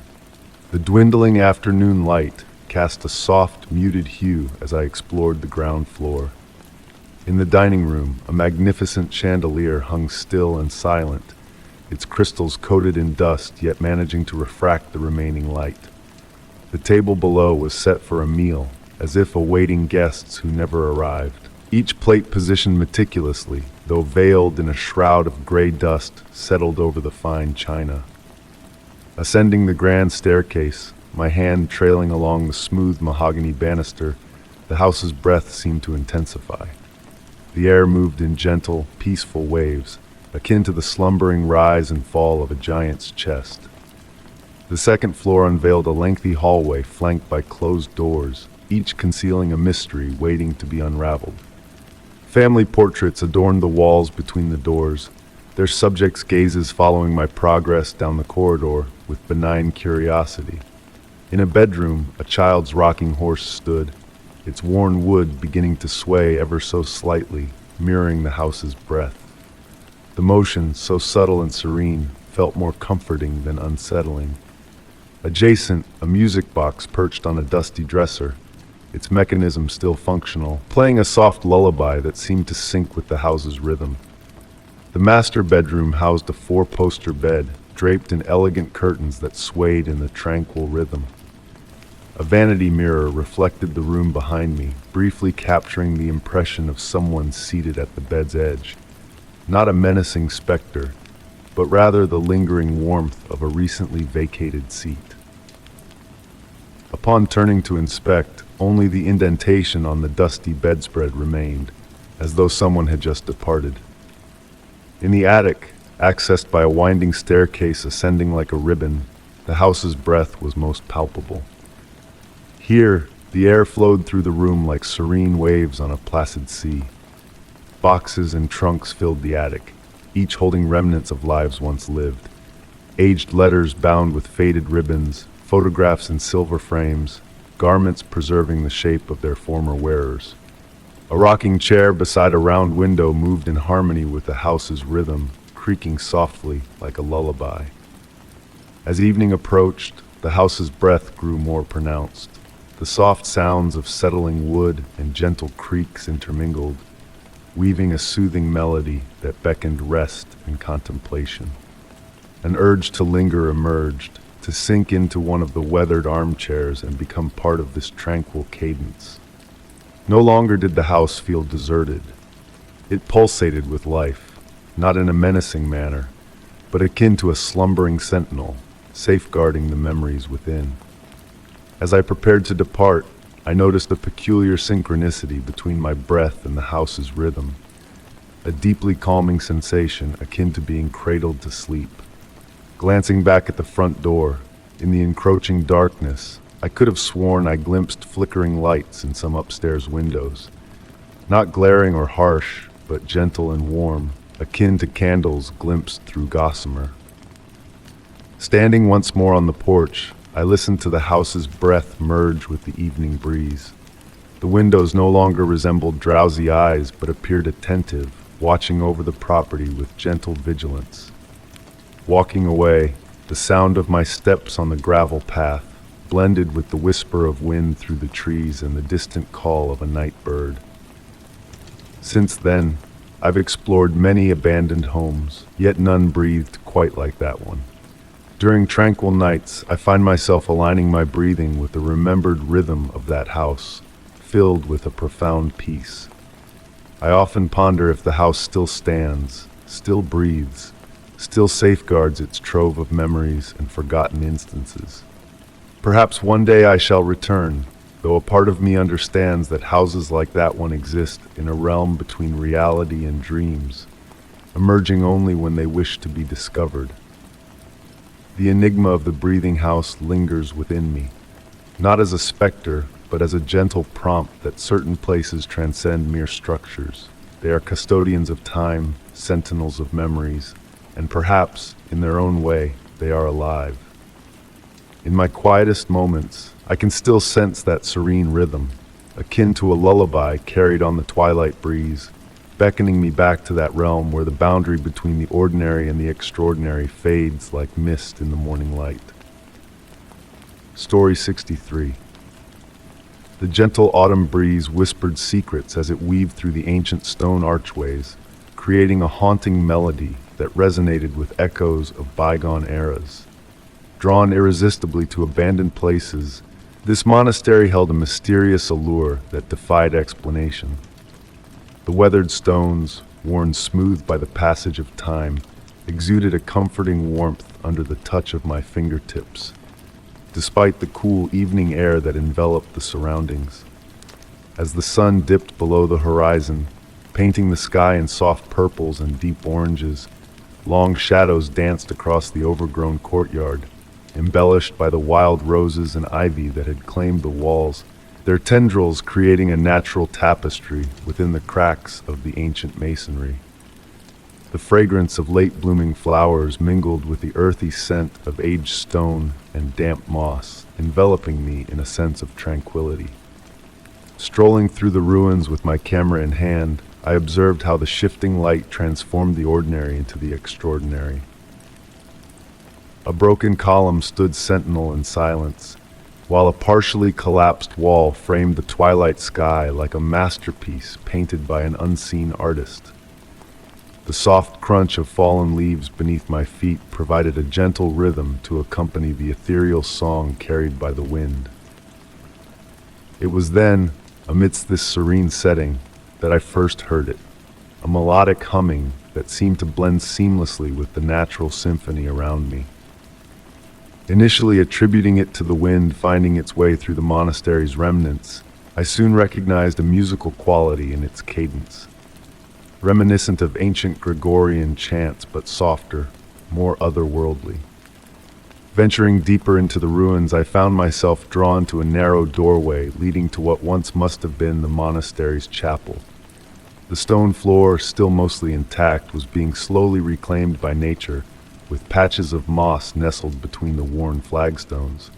Above, the vaulted ceiling had partially crumbled, allowing dim light to filter through and illuminate dancing specks of dust suspended in the still air. The humming grew more distinct within the chapel, its source elusive yet encompassing. It seemed to emanate from all directions simultaneously, rising and falling like gentle waves lapping at the shore. I noticed subtle shifts in temperature as I traversed different areas of the chapel. Some corners retained the warmth of the day, while others held pockets of cool air that sent shivers down my spine. As twilight melted into early evening, I positioned my camera near a row of ancient wooden choir stalls that had weathered the centuries. The dark, polished wood bore the marks of time, shaped by the hands of countless visitors. While adjusting my camera settings, a movement caught my eye in the periphery, a subtle shift in the shadows that seemed out of sync with the natural interplay of light and darkness. The humming evolved, growing more intricate as if multiple voices had joined in harmony. Yet it remained gentle, a soothing presence akin to a lullaby sung in an unknown tongue. I found myself swaying to its rhythm, my fingers dancing across the camera controls in synchrony with the ethereal music. Peering through the camera's viewfinder, I noticed a curious phenomenon.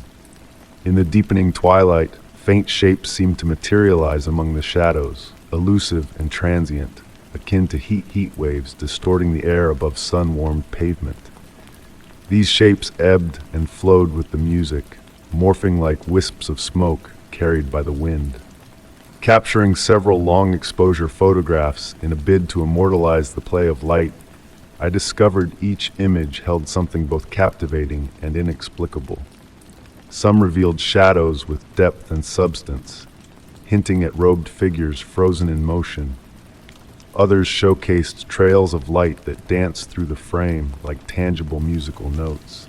As night descended, a chill crept into the air, accompanied by a delicate mist that rose from the ground, enveloping the ancient stones in a ghostly embrace.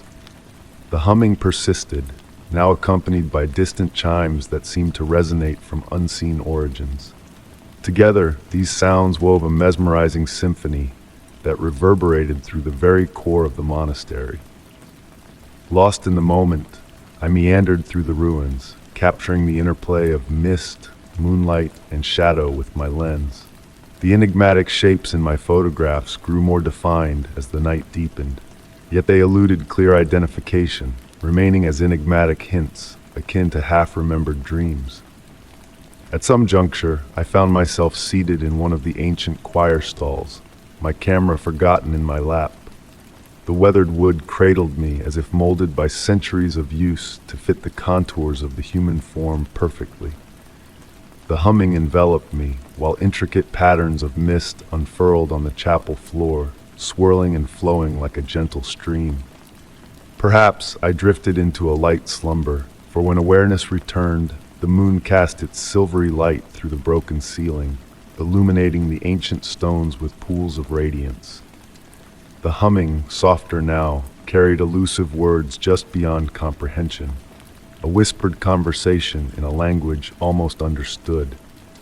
The shadows continued their ethereal dance through the ruins, and I realized that the desire to capture them through the lens had waned.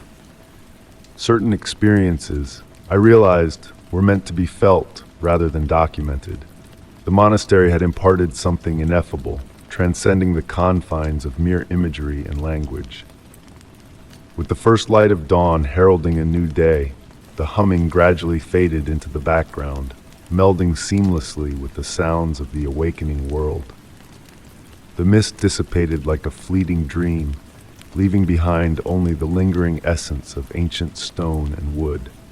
Upon reviewing my photographs in the clarity of daylight, most depicted the old monastery at night, beautiful yet conventional. However, in a select few, particularly those captured during the darkest hours, traces of something more lingered. Unexplainable lights, shadows hinting at purpose and form. Returning to the monastery in subsequent visits, across seasons and climates, I occasionally heard the humming once more, though never as distinctly as that initial encounter. Glimpses of the flowing shadows would flicker at the edge of my vision, yet my focus shifted to listening to the wind serenade through the ruins, carrying echoes of melodies sung centuries past. The monastery safeguarded its enigmas, revealing them in fragments, whispers, and the interplay of light and shadow upon ancient stone. Some mysteries, I realized, were destined to remain just beyond our grasp, akin to the final notes of a fading song carried away on the breeze. Story 64. The evening rain descended with a gentle insistence, a soft percussion against the cobblestones of the ancient garden path. Its melody whispered ancient secrets, a lullaby for the weary soul. Standing before the weathered iron gates, my umbrella offered scant refuge from the mist that swirled in the autumn air. Beyond the rusted bars stood the villa, a grand dame of architecture, now fallen into elegant decay, her windows dark and vacant, like hollow eyes fixed on eternity. This place, once belonging to my great-aunt Margaret, had passed into my hands with a mysterious inheritance. A woman I had met only twice, she had always seemed distant, her mind occupied with unknowable thoughts, her fingers tracing elusive patterns in the air. The lawyer who had handled her estate had passed the keys to me with a touch of relief, his hands trembling as he did so. The lock yielded with a deep, reverberating click, resonating through the misty garden. As I ascended the path, the gravel murmured softly beneath my steps, and I noticed how the ivy embraced parts of the villa's facade, swaying gently in the evening breeze like living drapes.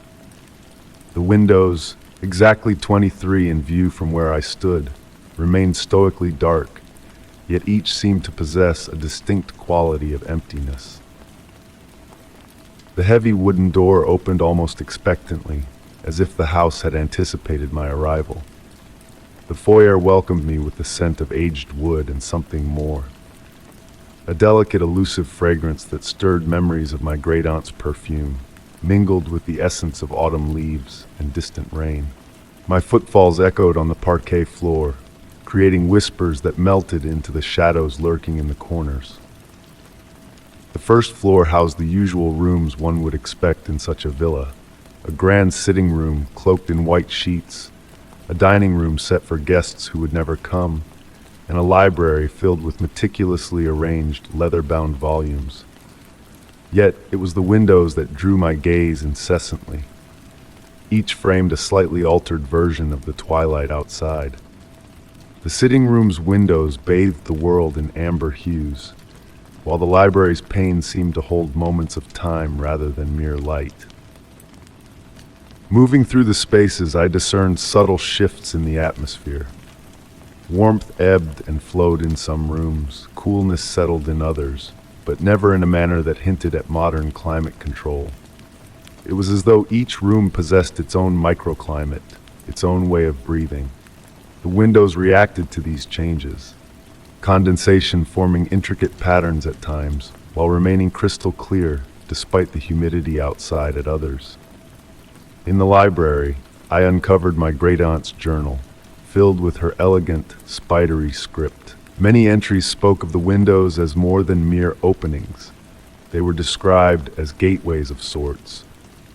The third window in the east wing reveals summer evenings from my childhood, one entry read. The tall window in the music room holds all the forgotten songs of my past. Initially, I might have dismissed these as fanciful musings of a solitary woman. Yet as I delved deeper into the writings, a subtle shift in the silence enveloping me became palpable. The second floor unveiled more windows, each offering its own peculiar vacancy.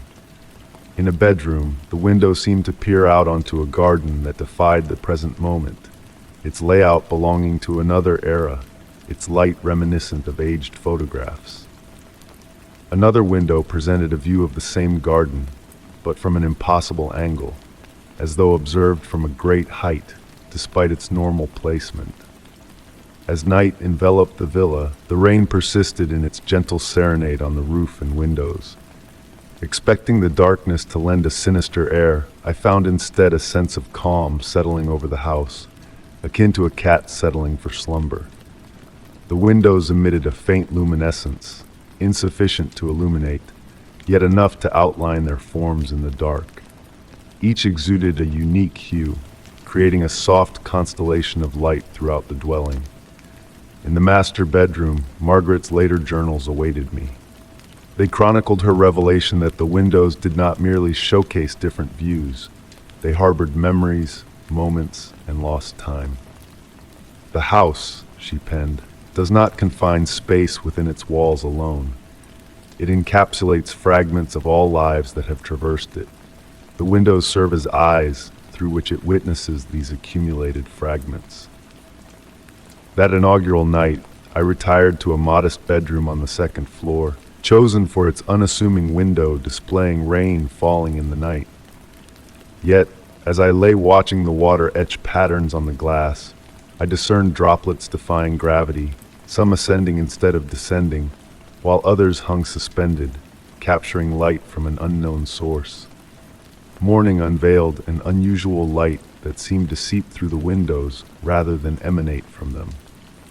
Navigating the corridors anew, I noticed altered vistas through certain windows. A view of the rear garden had shifted to a different season, despite the actual garden outside remaining firmly in autumn. In the ensuing weeks, I began to grasp Margaret's revelation about the villa.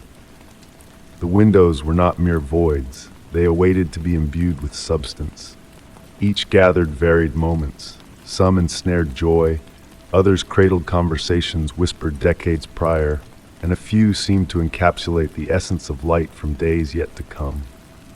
I found myself spending hours near different windows, observing as they unveiled their contents subtly.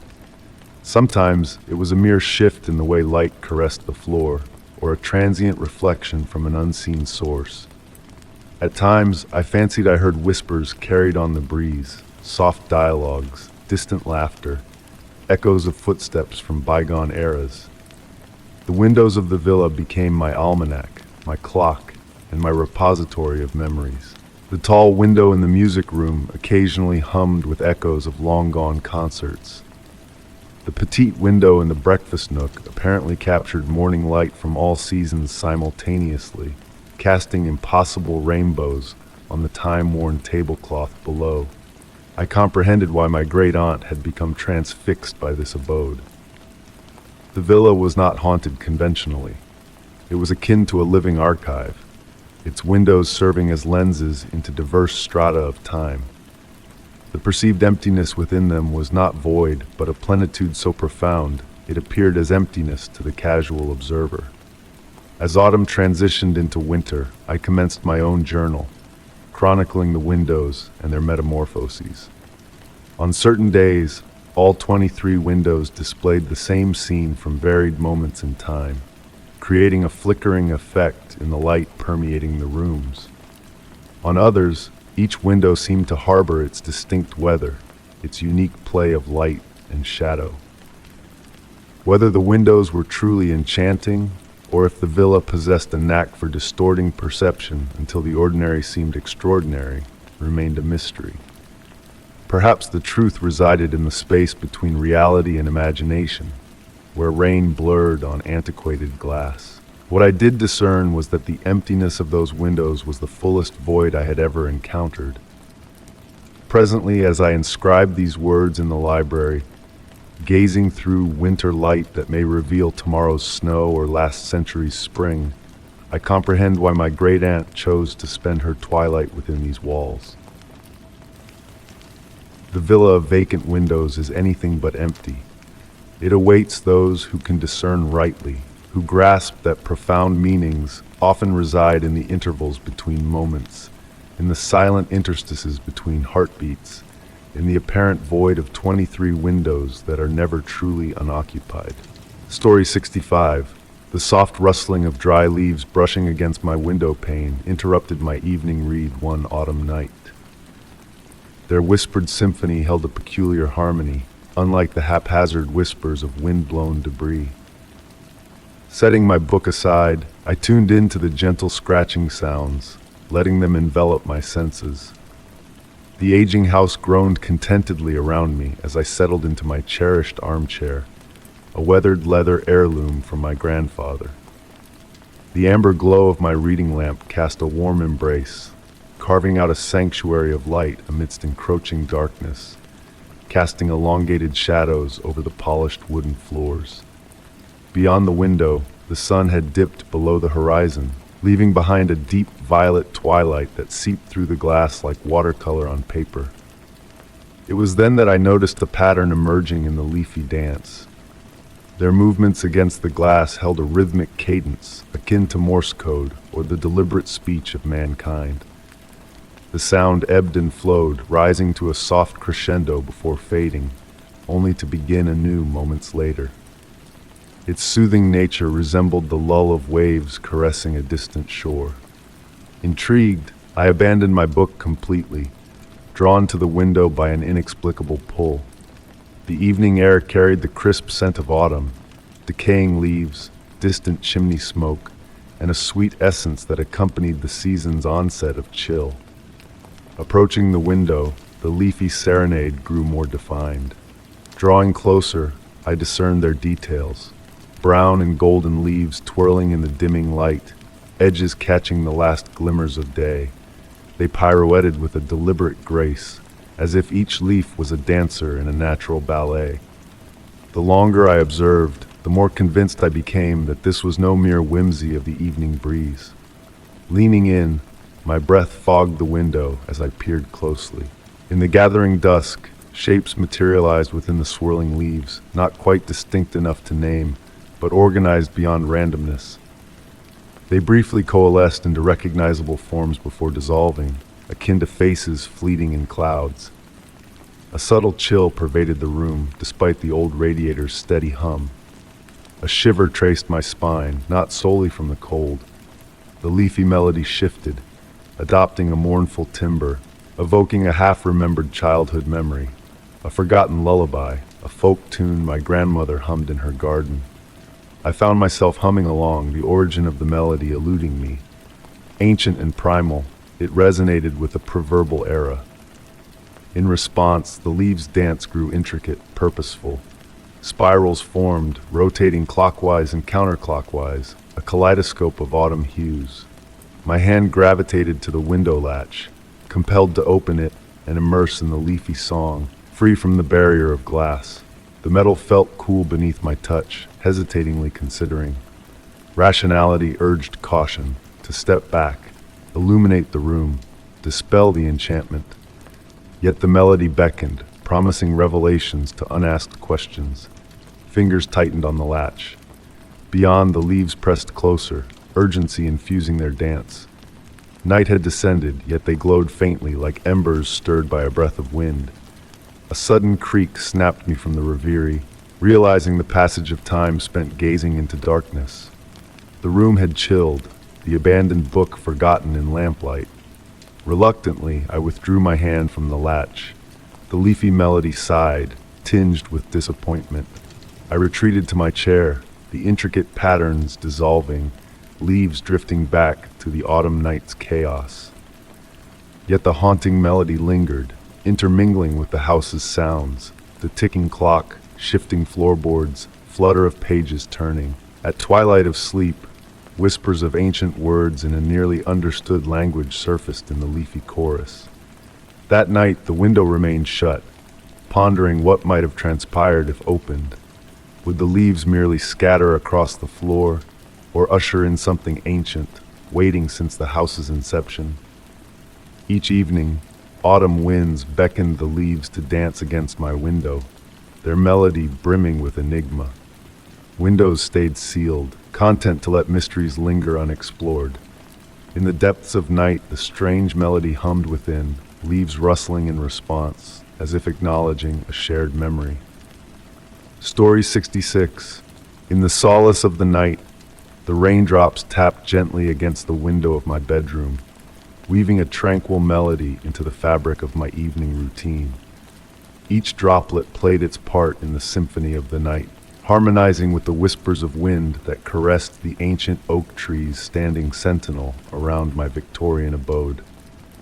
The warm glow of my bedside lamp stretched long shadows across the worn hardwood floor, their dance resembling ethereal figures in the soft, dim light.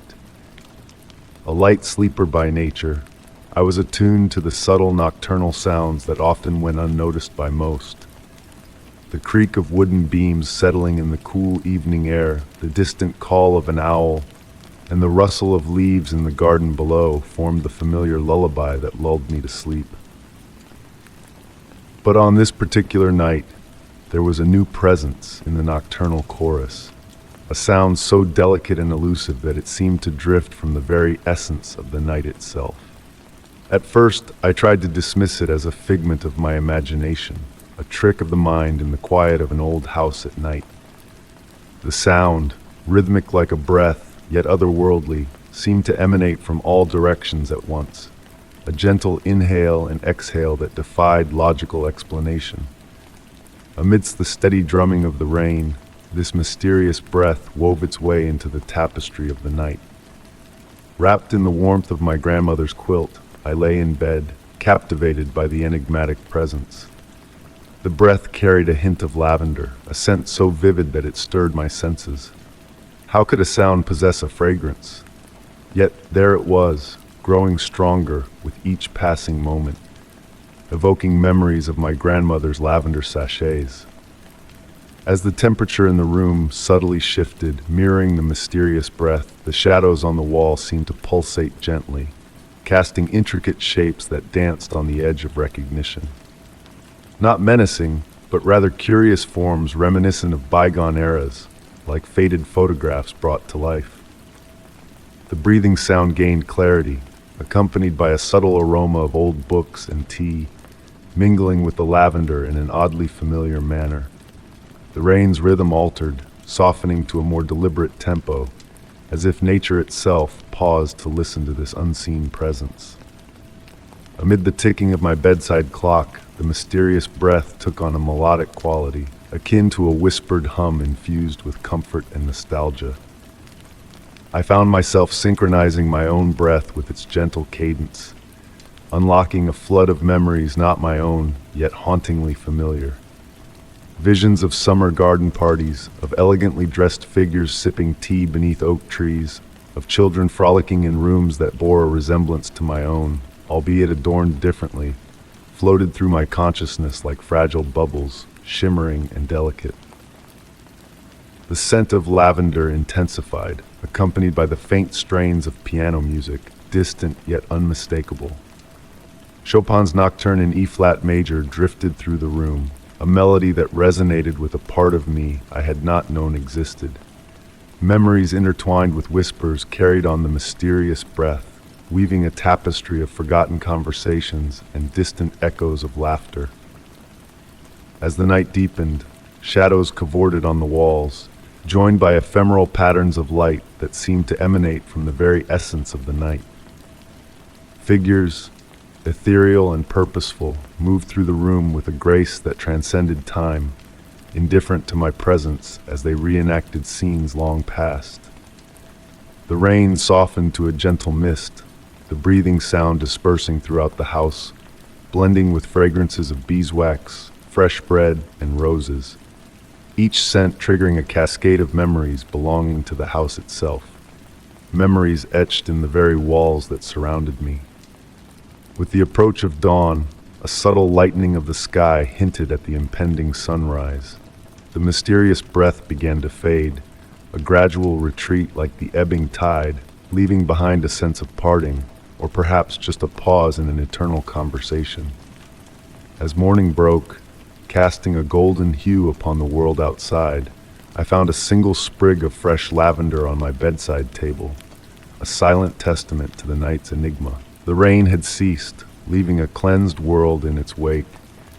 Yet the essence of that mysterious presence lingered in the air, a whisper of a tale untold. In the quiet of rainy nights, a faint hint of lavender still dances on the breeze, accompanied by the rhythmic breathing that transcends time and space.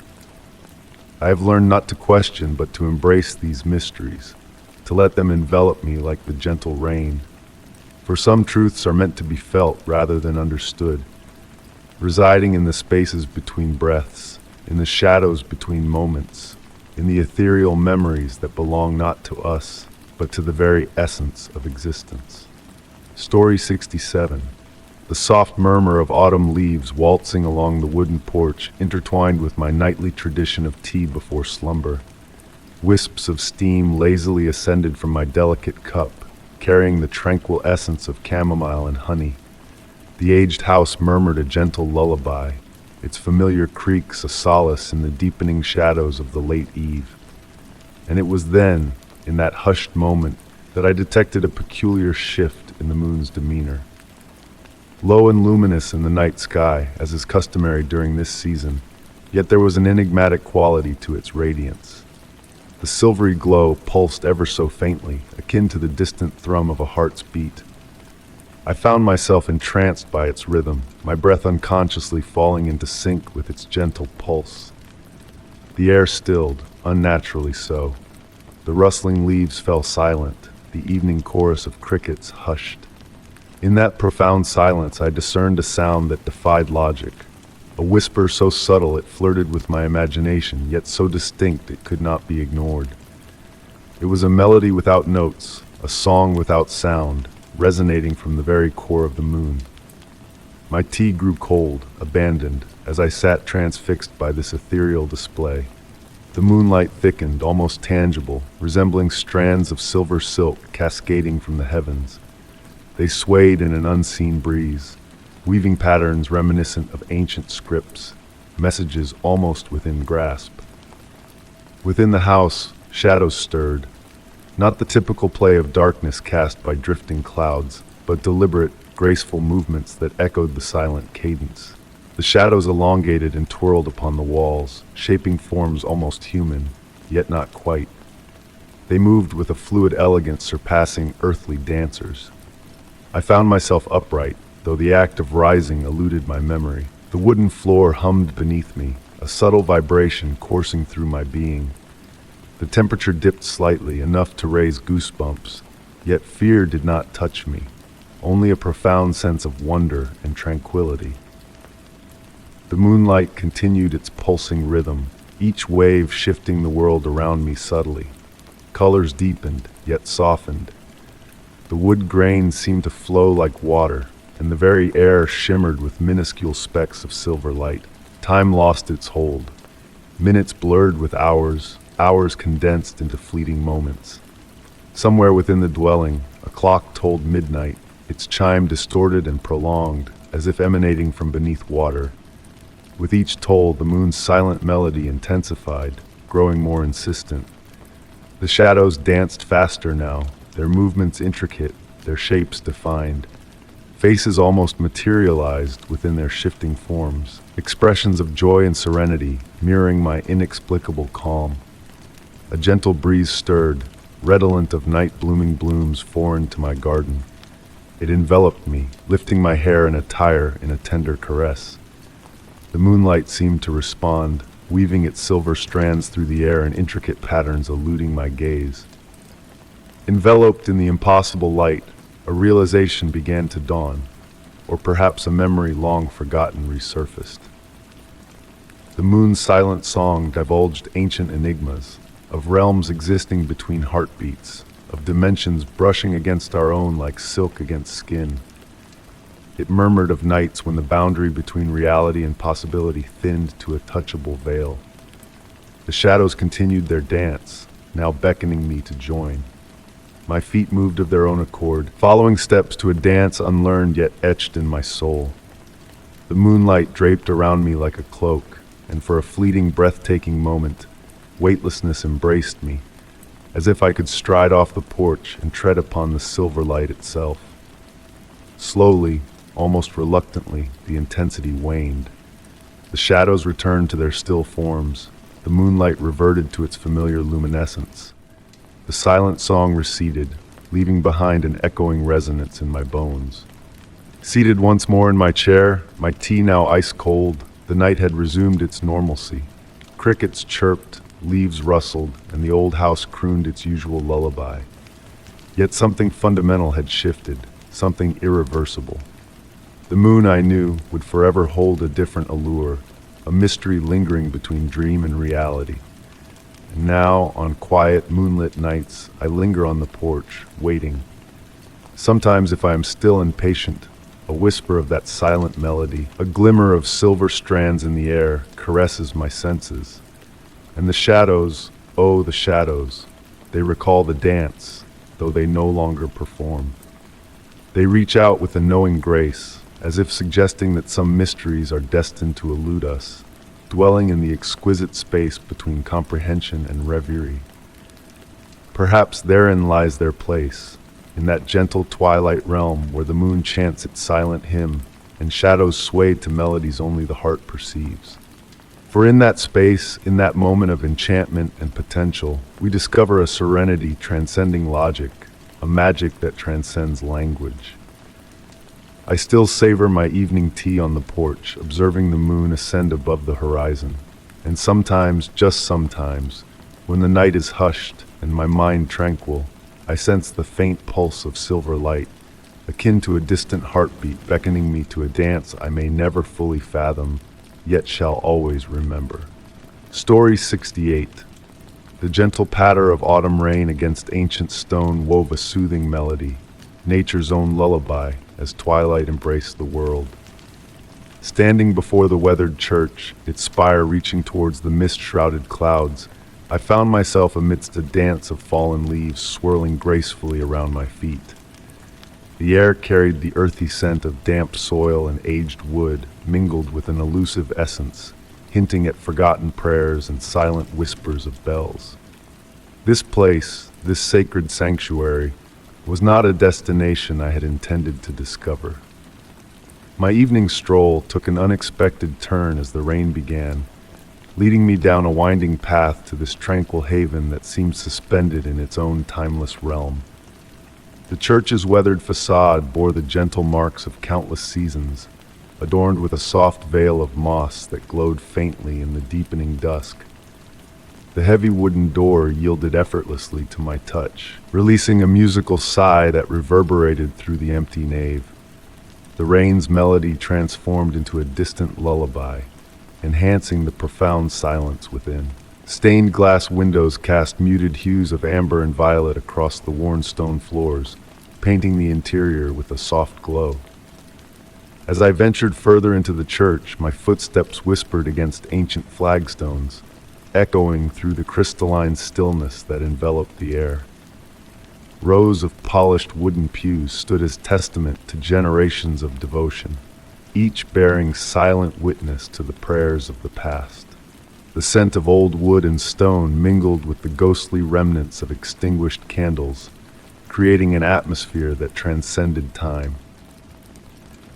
In the dimming light, intricate carvings adorned the walls and columns, their expressions shifting and morphing with each glance, veiling ancient secrets within their graceful forms.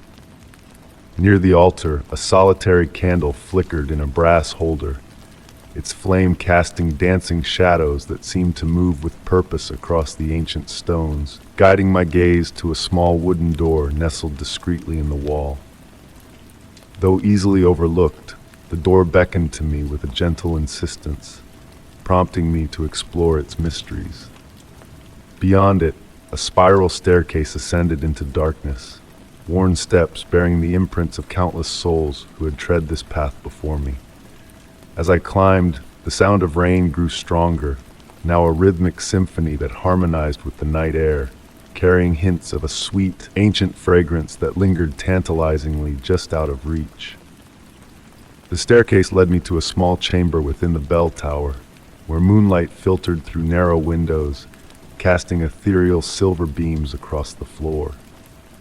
An old wooden desk stood in one corner, adorned with leather-bound books and yellowed papers, their faded ink whispering forgotten tales that eluded my grasp.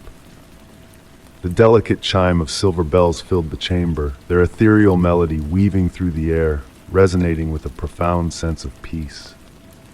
The great bell above remained still, yet its silent song seemed to echo from all directions, enveloping me in a tranquil embrace. Time itself seemed to warp within those walls, as shadows and moonlight danced in a slow, mesmerizing waltz, blurring the boundaries between reality and dreams. Seated in a weathered chair, I watched as shadows pirouetted across the floor, accompanied by the haunting echoes of phantom bells and rain's gentle cadence. The chamber, steeped in ancient wisdom, pulsed with a quiet energy that whispered of untold secrets waiting to be unveiled. The very air seemed to exhale tales of bygone eras, of visitors long forgotten who had graced this sacred space with their presence, each leaving behind a fragment of their story in the tapestry of time. Time lost its meaning within that chamber, flowing like honey, sweet and unhurried. My watch, frozen at midnight, served as a silent witness to the timeless quality of that enchanted place, where darkness held no sway over the eternal peace that dwelled within. The rain's gentle song continued, its rhythmic patterns creating ephemeral shapes that lingered in the air, imbued with a sense of ancient knowledge and quiet reverence. The chamber breathed with a profound stillness, alive with the whispers of centuries past, each shadow concealing a fragment of history waiting to be unveiled. The moonlight, casting its silvery glow upon the walls, revealed elegant script that danced across the stone, weaving tales of wanderers and seekers who had ventured into this realm of mystery and wonder. I sat there, enveloped in the embrace of rain and phantom bells, transfixed by the dance of light and shadow that painted the ancient stones with stories untold. The peace of the chamber seeped into my very being, replacing urgency with a tranquil acceptance of the mysteries that lay within. When I descended the spiral staircase, the single candle still burned by the altar, its flame unwavering in the pre-dawn light that bathed the nave in a soft, ethereal glow. Stepping outside, the morning greeted me with a gentle mist, the rain having passed during my vigil within the sacred walls. Looking back at the church, I caught a glimpse of kind, ancient faces in the windows, their smiles filled with knowing wisdom, before fading like morning dew in the sunlight. Though I have sought to return to that elusive church, the path always eludes me, beckoning me only in the whispers of silver bells on quiet, rainy evenings. Somewhere, in its own pocket of time, the forgotten church stands, its mysteries awaiting the next soul drawn to its timeless embrace. Guided by the gentle rhythm of falling rain and the whispered promises of ancient stones, the wanderer may yet uncover the secrets that lie within the hallowed sanctuary, where time flows like water and prayers echo through the corridors of reality, eternal and unchanging. Story 69. The soft murmur of the breeze caressing ancient pines filled the cool morning air as I ventured along the meandering mountain path. Each step I took gently crunched against the fallen needles, creating a soothing rhythm that harmonized with the beating of my heart. The mist hung low and dense, enfolding the towering trees like a velvety shroud, muffling even the faintest whispers of the wild. Solitary hikes had always beckoned me, offering solace in the serene embrace of nature. Yet on this morning, a peculiar aura enveloped me. The silence felt profound, deeper than any silence I had known. Not even the usual symphony of birdsong graced the air, as if the mountain itself held its breath in anticipation. Nestled in my backpack lay an old leather journal, the catalyst for my pilgrimage. I had stumbled upon it at an estate sale, its pages teeming with enigmatic musings about this very mountain range. The former owner, an aged naturalist entrenched in these lands for years, chronicled peculiar phenomena that unfolded in these lofty heights. He spoke of places where sound gathered like water in hidden valleys, where whispers from afar resonated crystal clear, while nearby shouts dissipated into nothingness. Ascending higher, the mist thickened and the silence grew more profound. My footsteps, once a comforting cadence, now seemed distant and muted, as if belonging to a dream. The air weighed noticeably upon me, pressing gently but persistently against my ears. Pausing to sip from my canteen, the sound of swallowing reverberated peculiarly in my mind, as though not heard with ears but felt in the depths of my being. The journal alluded to a specific clearing, denoted by a circle of weathered stones, where the silence purportedly reached its zenith. The naturalist's scribbles hinted that those who stumbled upon it often encountered what he cryptically termed the quiet that speaks, though his elucidation on the matter dwindled into fragmented riddles towards the end of his entries. As the trail wound around a colossal boulder, the clearing came into view. 7 ancient stones, each waist-high, stood in a rough circle amidst the trees. Wisps of mist meandered and pirouetted between them, weaving intricate patterns that seemed purposeful. Here, the air hung utterly still, while the mist continued its hypnotic dance. Stepping into the circle, a shift enveloped me. The pressure in my ears heightened, yet not uncomfortably so. It was akin to being submerged in warm waters. The silence here bore a different essence. It felt sentient, as if listening. My own breath became inaudible, though the rise and fall of my chest remained palpable. The hush of pine needles beneath my boots had dissipated entirely. Seating myself at the circle's core, leaning against a modest stone, I perused the journal. The naturalist's parting entry seized my attention. The silence reverberates with whispers of memory. It unveils what you must heed, if only you listen with more than just ears. With those words, a shift transpired in my perception. The silence acquired texture and depth, akin to layers of diaphanous fabric gliding against each other. Amid that profound stillness, I discerned sounds that defied existence. The faint laughter of children frolicking in a distant schoolyard, the rhythmic creak of my grandmother's rocking chair, the gentle patter of summer rain upon a tin roof from yesteryears. These were not mere memories or echoes. They felt immediate, present, yet infinitely distant, as though the silence itself acted as a conduit for distant temporal junctures. Shutting my eyes, I welcomed these phantom sounds to wash over me. Each carried not only the auditory essence of the memory, but the full sensory spectrum. The scent of my grandmother's lavender perfume, the warmth of summer air on my skin, the flavor of rain. Hours elapsed like fleeting moments as I lingered there, enfolded in this cocoon of vibrant silence. The sun commenced its descent as I finally opened my eyes, its light scant against the everlasting mist enshrouding the circle. Rising to depart, a sight arrested me. My shadow on the ground was not alone. Faint yet distinct shadows moved at the periphery of my vision. When I turned to confront them directly, they dissipated, though their presence lingered as a whisper. The journal bore a final inscription, penned in tremulous script on its concluding page. They are the custodians of silent realms, the archivists of forgotten sounds. They harbor no malice, merely a yearning to share their treasury with those attuned to listen. Descending the mountain, the ordinary sounds of the world gradually returned. The crunch of my footsteps, the rustle of wind in the trees, the distant call of a solitary bird. Yet a transformation had transpired. The silence had imprinted upon me, a subtle resonance reverberating within my bones. At times now, in the hush preceding slumber, I catch echoes of them once more, those implausible sounds borne on currents of silence. And at times when the night veils darkest and the world holds its breath, I swear I glimpse those shadows in my periphery, patiently awaiting to impart their amassed sounds to those willing to truly heed. The naturalist spoke true. The mountain harbors enigmas within its silence, narratives inscribed in the void of sound. Despite revisiting numerous times since that initial encounter, I have yet to chance upon that particular clearing again. Perhaps it reveals itself solely to those who crave the wisdom of the silence.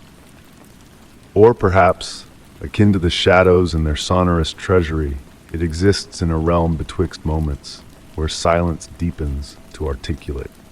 Story 70. In the stillness of the night, raindrops whispered a gentle lullaby against the weathered window panes, guiding my journey along the winding forest road. My headlights cut through the darkness, revealing droplets that shimmered like celestial messengers falling from the ink-black sky. The fuel gauge flirted precariously with emptiness, a subtle reminder that had traveled with me for miles. Through the veils of rain, a soft golden glow beckoned from around the upcoming bend. As I approached, the sign of an ancient inn materialized from the shadows, its name faintly etched in my headlights, the Midnight Inn. The building loomed tall, a silhouette of Victorian elegance against the stormy night. Windows aglow with a welcoming radiance, offering refuge from the downpour outside. The gravel crunched beneath my tires as I came to a stop, the engine's hum fading into the symphony of raindrops serenading the car roof. A covered porch embraced the inn, its wooden boards releasing quiet sighs that mingled with the melody of wind chimes dancing in the breeze. The air enveloping me held the earthy scent of rain-kissed soil and ancient wood, intertwined with a sweeter fragrance, perhaps the whispers of honeysuckle or jasmine from the lush garden encircling the property. The porch steps murmured underfoot as I approached the sturdy oak door, its brass knocker polished smooth by the touch of countless travelers before me. Inside, the foyer bathed in the warm glow of antique sconces, casting flickering shadows on the faded wallpaper adorned with intricate floral motifs that seemed to sway in the light's dance. A grandfather clock stood watch in the corner, its pendulum swinging with a mesmerizing cadence, the hands frozen eternally at midnight. The innkeeper appeared like a wraith, her silver hair coiled in an elegant bun, clad in a gown reminiscent of a bygone era. Her voice, a melodic whisper carried by the breeze, greeted me with cryptic familiarity. "Welcome to the Midnight Inn," she murmured. "We've been awaiting your arrival." Though I had not reserved a room, the weight of wariness led me to overlook the peculiarity of her words. The pen she offered felt weighty in my hand, leaving shimmering indigo marks on the parchment as I inscribed my name. Glancing at the previous entry, I noticed it bore the date of exactly a year prior. She guided me up a winding staircase, its steps cloaked in a plush burgundy carpet that absorbed our footsteps in silence. The air grew cooler as we ascended, carrying whispers of lavender and old tomes. Paintings adorned the walls, landscapes and portraits watching us with knowing gazes as we tread the corridor. My room awaited at the end of the third-floor hall, bathed in moonlight that defied the storm clouds from earlier. The chamber exuded a sense of grandeur, dominated by a four-poster bed veiled in deep blue curtains that stirred in a phantom breeze. A silver tea set awaited on a table, wisps of steam rising without a sound, as if conjured by unseen hands. "Rest well," the innkeeper murmured, pressing a warm brass key into my palm. "Time lingers differently here at midnight." Nestling into the plush armchair by the window, I noticed subtle anomalies my fatigue had initially obscured. The mantel clock, akin to its downstairs counterpart, stood frozen in perpetual midnight. The mirror above it reflected the room flawlessly, save for the vacant armchair where I sat. The rain's melody persisted outside, yet the window pane revealed a starlit sky untouched by storm clouds, twinkling with constellations unknown. Sipping the chamomile-infused tea, a flavor ancient and sweet, my eyelids grew heavy with a tranquil embrace. Shadows deepened and softened, enfolding me in a comforting cocoon, accompanied by distant whispers of murmured songs, or perhaps the wind's gentle hum. Drifting on the cusp of wakefulness and dreams, I witnessed moonlight weaving silver tapestries on the walls, unraveling tales just beyond grasp. Shadows of other guests flitted past the door's threshold, garbed in attire from eras long past, conversing in languages foreign to my ears. Time inched by in its peculiar dance, each moment a languid stream of honey trickling from a spoon, hours blurred into minutes, or perhaps vice versa. The grandfather clock told midnight in a chorus of melodies, each note carrying enigmatic messages just beyond comprehension. At the dawn's uncertain arrival, the inn appeared deserted. My signature vanished from the registry. The tea's cup left no trace on the polished surface. Driving away, the fuel gauge displayed full, despite my recollection of it nearing depletion the night prior. In the rearview mirror, the midnight inn dissolved into the morning mist.